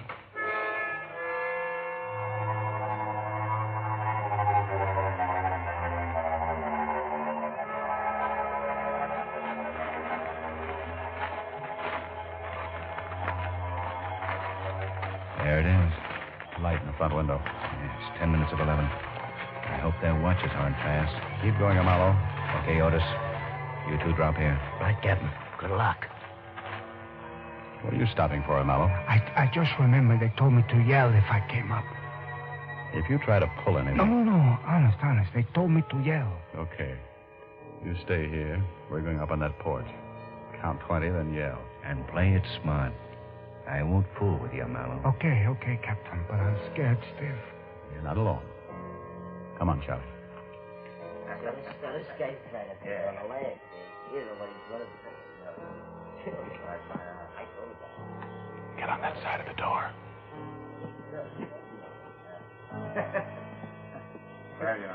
Hey, Bert! Bert, it's me, Chino.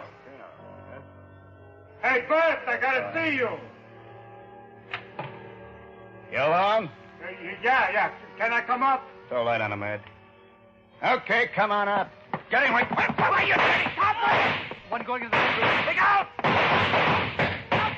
Okay. Don't shoot anyone. I'm hurt. See you, Walt, okay.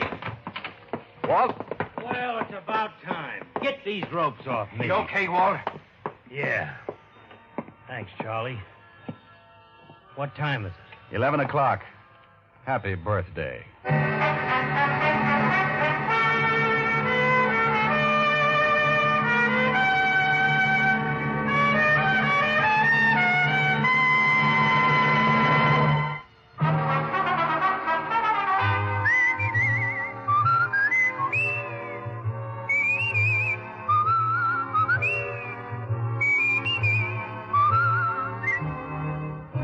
Richard Diamond, Private Detective, stars Dick Powell in the title role and was written by Blake Edwards with music composed and conducted by Frank Worth. This is Bill Foreman speaking. Richard Diamond, Private Detective is transcribed in Hollywood by Jaime Del Valle.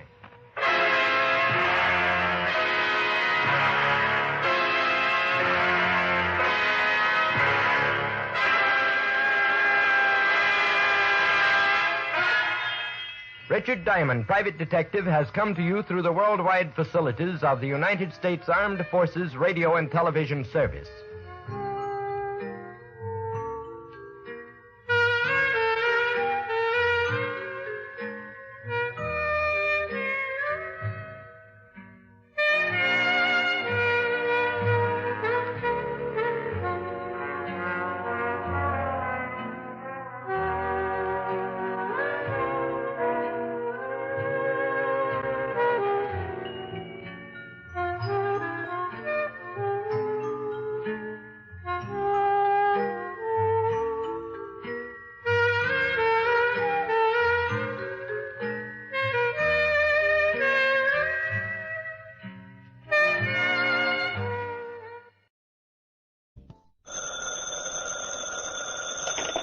Hello?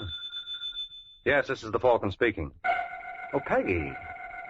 I'm glad you called. I'll have to ask for a rain check, Angel. I'm all tied up. Mm-hmm. An actor friend of mine just bought himself a gun, and the way it looks now, he figures to make a big hit.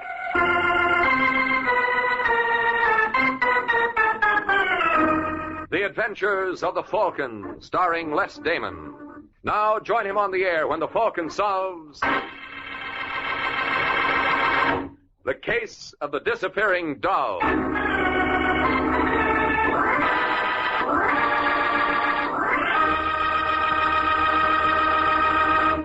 It's Wednesday evening in New York, and in a small furnished room on Manhattan's East Side, a gentleman named Carl Hoffman glares at an old clock, as if commanding it to stop. And when it continues to ignore Mr. Hoffman's wishes, he hauls off and makes known his displeasure. Hey, take it easy, Carl. Don't tell me to take it easy, Sheppy. You went and busted the clock. That's not all I'm going to bust either. Where's Janet? Give her a chance, Carl. She'll show. When? She was due here an hour ago. Well, maybe she got tied up with that jerk Harry Jensen. That's still no excuse. I told her a dozen. Get that. Yeah, I'll get it. Just a second. Hello, Sheppy. Oh, you're just in time, Janet. What's the matter? Carl, he's blowing his top. Don't worry about it. It'll do him good. That you, Janet? Yeah, Where the devil have you been? working. You were due here at 8. There were what they call extenuating circumstances. You out with Harry Jensen? Uh-huh. How'd you make out? Well, he's loosening up a little. But? He still wouldn't kick through with the information. Well, that's a nice how do you do. Well, if you think you can do better, Maybe I All can. right, take it easy, Carl. You too, Janet.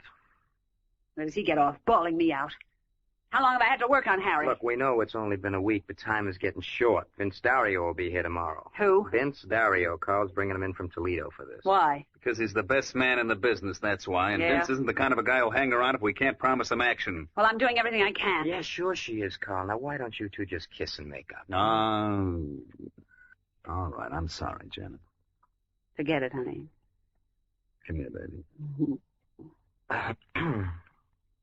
Don't mind me, folks. Grab yourself a walk, Shep. Come on, fellas, break it up, huh? We got work to do. He's right, sweetheart. When do you think you'll have something to report from that Harry Jensen character? Well, they wanted to see me later tonight. Well, maybe tonight's the night. Maybe. How about it, Janet? You know, I think if you got him good and plastered, he might start talking. That's never been a problem with Harry. The tough thing is to make him quit. Well, get him started in the right direction, baby. And when he stops, we'll be on Easy Street.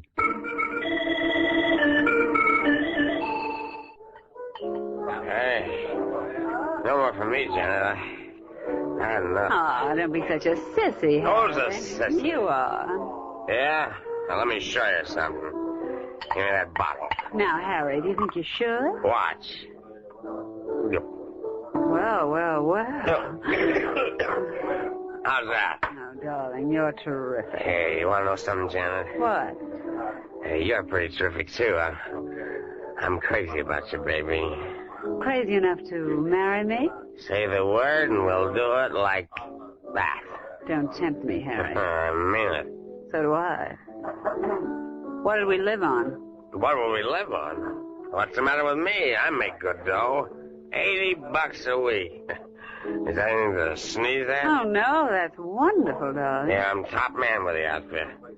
Who do you think makes all the important deliveries? Who? Me, that's it. Go on. Don't believe me, huh? Ever hear of the McGill Company? Yeah? Well, they got a payroll of $80,000 a week, and I'm the guy who brings it to them. When? Huh? When do you bring it to them? Oh, I'm sorry, honey. We're not supposed to tell. And you claim you love me. I do, Then sweetheart. tell me when you're going to deliver the McGill payroll. Now, what difference does that make? Think I could marry a man who didn't trust me? Say, Janet. What? Well, ain't it kind of stuffy in here? No. I feel awful warm. You know, I bet I could go to sleep. Don't you pass out on me. Oh, don't, Janet. I'm nuts about... Harry. Harry. The McGill payroll. When do you deliver it? Yeah. Friday. Friday at 2.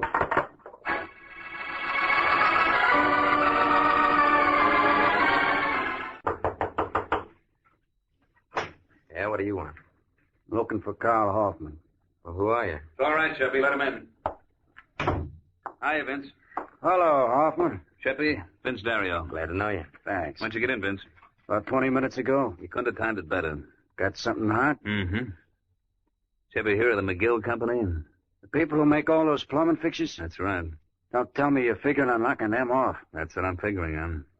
I wish you would have told me that in your letter. Why? Because I wouldn't have wasted my time coming to New York. Let him go, Carl. Shut up, Sheppy. Now, before you make up your mind, Vince, maybe you ought to hear the deal. There's no deal where you have to walk into a plant like McGill's. We don't have to walk in. We grab on the outside. Come again? The messenger who delivers the payroll is a character named Harry Jensen. We know to the minute what time he'll get to the factory. Now, you interested? I'm still here. They're tearing up the street in front of the place, so he has to park his bus a block away. Now, he'll come down Remsen Street. That's where you and I take over. Sheppy will be covering the street with a Thompson from a vacant room across the way. Sounds all right. It gets better as it goes along. Now, we give the dough to Janet. Wait a second. Who's Janet? A girlfriend of mine. I don't like it, Hoffman. What's the matter now? I don't like any caper where a babe is involved. You don't know this, babe. How do you think we found out when they're going to deliver the payroll? She's a real stylish kid. What's her last name? Halsey. Wait till you meet her. I liked her very much. It's all up to you, Vince. What do you say? We got the time, the place, and a girl. What more can a fella ask? How did she handle, Janet? All right, I guess. You guess. Well, I never did like driving in this kind of weather. Don't be silly, baby. It's going to make things a lot easier all around, right, Vince? Sure, the rain will keep him off the streets. Whoa, sweetheart, wait a minute. Right here will be fine. Did I shut her off? Now, keep her running. And remember, when you start off again, go right into second and don't feed her too much gas. Yeah, I got it. What time is it, Vince? Make it a couple of minutes to 2. Mm-hmm. You see Sheppy across the street? Think so. Well, that does it. Are you sure you know what to do, Janet? Yeah, as soon as I get the bag, I head straight for my apartment. That's right. Don't hang around no matter what. We'll all be over to your place by 9 to divvy up. Supposing you aren't. Don't give it a thought, sweetheart. It'll take more Now. than... What? Is that our friend, Harry? Where? On the corner. Yeah, that's him. All right, Vince. Here's where we go to work. Lots of luck, honey. Thanks, baby. Give me a cigarette. Yeah. Where's that lighter you're so proud of? Oh, what do you know? It works. Here he comes. Hey, buddy. Me? Yeah. Can you tell us what Tremont Avenue is? Oh, you're on the wrong side of town, mister. I tell you what you better do. I'll tell you what you better do. Don't make a move, bud. Not even a teeny one. Hey, what is this? Just what it looks like. Pass that grip to my friend. Go on. Sorry, pal. You know how it is. No hard feelings, I hope. Oh, that's all right, mister. I got a good memory for faces. I won't forget you. In that case, let me give you something else to remember me, boss.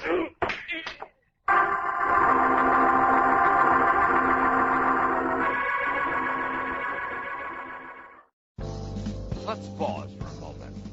Les Damon returns as the Falcon right after these messages. Dimension. George Burns and Gracie Allen. Hopalong Cassidy. Edgar Bergen. The Shadow. John and Blanche Bickerson. The Whistler. Choose from among thousands of downloadable old-time radio shows and spoken word titles at MediaBay.com. The best voice on the net. Yeah.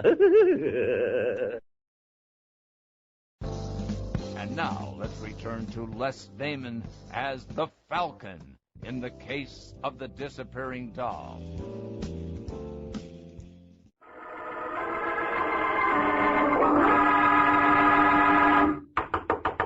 Who is it? That should be open up. Hello, Carl. Vince. Hi. Went off like clockwork, didn't it? Yeah. Where's Janet? She ain't here. Huh? What? No. I was the first one in. It's lucky I had a key to her place, huh? And you're lucky I don't have a suspicious mind. Well, I have. Did she phone in? Uh-uh. You told her to come straight here, didn't you, Carl? Yeah? Well, you don't think she had an accident, do you? No. We would have heard about it. I had the radio in the car tuned to the police calls.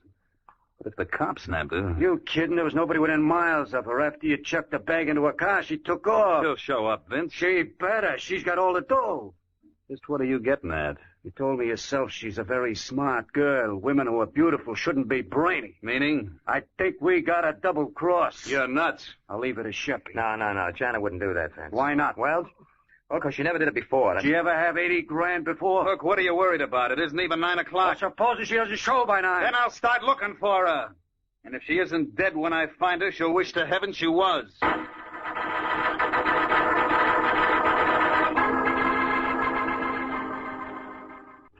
Hey, you guys got a butt. I'm fresh out. There's a pack in my coat pocket, Sheppy. Thanks.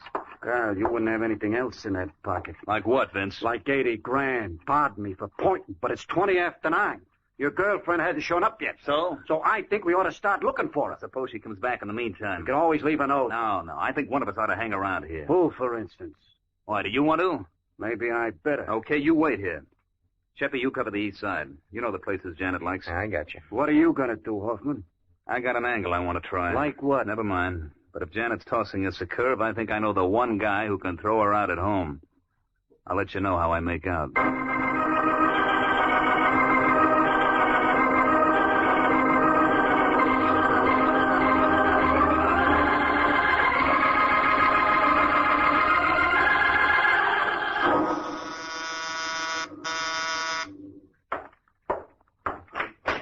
Yeah? I'd like to see Mike Waring, the Falcon, please. You are now. Oh, well, my name's Carl Hoffman. Yeah? Can I come in? Oh, sorry. Thanks. Sit down. Much obliged. What's on your mind? Well, I'm looking for a girl. Aren't we all? No, I mean, this is a special one. Her name is Janet Halsey. Janet Halsey? Yeah. She's my girlfriend. Well, maybe we better take this from the beginning. Well, Janet and I were supposed to be married next Sunday. So I opened up a joint account for us at the bank. How big? $2,000. And she skipped? Mm-hmm. This morning. She lived at the Brighton Towers. How do you know she didn't meet with an accident? Well, she's done the same thing before. Oh, she has? Yeah. She served 3 years in the women's penitentiary under the name of Lois Hart. She got out in 48. Well, how come you trusted her with your money? Well, you know how it is, Waring. You always hope that this time it's going to be different. Mm-hmm. Well, I'll see what I can do, Hoffman. As you say, the first problem is to locate the girl. Yeah, and the moment you do, will you give me a call? I'll be waiting at the Brighton. Brighton? Didn't you say that's where your girlfriend lived? Yeah. I'm using her apartment to operate from. Uh-huh. You see, I wouldn't want to miss her if she came back. Well, I guess that does it, Falcon. I'll be waiting for your call.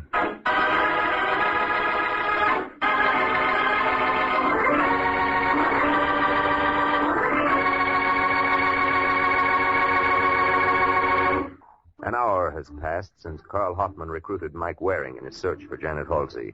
And now as we find Mike, he is making a tour of some of the shadier spots on New York's 3rd Avenue. You're looking for someone, mister? As a matter of fact, I am. Falcon. Hello, Joey. A long time no see, pal. What can I do for you, Mike? Well, you're a man who knows all the wrong people. Ever hear of a girl named Janet Halsey? Huh? Oh, we seem to have an audience. Yeah, and I like your act, mister. Only I missed the last line. Would you mind repeating it? Now, cut it out, Sheppy. This is Mike Waring. I don't give a rap who he is. What do you want with Janet Halsey? I don't think that's any of your business. All right. Suppose we take a little walk outside. No, thanks. It's too hot. That's all right. I got something in my pocket to chill you off. Now, take it easy, Just Sheppy. keep out of this, Joe.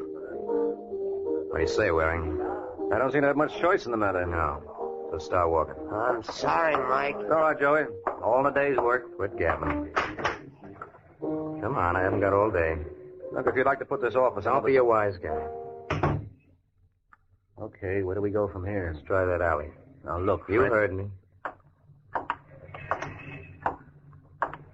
All right, hold it. This is fine. Now, let's pick up where we left off. What do you want with Janet? It's a long story, Sheppy. It's okay. You're not going anywhere. Oh, it might surprise you. Let go. Get that hand out of your pocket. Go or I'll what? All right, punk, on your feet. Leave me alone. I said on your feet. Why are you so interested in Janet Halsey? Maybe I'm looking for her, too. Maybe, and then again, maybe you know where she is. No. Where can I find her? I got no idea. Well, get one. Let me go. Come on, Shep, you can keep this up all night. Have you been to the Brighton Towers? No, but someone else has, and she wasn't there. Well, you might try the Riverdale. Apartment 4E. Oh, thanks a lot, fella. You've been a great help. Let's do it again sometime.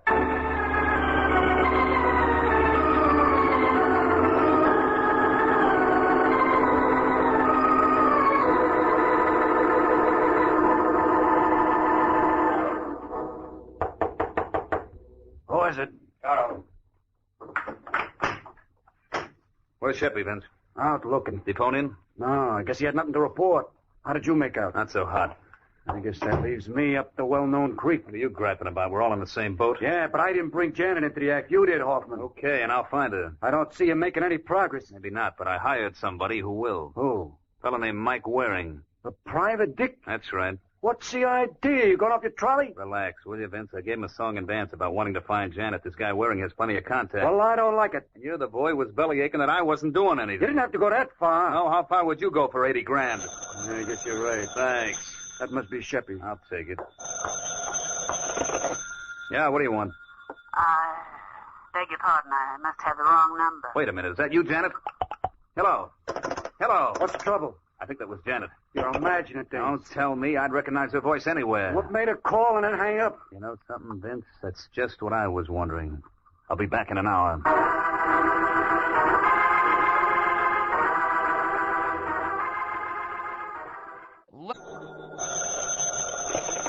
Hello. Hello, is it Janet Halsey's apartment? Yeah? Carl Hoffman there.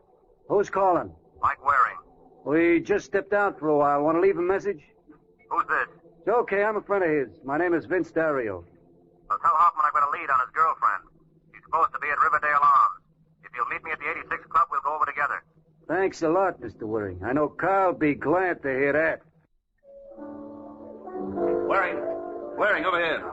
It's about time, Hoffman. Sorry I'm late, but I just got your message. Where'd you get your dope from? A punk named Sheppy Oliver. What? Yeah, he pulled a gun on me. That's the funniest thing I've heard yet. Is it? Yeah. Sheppy's a friend of mine. Oh, is that so? Sure.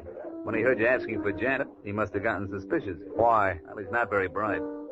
What was that address he gave you again? Riverdale Arms. That's what I thought. It's a bump steer. How do you know? That's where Sheppy lives himself. Why would he give me his own address? Probably rattled him so badly it was the only thing he could think of. Well, that's one possibility. Can you think of any other? Yeah, maybe Janet had a partner. You mean Sheppy? Why not? He's my best friend. Uh-huh. Janet was your best girl. Let's go see who's playing on whose team.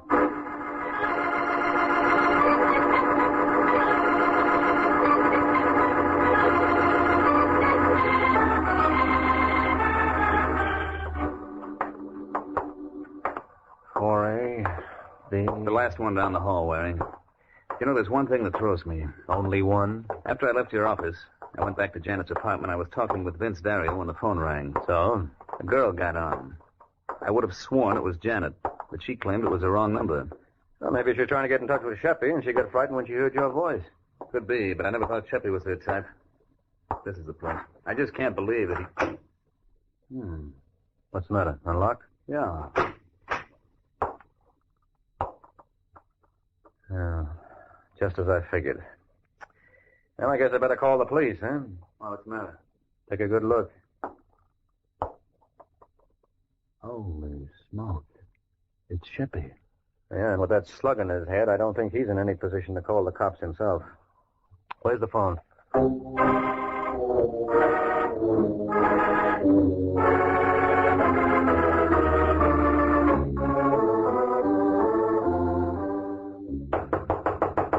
Come on, Vince, open up.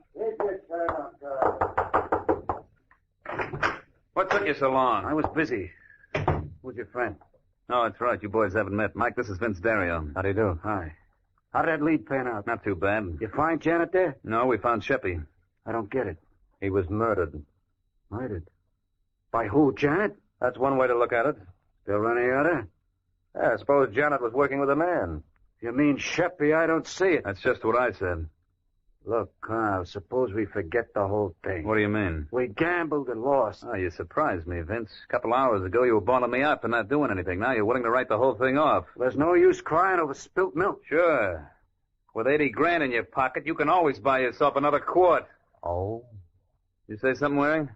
Just oh. Look, Carl, you've been hinting at something all along. What is it? I think you know where Janet is. You're crazy. I was a sucker not to see it before. Don't be a fool, Carl. Can't you see what Janet's doing?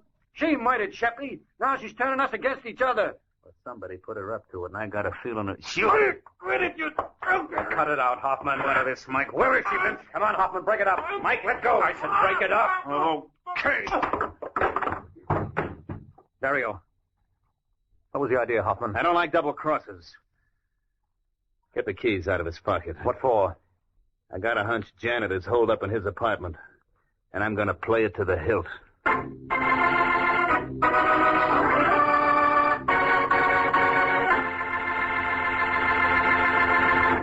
Only a few minutes have passed since Carl Hoffman decided that Janet might be hiding in Vince Dario's apartment. Now he and Mike are at Dario's, but so far there's been no sign of Janet. Well, looks like your hunch was worthless, Hoffman. You try the kitchen? I've been all over the place. There's no one here. I still believe that Janet was... Wait a minute. Open that drawer again. I thought I saw an envelope in there. Yeah, you're right. Mr. Vince Dario, 2719 Bolton Avenue, Detroit. Look at the postmark. Bedford Hills, March 16th, 1948. Now look at the return address on the other side.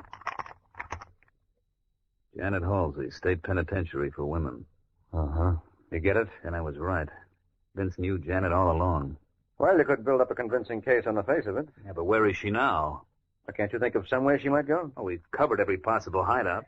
No, we haven't. There's one place you're forgetting, Hoffman. Whose? Yours. What are you talking about? You're the man who put Janet up to this. You planned to double-cross your mom from the beginning. Yeah? Yeah, and I thought you did pretty well. You murdered Sheppy and framed Vince Dario, and that only left Janet to be taken care of. What about you? I don't think you're man enough. That just goes to... What's the matter, Hoffman? You lose something? That's what you're looking for? Where'd you get that gun? I lifted it off you when you were shoving Dario around. Just say the word, friend, and I'll give it back to you. A slug at a time.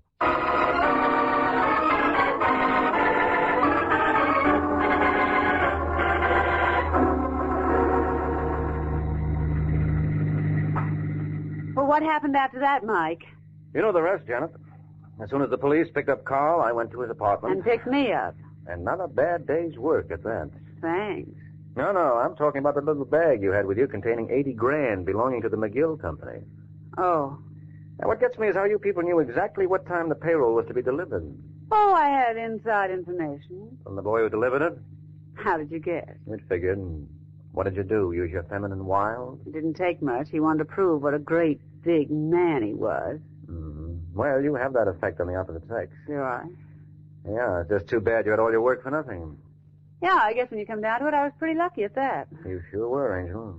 There's no doubt that with Sheppy and Vince Dario disposed of, you were next on Carl's list. Dirty double-crosser. No. There's no reason to be angry. After all, you were in on 99% of the plot. He just neglected to tell you the big finish he planned for you. Oh, incidentally, when you called your apartment and got Hoffman on the phone, why did you pretend it was the wrong number? We had it arranged. When Carl picked up the phone and said, yes, what do you want, I knew he wasn't alone, and that was my cue to hang up. Pretty cute.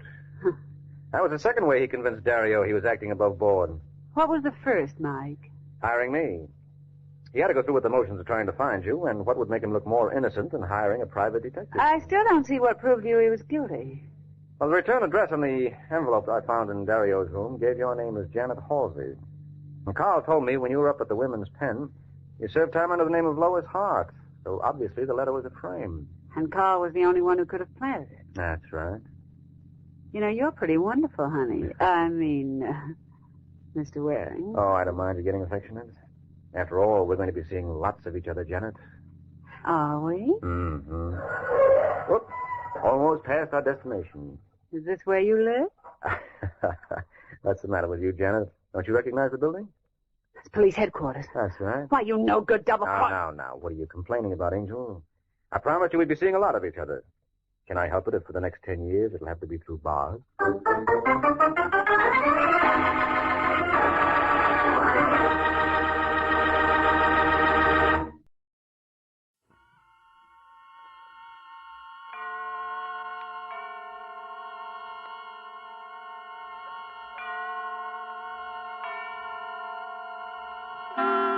Suspense. Autolite and its 96,000 dealers present William Powell in The Escape of Lacey Abbott, a suspense play produced and edited by William Spear. Mr. Wilcox, I am from the SPCTC. I've come here to register a strong protest. Now, wait a minute. What is this SPCTC? The Society for the Prevention of Cruelty to Camels. Oh. You can't imagine how you've distressed the dear dromedaries. You mean because I say Autolite stay-full batteries need water only 3 times a year in normal car use, the camels feel bad because they have to have water more often? They positively wince when they hear it. And you should see their poor, dear faces drop. Oh, I'm sorry about that. Perhaps I could play up the fact that Autolite stay-full batteries have fiberglass retaining mats protecting every positive plate. Or I might even dramatize the fact that in recent tests based on SAE life cycle standards, Autolite stay-full batteries gave 70% longer average life than batteries without stay-full features. Well, anyway, one thing I definitely will say, friends, it sure pays to see your Autolite battery dealer for an Autolite stay-full battery. Because you're always right with Autolite. And now, with The Escape of Lacey Abbott and the performance of William Powell, Autolite hopes once again to keep you in suspense.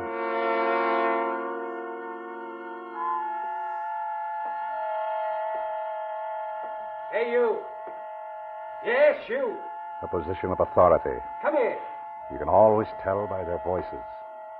Sign out. Commanding, The smaller the authority, the more commanding the voice. You hear me? Yes, sir. Sign out, you said. Here? Right below where you signed when you came in. Of course. A perfect forgery. I beg your pardon? Well, I mean, your signature is almost an exact copy. You object? I know, sir. You think you're talking to one of your lunatics upstairs? No. Sir. Always call me sir. Good day. Good day, Mr. Westland, sir. Outside now, on the steps. There's the street, the traffic. Walk slowly. No need to hurry, no need at all. That's right. Light a cigarette. Must be some in the pockets, yes. What brand did the late Mr. Westland smoke? Excellent. Lighted. Might have carried a lighter. No need to run. There won't be an alarm for at least 20 minutes. One look back over the shoulder. Casually. It's pleasant to be on the outside looking in after 2 years in the psychopathic ward in Bellevue. Oh.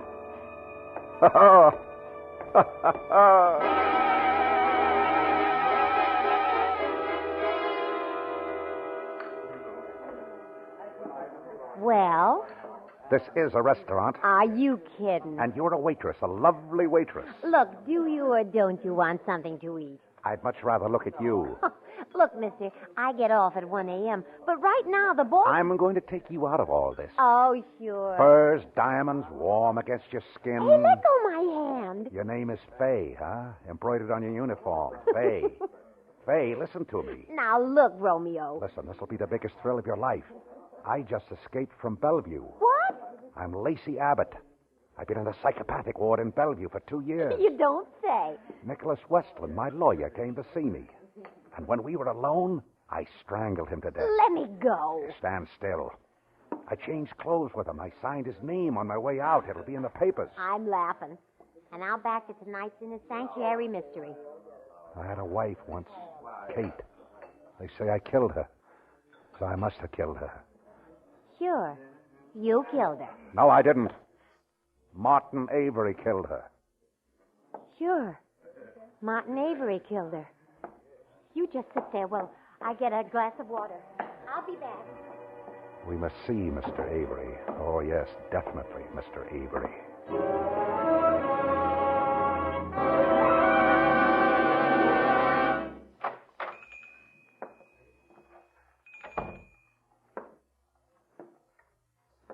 Anyone home? All right. Hello, Pop. Now, what do you want? Got something you want to hawk? Don't bother me with it. Everybody's selling, nobody's buying. You got me wrong, Pop. I'm a buyer. I want to buy a .45 automatic. Got a permit? No? You from the police? Nah, Pop. Let's see your wallet. All right. Lawyer, huh? That's right. Okay. $15. Thanks, Pop. I won't forget this. And neither will a friend of mine.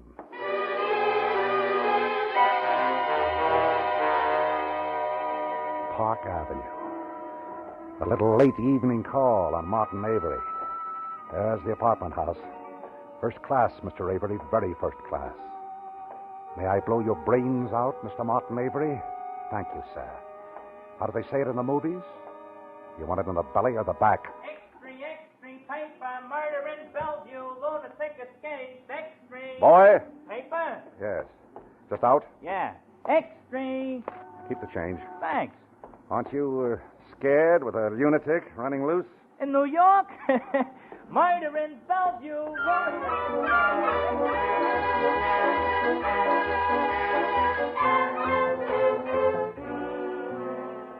Door unlocked.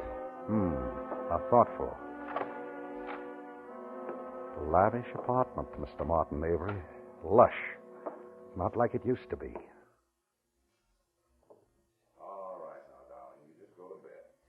No need for you to stay up, but I got work to do. Now, let me get these toys off the floor. Johnny, had a big day. So you're not alone. Hi, Johnny. This must be the study, yes. Johnny, just about ready to talk, don't you? Come right in, Mr. Avery. Please do. Or will I have to come out and get you?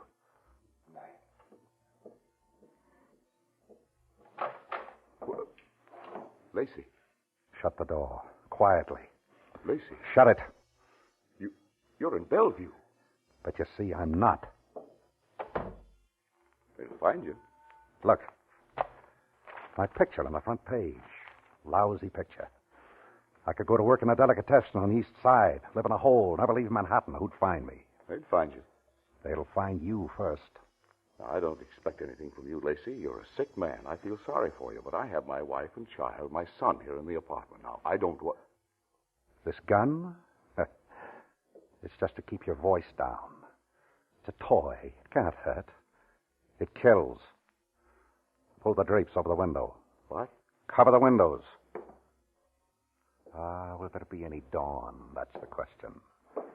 If there is, you'll see it come up the way I had to see it for 2 years, on thick, soft, blind walls.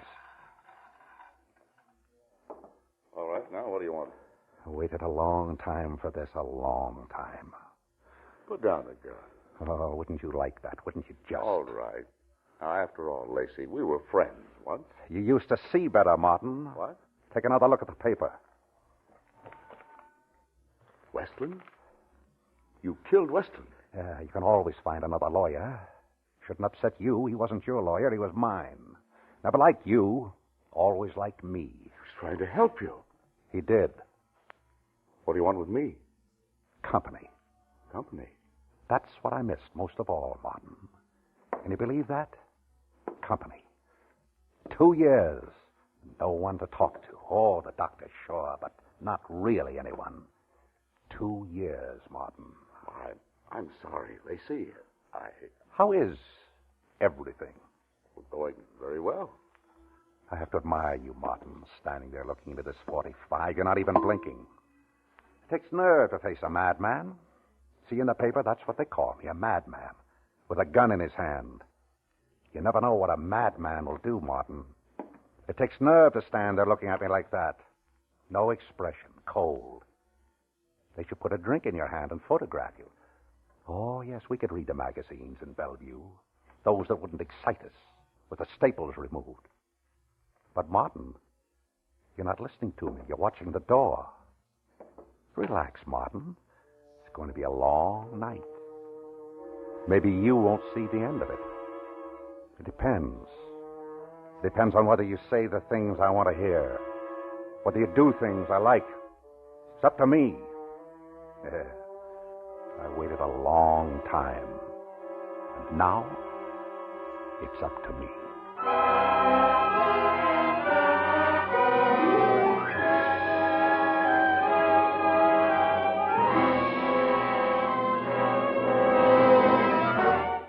Autolite is bringing you William Powell in The Escape of Lacey Abbott, tonight's production in radio's outstanding theater of thrills, Suspense.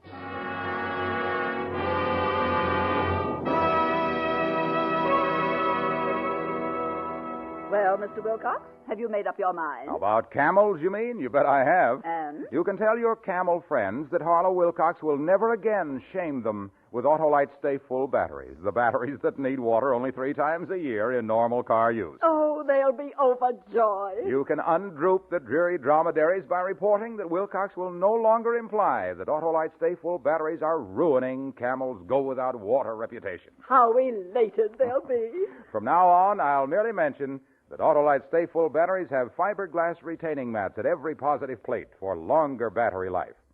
Recent tests, in fact, based on SAE life cycle standards, show that Autolite Stay Full batteries give 70% longer average life than batteries without Stay Full features.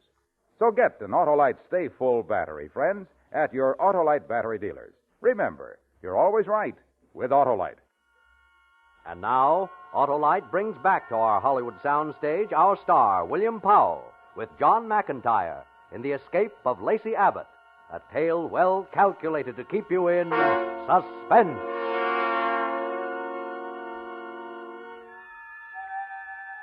Look at him. Look at Martin Avery, standing alone in the study of his Better Homes and Gardens apartment. Alone, with only me to keep you company. Yes, everything must be going exceptionally well for you. But I notice as I move about the study, turning off the lamps, that there's a trace of perspiration on your forehead. Does it affect you? Just a little? Being alone with a madman and a gun at night? What's taking place behind the steady eyes, Martin? Are you thinking? That would be fatal. That was my mistake, thinking too much. Watch me, Martin, that's right. I want you to keep watching me. But then you can't help but think about it. Think about what? Whatever comes into your mind as you watch me. The police will be here for you, Lacey. But why should the police want me? You killed a man. Yes. But you killed a woman. Now listen, Lacey. I can help you. I'll get you some of my clothes. I can call a cab. Get you to a small hotel somewhere where they won't recognize you. Don't talk like that. Everybody talks to me like that. You just come along with me. We know best. Lacey, it's just a matter of time.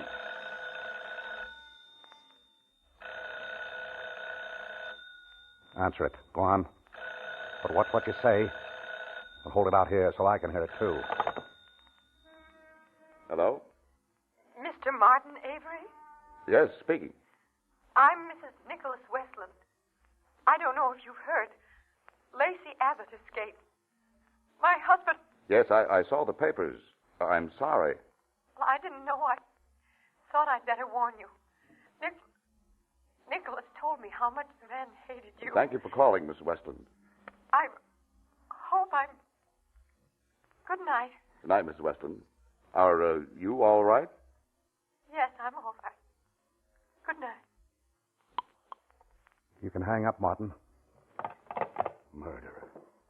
Please, Martin. You know, I'm not responsible for what I do. You're as responsible as anyone. You knew what you did when you killed Westland. Now you're going to say I'm not crazy? You know what I mean. I'm either responsible or I'm not. If I'm responsible, then I'm a murderer. If not, then Nicholas Westland's death was an unfortunate accident. But that was all taken care of in court 2 years ago. Remember? You testified against me. I told the truth. Did you? Yes. I was the only one that knew you were lying, Martin. You know I told the truth. Where are your wife and your boys sleeping, Martin?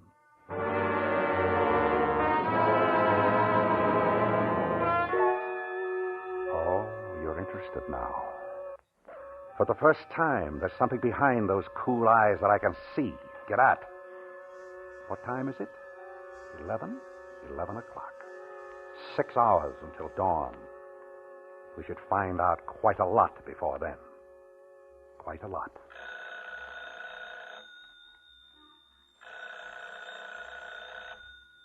Should I answer it? Answer it. Hold the receiver up, that's right. Just like before, so that I can hear. Go ahead. Hello? Martin Avery? Yes? This is Lieutenant Creekmore, police. What is it, Lieutenant? Is everything all right up there? Yes, everything is all right. You're sure? Yes? Have you heard that Lacey Abbott escaped from Bellevue tonight? I saw it in the late paper. Oh, and you know about Nicholas Westland. It was a tragedy. Well, we thought Abbott was getting better, but, well... Too bad. The reason I called you, you know how Lacey Abbott feels about you. He may try to get you. You think so? Well, he might try, but you don't have to worry, Mr. Avery. I have 4 of my best men covering the front and rear entrances to your apartment house. If he shows, we'll get him. Good night. Solicitous. We're fortunate in having such a solicitous police force. Now, listen, Lacey, I've played your game. Now, let me get you out of here. You go down to the second-floor landing. I'll call the men up from downstairs, tell them you're up here, and that'll give you a chance to get out. You didn't answer me, Martin. Where are your wife and son sleeping? In the back bedroom. Through that door and... Straight back down the hall. The nursery? Why do you... The nursery? Just off the bedroom. How old is your boy? He's a year and 6 months. I remember somebody told me that you were married while the trial, my trial, was in progress. Yes. 1 year for the trial, 2 years in the psychopathic I, ward. I wish there was something I could do for you. Oh, Lacy. there is. What? Just tell me, why did you kill my wife? You can see the sweat now. Yes, and in a minute he'll be pulling a handkerchief from his pocket and wiping at it. It's taken a lot to shake you, Martin. You've had it all your own way so long. The money, the good life, the good married life. Tell me! You waken them. Quiet. Let me tell you a little story. A bedtime story. Listen to me, Lacy. Once upon a time, there were two men who went into business together. The business prospered, and things looked pretty good. Each partner had 50% of the stock in the company. And then along came a big bad menace, a corporation that wanted to buy them out. One partner wants to sell, the other partner no. The partner that said no had a wife. Let's call her Kate. And it seems his stock was negotiable in Kate's name as well as his own. You'd only... Shut up.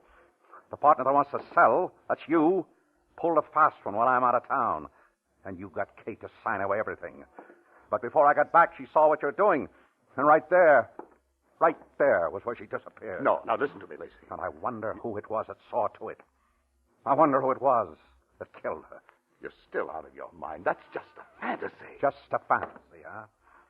I suppose it's just a fantasy that at the inquest, a few well-chosen words from you started them looking at me, wondering about me, wondering why I was away, and what I'd done with the body. Lacy.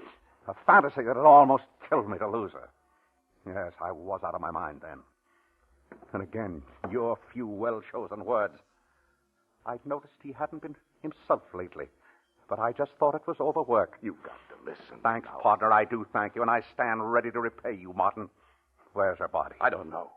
Martin? It was never proven she was dead. Let's say it was taken for granted. I did everything I could for you. Now, why don't you? 4 hours until dawn. But I can see it now, Martin. If you try hard enough, you can see it too. On the wall. Give me the gun. Advanced psychology, huh? You must have been studying. Give me the gun. Response to the command. Isn't that the way it goes? Response to the command sometimes work the impossible. The subject will sometimes obey your command against his better judgment. Give it to me. No, Martin. Give it to me. Yeah, you can do better than that. Hey! Oh, more noise. Someone might come in to see. That's better. You know, I could have killed you. Why didn't you?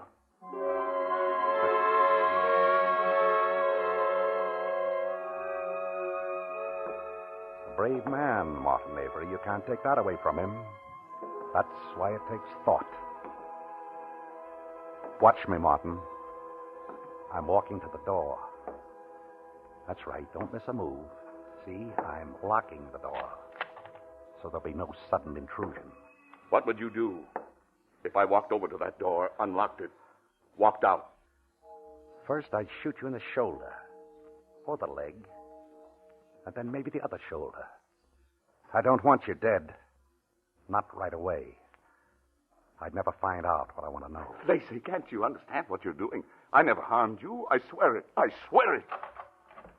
Oh, no. Martin, can you hear me? You better answer. Yes, I can hear you. What's what you say? I can shoot right through that door. Are you all right? Martin? Yes. Please, honey, I'm finishing something important. Well, come to bed. In a little while. Why did you lock the door? Why? Why, I don't remember. I just did. Are you feeling all right, darling? Yes. Please, I'll be finished soon. Is there someone in there with you? Martin. No. Why? I thought I heard voices. I was... Go back to bed. Open the door, Martin. I want to see that you're all right. Open it. No. I'll stand right behind the door. Get rid of her. Martin!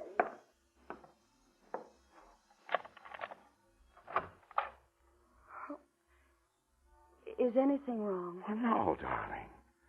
Please go back to bed like a good girl. I'll be alone. Well, all right. But it's after 3 o'clock. Sit at the desk, Martin. Let me see the light on your face. Are you happy with her? Yes, I see you are. How is she like Kate? Is she like Kate at all? Oh, but she's your wife, and she's Kate to you. Does the light trouble your eyes? It glares? Just a little light, but it glares white in the dark as you stare at it. Beyond that pool of light, everything is black, Martin. Black as it is in me. Black. Stare into the black. Now, what do you see? What do you see? I see her, too. Everywhere I look. Everywhere. The worldly hope men set their hearts upon turns ashes, or it prospers. And anon, like snow upon the desert's dusty face, lighting a little hour or two, is gone. Omer Khayyam, Martin. Ah, she's beautiful, Martin, your wife, beautiful. Leave the wise to talk. One thing is certain, that life flies. One thing is certain, and the rest is lies. The flower that once has blown forever dies. Dies.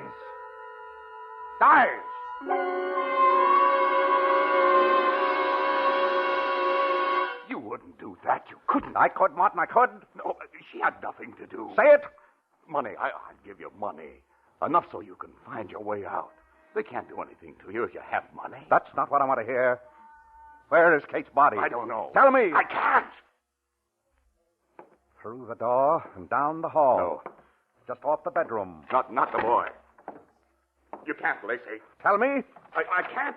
Lacey! Don't watch me in. Come back. You can't. Lacey! Anne! Anne! Get Johnny! Lock your door! Anne! Lacey! Anne! No, Anne! Johnny! I'll tell! Oh, my God!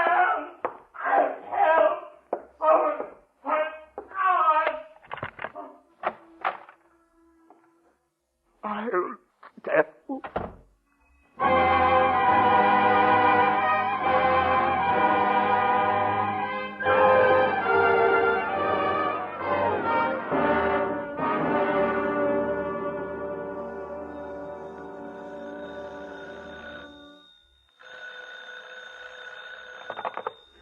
Nicholas Westland speaking.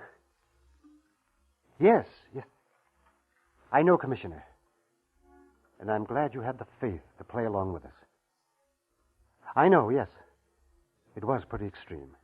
Here, I'll let you talk to Lieutenant Creekmore. Oh, thank you. Hello, Commissioner. Avery's wife and child? Oh, they're okay. I got a little scared when Abbott fired those 2 shots in the ceiling. Yeah, I know. But that's what got the confession out of Avery. I know he shouldn't have brought the gun. We didn't bargain on that. Oh, yeah, we got it. It's all on tape. Listen. All right, play it back, boys. I'm just playing the good part. It doesn't matter now. Nothing matters now. You were wrong, Lacey. It was Kate that came to me. She wanted to leave you. She thought she wanted me. It was her idea to sign the stock over to me. Everything.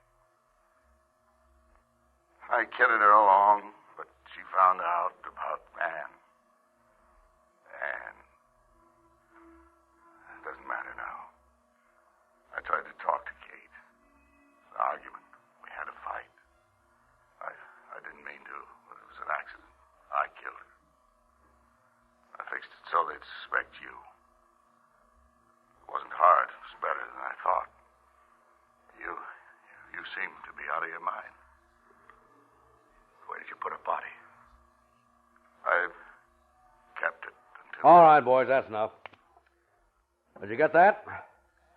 Yeah. Well, we'd never have cracked Martin Avery any other way. They wanted to release Lacey Abbott 6 months ago. Why, they said he was as sane as I am. But I'm glad we waited till he had this worked out in his head. You'll have my full report tomorrow. Good night, and thanks, Commissioner, for letting us try it. Well, what's the matter, Mr. Abbott? Well, you should be feeling pretty good about all this. Your plan worked out great. Well, you're clear.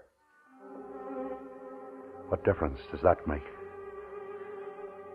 He said Kate came to him. Kate came to him.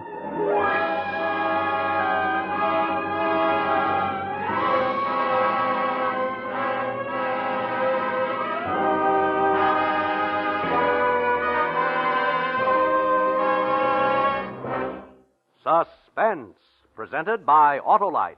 Tonight's star, William Powell, with John McIntyre. Oh, Mr. Wilcox, you've made the camel kingdom ecstatic. And have you ever seen an ecstatic camel, Mr. Wilcox? No, I haven't. But if you like beautiful sights, take a look at this Autolite Stay Full battery. The battery that needs water only 3 times a year in normal car use. And it's only one of more than 400 outstanding products made by Autolite for cars, trucks, planes, and boats in 28 plants coast to coast. These include complete electrical systems used as original equipment on many makes of America's finest cars. Batteries, spark plugs, generators, coils, distributors, starting motors, and bullseye sealed beam headlights. All engineered to fit together perfectly, work together perfectly because they're a perfect team. So don't accept electrical parts supposed to be as good. Ask for and insist on Autolite, original factory parts at your neighborhood service station, car dealer, garage, or repair shop. Remember, you're always right with Autolite.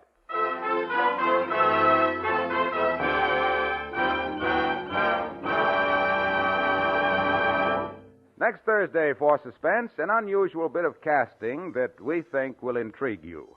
Our stars will be radio's usually happy couple, Ozzie and Harriet.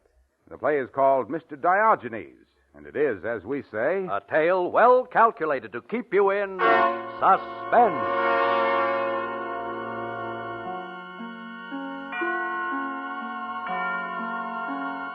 Tonight's suspense play was produced and edited by William Spear and directed by Norman MacDonald.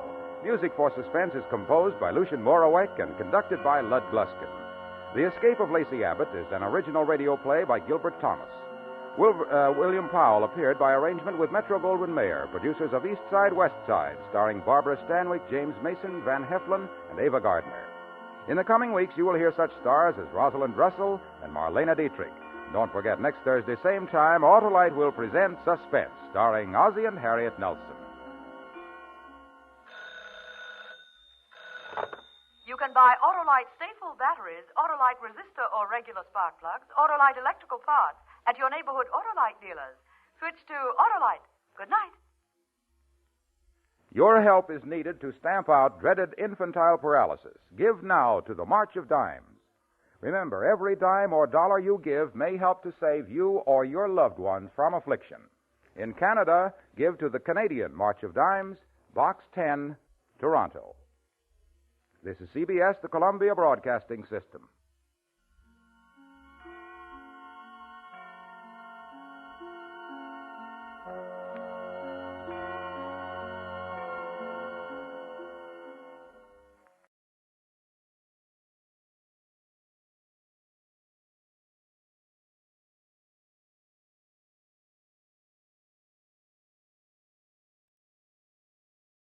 For your listening enjoyment, John Lund as Johnny Dollar. Philip James, Johnny. Oh, hello, Mr. James. Got a job for you. I'm available.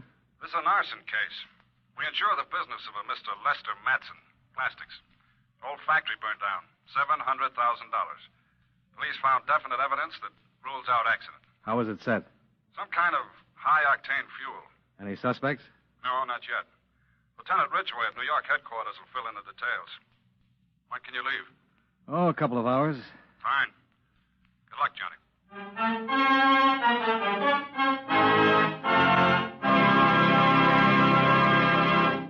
Mind if I break in here for a moment to say a few words? Just the other day, I was having lunch with a group of newspaper reporters. We were talking about the government and what goes into its operation when a thought struck me. It's a funny thing, I said. They call one branch of the government the State Department when it handles all of our foreign affairs. Can any of you fellows explain that? Well, one of the reporters who writes political news piped up and said, actually, the State Department does more than handle foreign affairs. It also publishes all of the laws that have been passed by Congress and issues all the passports and visas for anyone traveling outside the United States. Well, just then the waitress brought us our coffee, and she entered the conversation. Don't forget, she said, if you're ever on a quiz show, you can maybe win a trip to the moon by telling them that the State Department has the job of making sure the Great Seal of the United States doesn't get lost. And it Acts sort of like a governmental Emily Post, too. While she was making out our checks, she added this bit of information. Did you ever hear of the Division of Protocol? That's part of the State Department, too. It's the outfit that makes sure foreign diplomats who visit America get introduced the way they should and get seated in the right places at official dinners and things like that. Well, after she gave us all that information, we tipped her and went back to work. And now I think it's time we got back to our program.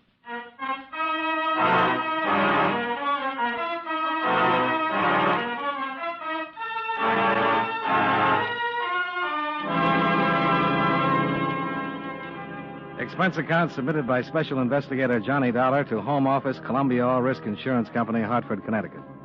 The following is an accounting of expenditures during my investigation of the Lester Matson matter.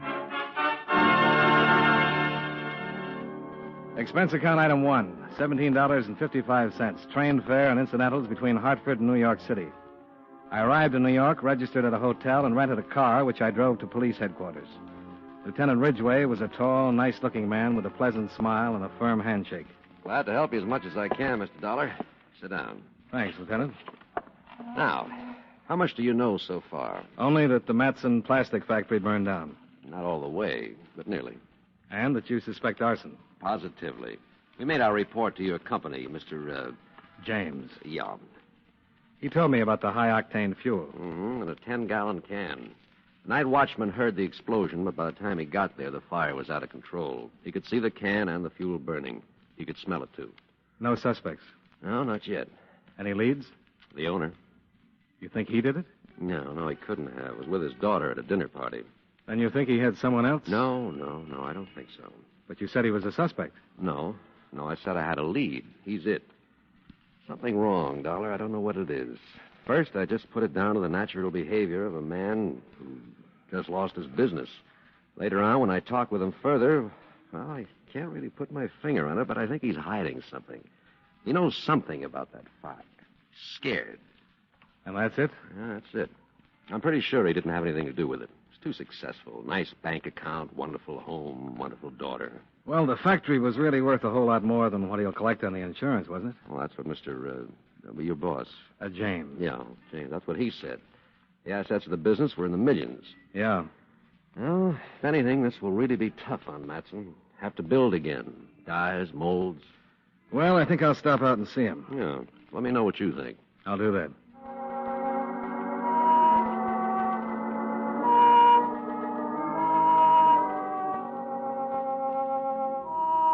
The Matson home was across the river in Jersey. A big white colonial with a long circular drive that led up to the front door. A butler showed me into a spacious study, and I was told Mr. Matson would be down shortly. While I waited, I walked around and cased some of the first editions on the bookshelves. Oh. Hello. Hello, I'm Christine Matson. I'm Johnny Dollar, Miss Matson. I'm waiting for your father. Oh? Yeah. I'm an insurance investigator. Insurance investigator? About the fire. Oh, yes. You have a beautiful house. Well, thank you. Beautiful. Wonderful collection of books. Yes. I don't imagine one person could read them all. Not in a lifetime. No, I suppose not. Do you like to read, Mr. Dollar. Oh, I'm sorry. I'm so bad with names. So am I. Yes, I like to read, but I don't get much time. Been playing tennis, huh? Mm-hmm. I just got back. Do you? Not anymore. I used to play a little. Well, I guess I better get upstairs. Nice meeting you. It's nice meeting you. Will you be will you be around for any length of time while you're investigating the fire? Well, that's hard to say. I hope so. Hello, Chris. Oh, hi, Dad. How was the game? Fine. Mr. Dollar? Yes, sir. I'm Lester Matson. How do you do? You two have met? Yes. Yes, I was just on my way upstairs. See you later, Dad. Goodbye, Mr. Dollar. Goodbye. Well, your company notified me you'd be coming down, Mr. Dollar. You have a seat. You're an investigator. That's right. Well, the police have already made a pretty thorough investigation. Yes, I've talked with Lieutenant Ridgway. Well, I can't tell you any more than I've already told them. You were at a party the night of the fire? That's correct. It's all in the report. With your daughter? Yes. When did you find out about the fire? When I arrived home. Mr. Dollar, I explained to That you... you've said everything to the police, yes. That's right. There's absolutely nothing I can possibly add at this Mr. Matson, you're insured with my company for a lot of money. Hardly what I lost in the fire. I'm aware of that. But I have a job to do, and this is an arson case. That's what the police say. A night watchman says so, too. He could have been mistaken. In the excitement, he could very Mr. easily... Matson, what difference does it make? It makes a great deal of difference. Your factory burned. You've suffered a considerable loss. I certainly have. I can understand how that would make a difference. But a fire's a fire. If you didn't have anything to do with it... I most certainly did not. Then why so much concern about whether it was deliberately set or not? Well, wouldn't you be concerned if somebody deliberately set fire to one of your factories? About the fire, yes, but buildings burn down all the time. Fires are started deliberately all over the country. I am sure this one was an accident. Well, accident or the work of a pyromaniac. If you're clear, you'll get the insurance. You think this is the work of a pyromaniac? Seems like a pretty reasonable assumption. But you're sure it was an accident? Oh, I don't know. I just don't like the idea of a fire like that being started deliberately. I admit it's a little frightening. Yes. You have to understand, a business like mine, so many inflammables, it's a little terrifying to think someone would deliberately start a fire. Well, what if it had happened during working hours? That's not very probable. Well, I've read about fires in hotels. People burned to death, deliberately started by some madman. Yes, the firebug would have a good chance in a hotel. He wouldn't be seen so easily. Most of the people in their rooms, and he could get in and out easily. And most of those fires are started during the night sometime. But a busy factory in the daytime isn't very likely. Well, I sincerely hope you're right. I'm just going by the records. You see, I have 2 more plants. Let's hope I don't turn out to be the exception to the rule. I doubt it. Now, if you don't mind, Mr. Matson, I've still got to make a full report to my company. Oh, certainly. I'll give you all the information I can.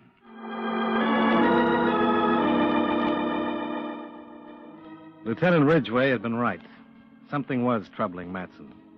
Until I'd suggested the possibility of a firebug, he was determined to convince me the fire was simply an accident, and he'd been resentful of the impending interrogation. Then the pyromaniac angle had given him some kind of an out, because he'd relaxed immediately.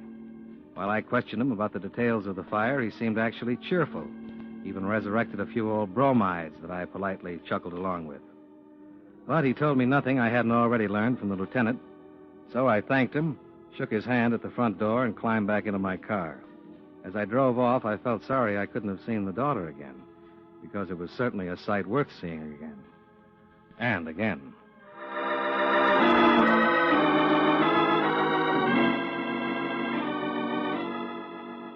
I arrived back at the hotel, went up to my room, and put in a call to Lieutenant Ridgway.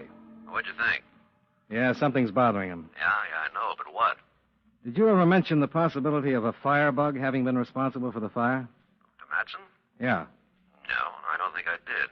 Well, I mentioned it to him, and he liked it. What do you mean?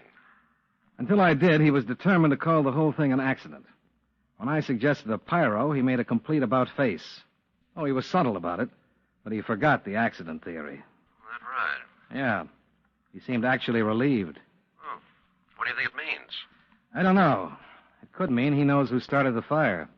If he thought we were looking for a pyro and not some specific person that could incriminate him, that would account for his letting go of the accident theory. I see. You agree with the pyro theory and hope we do the same. Oh, what could he gain? Financially, he ends up in a hole. Yeah.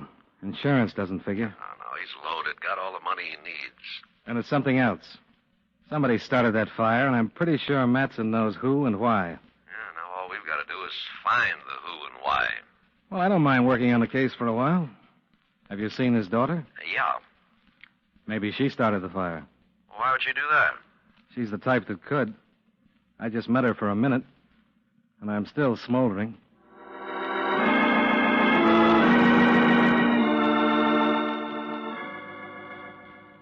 The lieutenant suggested a stakeout for Lester Matson. I told him I'd check with him later, took the cold shower, changed, and went down to the hotel bar to freshen up a bit. It was about 4:30, and I was pretty fresh when a page came wandering through calling my name. He told me I was wanted on the phone. Johnny Dollar. This is Christine Matson. Mr. Dollar? Yes. Hello.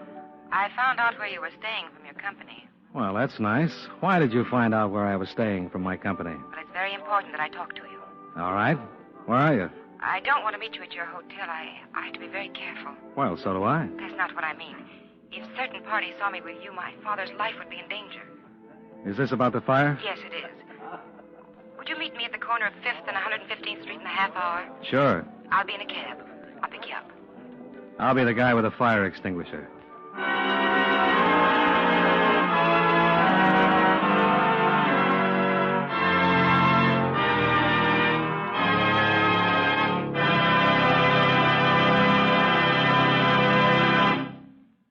You know, many great men have attained the highest office in our land, the presidency of the United States. Can you guess the name of this man? He has been called a lawyer by profession, a fighter by choice, and a politician by force of circumstance. And he was outstanding in all three fields. In 1788, at the age of 21, he was appointed public prosecutor for the region which is now Tennessee. As president, he was the first to introduce the National Convention for the nomination of presidential candidates. During his campaign for the presidency, his opponents attempted to smear him by an unwarranted attack on his wife, Rachel, who never recovered from the ordeal and died just before her husband's inauguration. If you don't have his name by now, here's one more clue. During the Battle of New Orleans, as Major General of the Army, he accepted the help of the pirate Jean Lafitte. Who was he? Andrew Jackson, 7th President of the United States. His life is part of your American heritage.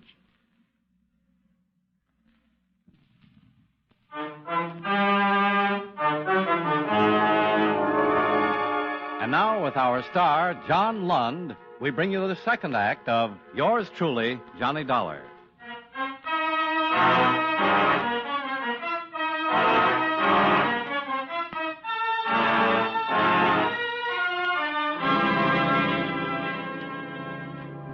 As long as the lovely Miss Matson was picking me up in a cab, I left the rented car behind and charged up expense account item 2.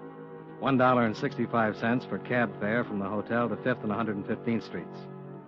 It was getting dark by the time I arrived. I waited for about 10 minutes until Christine Matson's cab pulled up at the curb and she opened the door for me.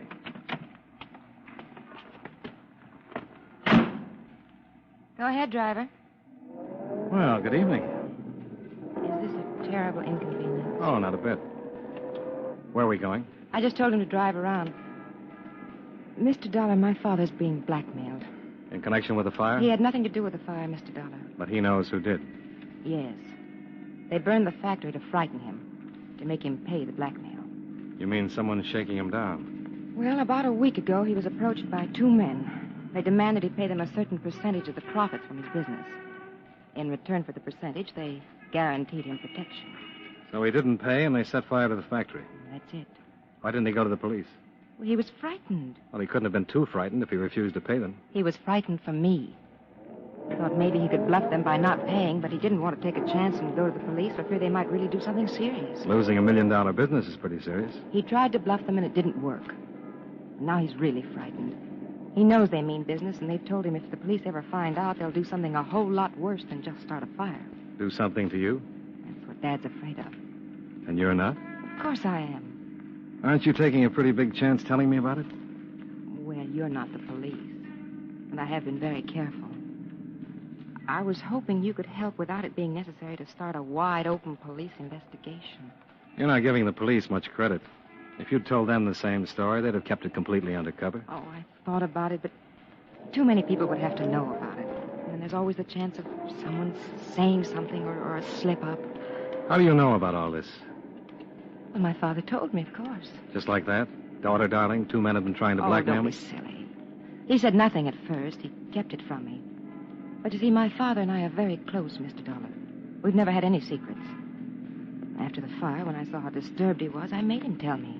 Does he know you come to see me? Oh, no. He made me promise not to tell anyone. Well, I just had to. He's agreed to pay the men. You know what that means. Mr. Dollar, will you help? Well, I'll do what I can, but it's going to be tough without your father's cooperation. And you'll never be safe until these men are caught. He's afraid of what might happen before they're caught. Why, if they find out... There's no middle of the road in something like this. He's got to understand that. I think he does, but... Well, he'd rather lose everything than lose me. I'm all he's got. And he's pretty important to you, isn't he? More than anything in the world. Without his cooperation, I doubt if I'll be able to do much. And if he gives in to this, a man like your father, it'll keep growing until it kills him. Well, what do you want me to say? Tell the driver to take us to your father. Say it's all right for me to talk to him. All right, Mr. Dollar.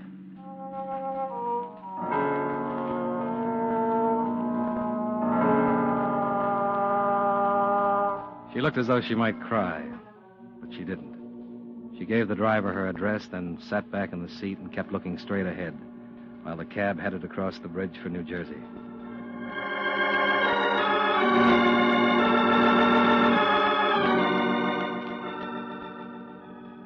Expense account item 3, $11.75 cab fare, which I insisted upon paying after we arrived at the Matson home. The butler met us at the door, and Chris led me into the study where her father rose to greet us. Hello, Dad. Hello, my dear. Mr. Dollar. Good evening, Mr. Matson. Dad, I told Mr. Dollar. I had to. Believe me, Mr. Matson, it's the best thing. Chris? Yes. Oh, my dear girl, this can be very serious. Dad, it's already serious. I know, but tell me, do you intend to bring in the police, Mr. Dollar? I promised your daughter I wouldn't, unless it was absolutely necessary. I see. You know everything? Yes, Dad. I told him everything. But you've said nothing to the police as yet? No, I haven't. Oh. Mr. Dollar, if these men find out that you know... Who are these men, Mr. Matson? Mr. Dollar, I would like to tell you something. In the past, I've always confided in my daughter. This time I hesitated because of the possible consequences. But nevertheless, I told her. I did so with the provision that she keep the affair a complete secret. Oh, Dad. I'm not angry, my dear. Believe me. I'm sure you did what you thought was best. Unfortunately, you just didn't realize the gravity of the situation. Certainly I realized it. Dear, you couldn't have. You couldn't have. These men aren't fooling. They've already destroyed $1 million business. It was just lucky there wasn't anyone in the building. So you're going to give them what they want? Yes, Mr. Dollar, I am. You can't win. I'm not expecting to win. I'm just thinking of my business, my family. What would you do in the same situation, Mr. Dollar? I think you'd do exactly what I'm doing. I don't think so. That's easy to say. Look, Mr. Matson, I know you're in a tough spot. You said these men aren't fooling, and you're right. They'll do anything to scare you into paying their blackmail. They'll burn down a building, threaten you and your family, even kill if it comes to that. But you wouldn't do what I'm doing? Maybe. If I had some assurance it would stop there. But don't you know what happens once you give in to them? Don't you think I've thought about that? Don't you think I've considered every possibility? They'll bleed me until there's nothing left. I realize that. But there's no alternative. It's that or... You're afraid they'll kill me. Chris, you're my whole life. Well, then, Dad, consider me a little. Consider? Good Lord, that's what I'm doing. That's all I'm doing. Not now. What about a year from now? 2 years? 5 years? Well, Dad, if you give in to these men, what will it do to you? What will you have left 5 years from now? The business doesn't matter. I'm not talking about the business. We can both get along without the business if we have to. We did once, we can do it again. I'm talking about you. What will happen to you if you give in to this terrible blackmail? Well, there'll be nothing left of you. It'll kill you. Mr. Matson, In some states, there's a death penalty for kidnapping. But this kind of blackmail is worse than that. These men kidnap the one thing that people like you and me can't live without. Freedom. My daughter's life is worth my freedom 7 days a week, Mr. Dollar. If that happened, I'd just as soon be dead. Daddy, it would ruin you, and that most certainly would ruin me. There'd be nothing left of us, nothing of what we had. We'd just be alive. Makes a lot of sense, Mr. Matson. I hope you'll see it and help me get these men. But whether you do or don't, I've got a job. I'll try to steer clear of the police as long as I can because I made a promise to your daughter. But I'm going to try and get those guys. They have to be gotten. Dad, please. I don't know, Chris. All right. Oh, Dad. Who are the men, Mr. Matson? The shot tore through the window and caught Matson in the chest. It was a swell punctuation point for my pep talk on freedom. Before Matson hit the rug, I was on my way to the study door with my gun in my hand. Outside, I circled to the spot near the window where the gunman had been standing. I stopped and listened. From inside the house, I could hear Christine Matson phoning for a doctor. And from not too far away, toward the front of the house, I heard a car start.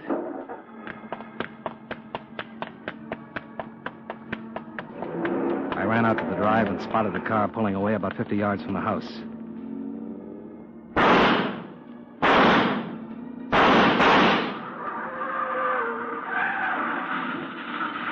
Mr. Dollar! Johnny! Get back in the house, Chris. But Dad's bleeding. I can't stop the bleeding. How bad is it? I can't tell. I called Dr. Phillips. Well, get back in that house and wait.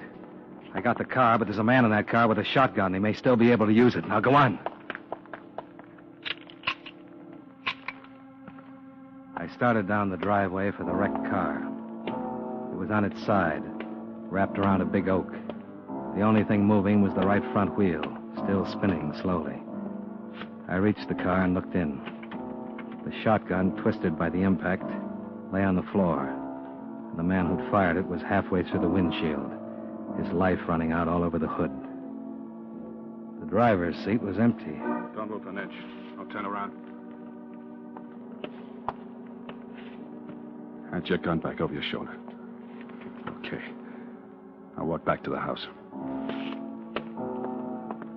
Police will be coming any minute. I just want a car.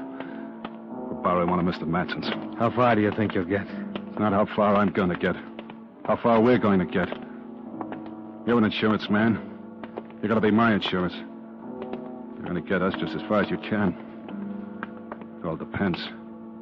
What your life's worth to the law. I couldn't see his face. He kept behind me with his gun pointed at my back. We went around to the other side of the house to the garage and stopped.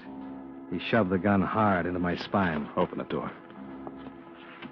As I started to open the big garage door, a car swung in the driveway, and we were suddenly framed in the glare of its headlights. I knew it was the doctor. The man with the gun in my back didn't. He turned, expecting the police.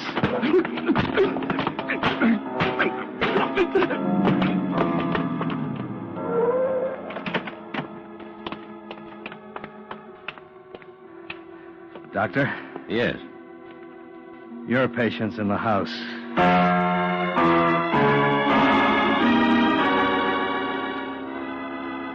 Lester Matson lived and later identified both men as those that had tried to shake him down. They both had long records. Both had done time. The man with the shotgun was named Ernie Starbuck. The other, Stan Cole. Starbuck they buried in Potter's Field, while Cole looked unhappy. Not because he'd lost a partner, more because he'd gained a new one. A cellmate in Sing Sing he'd have to put up with for the rest of his natural life. After the doctor said her father was out of danger, I went back over to Jersey to say goodbye to Christine Matson. Do you have to go right away? Well, case closed. Expense account likewise.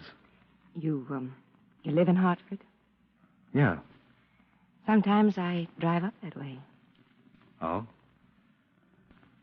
That would be nice. When does your train leave?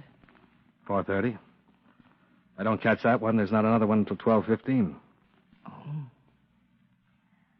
Will you be saying goodbye to Dad? I thought I'd stop by the hospital on my way to the station. Are you going in to see him? Mm-hmm. Drive in with me. We can see him together. Maybe have a quick drink afterwards. I don't like quick drinks. No. Johnny, Yeah?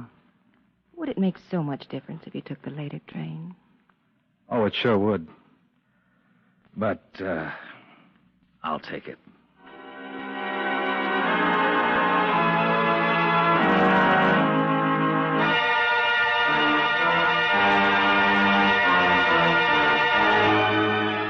Expense account items 4 and 5, $103.75, car rental and hotel bill. Item 6, $19.80, train fare and incidentals back to Hartford. Expense account total, $154.50. Yours truly, Johnny Dollar.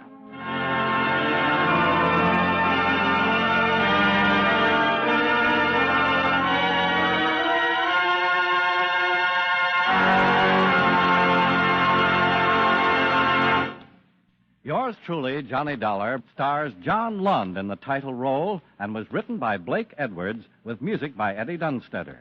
Featured in tonight's cast were John Larch, Lillian Baia, Hal March, and William Johnstone. Yours truly, Johnny Dollar, is produced and directed by Jaime Del Valle.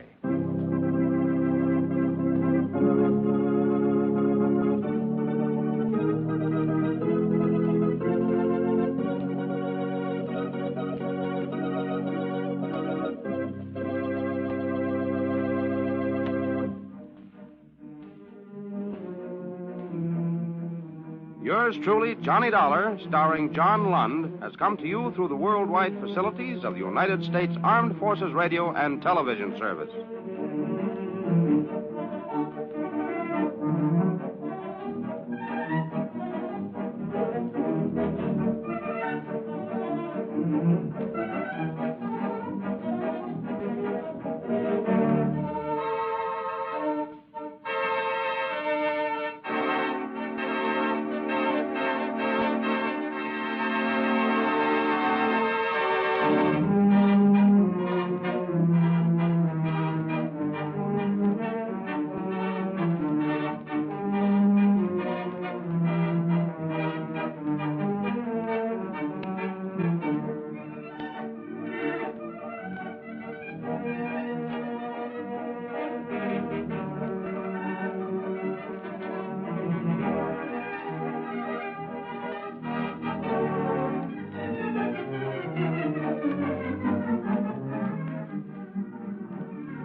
The Amazing Mr. Malone.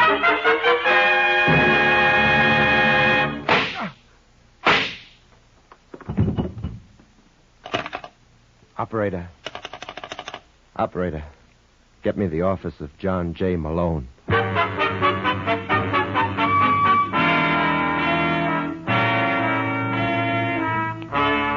The National Broadcasting Company presents The Amazing Mr. Malone. An exciting half hour of mystery starring George Petrie as the lawyer whose practice before every type of bar has become a legend. Our locale is the city of Chicago, the time, the present, and the hero of these weekly adventures, the amazing Mr. Malone.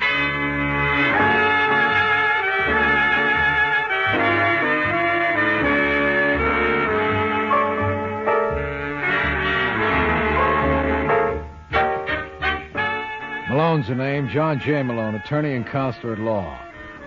Tonight, in our study of the cliche, let's examine the oldie, never judge a book by its cover. As Exhibit A, I give you Richie Holland. Mr. Holland is the good-looking boy behind the desk in 427 of the Wentworth Building. To watch him check his gun, you'd think he was auditioning for the part of a private detective in some movie thriller.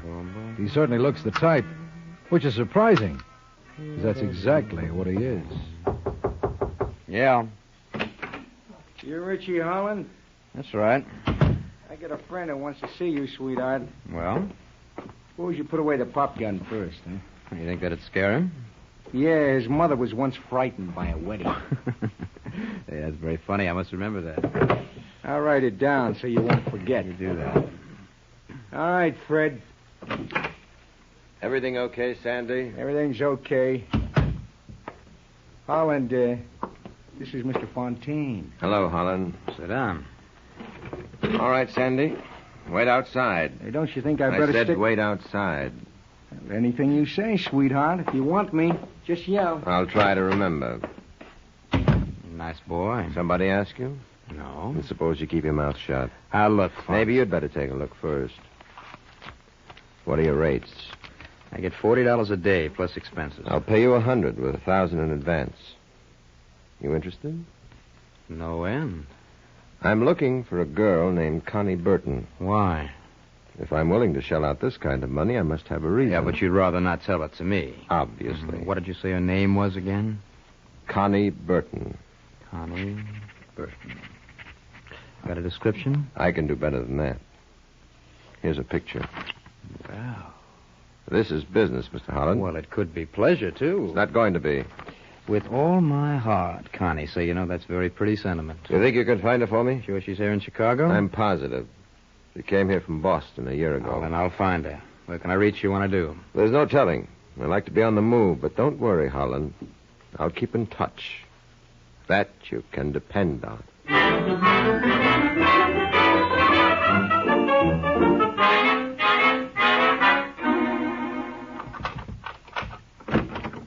That you, Richie? Yeah, Jim. Do you realize what time it is? I've been waiting with dinner for 3 hours. It must be pretty cold by now. That's not funny. This is the 4th time this week. Where have you been? Working? So that's the new name for it. Look, June, I've had a tough day. Would you mind very much if we dispense with the arguments for one night? I bet she never argues with you. Who never argues with me? That girl. Look, June, there is no girl. I told you I'm working on a case. Then why didn't you phone me? Or were the wires down? Where's the paper? Richie, I'm talking to you. Well, fortunately, I can't hear you. You'll hear plenty before I'm through. Is this the girl? Where did you get that picture? I found it in one of your suits, and I love the inscription. With all my heart, Connie. It's not what you think. It never is. Well, you can tell her that the next time I see her, What do you I'll mean make it... the next time? I know where she lives. What? You thought you put one over on me, didn't you? What do you mean you know where she lives? Let me go. Well? I saw her in Marshall Fields on Tuesday, and I followed her. Oh, you two are real clever. What are you babbling about?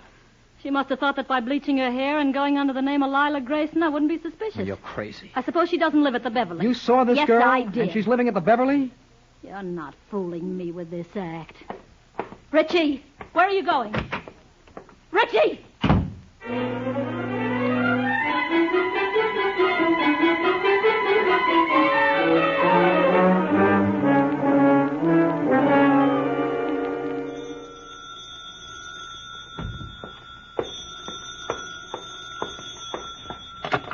Hello? Is that you, Connie? What? What did you call me? Well, isn't this Connie Burton? No. No, you've got the wrong number. My name is Lila Grayson. Well, then I guess you wouldn't be interested in my message. I'm sorry if I... Wait a minute. Who are you? What difference does it make? Well, I just thought that I recognized your voice. My name is Richie Holland. Oh, well, assuming that I was Connie Burton, what's the message?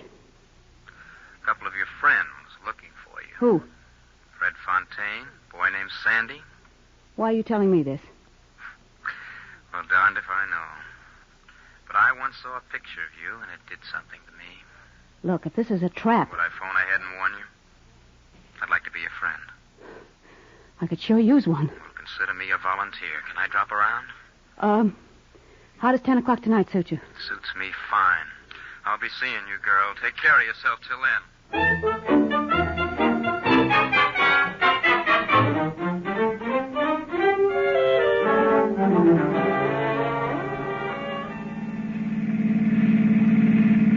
I hate to heckle, Mr. Holland, but that was a red light you just passed.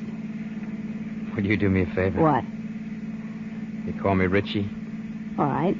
No. Go on. Say it. Richie. How's that? It sounded just the way I thought it would. I don't understand you. I don't understand myself. You mind if we park? Not if you want to. Well? No, I liked your hair better the other way. What? You know, the way it was in the picture before you bleached it. I hope you realize you're not making sense. Mm-hmm. Nobody knows that better than I do. Listen, Connie, I'm a private detective. I see. A week ago, 2 boys came into my office. Fontaine and Sandy. Yeah. They wanted me to locate you. And you did. No, that was a fluke. See, June saw your picture and remembered running into you at field. She followed you to the Beverly. Who's June? It's my wife. She must be a real help to you in your work. No, she was just jealous. And she had reason to be. What do you mean? Well, why do you think I called you without notifying Fontaine? Maybe you wanted to check first. No. Look, you're going to think I'm crazy, but I fell for you. You what? First time I saw your picture. It's pretty ridiculous, isn't it? Yes. Yeah, things like that just don't happen in real life. As I said before, you're not making sense. I know that. I'm all mixed up. Well, what do you intend to do? Well, I want to go on seeing you. And what about Fontaine? That doesn't worry me. Well, it worries me. Oh, don't let it. Just don't let anything bother you. No, Richie, don't. Don't, please. Well? Funny you saying you're all mixed up. Why? Because I think I'm going to be in the same boat. Move over, darling, and make room.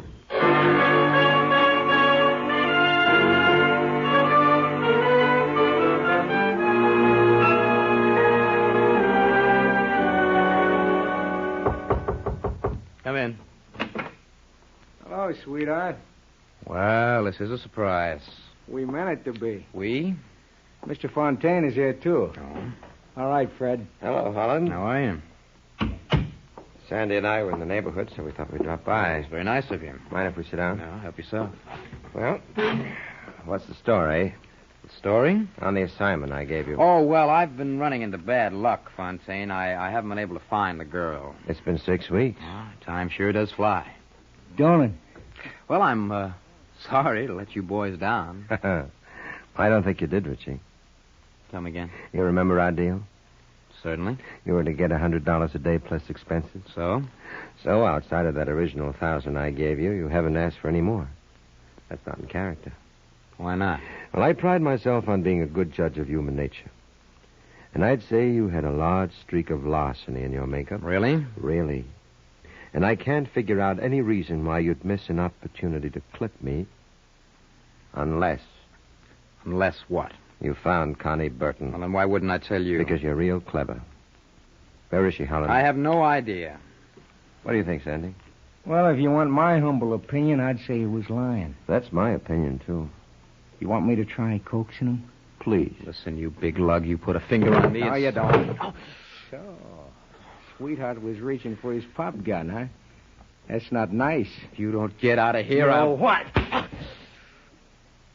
You no good, dirty bum. Where is she, Richie? What do you think I tell you now? All right, Sandy. Carry on. Come on, sweetheart. Charge! I said charge! Well, what do you say?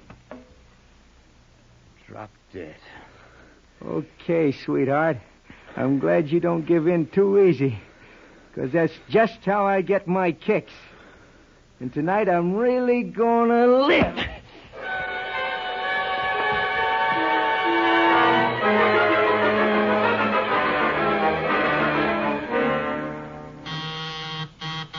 Just a second. Yes? Hello, Connie. Who are you? That's a very good question. But in the final analysis, who is anybody? Are you crazy? You're too literal-minded. Me? I'm a philosopher. Did you ever read Nietzsche or Schopenhauer? Listen, you should. Oh, isn't that silly? How are you going to find the time? What's the idea of the gun? I wish you wouldn't take this personally, Connie. Believe me, I got nothing against you. Who are you?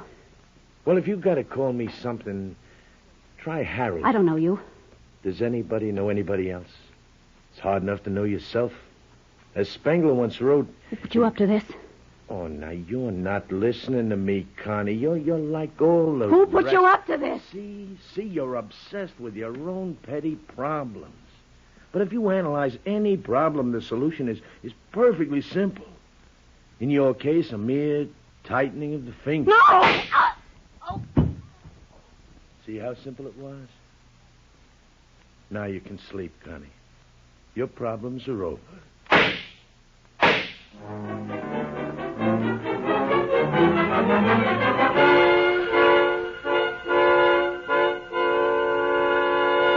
Just one of those things, just one of those crazy things, one of those bells that now and then ring, just one of those things. It was just one of those That's funny. It was just one of those things, just one of those crazy things. I must be in the wrong office. Uh-huh. Hello? Is that you, Malone? Who's this, Lieutenant Brooks? Yeah. I'm glad you called, Lieutenant. The darndest things happened. Just a second ago, I walked into the office singing just one of those things. And there was no one there. Ain't it amazing? You were 15 minutes late, Counselor. What do you mean? Well, that's when we picked up a little lady who was waiting for you. Who? Her name is June Holland. June Holland? Yeah. We're inclined to think she's responsible for the murder of one Lila Grayson, alias Connie Burton. And this June Holland wants me to represent her? Yeah, so it figures she must be innocent. Absolutely. Well, maybe this is our week to amaze you. Come on down, Malone. We're waiting. You are listening to The Amazing Mr. Malone.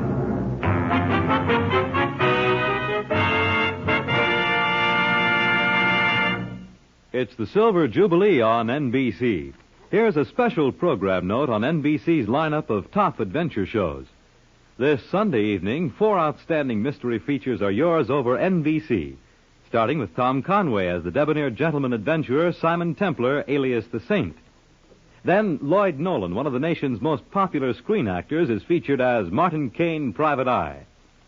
Next, the second broadcast in a new series starring Carlton Young in the double role of Philip Galt and the Whisperer.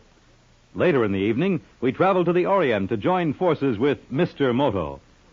Yes, for the best in Sunday evening listening pleasure, tune to NBC for Tom Conway as the Saint, screen actor Lloyd Nolan featured as Martin Kane, Private Eye, Carlton Young as the Whisperer, and Adventures in the Troubled Lands of the Far East with Mr. Moto. And now back to the amazing Mr. Malone.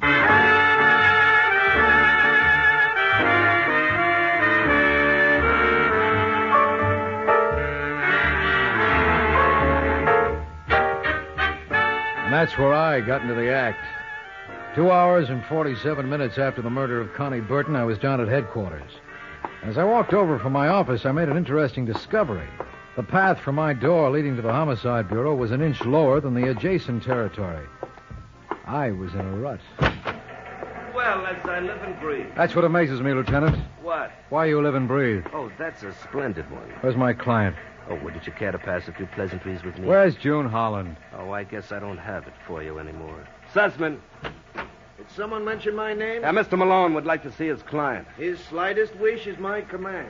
Have you boys ever considered radio as a career? Well, we're working on an act, but we're stuck for a name. Why'd you call it the Bob Hope Show? Oh, you heard that somewhere. And shut off that teletype. Well, as long as you ask so nicely. Where is he? Right here, Mrs. Holland. Are you Malone? Don't answer that, Counselor. It might tend to incriminate and degrade you. Don't mind him, Mrs. Holland. His mother was frightened by the Happiness Boys. Sit down. Thank you. What do you know about this Connie Burton? Nothing. Absolutely nothing. I suppose you didn't know that your husband was running around with her. It's a lie. It was just business with Richie. He was hired to find her. What do you mean he was hired to find her? He's a private detective. What do you got to say to that, Lieutenant? Oh, it was hardly business. You see, her husband was seeing this Connie for over a month. Right after they met, he made her move from the Beverly to the Marvin. That's not true. Then why were you around the Beverly checking on her? Because I was just trying to help Richie. Despite the fact that he moved out on you 4 weeks ago? Well, I didn't kill her. I never handled a gun in my life. That's possible. Well, you mean she hired a torpedo for the job? Yeah. You got a line on him? Give us time. Meanwhile, you expect my client to sit here. If you have no objection. I've got 100, but I don't think they'll do me any good. Well, sit tight, Mrs. Holland. I'll get you dispossessed as soon as I can.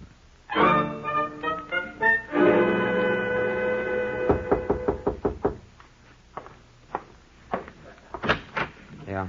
I'm looking for... Hey, what happened to you? Forgot to mind my own business. Oh. Maybe a moral on that for you. I can't see where. You Richie Holland? What if I am? I'm glad to know you. My name's John J. Malone. Well? I'm representing your wife. What for? Didn't you know the cops are holding her for murder? What are you mumbling about?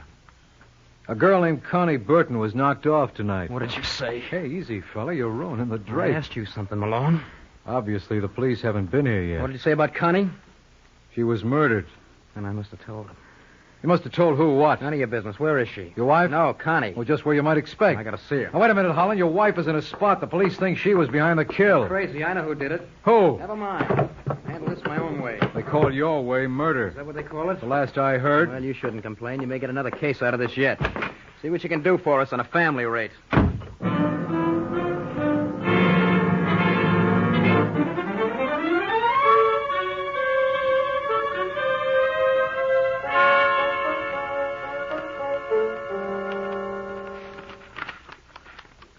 Did you see tonight's paper, Fontaine? No, I haven't, Sandy. There's a wonderful story on the front page. I mean wonderful. If the sword, it appeals to you. And it certainly does to you. Yeah, you betcha. Seems a little girl named Connie Burton was shot and killed last night. Let's see that. Connie Burton. Haven't I heard that name before? I wouldn't know. I'm probably confusing it with two other girls. Anyway, they're holding the wife of a private dick named Richie Holland for the murder. This may come as a shock to you, Sandy, but I know how to read. Well, I didn't want you to strain yourself. Seems this June Holland was just... Who's that? Get behind the door. I got you. Just a moment. Hello, Fontaine. All I can say, Holland, is your recuperative powers must be tremendous. They are. Sandy will be awfully disappointed in himself. What can I do for you? I just wanted to check something. Did I tell you where to find Connie before I passed out? What do you think? I'm asking the questions now. Well, put away that gun, Richie. Might give people wrong ideas. Yeah, who, for example? For example, me. What? No, as you were, sweetheart. Just drop the cannon. Would you be kind enough to dispose of that, Mr. Fontaine? Gladly. Hey, you made a field goal. Now, listen, you guys. Now, take it easy, sweetheart. We'll get back to you. What do you suggest, Frank? Well, he's pretty persistent. Let's dream up something very special for the boy. Something that'll really discourage him. Hey, I got an idea. Well, suppose you illustrate on Mr. Holland. He's all yours, Sandy.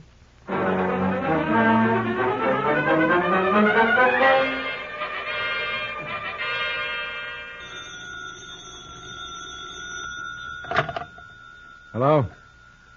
Well, let me talk to John J. Malone. You're mumbling, boy. Speak up. I want to talk to John J. Malone. Who is this? It's Richie Holland. You sound like you had another accident. Listen, Malone.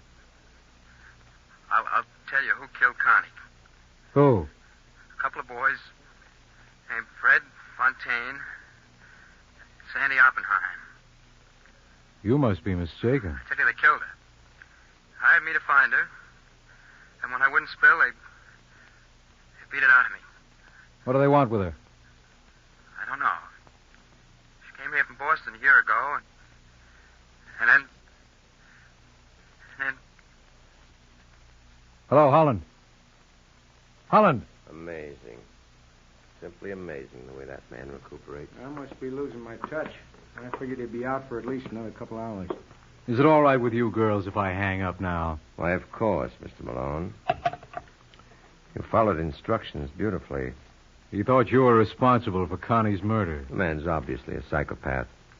Now, look, Malone, I've got a proposition for you. Let's hear it. We'll cut you in for 10%. How much does that mean in dollars and cents? Don't you know long division? Never even heard of her. You know something, Fred? I think we're wasting our time. I don't think he knows anything about Connie. I'm inclined to agree with you, Sandy. I'm sorry if we inconvenienced you, Mr. Malone. Now, wait a minute, boys. You can't walk off like that. He's right, Fred. I forgot something. Thanks for reminding me, sweetheart. I'm much obliged.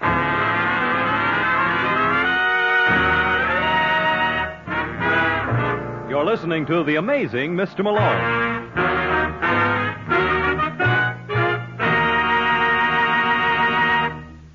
Independence Day last Wednesday was celebrated as a day of rededication to the principles upon which our country was founded. Each of us can play a part in this year of rededication to the principles of our founding fathers by taking several important steps. The success of the activity will depend on, first, a more active participation by citizens in the affairs of the nation, state, and community. Second, an increased awareness of our individual rights and liberties. Third, an augmented pride in America's past and its accomplishments. And fourth, a wider recognition of the importance of making this country an example to the world of the strength and effectiveness of our own form of government. And now, back to the amazing Mr. Malone.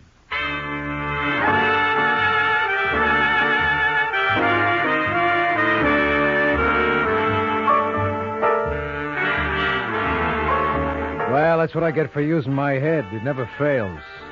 And after Sandy threw me that kiss, I took off for Cloud 16. It's lovely up there this time of the year. There are 20 beautiful maidens for every man, and I'm the only man allowed. And then someone went and yanked my cloud from under me. All right, Malone, time to wake up. Mm. Come on. Oh, I wish I had my camera here. I'd love to have a picture of this. Oh. What happened? Well, you tell me. You were here. I'm not so sure. Ow. My head. Oh, it's real pretty. Who does your makeup? Shut up. No, I mean it. That streak of red running through your hair gives you a certain, je ne sais quoi. That's French, you know. Stop showing off your education. Actually, I never got out of kindergarten. Well, I guess this ought to convince you. Convince me of what? That June Holland didn't kill Connie Burton. Now, what's one thing got to do with another? What do you think Fontaine and his boy went to work on me? Which Fontaine is that, Fred? Yeah, you know him? Not as well as I'd like to. He's a Boston product. What do you know about a Sandy Oppenheim? Well, it's rumored that he's been associated with Fontaine in several banking ventures. Well, there was at least one other member in the firm. Who? Connie Burton. You're crazy. Listen, Lieutenant, they came to Chicago expressly to find her. And it's your contention they did? Definitely. Pick them up and pick up Richie Holland. Anything else you'd like? Well, while you're at it, you might as well pick me up, too. I'm not doing anybody any good on this floor.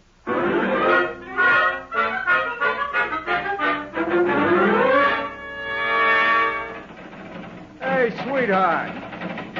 Me? Yeah. How long do you intend to keep us here? I really don't know. Now, look, sweetheart. That's enough, Sandy. You don't hear Mr. Holland complaining. I never do, Fontaine. That's what I admire about you. You always take your medicine like the little man you are. Listen, why don't All you... right, hold it, Holland. That'll do. Open them up, Sussman. Hi, Hank. Hello, Counselor. Hey, what's the idea with the towel on your head? I'm doing a mind-reading act at the Orpheum. Everybody here? Everybody but Mrs. Holland. Well, suppose you get it. Aye, sir. I think you gentlemen all know Mr. Malone. Sure. Hello, boys. My, it's awfully quiet all of a sudden. What's the matter, Fontaine? Don't you remember me? I don't believe I've had the pleasure. Sure you did. You and your friend were up to see me this afternoon. You remember that, Sandy? Well, you can't prove it by me. Well, that's understandable. I've changed a little since then. Look, Lieutenant, I got a headache of my own. Do I have to sit through this? How about it, Counselor? All right, Holland. In deference to you, we'll make it short and sweet. Well, you all know why we're here. I don't. Okay, Fontaine, we'll take it from the beginning.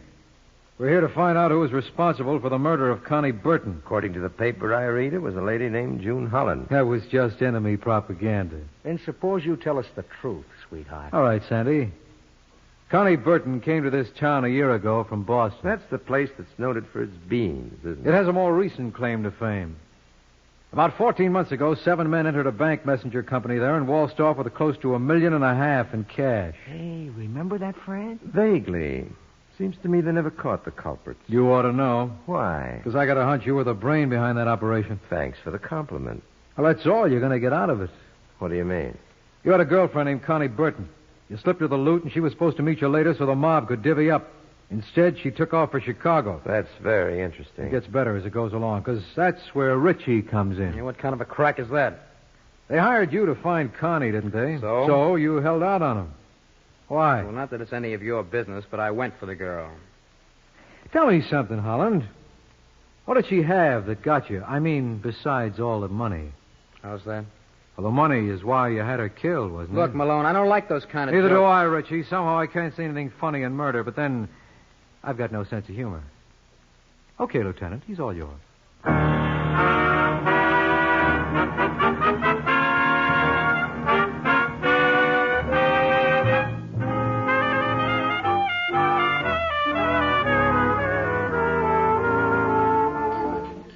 All right, Malone, you've played with that coffee long enough. Let's have it. You mean we have to go through this same routine again? Why should this night be different from all other nights? Well, it's perfectly simple, Lieutenant. Richie Holland killed Connie. He was the one who hired that torpedo. Oh? How do you know? He told you where to find the boy, didn't he? Yeah, it was a guy named Harold Sherman, a philosopher-type fella. Yeah, but tell me something, Malone. Why did Holland go back to look up Fontaine? Well, that was just an act. He thought that way he'd remove suspicion from himself, and he did. How's for a little proof? Well, who else knew where to find Connie? How about your client, Mrs. Holland? Nope. Remember, Richie moved Connie from the Beverly right after he met her. Well, what about Fontaine and Sandy? Holland never told them. He pretended to pass out. As soon as they left, he called his friend Harold and gave him his orders. Fontaine never would have killed her. Why not? You claim she double-crossed them with that loot. Sure. That's why they had to keep her alive if they wanted to recover it. What makes you think they didn't? Because they came to me later with an offer of a split. They thought you had all that dough? Uh-huh. But you're sure Holland got it. Well, doesn't he admit it now? No. You mean you haven't recovered that $1.5 million? And it looks like we never will. What's the matter with that, Holland? Doesn't he know you can't take it with you? You know, I told him that. You know what he said? What? If he can't take it with him, he ain't going. Let me talk to him, Lieutenant. Oh, no. Oh, no. Because you're just amazing enough to figure out how he could manage it. Good night, Malone.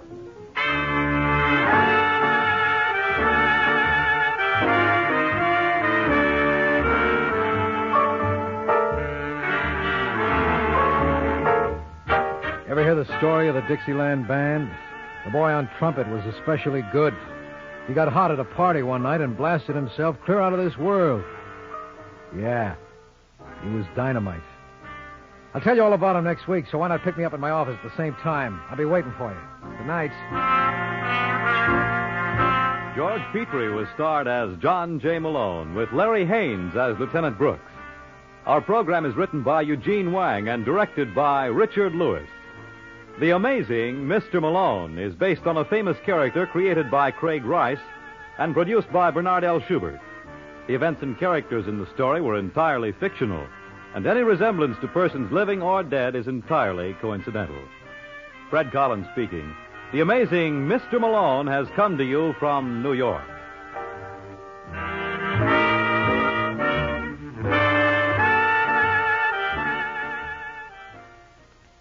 Stay tuned for The Man Called X over most NBC stations.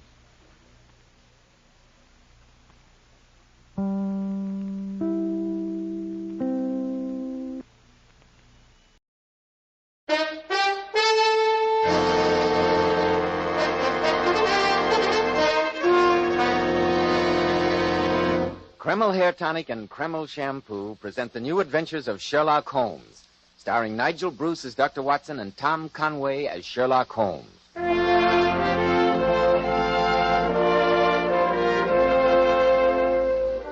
Now it's time to keep that weekly appointment with our good friend and host, Dr. Watson. Let's join him, shall we? Good evening, Dr. Watson. Good evening, Mr. Bell. As usual, you're punctual to the minute. Naturally, when I have an appointment with my favorite doctor. Oh, well, draw up your usual chair and make yourself comfortable. Thank you. That's it. Yeah, all ready with tonight's new Sherlock Holmes adventure, Dr. Watson? Yes, my boy. I was going over my notes on the case before you arrived. I came across this old theater program. I think it'll interest you. Garrick Theater, Sir Basil Wentworth in a revival of Martin Reeves' famous play, The Road is Narrow. A production that you and the great Sherlock Holmes attended, I'm sure. We certainly did, Mr. Bell, though at the time we had no idea that we were about to become involved in the tragic death of Martin Reeves. You've probably heard of him, haven't you, Mr. Bell? It seems to me I had to read him in school, Dr. Watson. He's rather out of fashion now, like so many other good things. But in the 1890s, apart from Lord Tennyson, there wasn't a more famous writer in England, or a more respected one. The story I'm going to tell you tonight, Mr. Bell, concerns the horrible circumstances surrounding his death. Sounds like a mighty intriguing Sherlock Holmes adventure. But before you begin, Dr. Watson, do you mind if I... You have your little talk? No, of course not, Mr. Bell. Men, well-groomed hair helps so much in giving a man that prosperous, successful appearance. And I'm sure you'll want to know why Kreml hair tonic is preferred among America's top-flight executives. Kreml never plasters the hair down with sticky goo, which makes your hair and scalp feel so dirty. It never gives hair that old-fashioned, greasy, patent leather look. You see, Kreml is a very highly specialized hair tonic. It contains a unique and utterly different combination of hair grooming ingredients that's never been duplicated in any other hair tonic. That's why Kreml keeps unruly hair so neatly in place longer, with such a handsome, healthy-looking luster. What I especially like about Kreml is that after you use it, you can run your hand back over your hair, and your hair never feels sticky or dirty. No greasy film comes off on your hand. Yet Kreml keeps hair in perfect order from morning till night, always looking so healthy and handsome. Kreml, Kreml Hair Tonic. Now, Dr. Watson, what about the singular death of Martin Reed? Well, Mr. Bell, that adventure began late on a foggy evening many, many years ago. Sherlock Holmes and I had been to the Garrick Theatre to see the revival of Martin Reed's play, and I remember that we decided to walk home to Baker Street. As we approached the old familiar door of 221B, our footsteps echoed hollowly in the deserted street, and the chimes of a neighboring church reminded us of the fact that it was midnight. A delightful evening, Watson.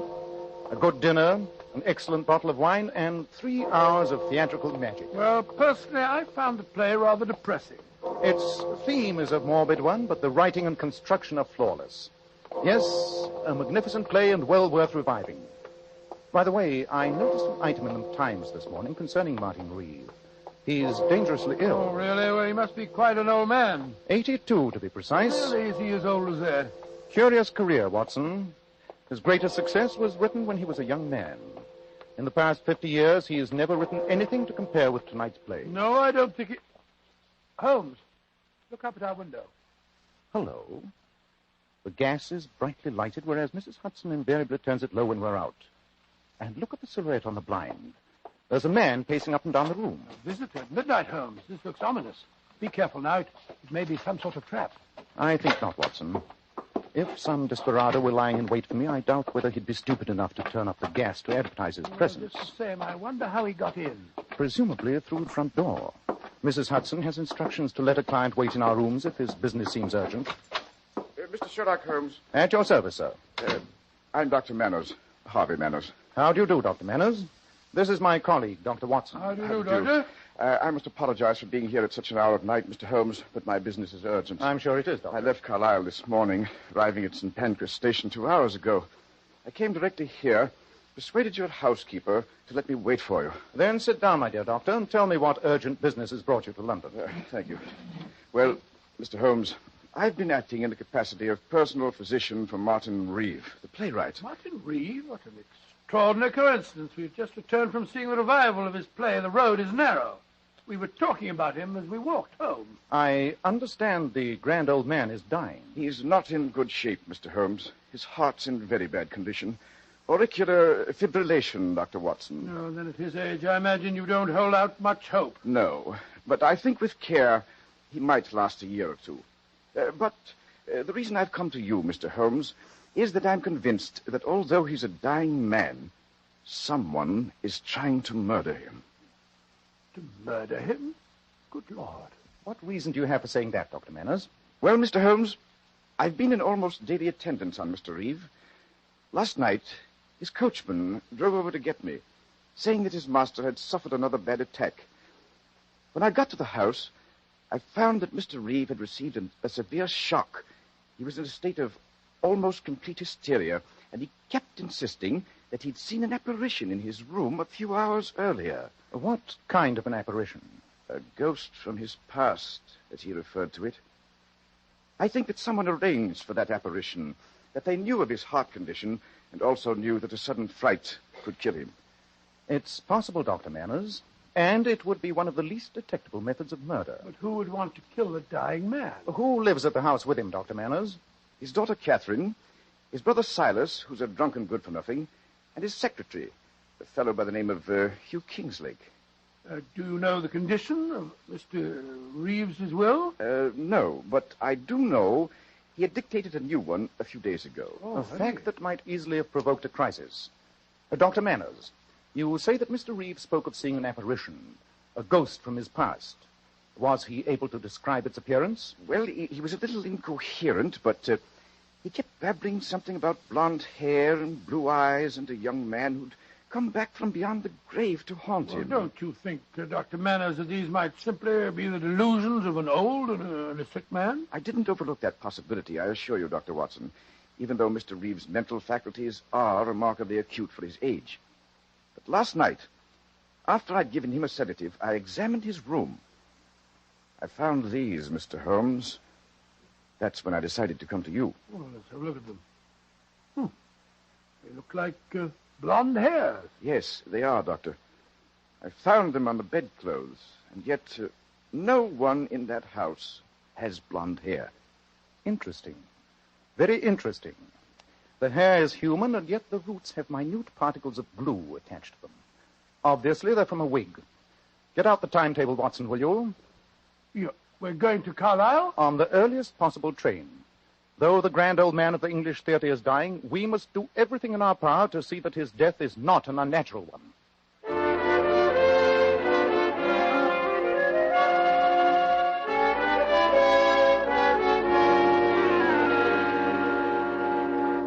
Mr. Holmes, Dr. Watson, I'm Hugh Kingslake, Mr. Reeves' secretary. How do you do? How do you do, sir? Your accommodations at the hotel are satisfactory, I trust, gentlemen? Entirely, yes, thank you, Mr. Kingslake. Thank you. Good. Frankly, I'm most relieved that you're here. Mr. Reeves received a severe shock the night before last. I quite agree with Dr. Manners that someone deliberately induced that shock, knowing the serious condition of Mr. Reeves' heart.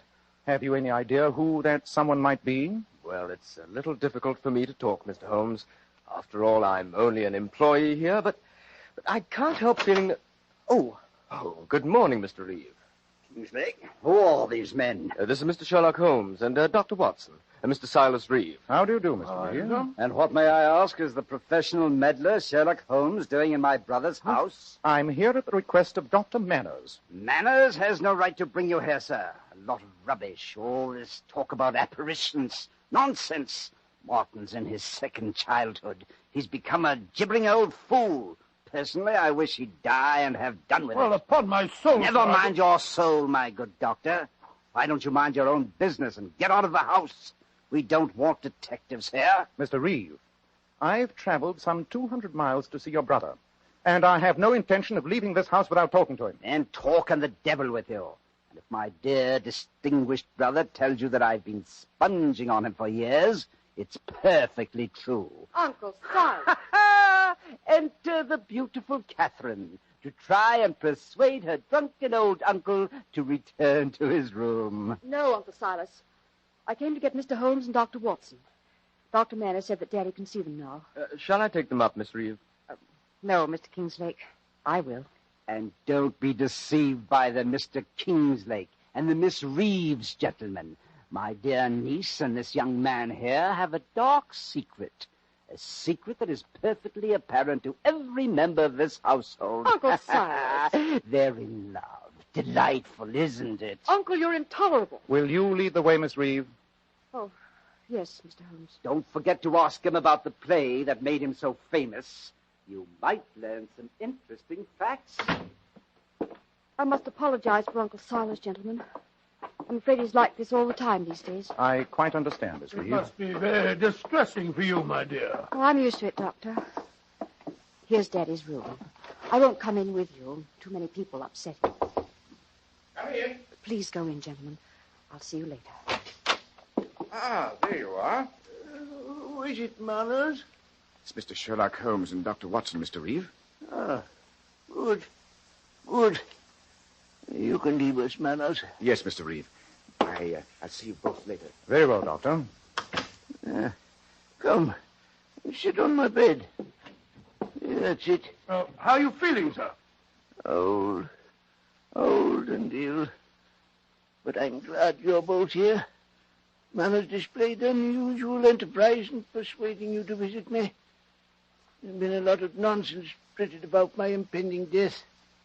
Anyone would think a great man is dying. The author of The Road is Narrow is a great man, Mr. Reeve. He was a great man, Mr. Holmes. What do you mean, sir? The author of that play died 45 years ago. What? And yet, his ghost appeared in this room 2 nights ago. Mr. Reeve, are you saying that you didn't write The Road is Narrow? Yes, my boy, I am.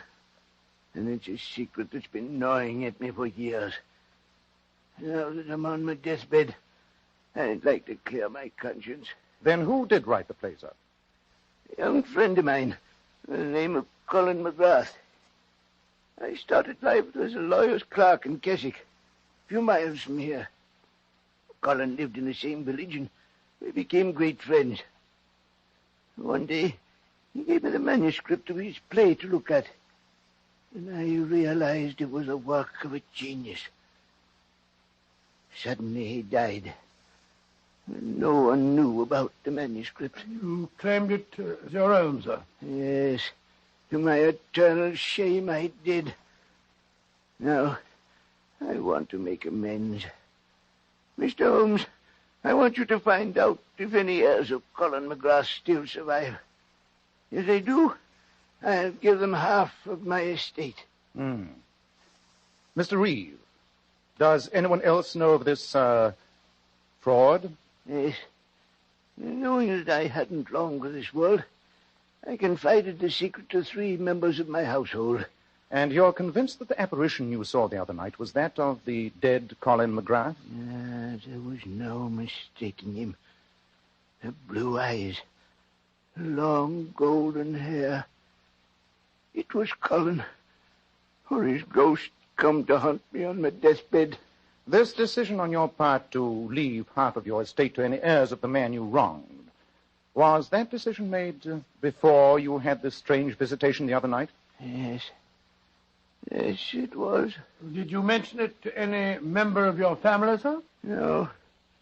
I did say something to Dr. Manners, and I didn't mention Colin McGrath's name. It's obvious that someone wished to frighten you, knew your secret, and disguised himself to resemble Colin McGrath. Yeah, it was Colin. Never forget his blue eyes. He was standing over there in the chest of drawers. He looked at me so reproachfully. So... He's asleep. Yes, Watson. And while he lies there, some member of this household continues to plot his death. We must work fast. Well, what are we going to do? Split forces. I shall remain here for a while and see what may be found out. I'll meet you at our hotel later and we'll compare notes. And what shall I do? Go to the village of Keswick. Colin McGrath lived and died there. See what you can find out about him, Watson.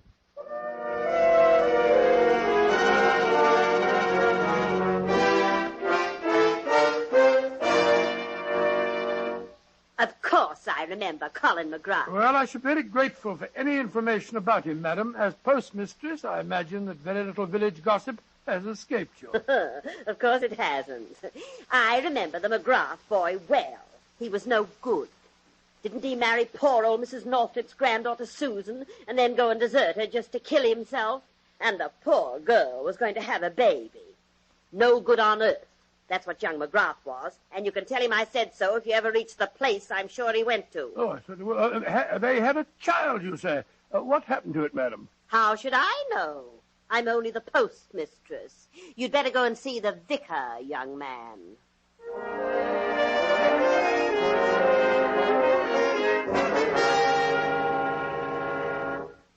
It's a tragic story you've told me, Dr. Watson. But you remember Colin McGrath, sir? Oh, very well. And I always suspected something akin to genius in the boy. That he burned with too hard and gem-like a flame. As Walter Pater has said, he burned himself out, destroyed his life, and poor Susan Northrop's with it. She died of a broken heart less than a year after his death. And their child? There was no money, no one to look after the boy. He was sent to an orphanage in Liverpool. Then that child, if he's still alive, stands to inherit half of Martin Reeve's fortune.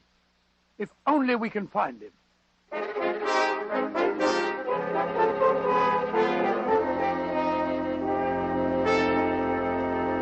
It's good to be back here at the hotel, Holmes. I've had an exhausting day. I trust you had better luck than I did.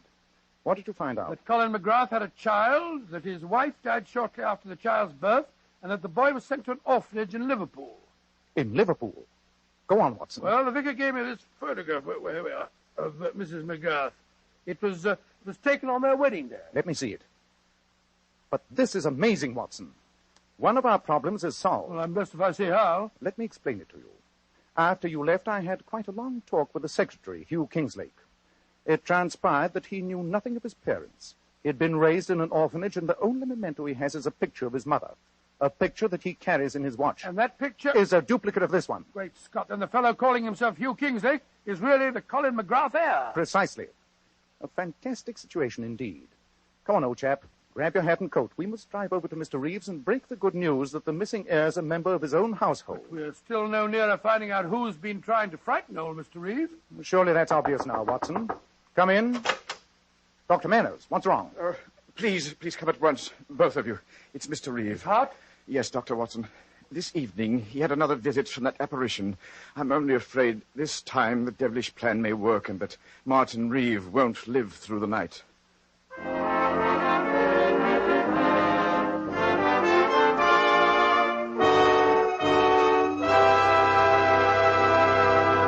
In a moment, we'll find out what Sherlock Holmes says is obvious. But first, more and more men today are beginning to realize they should take better care of the hair they've got. And when you buy a hair tonic, why not get your money's worth? Why not enjoy the extra advantages of Kreml hair tonic? Kreml contains a special combination of hair grooming ingredients which is found in no other hair tonic. This highly specialized hair tonic keeps dry, stubborn hair neatly in place all day long, and always gives it such a natural, well-groomed appearance, never sticky or greasy.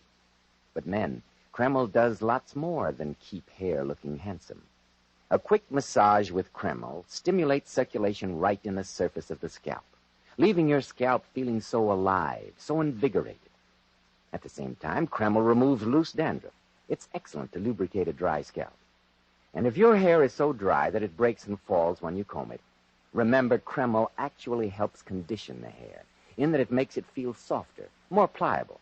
So men, just as soon as possible, buy a bottle of Kreml at any drug counter. Let Kreml always keep your scalp feeling clean and refreshed, your hair always looking its very best. Kreml, Kreml Hair Tonic. Well, Dr. Watson, this story certainly has me on the edge of my chair. What happened next? You drove over to Mr. Reeves' house, I suppose? Yes, Mr. Bell, we did. And as we went rattling down the country lanes, the flickering oil lamps on Dr. Manners' carriage lighting a shadowy path, I found it almost impossible to get a word out of Sherlock Holmes. Holmes, sometimes you're the most irritating man on earth. And what prompts that little tirade, Watson? You haven't opened your mouth since we left our hotel. Purposeless conversation is a waste of time. Not much further, is it, Dr. Manners? No, Mr. Holmes. We're nearly there. Well, I don't consider conversation purposes when it clarifies the problem, Holmes. You said it was obvious who had been frightening Mr. Reeve. I suppose I'm stupid, but I find it far from obvious. And yet the facts are clearly in front of your eyes. Eyes. That's it, Watson. Think about eyes. The blue eyes of the supposed ghost, eh? But the Reeves family have all got brown eyes. Apparently it's a marked family characteristic. Quite, Watson. That fact should lead you to the obvious conclusion. Oh, you're always talking in riddles, Holmes. Here we are, Mr. Holmes. And Hugh Kingslake is standing at the front door. How is he, Mr. Kingslake? Better, Mr. Holmes. Seems to have rallied a bit. I'm glad you're all here. I'll drive my carriage round to the stables. Be back in a moment. Come in, gentlemen. With Mr. Reeves so ill, it may seem a little inappropriate to announce my news. But Catherine consented to marry me tonight. We're engaged. Oh, really? My congratulations. Yes, indeed. She's a charming girl. Oh, Catherine, darling. I've told them our news. Oh, it must seem a terrible time to announce it, Mr. Holmes, with poor Daddy lying so ill upstairs. It's quite understandable, Miss Reeve. And before we go up and see your father, I'd like you both to know that we have something in the nature of a wedding present for you. A wedding present? Yes. You're both familiar with the story of Colin McGrath, I understand? You mean that he was the true author of The Road is Narrow? Oh, yes, Mr. Holmes. Daddy told us all about it. And did you also know that Mr. Reeve is planning to leave half his estate to the heir of Mr. McGrath? I knew that, Dr. Watson. In my capacity as secretary, I had occasion to draw up a rough draft of the new will a few days ago. Then I'm sure, Mr. Kingslake, that you'll be very interested to know that today Dr. Watson and I discovered that you are the son of Colin McGrath. That I am? You is the heir? Well, that doesn't seem possible. The fact is proven beyond a doubt, Miss Reeve. Then if Mr. Reeve makes the new will, I stand to inherit half the fortune. Yes, my boy, you do. That's what Mr. Holmes meant when he was talking about wedding presents. Come here, somebody! That's Uncle Silas. He's upstairs with Daddy. What's wrong, Mr. Reeve? Fire! I knocked over a lamp in Martin's room. And Daddy's up there. The room's ablaze. What? Come on, Watson. Well, the whole top landing's burning, Holmes. Can't go through this way. We just can't stand here. Mr. Reeve will roast alive. I'm going after him. Come back, Kingslake. Come back, come back. Great Scott, he went right through the flames, Holmes. Send one of the servants for the fire brigade. And tell the rest to bring buckets of water. And to bring them fast.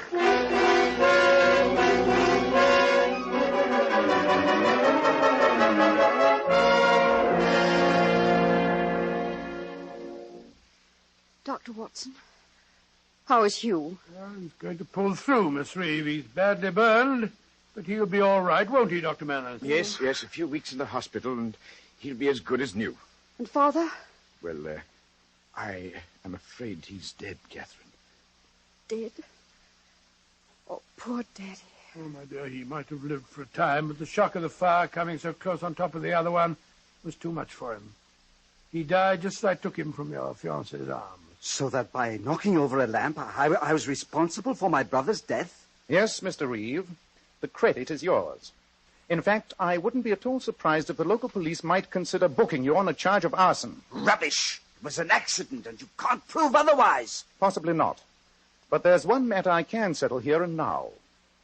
2 nights ago, someone in this house tried to murder Martin Reeve by posing as Colin McGrath. The same despicable action was repeated tonight. Well, one person that we can eliminate is Hugh Kingslake. He nearly gave his life just now, trying to save his employer. Then who was responsible, Mr. Holmes? A feature of the impersonation that especially struck your father, Miss Reeve, was the color of the eyes. He described them as a brilliant blue. Then that rules out Catherine and me. We both have brown eyes. Precisely, Mr. Reeve. I have devoted some considerable study to the art of disguise. There are wigs and methods of altering height and weight. But the color of the eyes cannot be altered. Watson, 10 minutes ago you had the opportunity of examining Mr. Kingslake's eyes without the tinted glasses he's in the habit of wearing. Well, they did fall off when he stumbled back down the back stairs, but I can't say that I noticed the color of his eyes. They were blue, Watson. Brilliant blue, just as his father's were before him. You mean that young Kingslake was responsible? Yes, Mr. Reeve, I do. But that's ridiculous, Mr. Holmes. He just hurt himself severely in trying to save Father. True, Miss Reeve. But surely his reason was obvious. He intended to marry you. And when he learned a few days ago that your father planned to will half his estate to the McGrath heir, he decided to try and kill him before that will could be put into effect. Oh, I see it all, Holmes. And then tonight, he realized that he was the heir. Precisely, Watson. And so it was to his great advantage to see that his employer stayed alive to execute that new will. That accounts for his bravery in the fire tonight. I can't believe it of him, Mr. Holmes. I can. I've always disliked you, and I'll have great pleasure in prosecuting him. It'd be hard to prove, Silas. After all, your brother did die a natural death. Yes, Dr. Manners. I fear that legally there's very little we can do to Mr. Kingslake. But when he recovers and realizes that he risked his life for nothing, I think he'll find his own punishment. The change in the will was not made. The estate will be divided between the family, and I doubt if Mr. Kingslake will now acquire any of it by marriage. No, of course he won't. I'll never see him again. Oh, quite right, my dear, quite right. What a despicable scheme. And to think that his father wrote one of the greatest plays of our century. I prefer to forget the fact, Watson. Emotional qualities are antagonistic to clear thinking. I assure you that the most winning woman I ever knew was hanged for poisoning 3 little children for their insurance money. And the most repellent man of my acquaintance is a philanthropist who has spent nearly $250,000 upon the London poor. Now, my dear chap, I think we should look up the next train back to London. Our work here is done.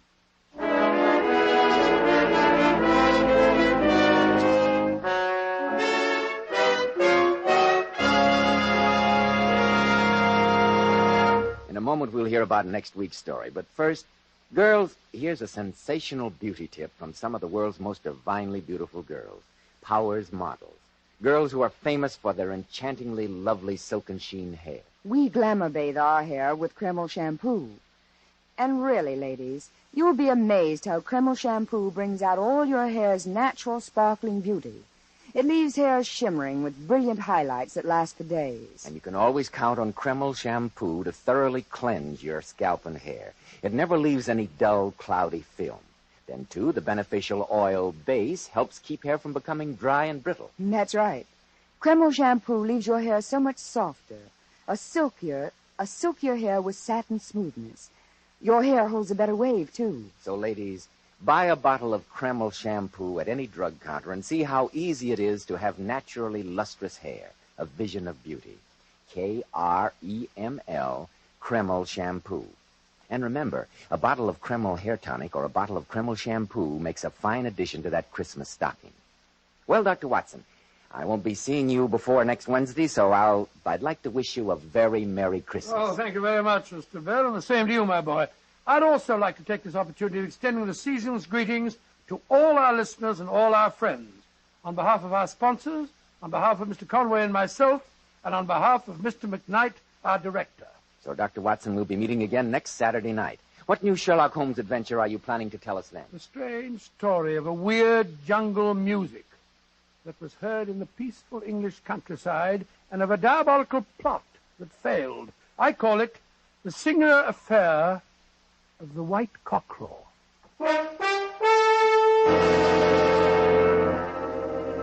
Tonight's new Sherlock Holmes adventure was suggested by an incident in Sir Arthur Conan Doyle's story, The Sign of Four. Nigel Bruce appeared by permission of California Pictures, Tom Conway through the courtesy of Eagle Lion. Help win the war against tuberculosis. Buy colorful Christmas seals and use them to dress up all your cards and packages. Buy the Christmas seals that help save lives today. This is Joseph Bell speaking for Kreml Hair Tonic and Kreml Shampoo, and inviting you to be with us next week at this same time when Dr. Watson will tell us about the singular affair of the White Cockerel.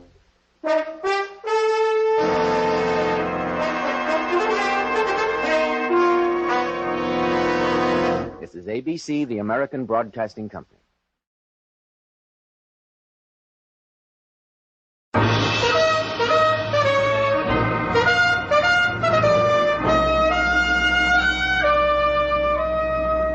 Bold Venture. Adventure, intrigue, mystery, romance, starring Humphrey Bogart and Lauren Bacall. Together in the sultry setting of tropical Havana and the mysterious islands of the Caribbean. Bold Venture.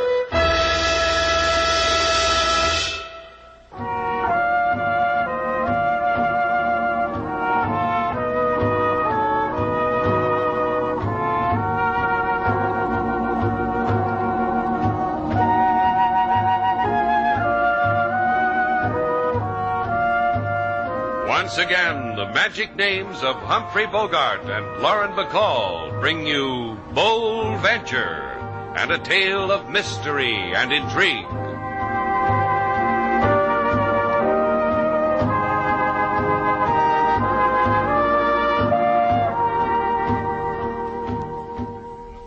Now, look, Mrs. Baker. Please let me finish. I know I'm not as young as you might like, but I am well off, and I could make you very happy, Mr. Shannon. What are you blushing for, Slade? You never been proposed to? A catch like you? Now, you keep out of this, sailor. Go darn a shoulder strap. Mend a sock. Your trousseau's an apple pie order, dear. Besides, if a fellow's going to get married, somebody has to give him away. I give you away. Take him, Mrs. Baker. Thank you, dear. I'm quite sold on him. He's everything they told me he would be, and more. I was recommended, huh, Mrs. Baker? By Darby and Joan. Darby and Joan. Joan sounds familiar, but Darby throws me. Look it up in my files, sailor. Darby and Joan incorporated the Lonely Hearts Club. It was there that I saw your picture.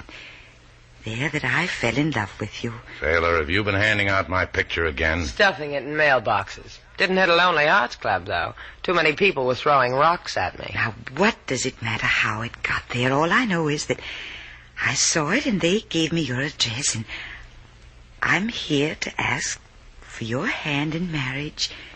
Say yes, Mr. Shannon.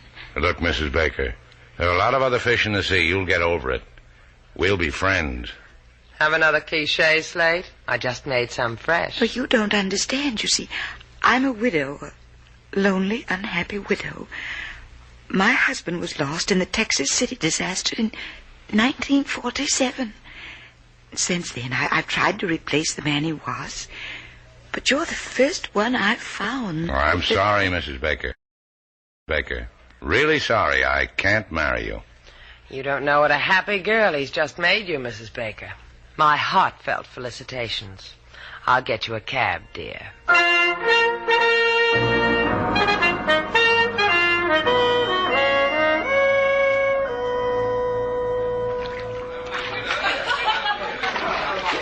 Having fun, Laura? Love it.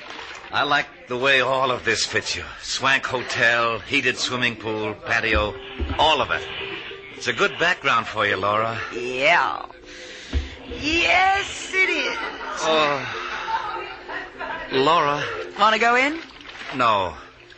Laura, what are you going to do with my wife? Don't worry about it. She'll be found. She'll make a headline in the paper. Mary Baker and I will have tea. We'll take a walk. She'll be found. Uh-huh. Just don't worry about it. I'm not worried. An executive like you, a career girl who runs a Lonely Hearts Club, odds and ends and details, tea with a woman, walk with a woman, the killing of a woman. Second nature for you, Laura. Not really, darling. It becomes a matter of overcoming an obstacle like you did. I guess. After all, Frank, your wife thinks you're dead. Your wife thinks you went up in an explosion. Letting her think that's more cruel than what I'm going to do. Dying only takes a moment. I guess. But understand this, Laura. When that boat went up in Texas City and 500 people turned up dead or missing, well, I became one of the missing. I know. You couldn't stand your wife. That's right. Why I ever married her. For her money, darling. Let's not be coy. That's why you've come back, to get her money. And me. Mostly you. Without your wife's money, darling, I'd look at you sitting beside me and see a man slowly turning to flab. That's me for you. Let's take a dip, Laura. Whatever you say, Frank.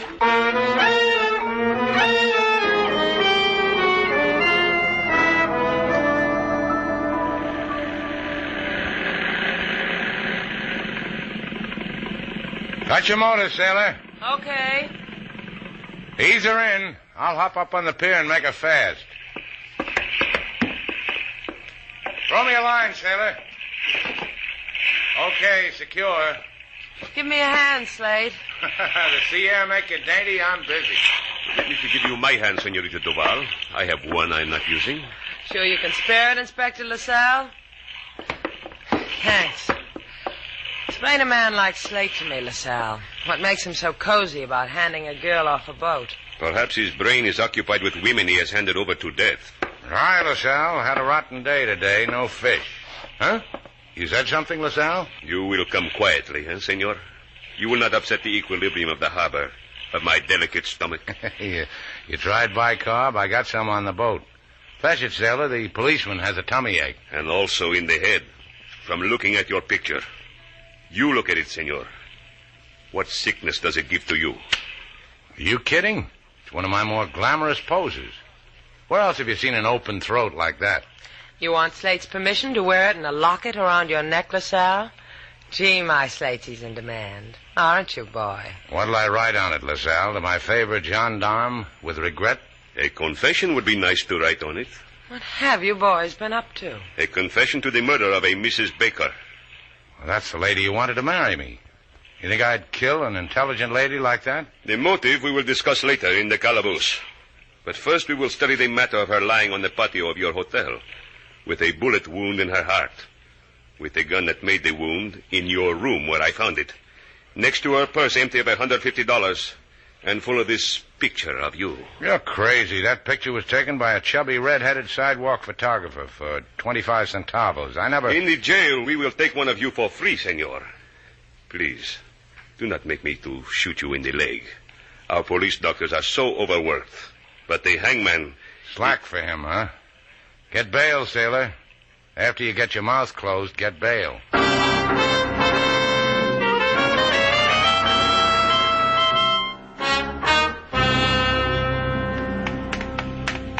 Miss Sailor! Did you get it, King? Yes, Miss Sailor, to the penny. Enough to go Mr. Slade's bail. Did Mr. Crevlin give you any trouble this time? Oh, Mr. Crevlin was very kind. He said this is the 8th time we have hocked the boat. 2 more times and he will put a gold star beside our names. 5 more times a certificate of merit. 10 more times and... What are you staring at, Miss Sailor? A chubby redhead. It is not true what they say about chubby redheads, Miss Sailor. But this one has a camera. Wait here, King. I'm going to have my picture taken. Hi there. Oh, I fall on my face. You are so beautiful. Take my picture and I'll autograph it for you. Oh, I faint from the sheer joy of such a suggestion. However, I will take your picture and you will send me 25 centavos. See? See. Bueno. Stand as you are. So. Smile.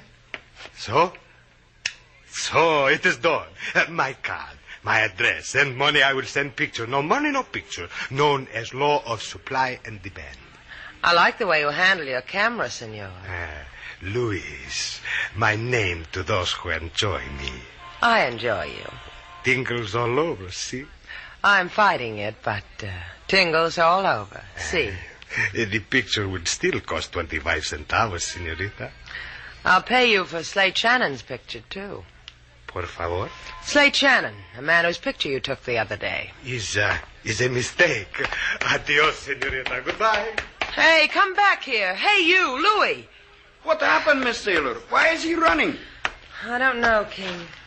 Let's tell Slate. I'll bet it'll tingle him all over.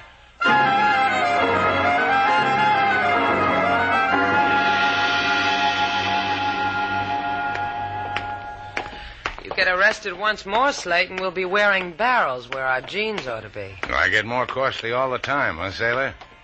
$3,000 to bail me out of a murder rap. You get any more costly, you can drag out the tin cup your Aunt Sophie sent for your birthday. Good old Aunt Sophie. She knew I'd make it someday. You haven't got much time left for nostalgia, Slate. Better start collecting your memories. I just got you out on bail. You're still #1 chum for the murder of Mrs. Baker. Yeah. Tell me again about the photographer, sailor. I told you. I mentioned your name, the wave went out of his red hair, and he took off after us. Darby and Joan, Lonely Hearts, Incorporated. The man's wanted for murder, and he thinks of... He thinks of how a picture of him got put on the market. Run on home, sailor. No. Better still, walk. I'll stand here and watch. And when I'm out of sight? The Darby and Joan. Maybe they'll rent me a murderer.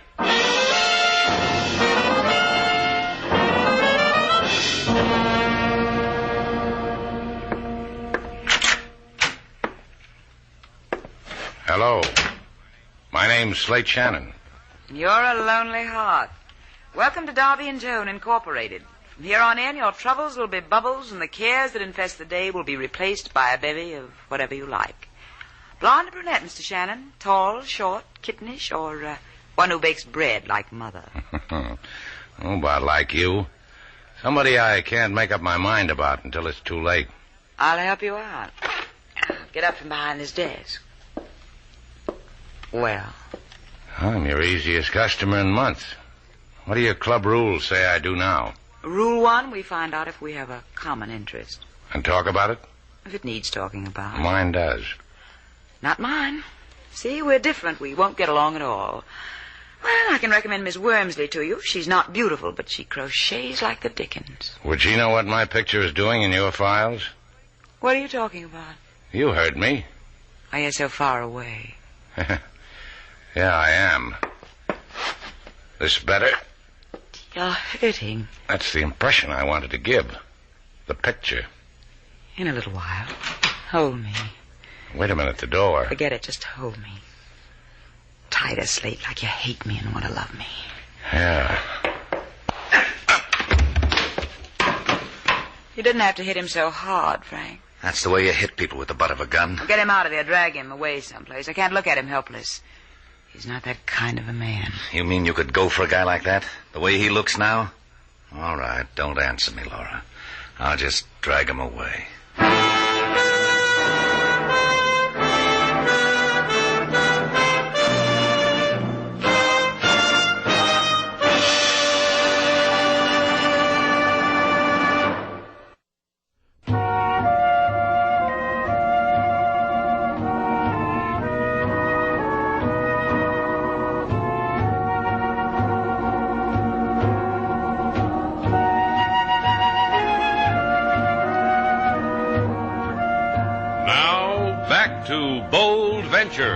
Our stars, Humphrey Bogart and Lauren Bacall, and the second act of our story.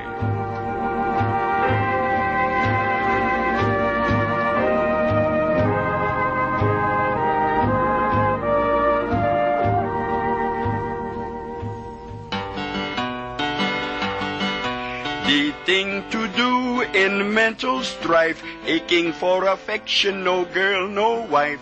When Moon is nicely situated, try Darby and Jones Incorporated. I offer this suggestion with fingers crossed. Walk, don't run, first figure the cost. If love is making you crazy in the head, it once happened to a lady, it killed her dead. King, what is it with you men? What do you mean, Miss Sailor? I mean, what is it? Mrs. Baker was looking for a husband. She was gentle-looking, had a kind of beauty that becomes a woman her age. Why should everything suddenly get violent? I don't know. I just don't know. All people have secrets locked away. Secrets sometimes have death in them. That chubby photographer, King. He's the boy that someone ought to talk to. He's the boy I'm going to talk to. No, wait for Mr. Slate. He will be back from that Lonely Hearts Club soon. I doubt it. When Slate gets mixed up in a club like that, he starts organizing smokers, field trips, good and welfare committees, first aid classes. Oh, I've seen him operate before. That kid's a joiner. I'm going to see that photographer. Oh, I'm sorry I didn't see you. Can I help you? Do you have a payphone here? Right over there by the steps. Oh, thank you. When Slate gets back, tell him to wait for me. I'll be back shortly.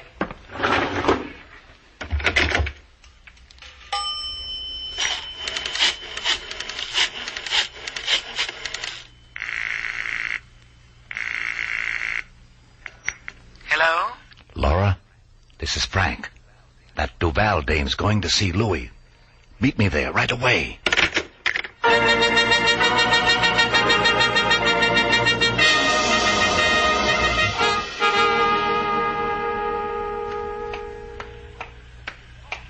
Laura! Over here in the alley. That's why I adore you, Frank. Your bag is so full of tricks. Why didn't you wait for me in front of Lewis's shop where you told me you'd wait? Someone else is waiting there. Miss Duval. Shannon's good companion. Is the lady shilling for the snapshot artist? Why didn't you go right on in? Because his shop is locked. Because there's a sign on his door that says out back in 30 minutes. And I'll bet the run in my stocking you made him hang it there. Uh-huh. I called him, disguised my voice, told him there was a wedding party that couldn't go on unless he was there with his tripod and flashbulb. Say, that's a bad run. When we've finished, I'll buy you all the stockings you'll ever need. I'll come higher than that, dear. Higher because I killed your wealthy widow, remember? I'll remember it like it was our song. Now that you've met me, talk to me in an alley. What? It leads to the back entrance of Louis' shop, into his darkroom. That's the one we'll use because it'll be interesting what Miss Duval has to say to our Louis. We break in like common burglars, hide in the dark. Uh-huh. A thought tease you, Laura. I did things like this when I was a little girl hiding under front porches. Come on, Frank, it'll be fun.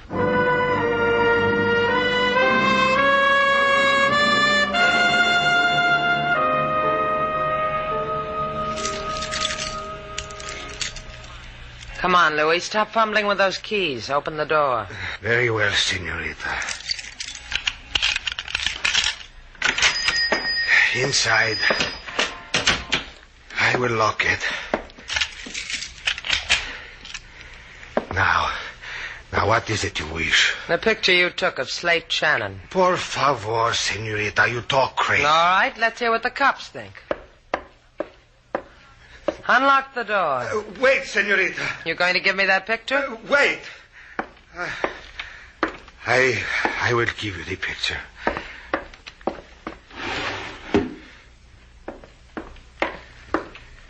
Here it is. One more thing, Louis. Yes, I will tell you. I will tell you everything. But permit me, there are some prints in the room and back. I must attend to them. I will return immediately. Hurry back. Hello, Louis. Huh? No, please. Get him out of the way, Frank. Yeah, sure. Hey, what goes on? What happened? Don't fight it, my pretty. Just relax. Just inhale. This stuff takes no time at all to put you asleep. That's it. Everybody here! Frank, it's the police. They heard the shots. She's groggy enough. Just stick the gun in her hand. Now, let's get out of here.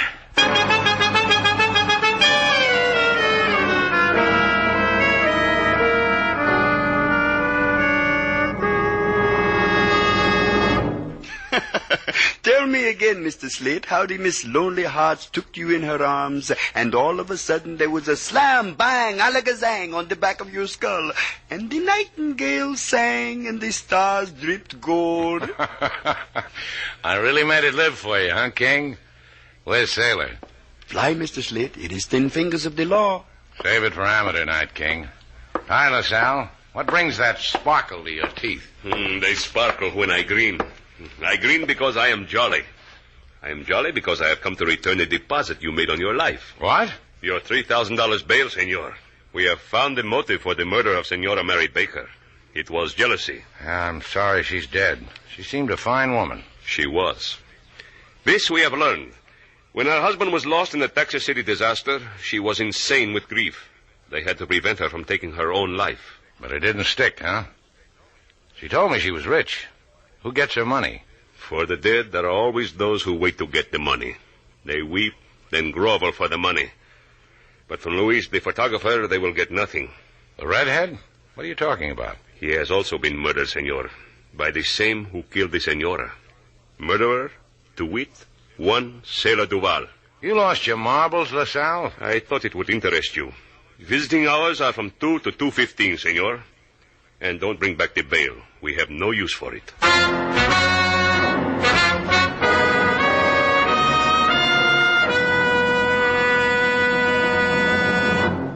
I will give you 3 minutes, senor. Thanks. Maybe I can do something for you sometime. Like break your leg. 3 minutes, senor. I will stand here watching them fly by on my watch. Look at me, Slate. I'm a killer. Like the role? What happened, Sailor? I went to Louis to get that picture of you. He balked. I said I'd call the cops. So he gave it to me. Then he went to the back room to enlarge a snapshot or something. Then there were shots. Then I woke up with a gun in my hand. Louis at my feet. And a cop pulling my eyelids open and saying, "Quit stalling, babe," or the Spanish equivalent. Then... You got the picture? Yeah, I'll give it to you. Turn your back, Slate. You gone stir-happy? Give me the picture. Here. Huh. Well, what do you know? We only saw half the picture the first time, Sailor. This is all of it. Hey, you see that woman pointing a finger at me there in the background? What about her? I thought she was a tourist pointing out one of Havana's oddities. Ah, that's Laura of the Lonely Heart. Don't go away, Sailor. Bounce your iron ball. I'll be back soon.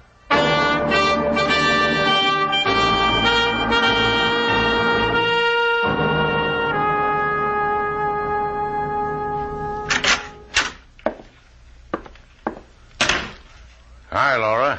I brought you something. Well, you don't have to bribe me. Oh, take a look. You and me together in one picture. We'll take 1,000,000 more. You were pointing out a pigeon to the photographer. You were showing him Slate Shannon. I wanted you for my album. I stay up late nights with my album. Pigeon. Me. For the murder of Mrs. Baker. Well, I thought you were a man in the crowd. Now I know better. How were we the last time? Like this? Just about. About now comes the hit over the head. A jealous customer. We get all kinds. Relax, Slade. This time there'll be no hurt in it. Show me. All right. My lips on your cheek. Here. Here. Here. You'll never make it, Laura. You just got a customer. Get out of here, Frank. I'll see you later.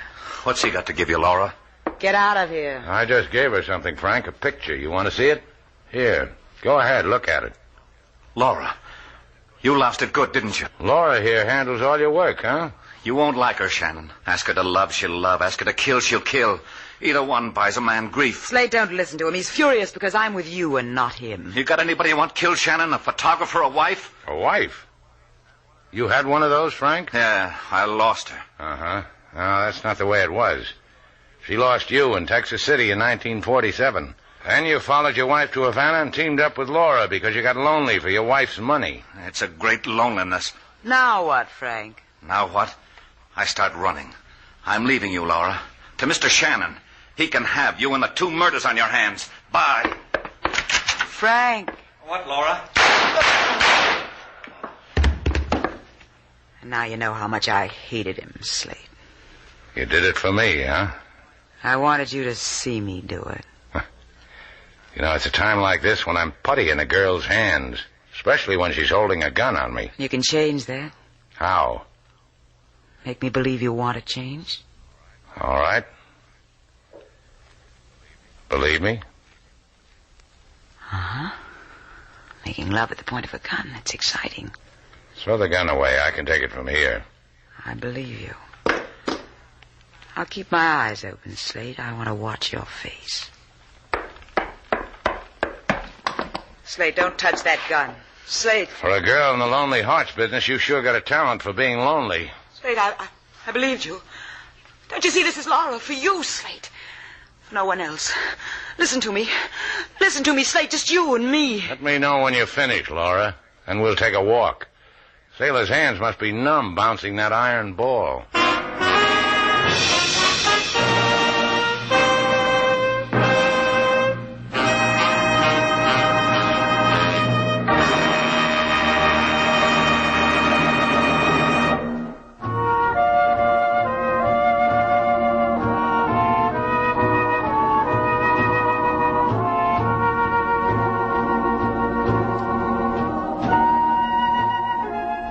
Hey, Sailor, where are you?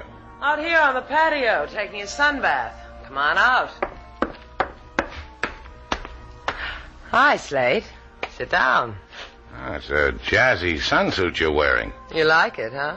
Never saw the like. Blue and white striped canvas. The latest thing. Picked it out of a mail order catalog, huh? Swiped it while the turnkey wasn't looking. They issue suits like that for the girls in the pokey? Uh-huh. I cut it down for my uniform. Well, bye, Sailor. Hey, where are you going? I don't know, that convict suit, that stuff's liable to rub off. No, it won't. Come here. See? Hey, where are you going? It rubbed off. You made me a happy convict, Sailor. So where are you going? To get me a couple of rocks. I'll make sand out of them with my bare hands.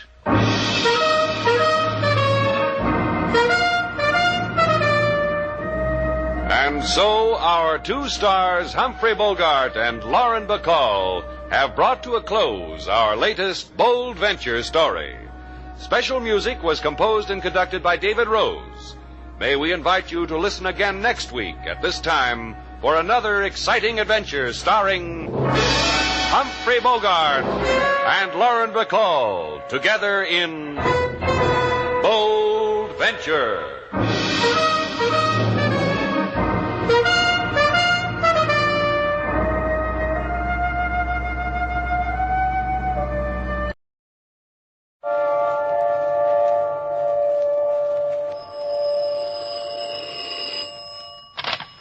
Hello, Yukon 28209.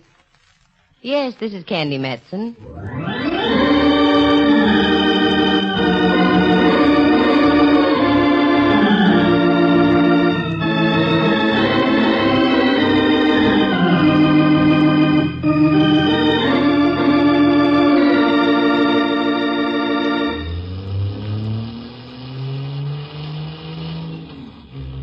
on, Mallard. Stop pouting. Enjoy yourself. It's earlier than you think. Monterey at Christmas time is delightful. Carmel is most enchanting. Salinas I enjoyed. But to haul us way over to some unexplored cannibal country is too much. Did you hear that, Rembrandt? Cannibal country, he calls it. Mallard, me boy, this may come as a shock, but San Juan Bautista was founded by the Franciscan Fathers in 1797. I remember it as though it were yesterday. Don't let him bother you, Ducky. Mallard can't stand this wonderful air. He misses the gas fumes of the big city. That's not that candy, but I do want to get back. Relax, Max. You had a chance to take 2 days off, so make the most of them. What's the name of this town again? San Juan Bautista. You'll love it, Mallard, dear, really. The mission, all the old buildings still standing. Oh, you'll adore it. Honestly, you will. Look, Rembrandt, old friend, I may like a thing, but I'll be hanged if I'll adore it. As you will, minion. How much farther, Candy? We're just entering the town now. I thought we'd take a look at the mission first. Okay.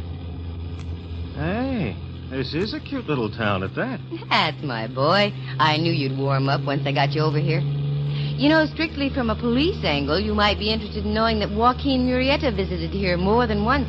So did Three-Fingered Jack. Where's my shooting iron? I'll get the varmints. Take it easy, Hopalong. We're approaching the mission. Oh, for golly sakes. It's a big one. Isn't it beautiful, Mallard? And don't you get a whole flood of thoughts going through your head when you look at it? Yeah. With a little imagination, one could almost see the native Indians walking back and forth, coming into town for the evening vespers. I only hope the mission's open. Well, let's find out. Good idea. I think I see one of the fathers around the front, Candy. You can ask him. Thank you, Ducky. Yes, let's go.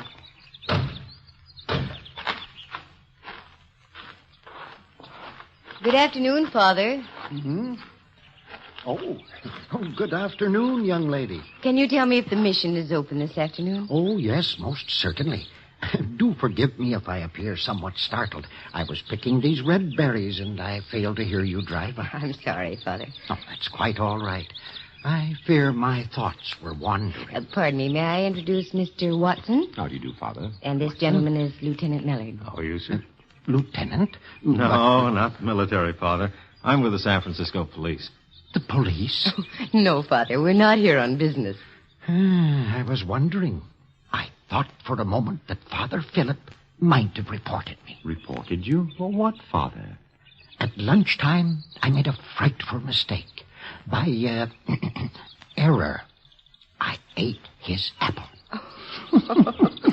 Right under his very nose, too. Oh, pardon me. I'm Father Paulino. I'm very happy to know you, Father. My name is Candy Matson. I have some free time. I would be pleased to show you about. May I? We'd be delighted, Father Paulino. I think we can start with the yard. It gets dark so early this time of year. Father Paulino! Father Paulino! Why, it's Miguel Torres. What could be wrong? Oh, Father Paulino, it is there. Miguel, my son, what is it? What has happened? Oh, the most awful thing you ever hear of. Vicente, he just shoot himself. Merciful heaven. Is he badly hurt, Miguel? Oh, I think he is dying, Father. No. The poor boy. Where is he? At his house. Excuse me, Miss Matson. I must leave immediately. Would my car be of any help, Father? The car. Yes, thank you.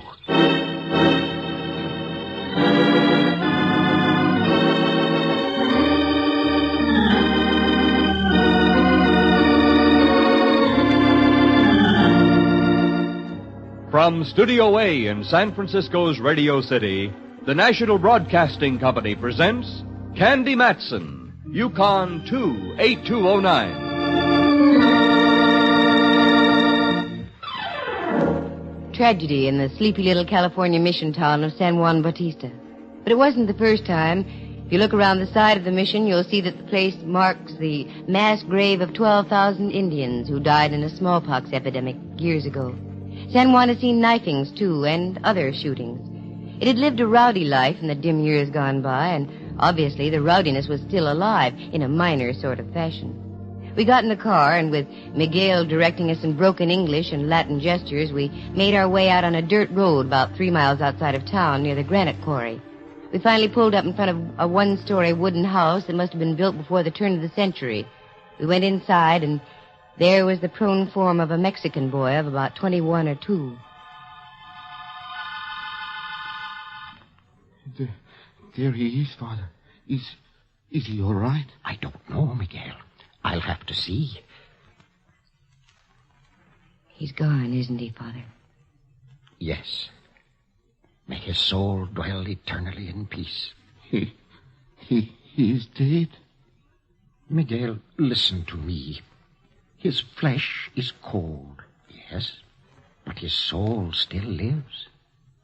Do you understand what I'm saying, my son? Yes, Father Paulino.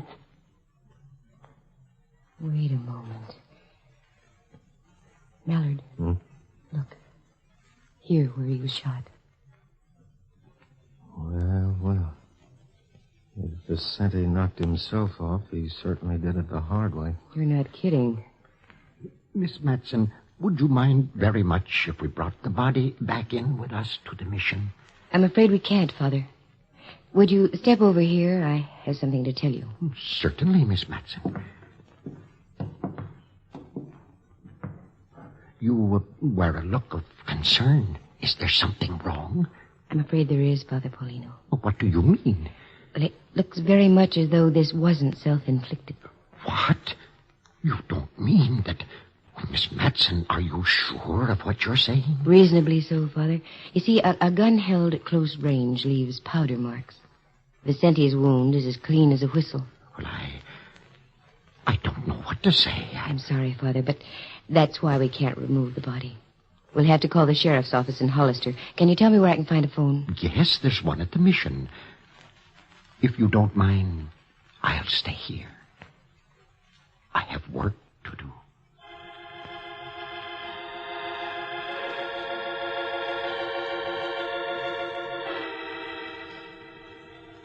Father Paulino was right. He had work to do. The ecclesiastical kind. And he did it in a simple and impressive way. San Juan Bautista, with a population of a little over 600, and we run plop into a murder. Mallard said he'd go back to the mission and make the call, and left. 45 minutes later, the undersheriff of San Benito County drove up with Mallard. He asked the standard questions, but learned nothing. We went over the house with a fine-tooth comb, but we came up with a blank. There being nothing else to do at the moment, the men put the body in the sheriff's car, and he drove back to Hollister, and we returned to the mission. Would you care to take a stroll about the gardens, Miss Matson? It's most peaceful. Makes a wonderful place for clear thinking. Well, yes, Father, I'd love to. Mallard? You go ahead, Candy. I promised the sheriff I'd take a look around town for him. Oh, sure. Want to come along with me, Rembrandt? Yes, I believe I will, if you don't mind, Candy. No, not at all. One thing before you go. You will be my guests for dinner, won't you? That's most gracious of you, Father. What do you think, Candy? I think it would be charming. Okay. We'll see you back in a little while, then. This is a tragic thing, Miss Matson. Vicente was a splendid lad and a good Christian. I know how you must feel, Father. I never could understand why there must be things of this sort in the world. Not only between individuals, but countries and nations as well. It is hard to comprehend. The more I try to reason, the more confused I become. About Vicente, Father, who do you suppose could have done it? I don't know. I really don't. How about Miguel? What? Oh, no, Miss Matson. Why, he and Vicente were like brothers. Brothers sometimes quarrel, you know. Not in this case. Miguel is a good boy. Why, he works here at the mission. You'll pardon me, Father, but in my actions of men? Why, yes. I'd never thought of it that way before.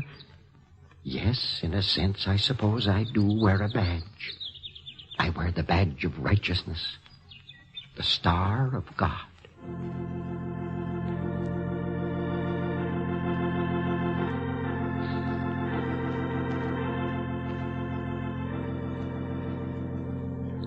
Father Paulino was a wonderful man.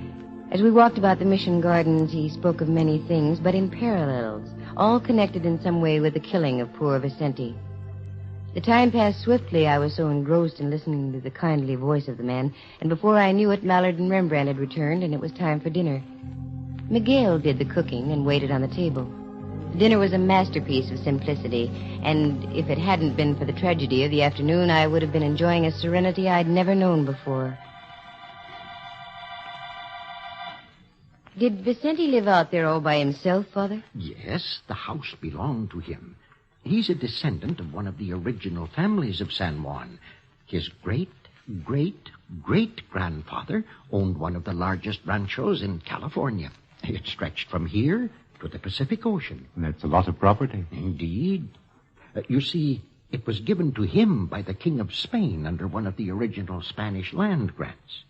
I understand there still are some in existence. Yes, I believe there are. But they've all been chopped up and sold in much smaller parcels. Did Vicente work, Father? Oh, yes, he was a good worker. Seasonally, in the artichoke fields and the lettuce fields.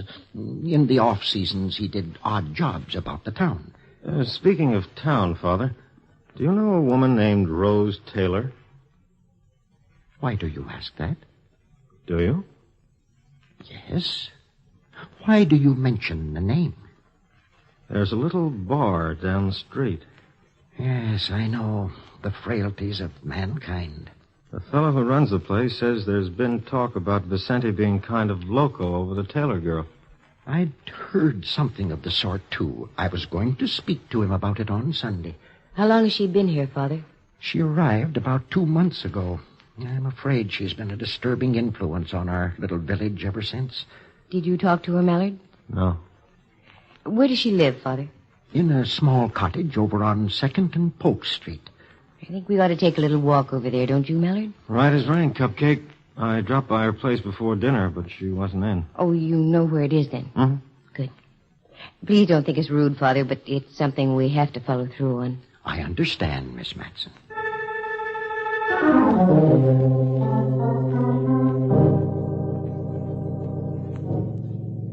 We got up from the table and went outside the mission. We pulled our coats closely about us, and little jets of steam came from our mouths as we breathed the crisp evening air.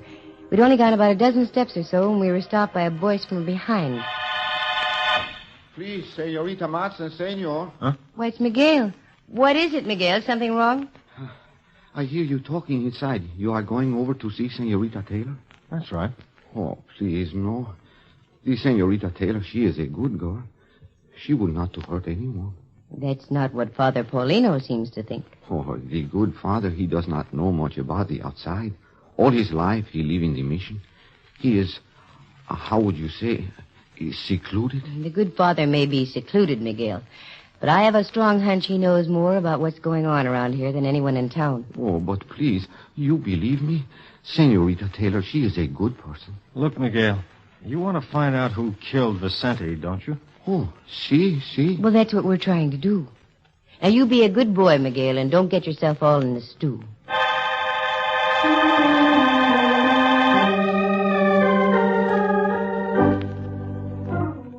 We left Miguel and walked over a couple of blocks to 2nd and Polk Street. We found the cottage and saw a light in the front window. Mallard knocked. And what opened the door would have been a delight on any movie screen, if you like your beauty the hard way. Rose Taylor, it was obvious, could raise an awful lot of havoc with the local swains. Something you wanted? Yes, we'd like to talk to you for a moment, if you don't mind. Yes, I do mind. I'm kind of busy. I'm sorry, Miss Taylor, but you'll have to unbusy yourself. This is the police. Police. Always the police. Why can't you let me alone? You've been in trouble before? Nothing serious. Might be this time. You know a kid named Vicente? Yeah, I heard what happened. These crazy kids. They have a yen for knifings and shootings. Don't they just? This is Lieutenant Mallard. He tells me he was by here this afternoon, and you weren't in. That's right. I went into Salinas to do some shopping. We can prove that, can we? Absolutely. Well, what have we here? A very cozy little .32 revolver, and also nicely cleaned and oiled. You always keep it this immaculate, Miss Taylor? Certainly. When some character gets too much tequila under the belt, you don't know what's going to happen. And the suitcase on the bed. Are you getting ready to go somewhere? Wait. If you're trying to make out that I knocked off Vicente, you're just whistling Dixie in 4 flats. Look, a telegram. If you'll take the time and the courtesy to read it, you'll find that my sister in Los Angeles is a very sick girl. I was going down to spend a week or so with her. What is this, a convention hall? Come in. Buenas noches, senorita. Miguel, beat it. I'm busy. I am sorry. I am sorry. I have a message for Senorita Matson and for you, senor. Father Paulino sent me. A message? What is it, Miguel? The sheriff in Hollister just called on the telephone.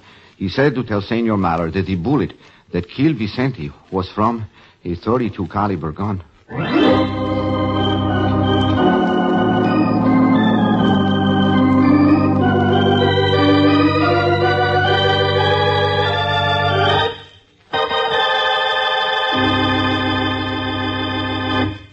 From San Francisco, the National Broadcasting Company is presenting Candy Matson, Yukon 28209.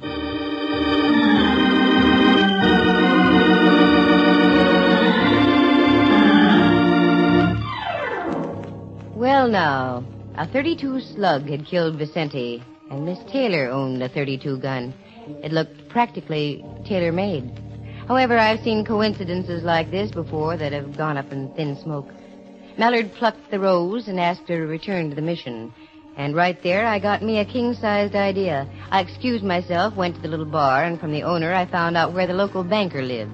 5 minutes later, I was in his living room talking to him, a gentleman named Banta. Yes, it's terrible. I only heard about it a half hour ago. Vicente was a splendid lad. That's what I've heard. Well, the reason I'm here, Mr. Banta, is to inquire about his financial status. Did he do any banking at all? Oh, yes. Up to about 5 or 6 weeks ago. Uh-oh. Can you tell me more? Well, he had a savings account of approximately $2,800. Suddenly, he began making withdrawals. 200, 300 at a time. Yesterday, he made another withdrawal. He'd left a total of $400 in his account. Well, what do you know about that? Well, he said he was having trouble with his crops this year. The rain and all that. Mm-hmm. What about Miguel Torres?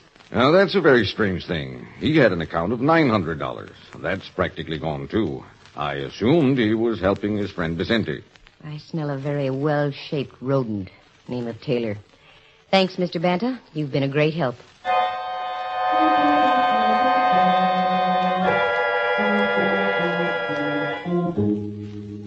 Things seem to be taking shape. It looked like the old story of a no-good playing both ends against the middle. Both ends being Vicente and Miguel. The no good? Rose Taylor. Scattered pieces of the puzzle were beginning to fall in place. Father Paulino.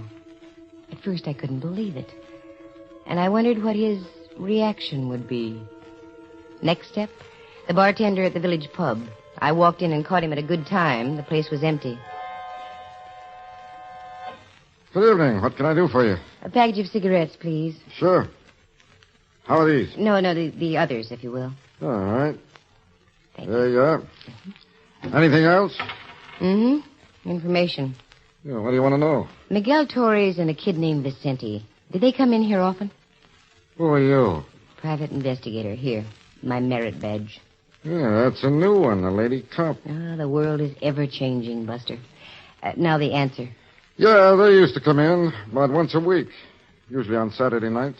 Drink much? Nah, good kids, both of them. When were they in here last?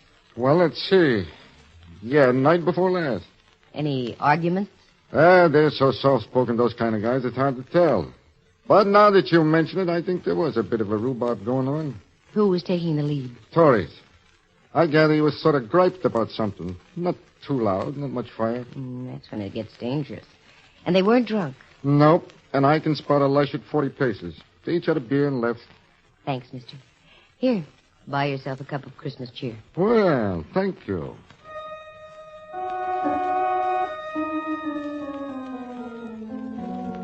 Click, another piece of the puzzle in place. And all roads led right back to the mission. With the exception of the late Vicente, we had the full cast of characters front stage center. And a neat little bit of intrigue it was, too. As I drew near, the warm lights of the mission were streaking through the windows, contrasting greatly to the thoughts that were going around in my head. I walked in. Father Paulino was sitting over his desk, his head buried on his arms. Mallard was leaning back in a chair watching Rose Taylor, who in turn was smoking a cigarette and pacing the room. Rembrandt was reading a copy of the National Geographic. All heads snapped to me as I entered. Hi, Cupcake. Have fun? Of sorts. What's new here? Oh, waiting for the sheriff from Hollister. He's going to book the Taylor lady on suspicion of murder. That way he can hold her. I think I have somebody else for him to hold. Father Paulino? Yes, Miss Matson. I think you know what I'm about to say. Yes. Yes, I think I do. Where is he? In the next room. I'll call him.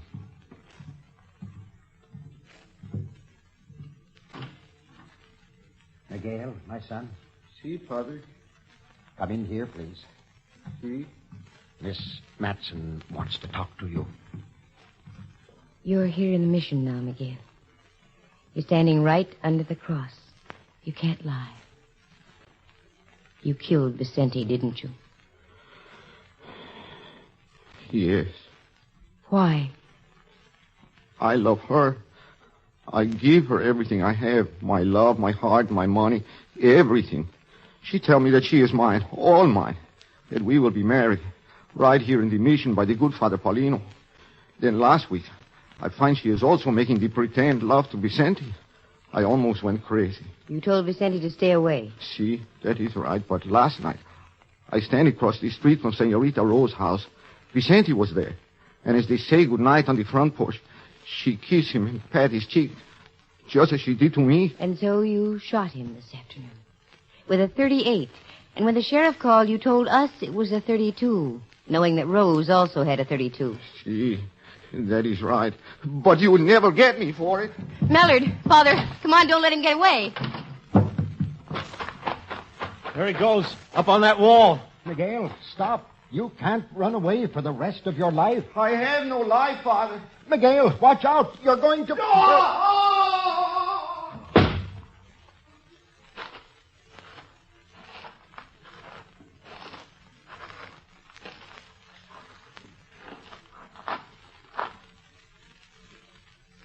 He's done for. Broken back. Is the pain bad, my son? No, Father. Am I dying? Yes, Miguel. You see, I told you I had no life left. The bells, you hear them, Padre? Yes. They're ringing, Miguel. Time for the compline. You will pray for me, Father Paulino?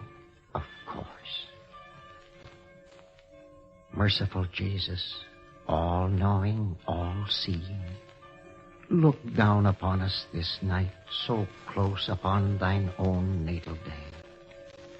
This boy I'm holding in my arms, Miguel Torres, he has trespassed upon thy commandments. In thine infinite mercy, I seek his forgiveness. Thank you, Father. Thank you. He's gone, Father Paulino. Yes. Requiescat in pace. May his soul rest in peace. Amen. Where is she, the Taylor woman? I'm right here, Father. Look upon this boy I'm holding here, the second death in a matter of hours, and all because of you. I know. In the eyes of the law, you are guiltless. You pulled no trigger to cause the death of Vicente. Miguel fell off a wall to his death. But it was because of you. I realize that now. Do you? Really? Yes, Father. And perhaps in this hour of dark tragedy, something has been salvaged after all. This is the Yuletide, the anniversary of the birth of Christ. In his infinite wisdom, the Almighty is charitable. Rose Taylor, Seek his forgiveness. Leave San Juan Bautista. I'm sure Miguel and Vicente would want it that way. Start anew. Lead a penitent life. It is not too late. Tell me, child, do you recall Mary Magdalene? I do, Father. Need I say more? No. Someone help me with Miguel. We will carry him back to the chapel and finish the compline there. I will, Father. Thank you. Yes.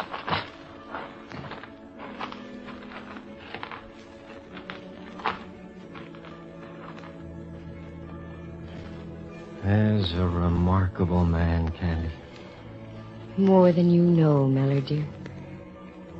Peace on earth, goodwill toward man and woman. In these troublesome times, there is a brilliant, shining example of what we have to hold on to. You know, I wish there was a Father Paulino in every country of the world. We'd have more time for raising kids than for killing them. My point exactly. Come on, Mellor, dear. Let's get back to San Francisco. I have a special star to put on my Christmas tree tonight. For all the Father Paulinos that ever lived.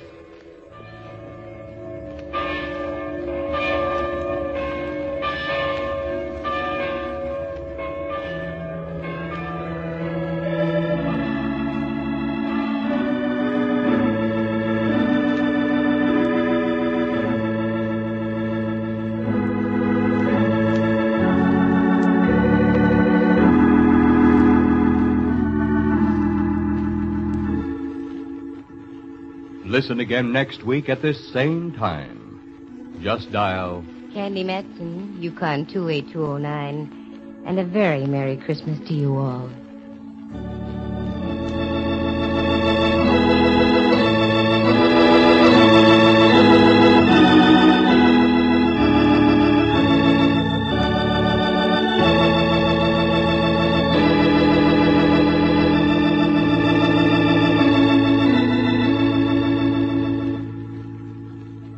Featured in the story were Hal Burdick as Father Paulino, Lou Tobin as Miguel Torres, and Jane Bennett Carnell as Rose Taylor. Henry Leff is Lieutenant Ray Mallard, and Jack Thomas plays Rembrandt Watson. The program stars Natalie Masters as Candy and is written and directed by Monty Masters. Sound effects are created by Bill Brownell, and Eloise Rowan is heard at the organ. Our engineer was Clarence Stevens. The characters in the story were entirely fictitious. Any resemblance to actual people is purely coincidental. The program comes to you from San Francisco. This is Dudley Manlove speaking.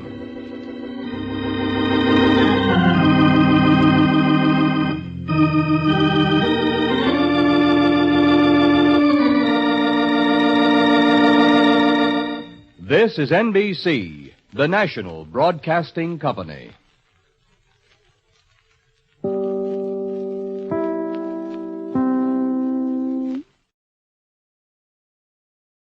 I'm the Petrie family. The family that took time to bring you Good Wine presents The Casebook of Gregory Hood, starring Elliot Lewis, with our guest star, Gail Storm. In just a moment, you'll hear tonight's story, Fifth Avenue, with Gail Storm as Nida Miles.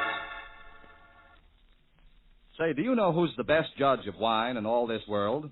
Well, as far as you're concerned, you are. That's right. What other person can decide what kind of wine you're going to like?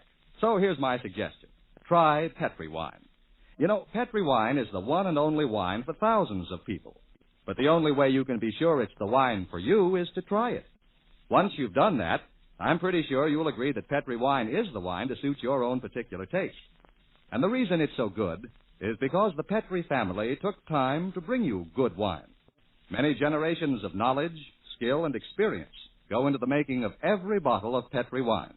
Only the finest of luscious, big, sun-ripened California grapes are used. And Petri wine is always made in the Petri family's own honored tradition. So Petri wine is a wonderful buy, a real wine value. Why don't you try a bottle of Petri wine tomorrow? Those 5 letters on the label, Petri, are your assurance of good wine. Petri wine.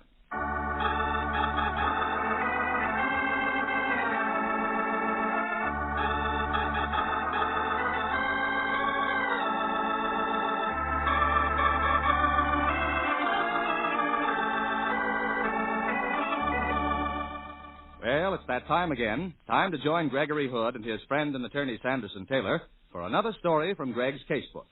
Greg and Sandy are in New York City on business for Greg's world-famous importing house. It's a bracingly cold night, but in spite of the cold, Greg has insisted that he and Sandy climb aboard a Fifth Avenue bus and settle down for a tourist's eye view of the famous thoroughfare. The bus is deserted except for a very beautiful young lady sitting across the aisle from them. Sandy is complaining bitterly about the draft. This is the craziest thing we've done in the last 5 years, Greg. Could be in a nice warm cab, where they keep the doors closed. Oh, you've lost the spirit of adventure, Sandy. Yeah. We're going back to California tomorrow night. A little cold weather will do us good while we can get it. Improves the circulation, puts a sparkle in your eye. Hey, What's the matter? look, there. That mansion. You recognize it? That one? Yeah. Well, it does look familiar, Greg. Familiar. We spent 2 of the happiest hours in our lives or thereabouts in that house, Sandy. Night before last. Are you losing your mind? I've never been in that house. Night before last, Roy Del Ruth invited us to that screening, his latest picture. Well, that's what I mean. That's the mansion that Aloysius T. McKeever spends his winters in. Remember? Oh. Well, of course. And that picture, it happened on Fifth Avenue. That's right. Oh, yes, sure, that's that. Well, I'll be done. Yeah, I wouldn't be surprised to see Victor Moore in his hobo getup going through that hole in the fence. Oh, what a wonderful character. I don't know when I ever enjoyed a picture as much, Sandy. I'd like to see it again. You'd like to? Boy, I'm going to. I'm going to take Mary to see it as soon as it opens in Berkeley. You know, Charlie Ruggles has always been a favorite of hers. Oh, wait till she sees him in this part. He was wonderful. Oh, the whole cast. I fell in love with Gail Storm. I've always been mad about Ann Harding. Everyone gave swell performances, especially the leading man, Don DeFore. Yeah, sure did. You know, it must be a lot of satisfaction to make a picture like that. Yeah. Roy Del Ruth's made a lot of fine pictures, but this tops them all. Excuse me, allow me to pick your bag up for you. Oh, nothing much spilled out. Oh, thank you. Oh, you're quite welcome. I don't want to seem inquisitive, but why are you carrying that gun? Please, give me my bag. Look, I'm not just being nosy, but if you're scared to death and carrying a gun, that's a bad combination for a little girl like you. Give me my bag. My name is Gregory Hood. If you're in trouble, I want to help you. I'm not in any trouble. Give it here and please go away. I don't want to talk with you. Okay, Miss Miles. You know my name? Yes, on this envelope in your bag. I'm very observant. You might be sorry you noticed that. Now, please go away. I'm getting off the bus at the next stop. You want me to get off with you? Bodyguard? No. Now, go away, please. I don't want to talk with you. Okay. Well, you didn't make much of an impression on that young lady, did you, Greg? Yeah, I'm afraid not. Something the matter with that girl, Sandy. Ah, because she didn't throw her arms about you? No, cynic.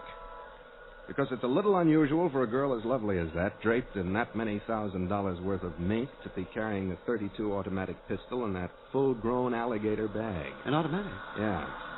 And she's scared silly. She's getting off, Greg. I'm going to follow her, Sandy. I'm not going to get off at the same time she does. We'll jump off in the middle of the block, and we'll keep our eye on her. Mm-hmm. Let's go. Okay. Greg, that girl, she left a package on the seat there. Oh, yeah. Well, give us an excuse for chasing her. I'll get it. I'll take that package, buddy. Oh, I'm sorry. I'm going to return it to the young lady who left it here just a minute ago. Give it here. Don't be a hero. Look out, Greg. Just hang on to that gun arm, Sandy. Give me that gun. I have to have that package. It belongs to me. Grab him, Sandy. Yeah. Oh, stop him, Sandy. Hey, wait until the bus stops.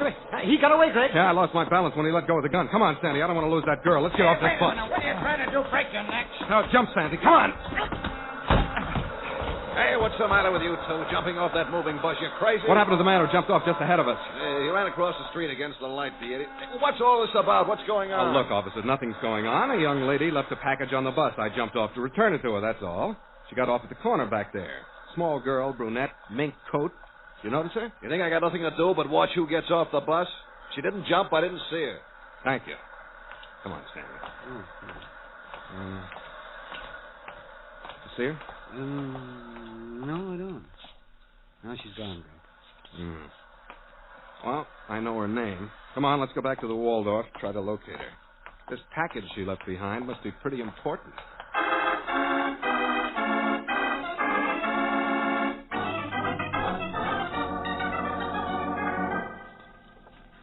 Oh, Sandy, there's no Night of Miles listed in the city directory or telephone book. I guess the only thing to do is buy an ad in a paper and advertise the fact that we have that package. Yeah. What do you suppose is in it, Greg? What does it feel like? Feels like a leather box, Sandy, because that's what it is. That's not much of a help. Take it down and ask the clerk to put it in the safe, will you? Aren't you going to look and see what's in it? Why, Sandy, surprised at you. I'm the one who's surprised. Hmm? Well, I'll take it down, Greg. Meet you in the lobby in a half an hour. Yeah, I'll be ready by then. Quick shower and shave. Wish I could locate that Miles girl. I want to get this package back to her. She was a very pretty girl, Greg. Oh, well, that, too. Be within a half hour, Sandy. Okay, in the men's bar. Right.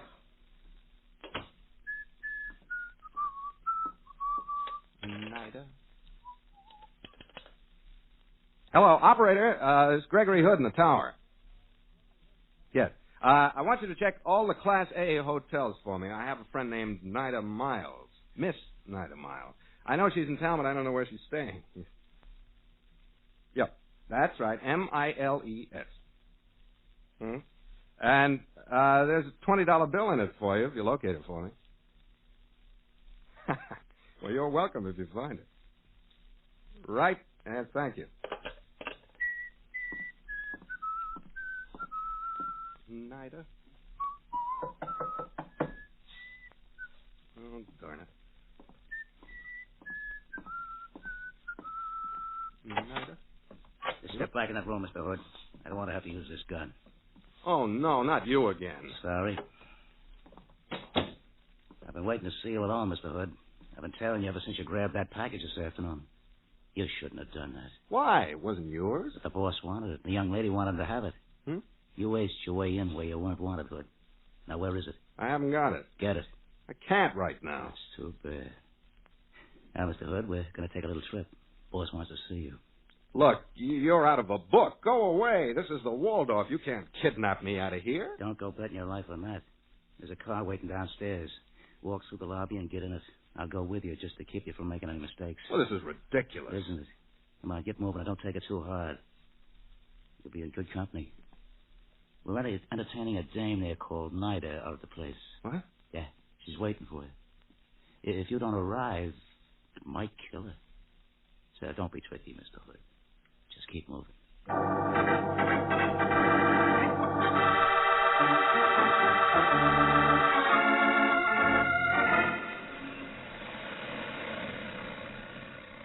As soon as we get past this light here, Joe, twist it over to Lexington. Right. I want to put the blinders on Mr. Hood here.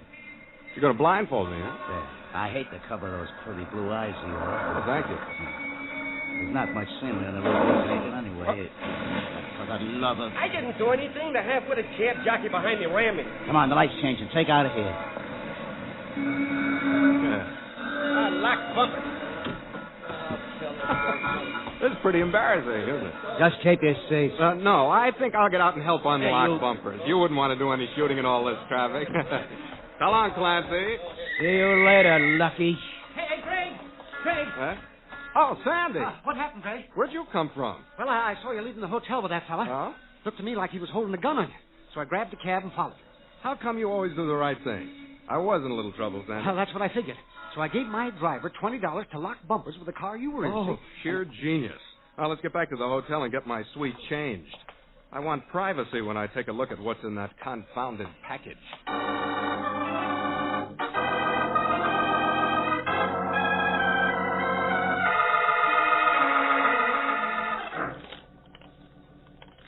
Now, that girl that left this package in the bus, Nida Miles. Did the operator manage to find her registered at one of the hotels?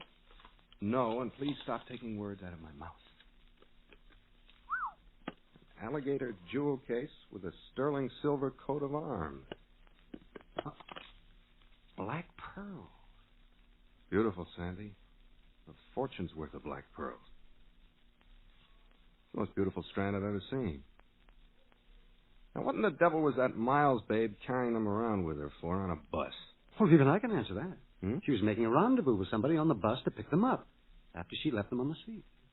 Sandy, well, you're getting to be a great deducer. This strand of pearls must be well known. The manager of our branch here will probably be able to tell me who they belong to. That's the next move. You think the pearls were stolen? I don't know what to think, but we're in it. We might as well find out what it's all about. Tell you what, get on the phone. Mm-hmm. Who is it? Mr. Hood? No? Yes, who is it? It's Miss Miles, Nida Miles. Speak of the angels. Hello, Hey! Get back into the room, Mr. Hood. Please don't make me use this gun. Well, okay, but... Back up. Yes, ma'am. Now, give me those pearls. And get into that closet, both of you. And don't try to get help for 5 minutes. Well, you're welcome to the pearls. They're yours, I suppose. Get in the closet. Forget about me and the necklace. If you don't, you're going to be killed.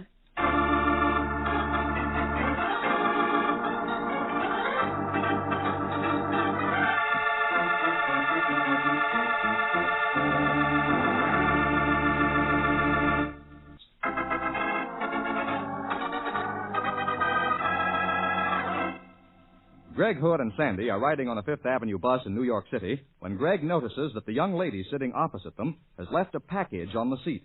He picks up the package, intending to return it to her, when a large gentleman attempts to get the package away from him. Greg manages to hang on to the package, is kidnapped, rescued by Sandy, and returns to the Waldorf to see what it contains. He opens it, finds a priceless string of black pearls, is admiring them, when the girl from the bus comes in, gun in hand, locks Sandy and Greg in the closet of their room, and leaves with the warning to forget all about her and the pearls. Not Greg. Released from the closet, he goes to see the manager of the New York City branch of Hood and Company. It was the most beautiful strand of pearls I've ever seen, Mac. Graduating from the size of a pea up to the size of as big around as a penny. They were in an alligator jewel case about 8 inches long by about 3 inches wide. There's a crest on the case, a coat of arms, 2 tigers rampant against a wreath, and a shield. Some Latin words I don't remember.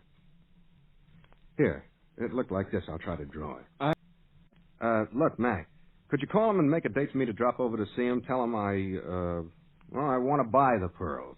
Or if he won't sell them to me, at least I want to see him. I'm sure I can arrange that, Mr. Hood. Just a moment. Oh, fine. Get me Charles P. Carruthers on the phone, please.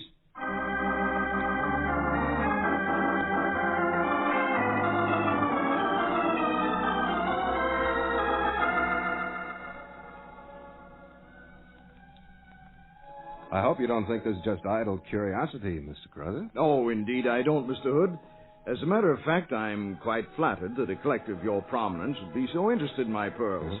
I admire the tone of your phonographs, too. Of course, there could be no question of my selling them.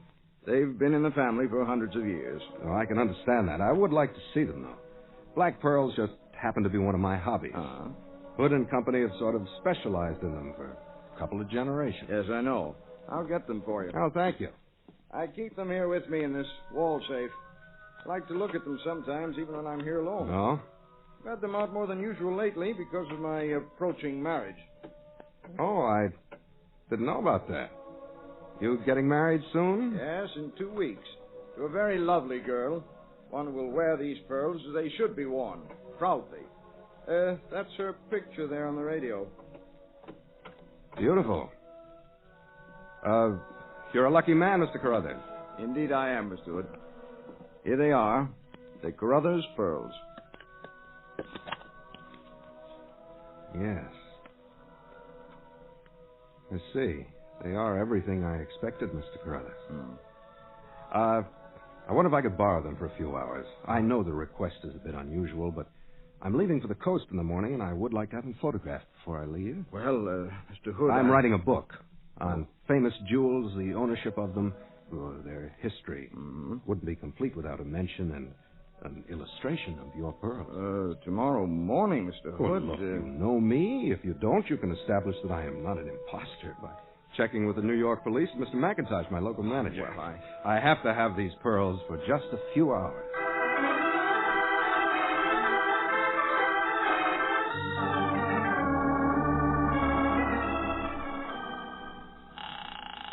Greg. Oh, quiet, Sandy. Mind your manners. I'm on the phone. Now, how did you get that necklace back, Greg?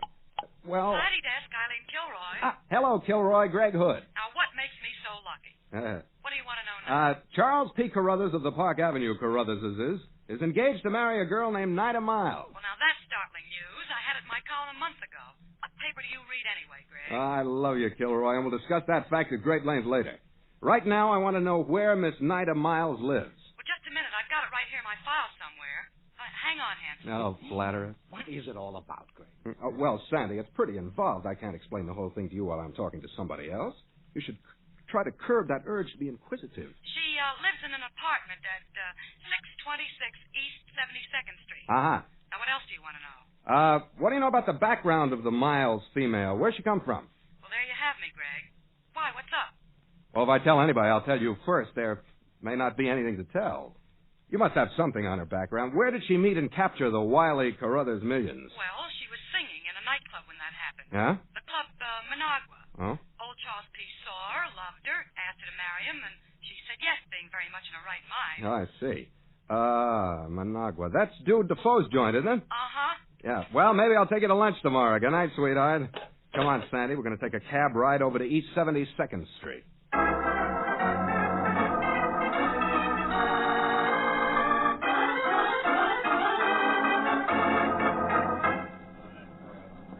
Clerk? Yes? What apartment is occupied by Miss Nida Miles? Miss Miles just went out a minute ago.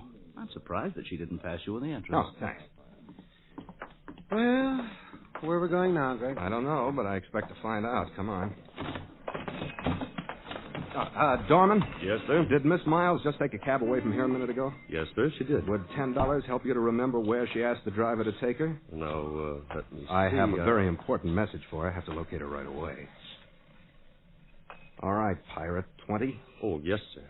She asked to be driven to the Club Managua. Well, thank you very much, sir. That's okay. Is there any additional charge for whistling me up a cab? No, sir. I just hope we get there in time to do some good, Sandy. Yes. Of course, I haven't the slightest idea what you're talking about. Club Managua on 52nd. Can you make it in 5 minutes for $1 a minute? I can make it in 4 minutes for $2 a minute. It's a deal. Get us there fast.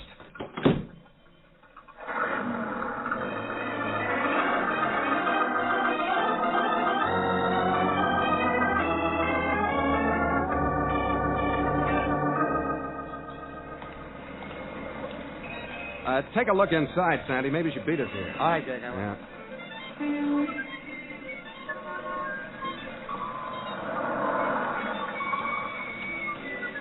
There you are, driver.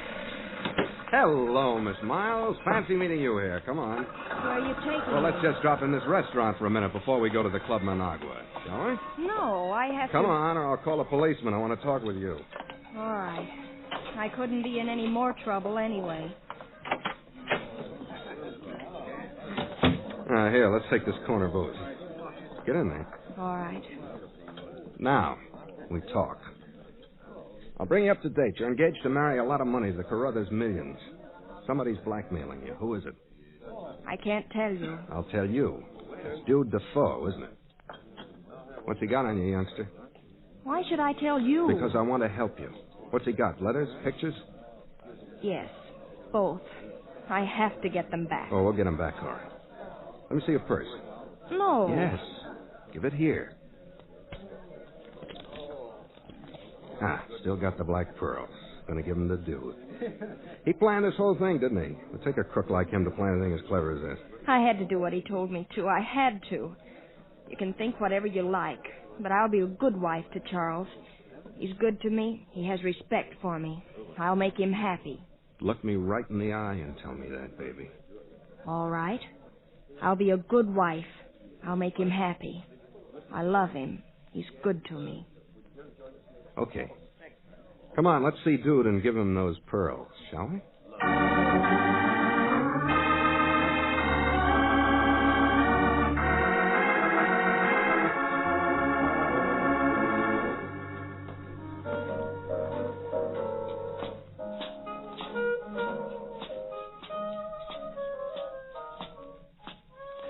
Uh-huh. This is his office, huh? All right, let me handle it. Oh, hello, Nida. Hello, dude. What'd you bring this guy with you for? I'll answer that. I'm here to see that she gets a square deal. Where are the letters and pictures? Where are the pearls? Give them to me, Nina. All right.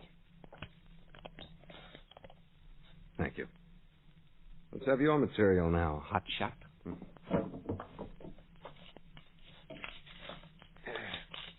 There you are. Look them over, Nina. See that they're all there. All right. You look familiar. Huh? The name's Hood. Gregory Hood. I got news for you, dude. After we finish our little deal here tonight, if Miss Miles ever is bothered by you again, she gets in touch with me and you talk it over with the police. I stand pretty good with them, you know. Yeah, I know. I've heard about you, Hood. How come you're mixing into this caper? Dull evening. Oh. Just remember, next time you'll be dealing with me and not a scared little singer. They're all here, Mr. Hood. Okay. Here are your pearls, dude. Okay? All buttoned up. That finishes it, Hood. Thanks, Nida. You're not welcome. But you can have them this time. Tear those letters and stuff up, Nida. We're going to use them as a burnt offering to the god of matrimony. Right here in Dude's ashtray. Okay?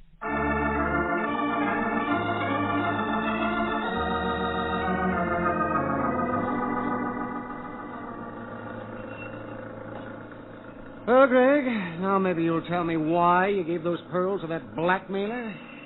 I know sometimes I think you do. Hold on, I'll make it simple. Jude Defoe knew about that black pearl necklace Charles P. Carruthers owned. He also had a fine stack of blackmail literature on the girl Carruthers was going to marry. So he had her get the pearls one day. He had a paste copy made up of the strand and a duplicate alligator case made. Oh, I see. Good.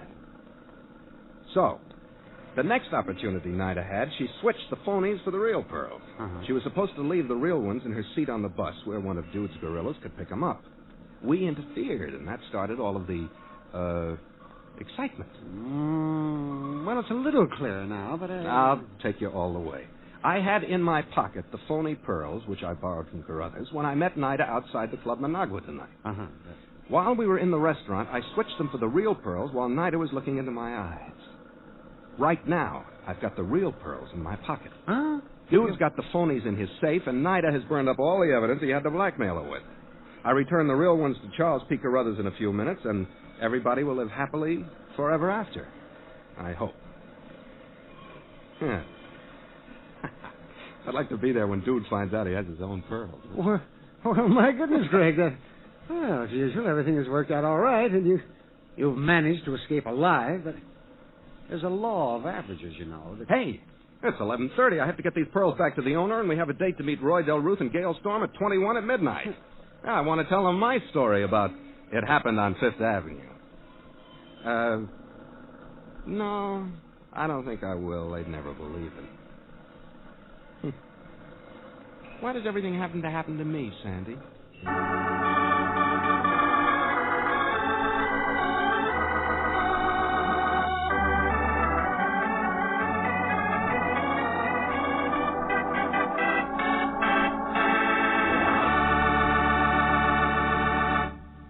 Very interesting story, Greg.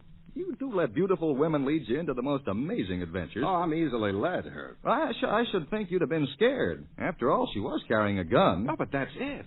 I like my women with arms. Ooh. Ooh, I'll let that one go. And what's our story going to be about next week, Greg? Well, Herb, next week I'm going to tell about an adventure Sandy and me and Ray Driscoll, the designer, had in San Francisco a few months ago. It concerns a good-for-nothing son-in-law, an irascible father-in-law, and $50,000 in a suitcase. We call it Ransomed. See you next week, Herb.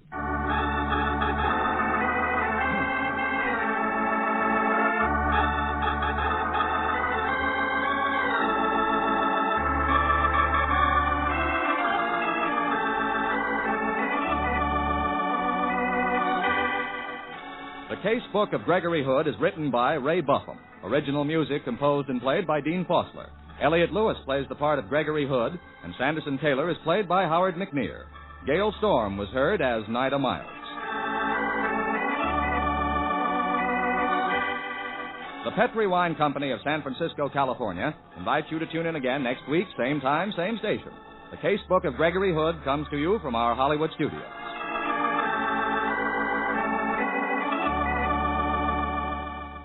This is Herb Allen saying good night for the Petri family, the family that took time to bring you good wine. This is the Mutual Broadcasting System.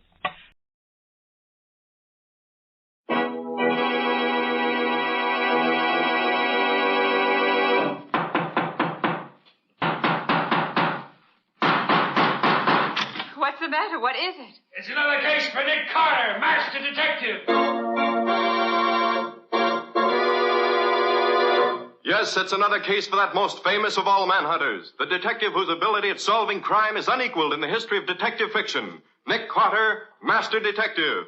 Presented by the three great Linex home brighteners, Linex Clear Gloss, Linex Cream Polish, and Linex Self-Polishing Wax. Created by Acme, America's great producer of Acme quality paints. Today's curious adventure, Death in the Pool, or Nick Carter and the Mystery of the Mink Coat. In just a moment, we'll hear how an expensive mink coat helped Nick Carter solve the mystery of the dead man found floating in the lily pool. But first, here's something you'll want to remember. A home is a place to enjoy. That's why you keep it as lovely as you can.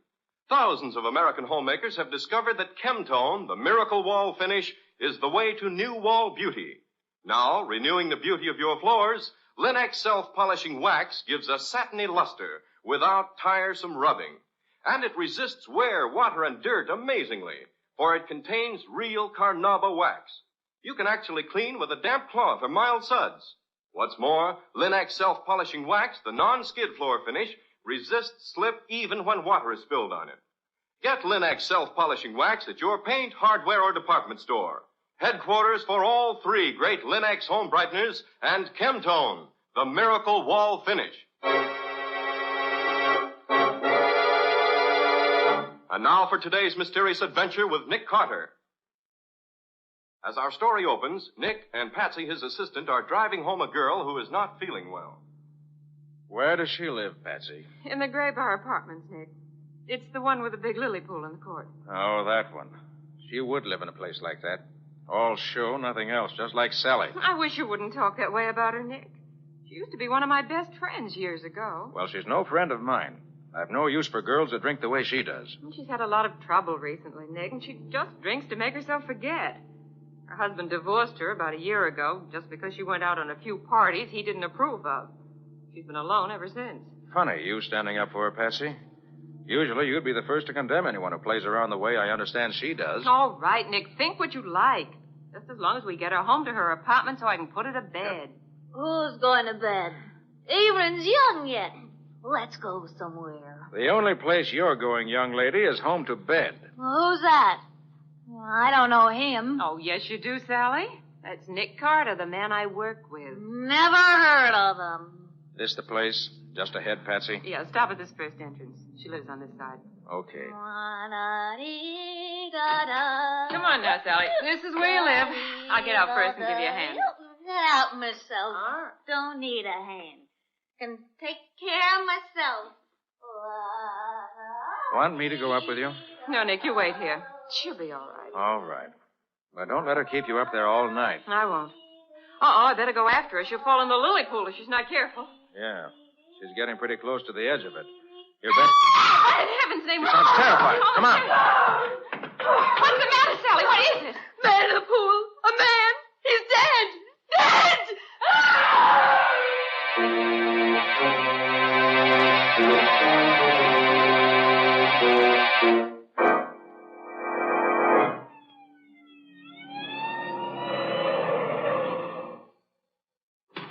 That's you, Nick? Yes, Riley, over here, by the edge of the pool. Patsy phoned me that you found a man's body in the pool. Drowned, was he? Flash your lights this way, Riley. Okay. Holy smokes, Nick. Look in his back. Yes, a knife. Right between the shoulder blades. Did you find the body, Nick? Not exactly. It was Patsy's girlfriend who found it, really. What's her name? Sally Reeves. Oh, that one. Where is she now? Oh, Patsy's putting her to bed. She lives in this house. She's, well, slightly under the weather. How'd she happen to find him? Oh, Patsy and I were at a small friendly gathering, having a quiet evening, and then she walked in. Got well lit up and wrecked the party. Patsy wanted to bring her home, so we did. As she went by the pool, she started screaming. I came over here and found this. Well, let's have a look at him. Nick, that's Arthur Reeves. What? That's Sally Reeves' ex-husband. And you say she found him? That's right. Very interesting. Maybe she found him because she knew just where to look for him.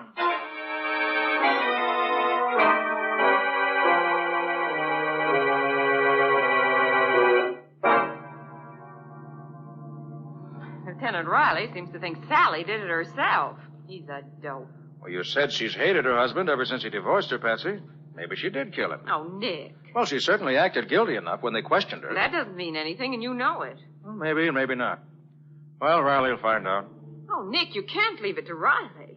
Well, that's certainly what I'm going to do. This is none of my affair. Nick Carter, you've got to make it your affair. Now, Patsy. But I'm not going to see Sally put in jail for something she didn't do. You've got to help her, Nick. And why? Because I asked you to, that's why. Oh, Patsy. Oh, Nick, will you do it? Well, I suppose I'll have to if you put it that way. Oh, Nick, I knew you would. But it's against my better judgment. I don't care why you do it, just as long as you do it. Now, where do we start? Well, I guess the best thing is to go down and see Riley in the morning. We'll find out just how the case against her stacks up so far. Then we'll see where we go from there.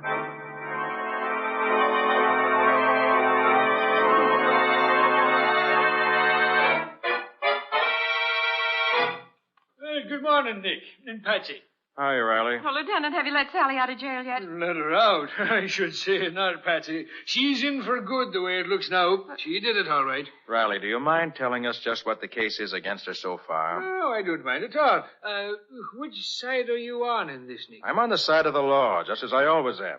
Should know me well enough for that by now. Oh, sure. Well, here it is. Reeves was Sally's ex-husband. He divorced her for seeing too much of other guys, and she hated him for it. In spite of the $500 a month alimony he was paying her, or supposed to be paying her. She said he hadn't paid her anything for the last 3 months. Exactly. You're proving my case for me, Patsy. Now, Reeves' partner tells me that Reeves was having a tough time making both ends meet, let alone paying his alimony. He spent too much on his second wife. And here's another thing. Reeves just took out a $50,000 insurance policy in this Sally's favor. Is that so? He had to. That was part of the divorce settlement. He should have done it before this. Yeah, I know. But that insurance policy is another swell motive for Sally to want Reeves dead. She wouldn't kill anybody. Well, here's another point then. She says she got to your party about 9:30 or 10 o'clock. Well, the medical examiner says the guy was killed at least by 9 o'clock, so she could have killed him and gone to your party for an alibi. Where does she say she was from, say, 8 o'clock? Up to the time she got to our party. She says Reeves called her and asked if he could see her about 8:30. So she said yes and sat in her apartment waiting for him, but he never showed up. So she says. It's a fine alibi, I don't think. It's no alibi at all. Who was the last one to see Reeves alive? Oh, his partner, Workman. He said Reeves was at the shop, but left to go to see Sally about something. Amazing. Now everything points to Sally, isn't it? Oh, it ain't amazing, Nick. It's natural. She did it. She didn't do it, and Nick's going to prove it. Oh, is he now, Patsy? Well, how's he going to get around the facts? Nick's going to dig up some new facts, Lieutenant. Then you'll see how wrong you are. Well, maybe, but I doubt it. Look, Lieutenant, can I see Sally? Oh, sure. I guess it'll be all right. Would you like to see her now? If I can. Okay, I'll fix it. You go ahead with your investigation, Nick. I'll go back to the office and wait for you when I'm through here. All right. I'll see you then in a little while. Think I'll go down and have a talk with Reeves' partner first.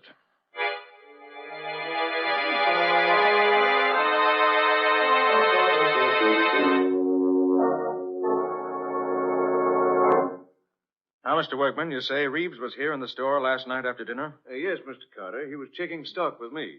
Then he left to see Sally. That was about 8:30. He said he'd be right back to help me finish checking. Did he say why he wanted to see her? He said he was going to ask her to let him out of some of the alimony he owed her. I see. But he didn't come back. No. I stayed here by myself until about 1 o'clock. I should judge by the type of furs you carry here, Mr. Workman, that you must do a pretty good business. That's right, Mr. Carter. Then how do you account for Mr. Reeves having such a hard time keeping up his alimony payments? Well, Mr. Reeves is a heavy spender. He spent money freely himself, and his second wife was extravagant. Did Reeves have any insurance of the partnership? The kind, I mean, that leaves you any money if he dies. Oh, no, Mr. Carter. We talked about it, but decided it wasn't necessary. Have you and he ever had any trouble? The slightest. We've always been the best of friends. Well, thanks for your trouble, Mr. Workman. I guess that's all for now. Anytime I can help you, you let me know. Oh, by the way, mind if I use your phone? Oh, not at all.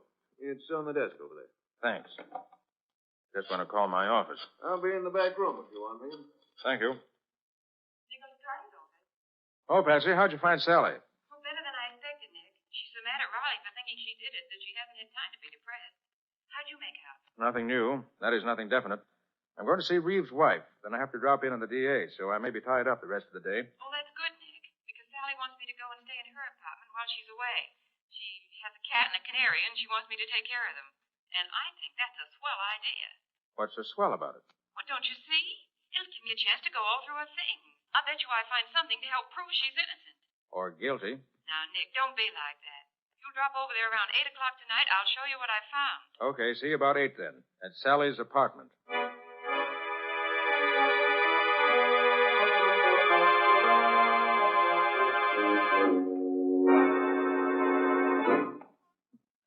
No wonder Sally couldn't afford to let any of the alimony installments be missed. Cost her plenty to live in this place. Patsy! Patsy! Patsy! Patsy, where? Patsy. What happened, Patsy? Patsy, can you hear me? That's you, Nick? Yes, what's the matter? A man. He tried to... Patsy.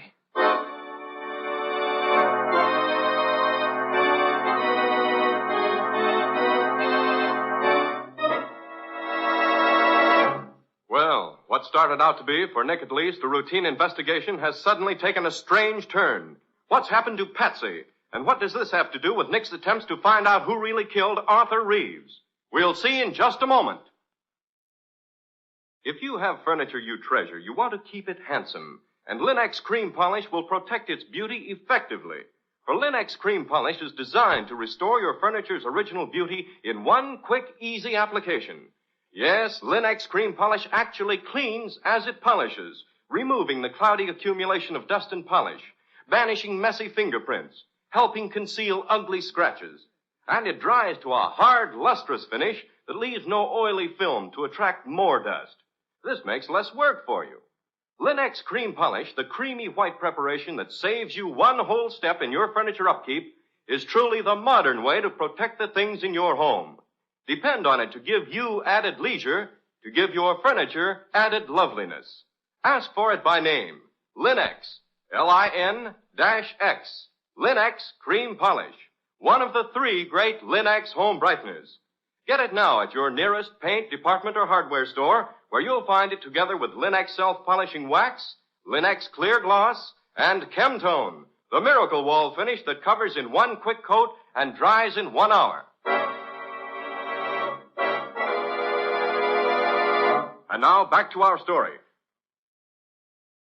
We left Nick trying to revive an unconscious Patsy so he could find out what had happened to her in Sally Reeves' apartment. Feeling better now, Patsy? Yes, Nick, I'm all right. Except for that crack on the head. Well, what happened? Can you tell me?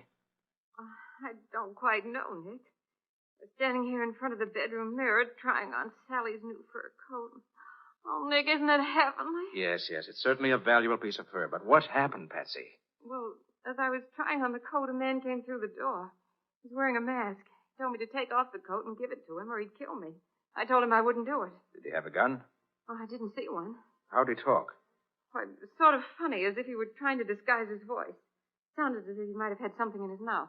Probably did. It's an old trick. Without your best friend wouldn't recognize you. Then what? He tried to jerk the coat off me, so I scratched his face for him. Good for you. Not so good, Nick. Look at my fingernails. They're all broken. Oh, they'll grow in again. Then what happened? Well, he hit me and knocked me down just as you rang the buzzer. You must have gone out the back door as you came in the front.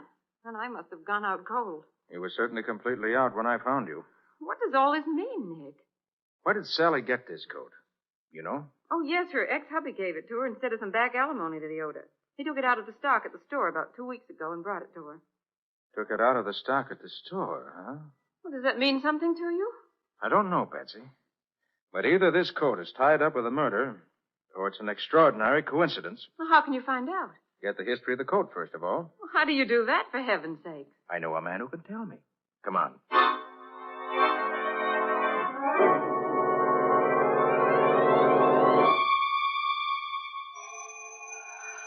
Well, I'm glad you phoned him in advance. I'd hate to have made all this trip for nothing. Hello, Mo. Nick, how are you? Come in, come in. This is Patsy Bowen, my assistant, Mo. How do you do? Hello, glad to see you. And now, what is this puzzle you say you got for me, eh? Here's a fur coat, Mo. Have a look at it. Why, it's beautiful, Nick. Beautiful. What can you tell me about it? Well, it's worth at least $4,000. No, that isn't what I mean. What can you tell me about the coat itself? So everything I could tell you about it, Nick. But I might have to rip it apart a little here where it's sewed. Go ahead. I want to know as much as you can tell me. Sure, Nick, sure. Now, I rip a little of the lining here, and I cut a few of the stitches here, if the skins are sewed together. Now, look, Nick. Mm-hmm. Yeah. You see this little blue mark on the skin here? Yes. That means the coat was sold by Fishburne Brothers. At their mark. The skins were sewed together by Herman Schultz, who works for them. Nobody else in the business stitches like Herman. Anything else? Well, Fishburne Brothers make up the coat. They sell it to a retailer. That's all I could tell. Suppose they could tell me anything else about it? You can ask them. They got a store right down the block from me. I could telephone them that you are coming, and they should take good care of you right away. Thanks, Mo. Oh, by the way, that knife there on the counter, is that any particular kind of knife? All for us who make garments use them, Nick. That is a good knife for trimming the skins. Why do you ask? Oh, just saw one while ago, and I was curious. Come on, Patsy. Let's go see Fishburne Brothers.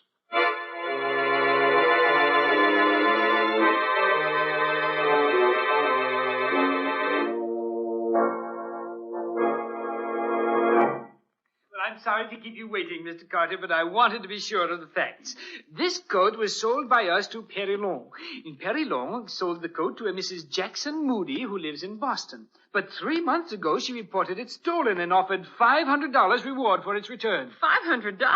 Oh, Nick, we can claim that reward. We found the coat. You found it, Patsy. The reward's yours if you want it. Is that what you wanted to know, Mr. Carter? Yes, thanks. That's exactly what I wanted to know. Oh, Patsy, call Riley and tell him to meet us at Reeves and Workman's place. Well, what are we going back there for? I want to see if Workman can add anything to what we already know about this stolen coat. Goodbye. Oh, goodbye.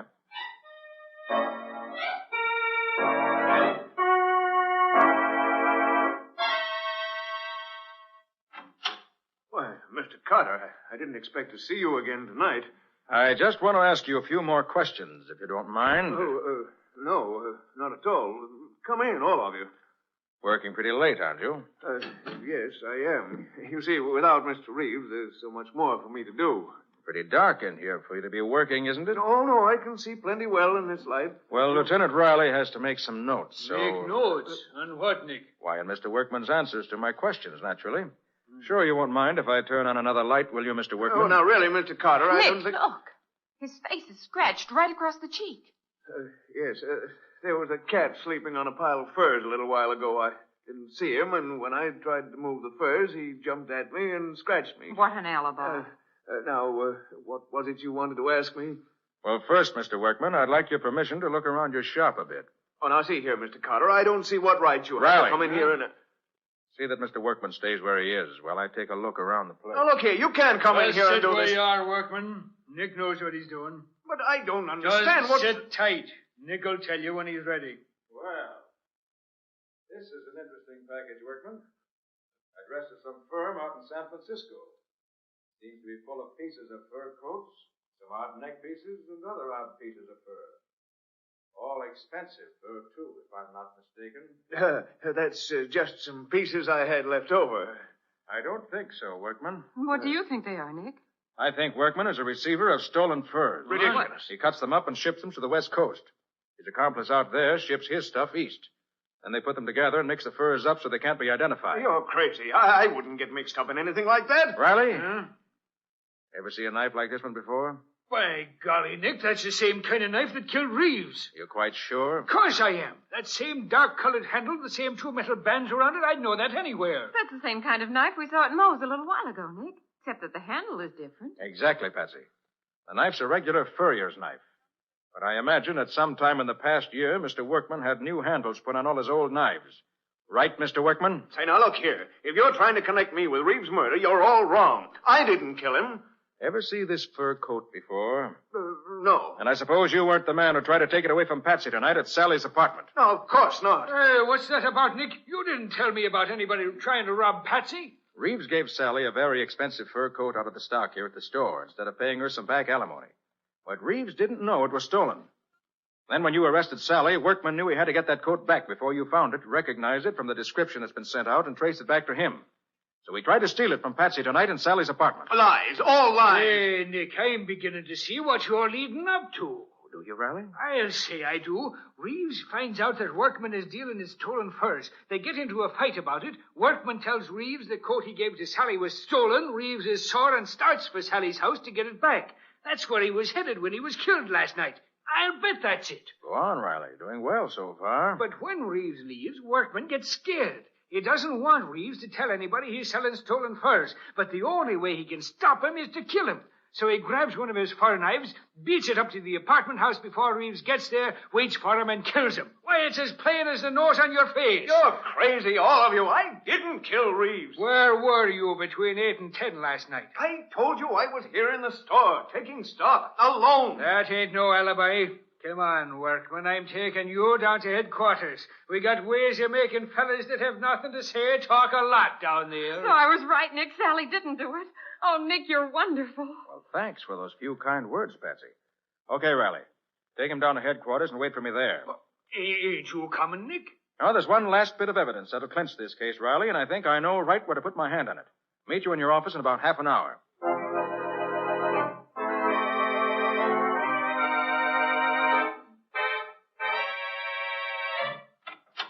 Oh, there you are, Nick.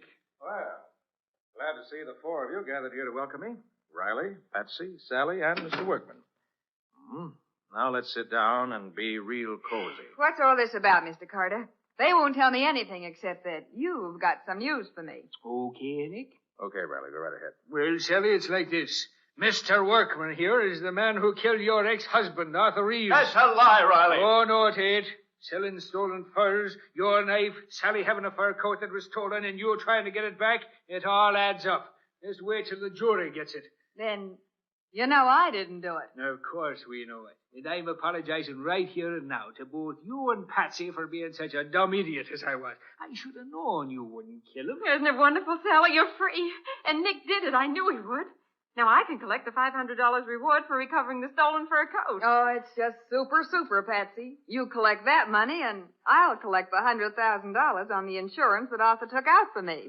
I don't think you will, Sally. But, Mr. Carter, why not? Yes, Nick, why can't she get that money? Sally, Yeah? you told me Reeves never got to your apartment last night. That you didn't see him at all, didn't you?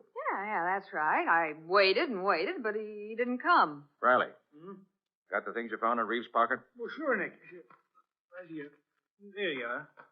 Sally, in Reeves' pocket was a bill for women's clothes, addressed to you, postmarked the morning of the murder. It must have been delivered to you that afternoon. Now, if you didn't see Reeves, how did that bill get in his pocket? Why... You did see him, didn't you? Yes, he tried to take my fur coat away from me, but I wouldn't let him. And you got into an argument about money, didn't you? He was broke and couldn't give you any, so you gave him this bill and said he could at least pay that, right? Well, And by the time he left you, you were so mad you could have killed him, weren't you? But I didn't kill him. Workman did. Workman didn't kill him, Sally. You did. After he left, you grabbed up that furrier's knife, ran down the stairs, rushed over to where he was still standing beside the pool, and plunged the knife in his back before he knew you were there. No, I never owned a knife like that. I couldn't have done it. Ever see this picture, Sally? Huh? I found it in your apartment a few minutes ago. A flashlight shot of a tea party you had in your apartment. Dated 3 months ago. And on the table is one of Workman's fur knives being used as a cheese knife. So you did own a knife like that. All right, I did kill Arthur. I had to have money quick. I got a lot of bills that have to be paid. He wouldn't give me any money. Insurance was all I could get.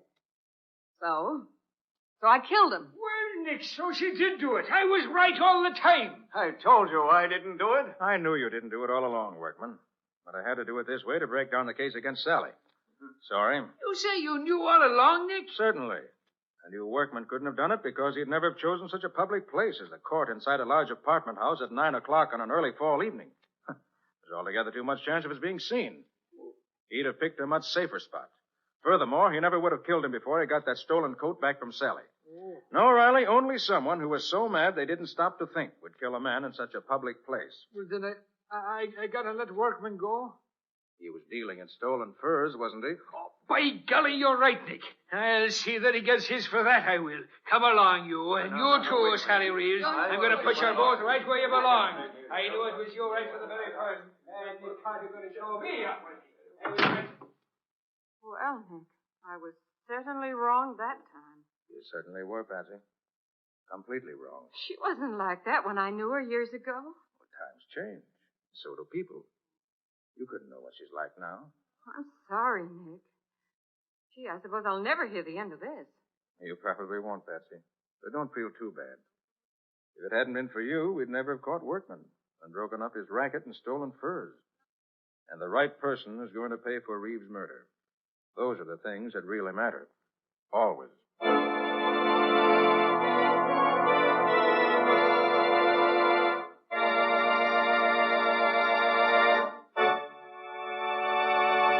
In just a moment, Nick and Patsy will bring you a preview of next week's exciting case.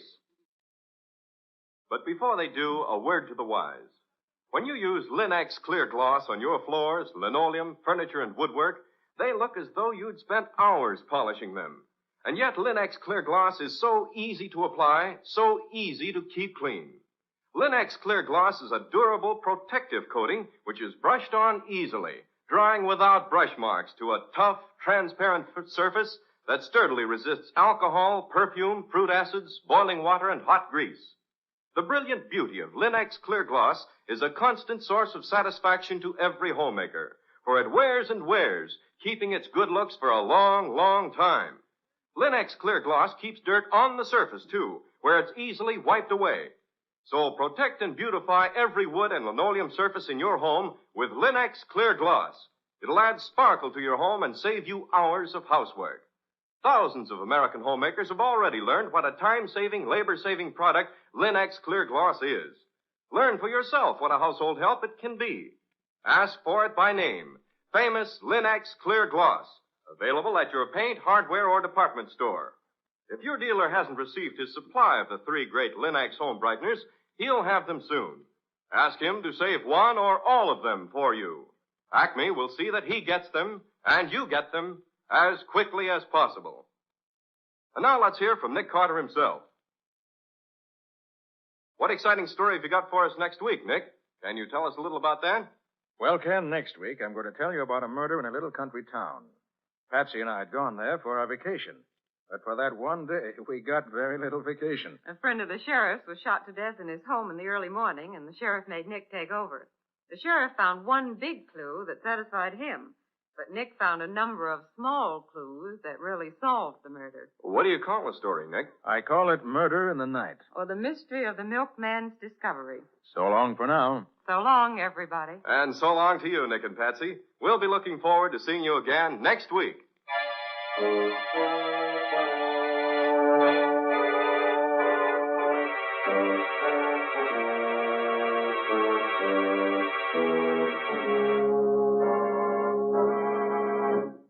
Next week at the same time, listen to another curious experience of Nick Carter, Master Detective, entitled Murder in the Night. Or Nick Carter and the Mystery of the Milkman's Discovery.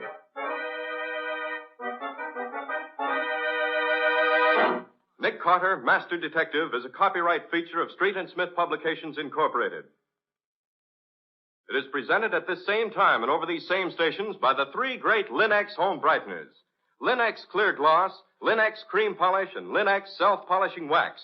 Created by Acme, America's great producer of Acme quality paints.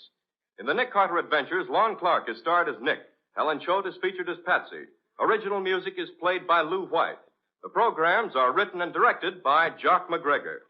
This is Ken Powell speaking for the thousands of Linux dealers all over America and saying so long until next week. This is Mutual.